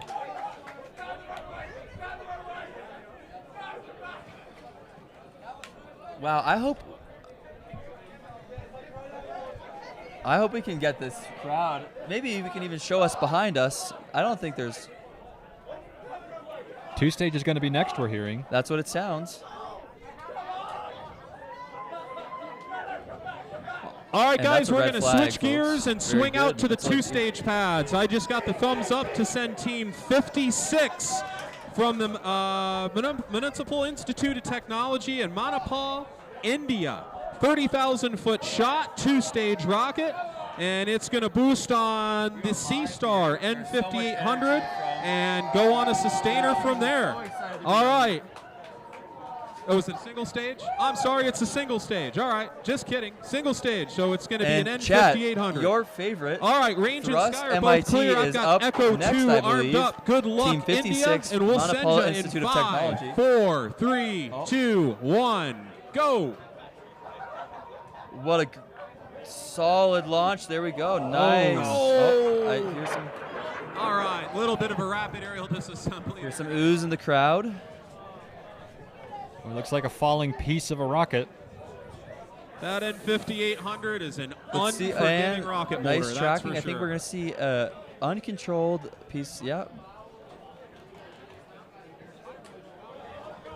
It looks like an uncontrolled descent for that piece. Yeah. Looks like the rocket came apart during boost. We're seeing, you can see here now all of the excited teams that have their receivers trying to get GPS ladies and track. gentlemen, now we're going to go out to the hybrid pad. We just got the green light from Calgary. So out on the hybrid pad, Team 111, University of Calgary. This is a 10,000-foot shot. They are the SOAR team, and this is their first hybrid in over 5 years. It's 100 pounds, and it's going up on a hybrid motor that they built. Range and sky are both clear. I'm getting the thumbs up from all my spotters. Good luck to the University of Calgary, and they're going in 5, 4, 3, 2, 1. Light it.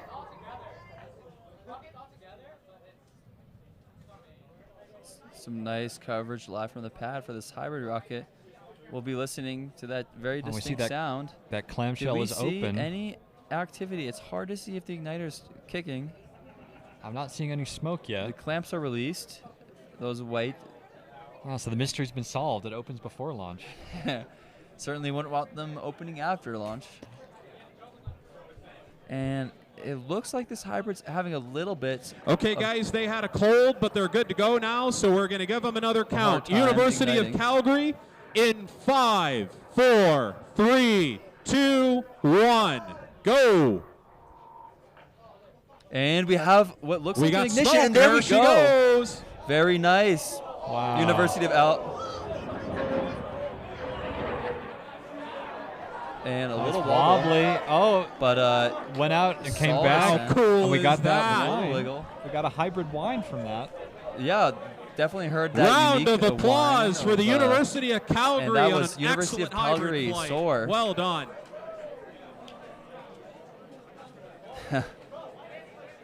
Just took a little bit. It seems like our tracking it. LCO count was a little off, but the rocket got off, which is the important part. I'll be very interested to hear about their scoring data. Yeah, and you can see, I think this is the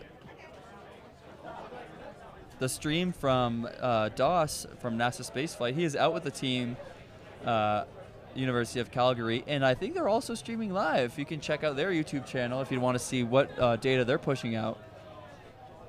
Very impressive indeed. It looks like they've got a telemetry antenna tracking their rocket, trying to get some data out of it. I don't even know how high, how fast, how far, where they might land. We've got some student Hey favorite. guys, Rick just an Maschek update. I got a and brief Paul. hold. RSO is doing a real quick consultation here on the clouds, and hopefully we'll keep pushing forward just in a moment. California State, you'd be next. Chat, let's see some love for pulling off an excellent hybrid launch. That was all right. I just got the University- green light from the RSO, so we're moving on. I'm going to arm up the controller for Bravo 2, Pad B2, which I don't have continuity on it. So let me reset everything again here. That's because that. Let's do that. All right, Bravo 2. All right, and we're back over to the solids pads with. All right, Team 12 from the California State University in Chino, Cali. 10,000-foot shot. They are the Chino Rocketry Association, and the rocket's called Wildcat 4. All right, it's going up on an Aerotech M2500. Sky and range are both clear. Let's send California State in 5, 4, 3, 2, 1. Go. There we go. A little wobble and then back to straight flight. Nice work, Cal State Chico. Hopefully we see an event. Arcing over. Nice job, rocket tracking cam. Coming back down. Looking for an event soon. Seeing a drogue parachute come out. There it is, split in half. I saw a little piece come off. Not sure what that was. Aaron, I see you in the chat. We are doing our best to get through all of the rockets we can. I know things are moving very quickly right now. We've got a lot of rockets. Moving on. All right, we're going over to B3. B3, Team 106 from Université Laval de Quebec. And I hope you guys realize that I've got a Montreal Canadiens shirt on just for you today. So 10,000 foot shot. They are the Chiao. The rocket's called Metro. And let's see, what are we flying on? Another Aerotech M2500. All right, range and sky are both clear. Bravo 3 is going in 5, 4, 3, 2, 1, go. Nice, quick off the rail, a little wiggle there.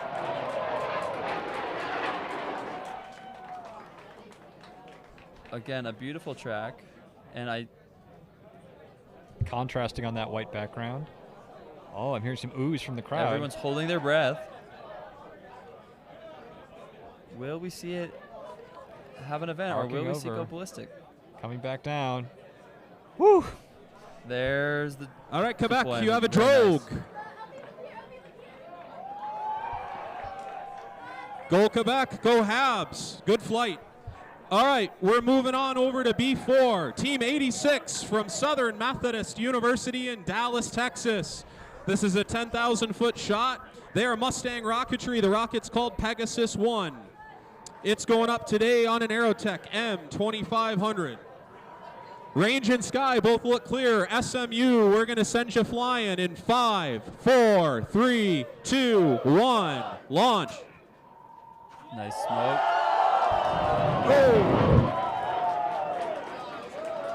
Oh, wow, that motor was loud and That was quick. an angry M2500. Indeed. I heard it was a solid thrust to it. You guys bought deep. that one from Harry. I'll bet you he charged you extra for it.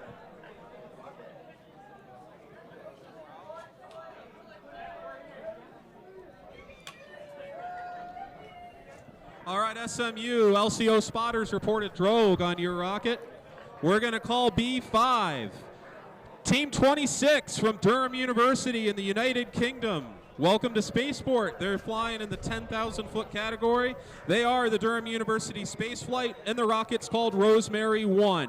It's going up today on an M1830. All right, range and sky are both clear. Bravo 5's locked and loaded, and we'll send you in 5, 4, 3, 2, 1. Good luck. Beautiful.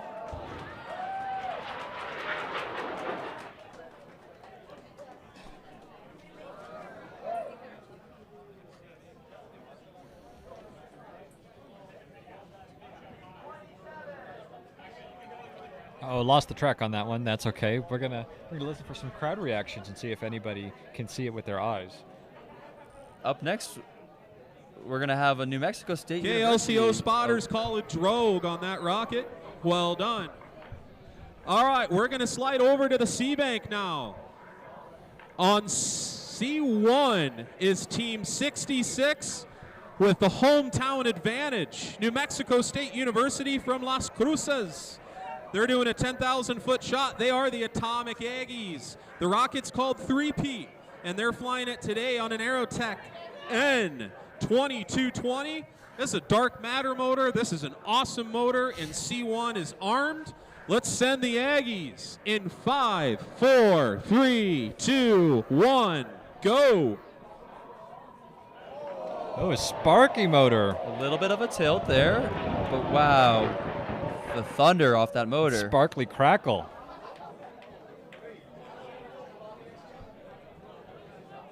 It's tipping over. It's got a little bit of a sway to it. Maybe some marginal stability. Oh. And we have an event. There's drogue Okay, there is a Parachute drogue out. reported from the LCO spotters Great. on the Aggies rocket. Drogue on that. Okay, we're sliding over to Charlie 2. Team 120 from the University of Manitoba in Winnipeg. Hey now, they're in the 10,000 foot category. They're the UMSAT rocketry group, and the rocket's name is Winnie 4. I think it's Winnie 4.5.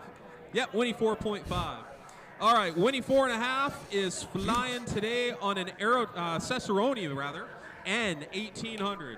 So C2 is armed, locked, and loaded. Manitoba, good luck. We'll send you in 5, 4, 3, 2, 1, go. And we've got a live video challenge. So we're seeing if we got anything. A nice ascent.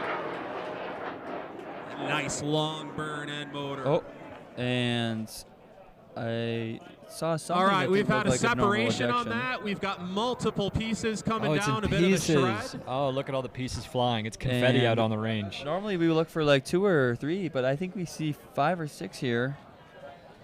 Okay, we're going to stand down And for just no a video. second and keep track on the parts of that rocket here before we move on.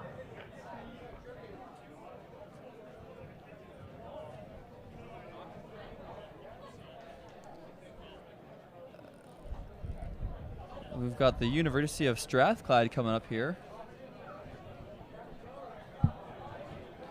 And, all right, I just got the green light from RSO and the spotters. We're going to move on to Charlie 4. On Charlie 4, team 134 from the University I think of our folks from Strathclyde Scotland in are going to be Glasgow, excited to see this. Maybe I know I said that wrong, but I tried to say it fast hopefully enough. we get and you the kinda best mask it, coverage. so you're welcome. Thanks for all the love they earlier. are the Strathies, and their rocket name is called the Stratosphere Mark III. All right, they're going 10K, and they're flying on a Cicerone M, 3400 white. C4 is armed Strathclyde. up. Here we I've go. got a clear sky and range. Good luck to Glasgow, Scotland, and we'll send you in 5, 4, 3, 2, 1, go.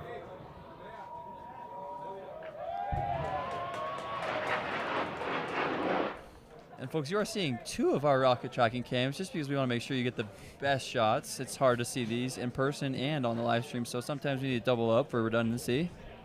And Just like some of our teams do with their important rocket subsystems. that is exactly the case. You know, we have dual redundant deployments, and we have an event.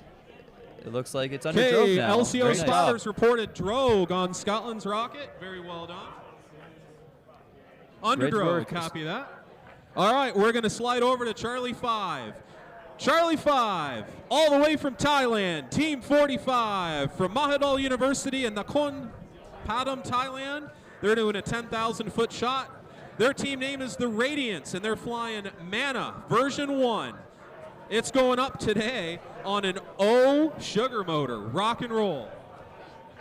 All right, C5 is armed. I'm getting the thumbs up from everybody. Range and sky are clear, and we'll send Thailand in 5, 4, 3, 2, 1. Good luck.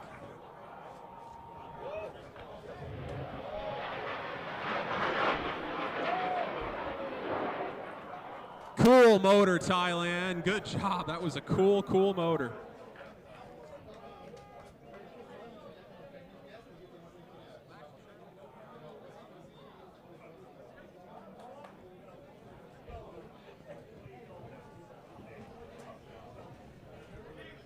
And we've got a drogue. Nice. Oh, I see a few more pieces. Yeah, I got. So it looks like the nose cone has come off too, but I don't see another parachute, just more pieces. It's whipping around as it falls. Deployed All right, successfully. Hope we're it doesn't get tangled. We're sliding over to Charlie 3. They're squared away now. So on Charlie 3, Team 27 is on Charlie 3, and it's the Dulce University in Turkey. They're doing a 10,000-foot shot. They are the Kronalop rocket team, and the rocket's name is Gökturk. And let's see, Gökturk is flying today on an Aerotech M1850. So C3 is armed. These vehicles are headed to hybrid, so they're safe. I got a clear sky and range, and we'll send Turkey in 5, 4, 3, 2, 1, ignition. Smoke and fire, away it goes. Heading up, arcing over. Let's wait for it to go horizontal. Well, somebody's That's winning the apogee, award here maximum right in altitude. front of us for shortest walk to their recovery. Head it back down. Let's look for an event. Looking for a parachute to come out. Small parachute to help it fall in an orderly fashion. Very nice. Okay, Oh, we saw a puff LCO of smoke spotters from- call a drogue on Turkey's rocket. We're going to slide over to the D-bank now in the solid servos. On D1, Team 68 from Oregon State University in Corvallis, Oregon. They're doing a 10,000-foot shot. They are the OSU IAIA. That's a tongue twister. AIAA group. Man, you guys are getting on me on that. And let's see, the rocket's going up today on it says SRAD 0, so it's probably going to be an M or an N. Range and sky are both clear. We've got D1 armed, and we will send Oregon State in 5, 4, 3, 2, 1. Good luck. Oh, no. All right, we've had a bit of a Cato here. Let's watch this rocket and see if the altimeter saved the day for us. And poof. Oh, come on. Give us something. Oh, no. Oh, no, guys. I'm so sorry. Oh, no. Let's see if the main no. goes. Nope, the main's not going to go. Oh, sorry, guys.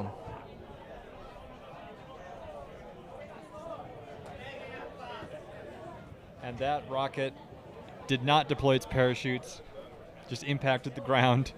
All right, we're swinging over to Delta 4 on pad D4. Team 64 from the National Yang Mi Chao Tung University in Taiwan. Thanks for making the trip. They're the Formosan Fox 3.0, and the rocket is called the Formosan Fox. And today they're going to fly it on an Aerotech M2500. D4 is locked and loaded. The range and sky is clear, and we'll send Taiwan flying in 5, 4, 3, 2, 1, go.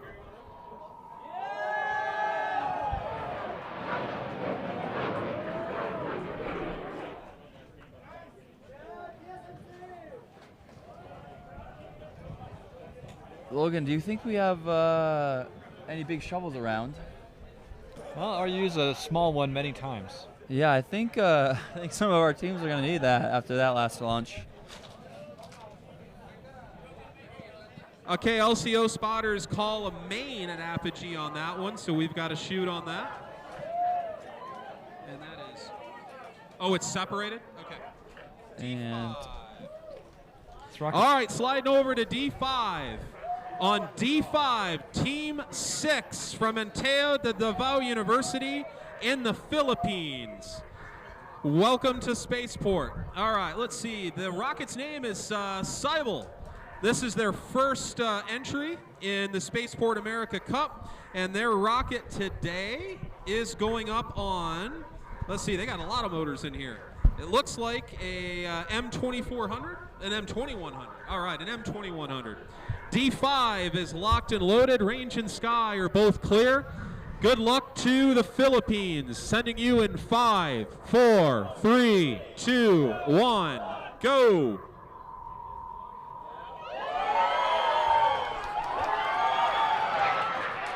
Very nice, great Heck yeah, boost off the guys, pad. that was a green motor. That's Coasting awesome. now. So much excitement here. Last rocket on the bank. Let's see, arcing over. Headed back down. Let's look for an event. Nose cone is separated. Oh, and there's... Very nice. That looks a little big. Okay, it looks like the Philippine rocket's got a main there at Apogee. Okay, and it's not inflating at the moment, so we'll keep an eye on that as it drifts its way back towards us.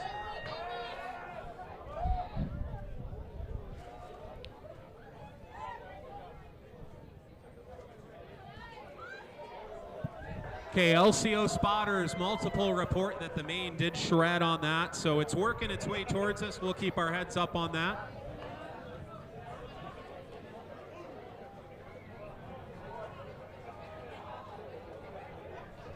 With some of these main deployments at Apogee, the teams will have to increase their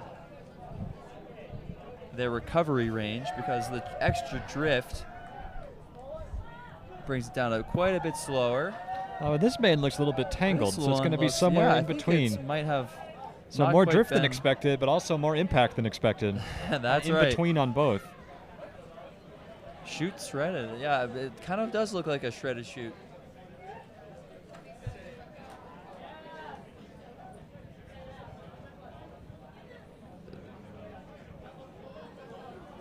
You can see that drogue, the small parachute toward the bottom, that's what was supposed to come out at the top.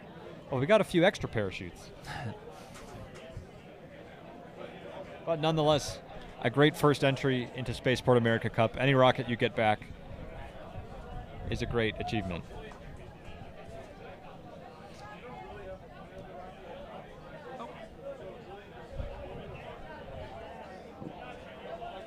And just again, shout out to our rocket tracking camera operators. These rockets are moving at over 100 feet per second off the rail, as required by our design process.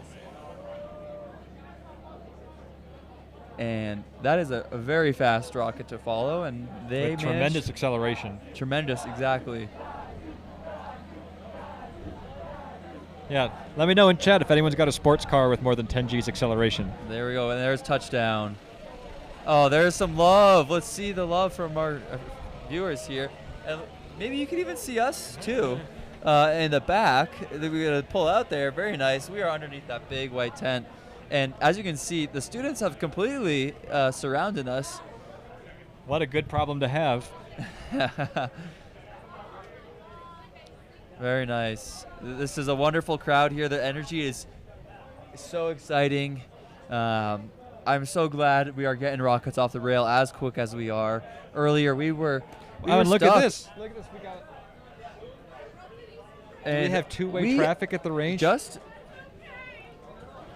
Let's see. Oh, we have another convoy. It looks ready to. This is go some up. great efficiency. We just got through. What was that? An entire bank of solids. That's 20, plus a two-stage, plus a hybrid. That is wonderful. And I see Ken Overton, our range safety officer, is making sure that in the little the gator here is making sure teams are moving. He's going to stop them just to make sure they are ready to go. But wow, look at how long our convoy is. Logan. What a queue. I see Iowa State University at the front. I think that's a Thai flag followed by a Mexican flag behind them, and I see a Turkish flag on the hood. Love that team spirit on the vehicles. That is right, chat. You know, it is 5:30. We are pushing super hard to get rockets through. But our waiver does end at 6. We're going to see what we can do to launch as many rockets as we can.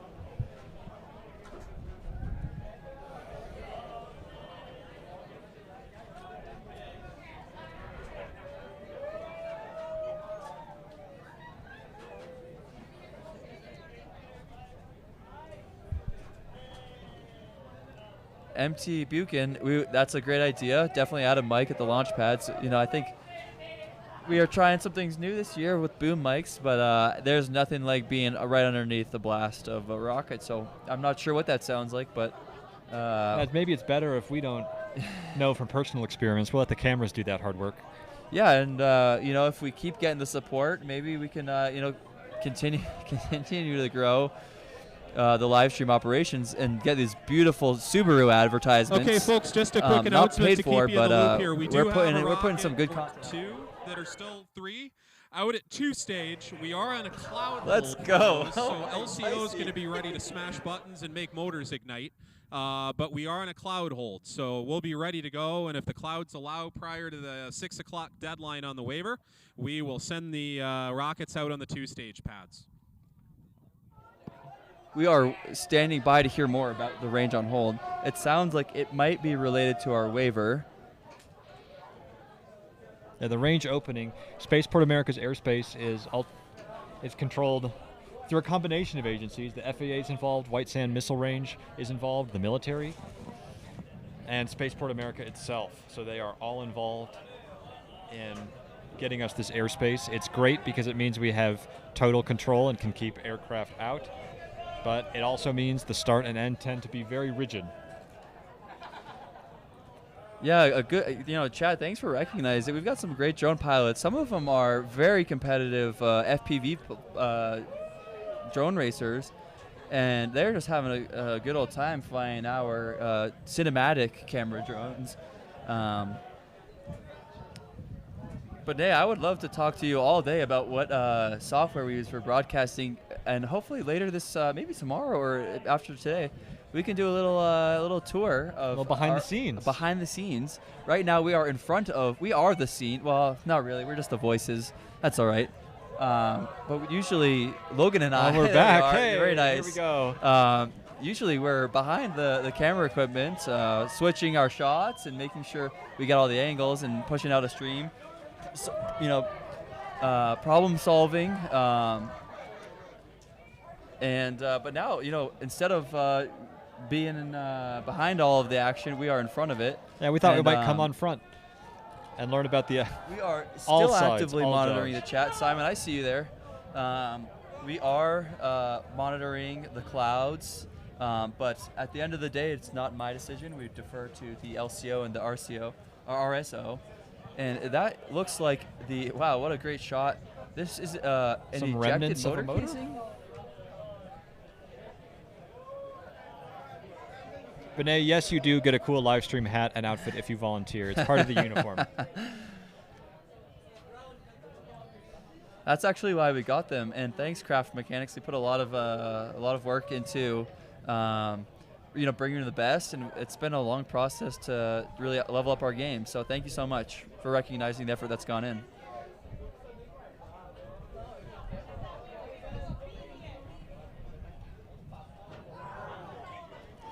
We're looking at a 2-stage, and they're at red flag.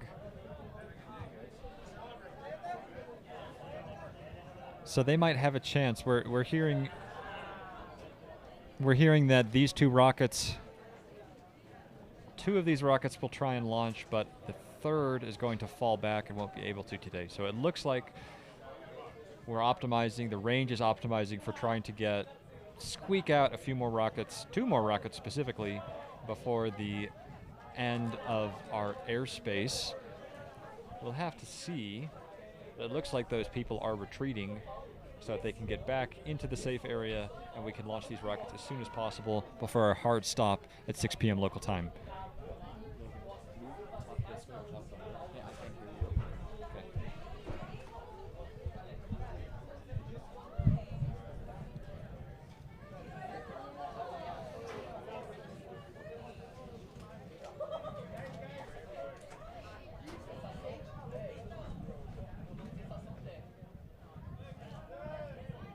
We are pushing for a few more launches, like you're saying. So to the folks watching at home, just because we're getting close to 6 o'clock doesn't mean the day's over. We are hoping to show you some action at our E bank here.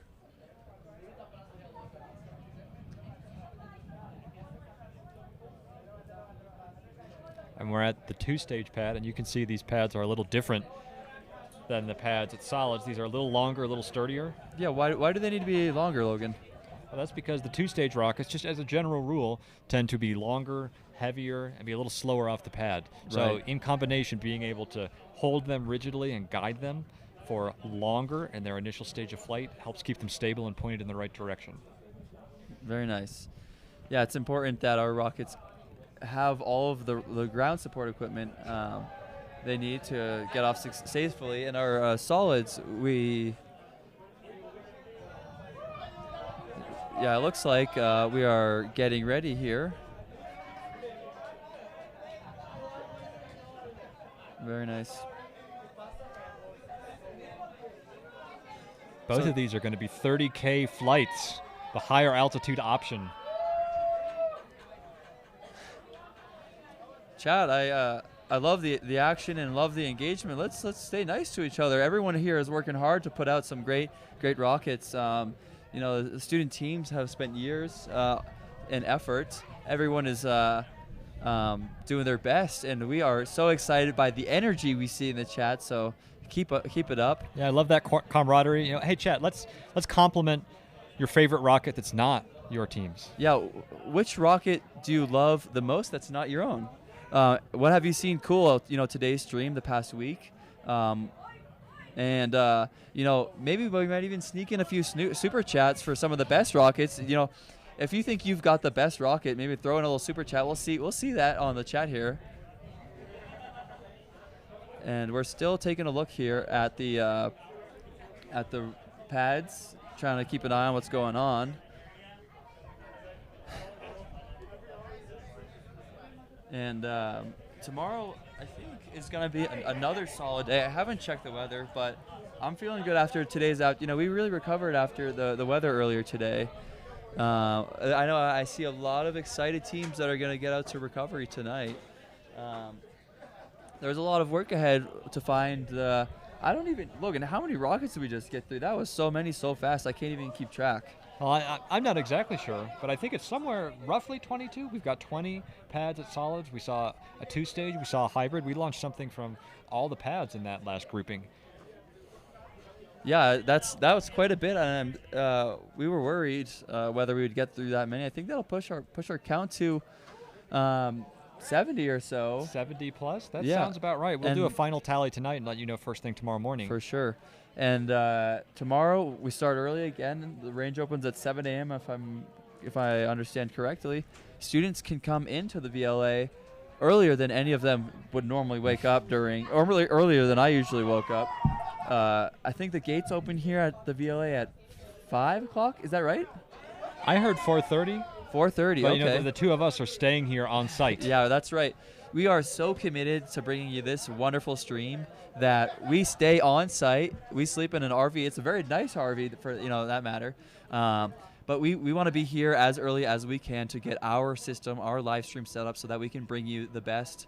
And I'm just getting news that 35 rockets launched, which is an incredible feat given the weather and the holes we had earlier. So shout out to the team who has been manning the range.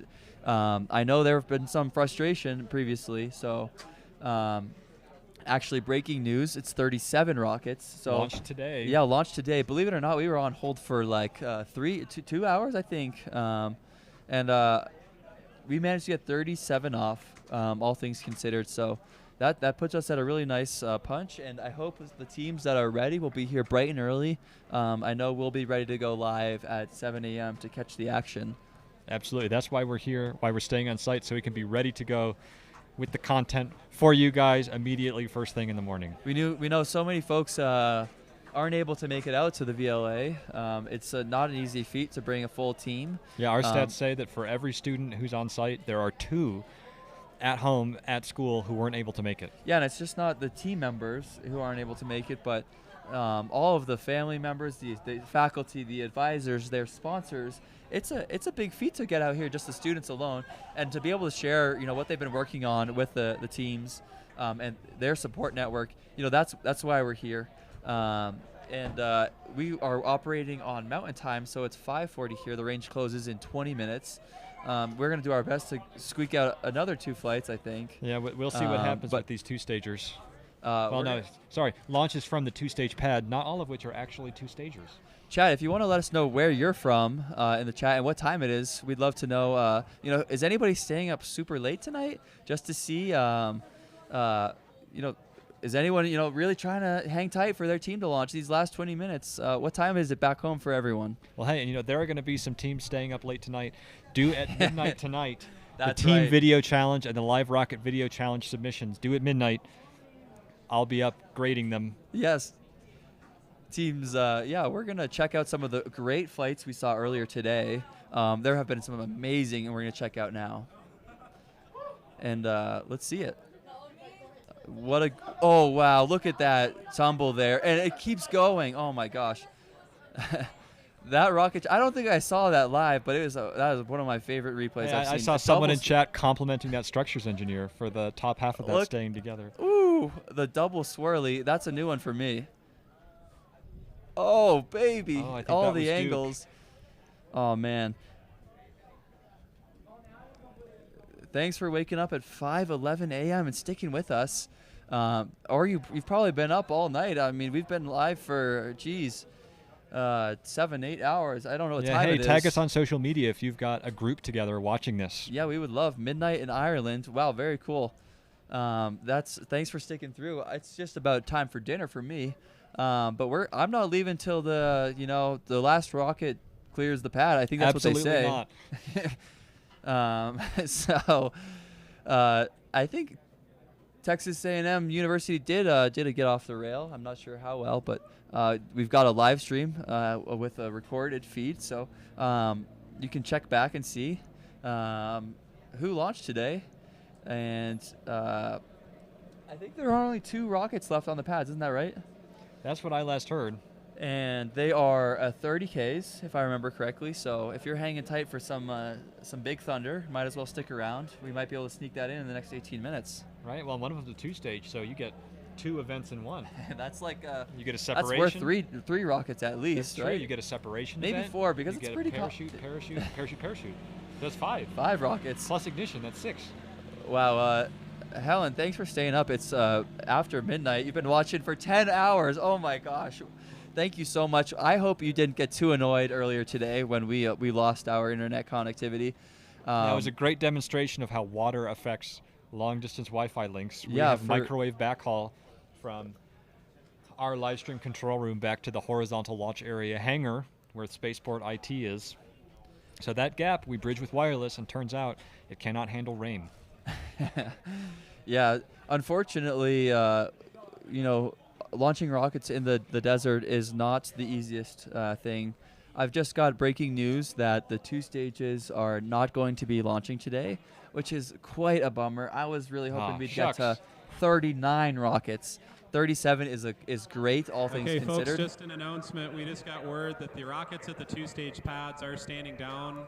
They are all 30K shots, and with the clouds that we have, it's not going to work. So that's going to be a wrap for the day, because we're going to be butting up against the waiver here at 6 o'clock. So we will see you tomorrow. And you heard it here, folks, maybe from the LCO. That is going to be the end of our launching day. Thank you so much for hanging tight with us through. It's been great to spend time with you here on the Ezra live stream. You might not see me tomorrow, but I just want to thank all of the sponsors that make this happen.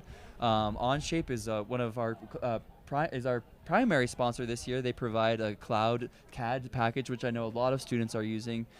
Blue Origin, Northrop Grumman, Visit Las Cruces for some of the local engagements. We are so grateful for their support that helped make this event and this wonderful live stream possible. I think we might check in with sponsor Reels after this, but the range status, as you see, is closed, and our team is going to be wrapping up. But we will be back tomorrow morning at 7 a.m. live, and we are hoping to get off a lot of great coverage. Hopefully we can keep up an exciting cadence, and the drone has landed. I think that is the metaphor for the day is coming to a wrap. Logan, what are you looking forward to tomorrow? Tomorrow I'm looking forward to those last couple launches. We're going to see those 2-stage 30K shots. So I'm hoping we'll have some higher cloud ceilings that will let us launch all the rockets left. Yeah, it'll be a tall order. I'm sure there are plenty of rockets left. There are also some teams who are probably struggling Let's go Brazil. Down to the last minute trying to get it done, and tomorrow's the deadline.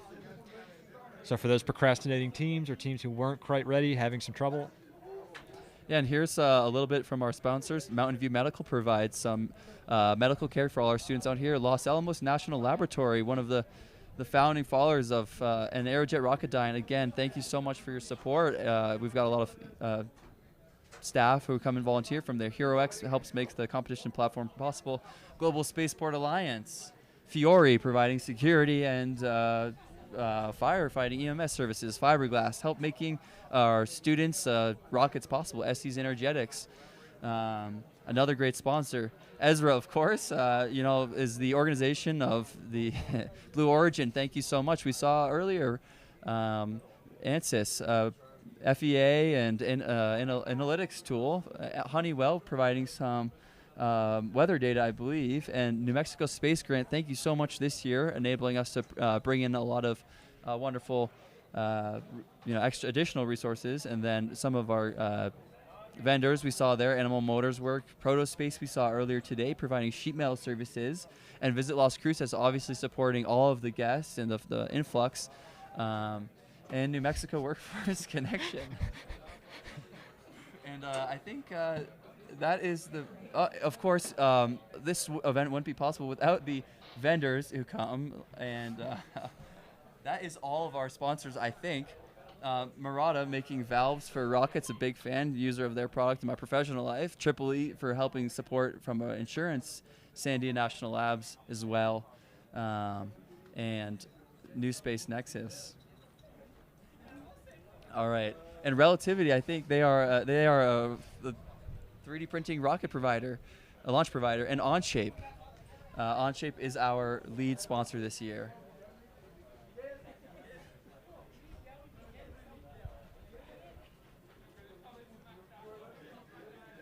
All right. Again, thank you so much, Virgin Galactic, as well.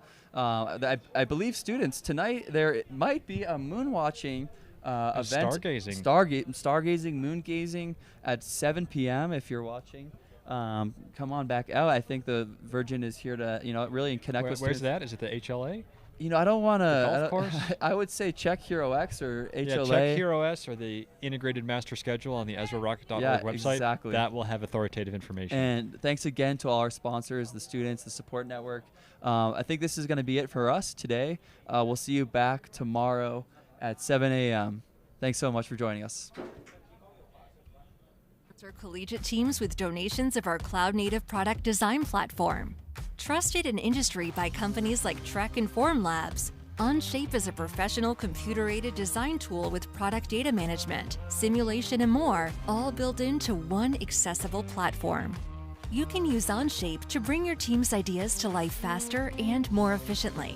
Explore different builds, test your designs, communicate improvements, and do it all entirely online. No need to download or install. You can all work together in your Onshape document at the same time, from any device, anywhere, collaborating digitally in real time. Learn more about getting your team sponsored by Onshape by visiting us at onshape.com/edu.